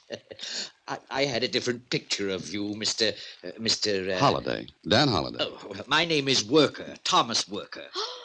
Oh, I saw you at the Star Times.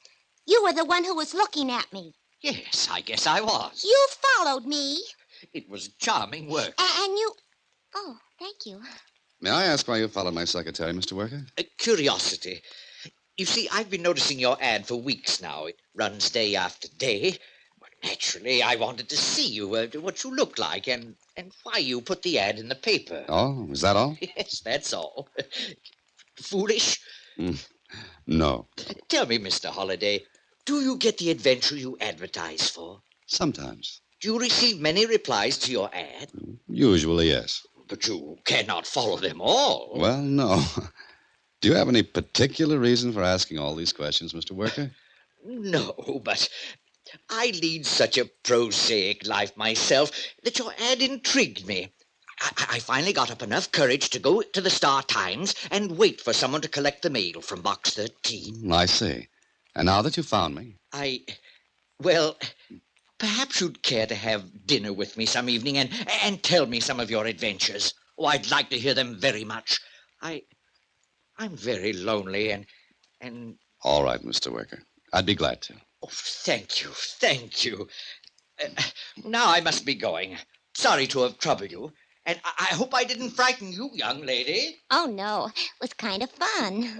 Oh, my umbrella. One can never tell when it might rain. Well, good day, Mr. Holliday, and thank you so much. Don't bother to get up. I'll look you up in the phone book and call you. Please do. Goodbye. What a nice man. Uh-huh. Funny old duck. Well, let's open the mail, Susie, and... Hey, Huh? What's the matter? where's that letter from out of town? It's right on top of the pile where you put it. But it's not a... What's the matter, Mr. Holliday? He's gone. What do you mean? Sure he's gone, and And that letter went with him. he took it. His umbrella was on top of the pile. Oh, what a nice old man. Gee, he stole a letter. Yeah, and something tells me, Susie, that Mr. Worker will never invite me to have that dinner with him.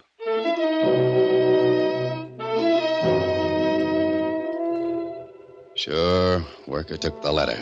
But why? What was in it? Why was it so important? And who sent it?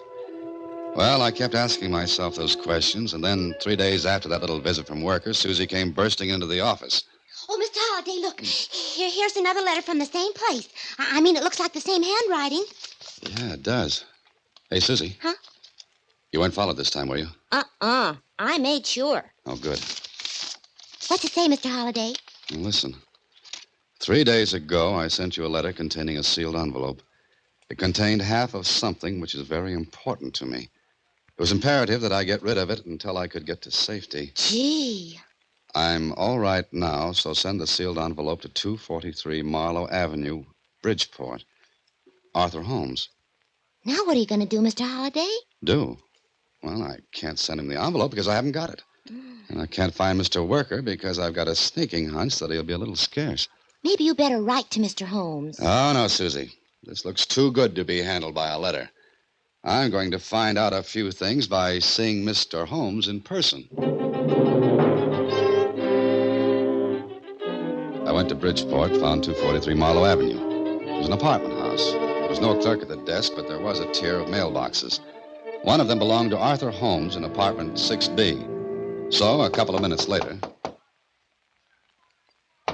Mr. Holmes? Oh, Mr. Holmes? I tried the door. It wasn't locked. The apartment was dark. I was fumbling for the light switch when...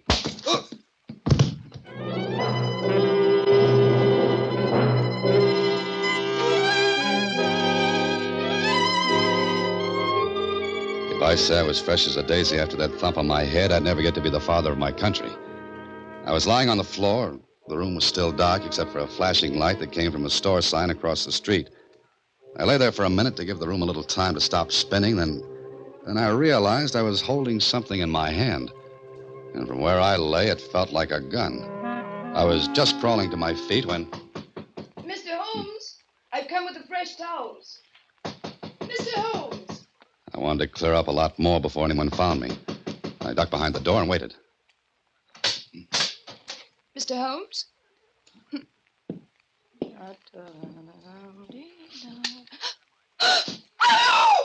Why did you scream? Well, who wouldn't? The room was a shambles. Someone had searched it.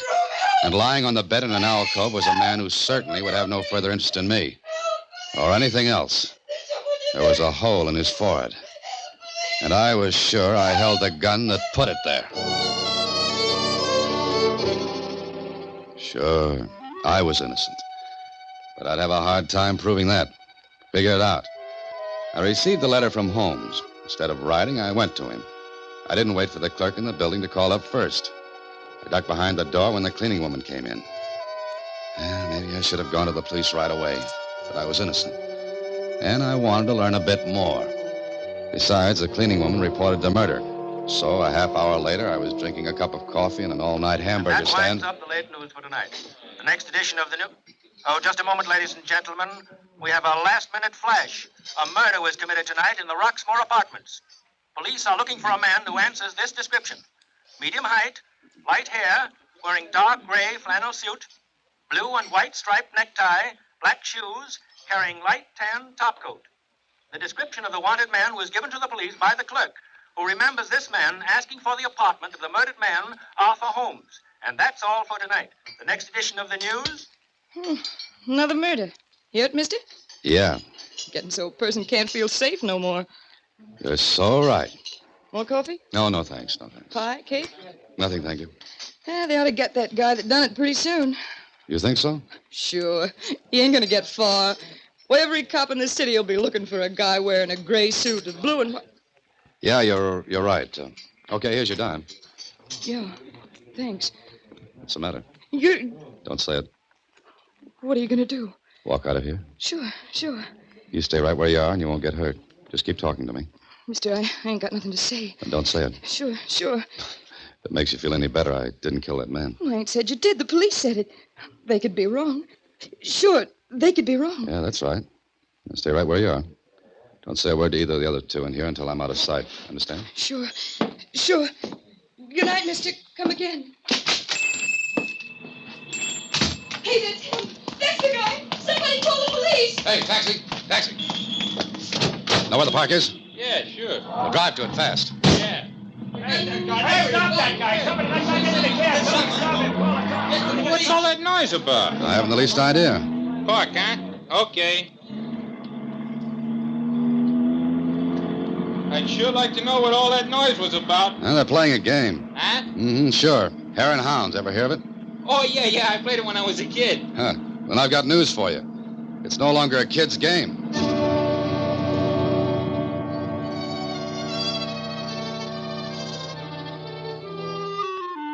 Mistake number 2 for Smart Boy Holiday. Another notch against me. I ran from the hamburger stand. Well, that would look bad. But I've got one bad fault among others. I'm very curious. And I was so curious to know how and why the clerk at the apartment house identified me when he didn't even see me.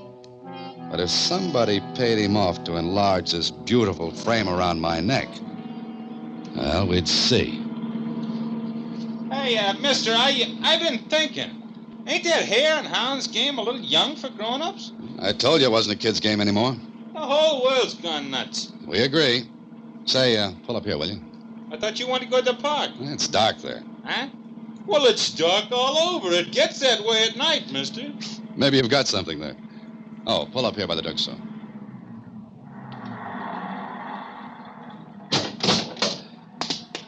Here you are. Keep the change. Hey, a $5. Well, thanks, buddy. No, don't mention it. I won't. Not even to the missus. When the cab drove away, I then went into the drugstore to the phone booth. I looked up the Roxmore Apartments in the book and dialed the number.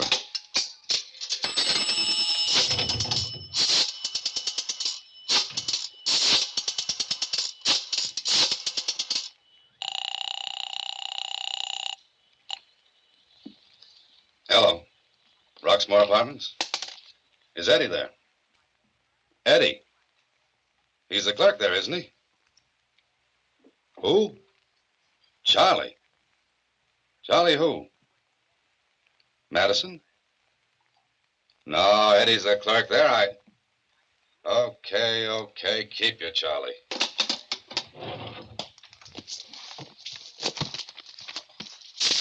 Madison. Charles Madison. There were 3 Charles Madisons in the book. Okay. Maybe one of the 3 was the one I wanted. I left the drugstore and went back out at the street. And as I did, the cab I just got out of drove up. Hey, you, wait a minute. Well, this was it. Hey, you. So, you want to play Hare and Hounds too, huh? Well, I'm sorry, but I warned you. Now, wait a minute. It's no longer a kid's game, not the way I play it.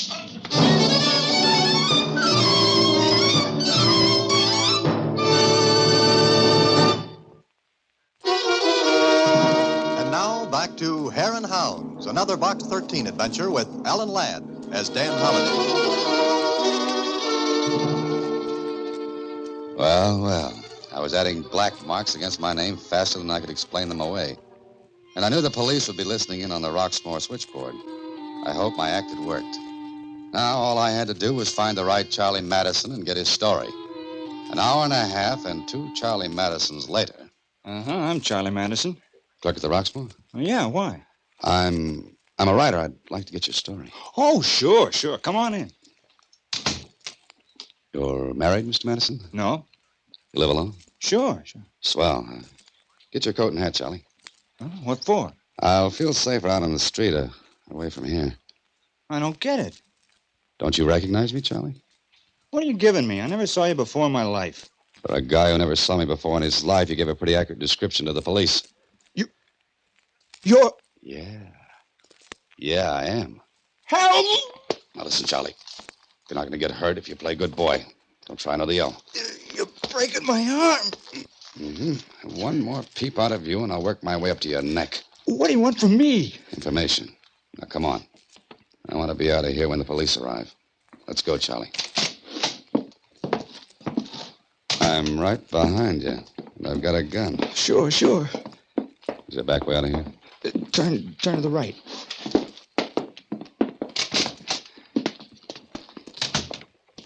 Where does this alley lead to? To the street. Then we go the other way. Oh, listen, maybe I made a mistake. Maybe you ain't the guy I saw. I know that, Charlie. There are other things. All right, stop here. It's dark enough. What are you going to do? Nothing. You're going to talk. Now, what do you know about Holmes? Nothing. He only lived at the Roxmoor 2 days. Just moved in? Yeah? Now, who paid you to identify me? Nobody. No? Who paid you? I don't know who he was. What's his name, worker? I don't know, honest. I don't know. Is he short, gray hair, little mustache? Yeah. His name's Worker, isn't it? I don't know his name. I guess you don't. But he paid you to say that you saw me go into the Holmes apartment, huh? Hey? Yeah. Now let me go. Oh, no, Charlie. We've got work to do. Where's the nearest payphone? Down the street on the corner. Okay, I'll furnish the nickel and you furnish the talk. I don't get it. What do you want me to do now? Help me smoke this work out into the open. What for? I told you, Charlie. I didn't kill Holmes. But I'd have a tough time making anyone believe that after the ring around the rosy I played tonight. Work is the boy I want. Now get moving. Now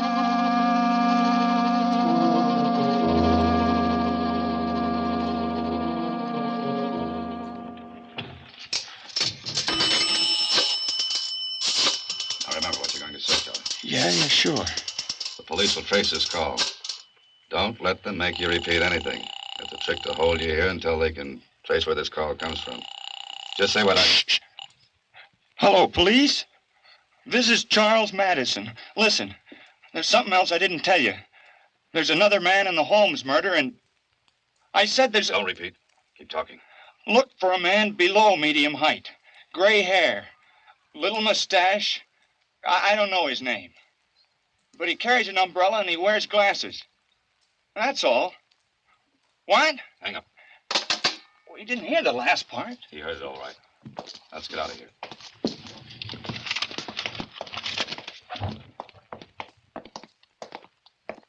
Can I go home now? Oh, no, Charlie. I'm beginning to be real fond of you. What are you going to do now? You like taxi cabs, Charlie? Huh? We're going to ride in one cab after another till the morning papers come out. What for? The papers will carry the latest in the Holmes murder, including your description of the mysterious little man with gray hair, whose name is Worker. But Worker will come after me. Now you're beginning to be bright about the whole thing. You kill me. Yes, like he did Holmes. Oh, you won't let him.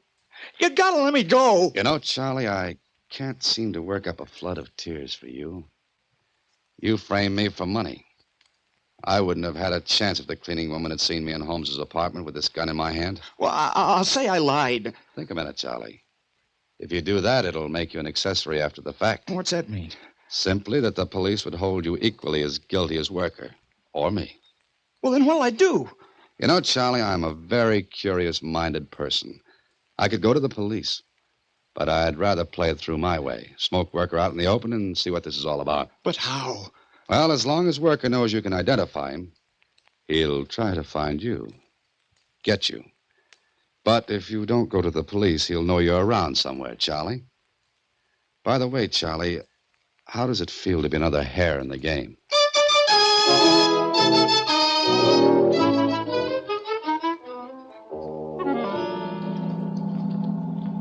pull up here, driver. Come on, Charlie. You tired of riding? It's almost day. Yeah. A stack of morning papers on the corner. Here you are, driver. Keep the change. Charlie, there's nothing gloomier than a city just before dawn. I'll get one of those papers. Where are we going then? Who knows? I've seen the whole city. Go on, get the paper. They're tied up. Untie them. Yeah. Here you are. Did you leave a nickel? Huh? You have a dishonest streak in you, Charlie. Come on, leave a nickel for the paper. All right, down this alley.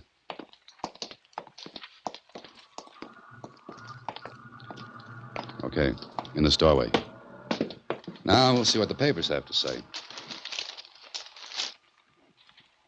Well, you're in, Charlie. Listen. Mysterious disappearance of Charles Madison has led the police to suspect foul play. See, Charlie? What else does it say? Oh, here it is. Madison called the police late last night with another tip in the murder of Arthur Holmes. Madison volunteered the description of another man whose name he said he did not know. Meanwhile, police revealed Holmes... What's the matter? Why'd you stop?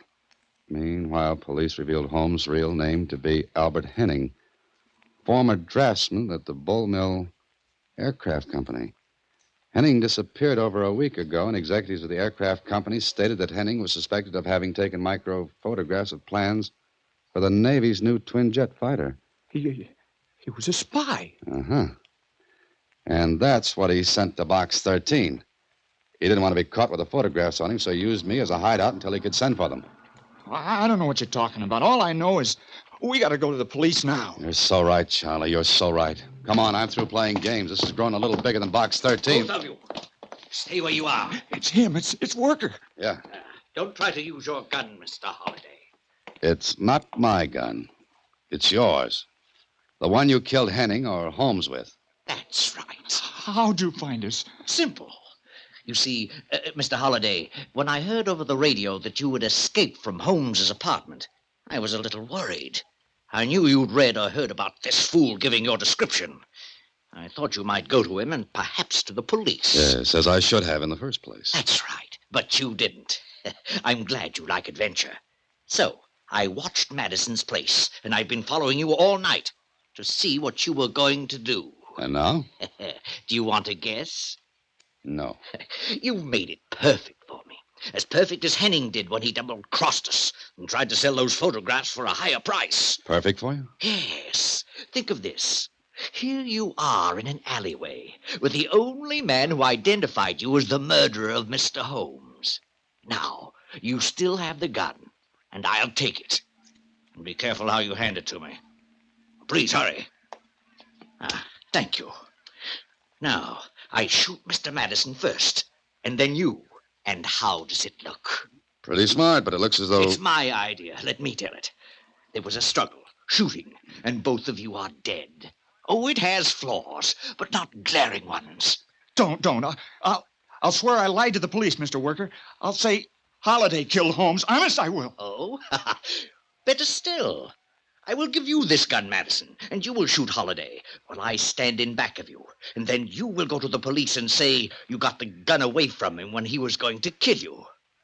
Here. Now, once you kill our friend, Mr. Holliday, you will be a murderer, and you will have to keep your mouth shut. So go ahead, Mr. Madison. Pull the trigger. Go on, pull it. Don't do it, Madison. Don't do it. Worker can't make two shootings look right. Either you pull the trigger, Madison, or I do. It's a little better to live than to die. Hurry, you idiot! You won't kill me? No. There would be no need for it unless you talk, and you won't. Madison, don't. Hey, you down there. Who's the police? Hit the ground, Madison. Fast. You stop. All right, you asked for it.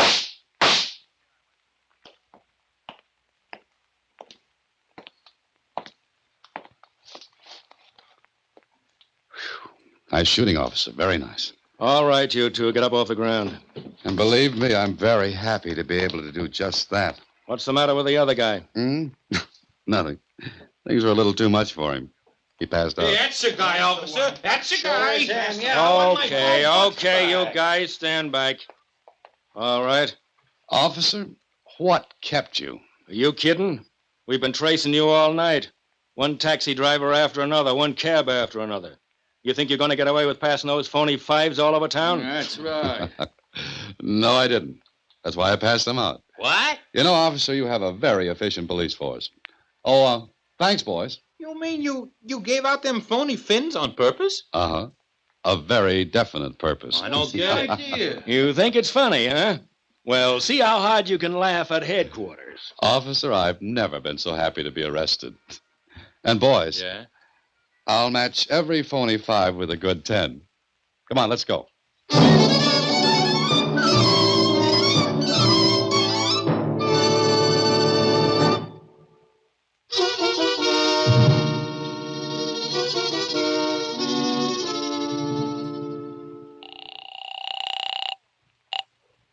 Hello? Hello, Susie. Mr. Holliday. Gee, where are you? I was worried. You were worried? Now listen, Susie, I'm in jail. Yes, sir. You're what? Yeah, get hold of Lieutenant Kling. Tell him I've got to talk to him. But why are you in jail? It's a long story, Susie. I'll tell you all about it when I get back. But technically, the charge is passing counterfeit money. Mr. Holliday, you should be ashamed of yourself. All you had to do was open a charge account. Oh, no. Good night, Susie. Next week, same time, through the courtesy of Paramount Pictures, Alan Ladd stars as Dan Holliday in Box 13. Box 13 is directed by Richard Sandville, with an original story by Russell Hughes. Original music is composed and conducted by Rudy Schrager. The part of Susie is played by Sylvia Picker. Production is supervised by Vern Karstensen. Box 13 is a Mayfair production from Hollywood. Watch for Alan Ladd in his latest Paramount picture. Latest Paramount picture. Latest Paramount picture. Latest Paramount.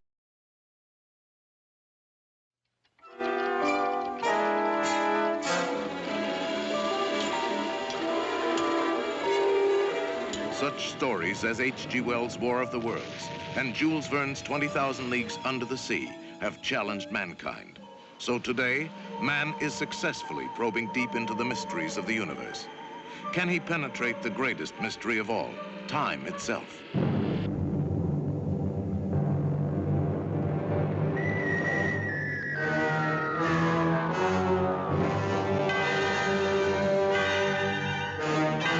It took the creative magic of George Pal and the fabulous production know-how of Metro-Goldwyn-Mayer to catapult you through time into a world that is yet to be. Why is it that we usually ignore the fourth dimension? You see, we can move in the other three. As the doctor said, up, down, forwards, backwards, sideways. But when it comes to time, we are prisoners. Inventor Rod Taylor's breakthrough into the realm of the fourth dimension is defied by his friend Alan Young. If that machine can do what you say it can, destroy it, George, before it destroys you. Every moment is a year, hurtling through the atomic wars of the future on an incredible excursion into the unknown. What are the people like? Ah, the shape of things to come. It's lovely Yvette Mimieux. And what happens when boy meets girl thousands of years hence? How do they wear their hair? Who? The women of your time. Up like that? Show me.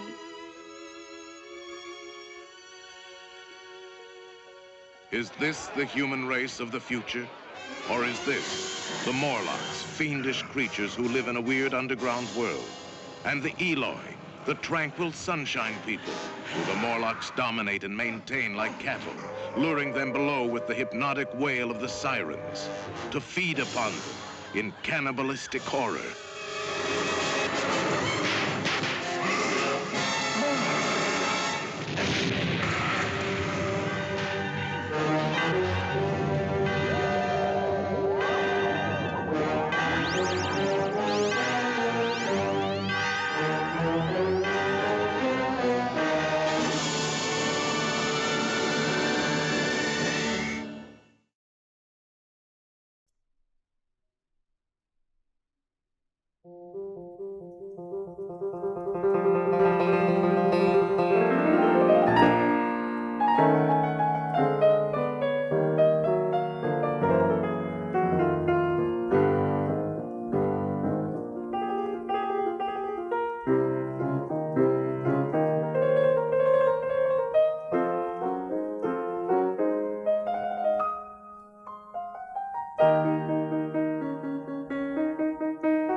Thank you.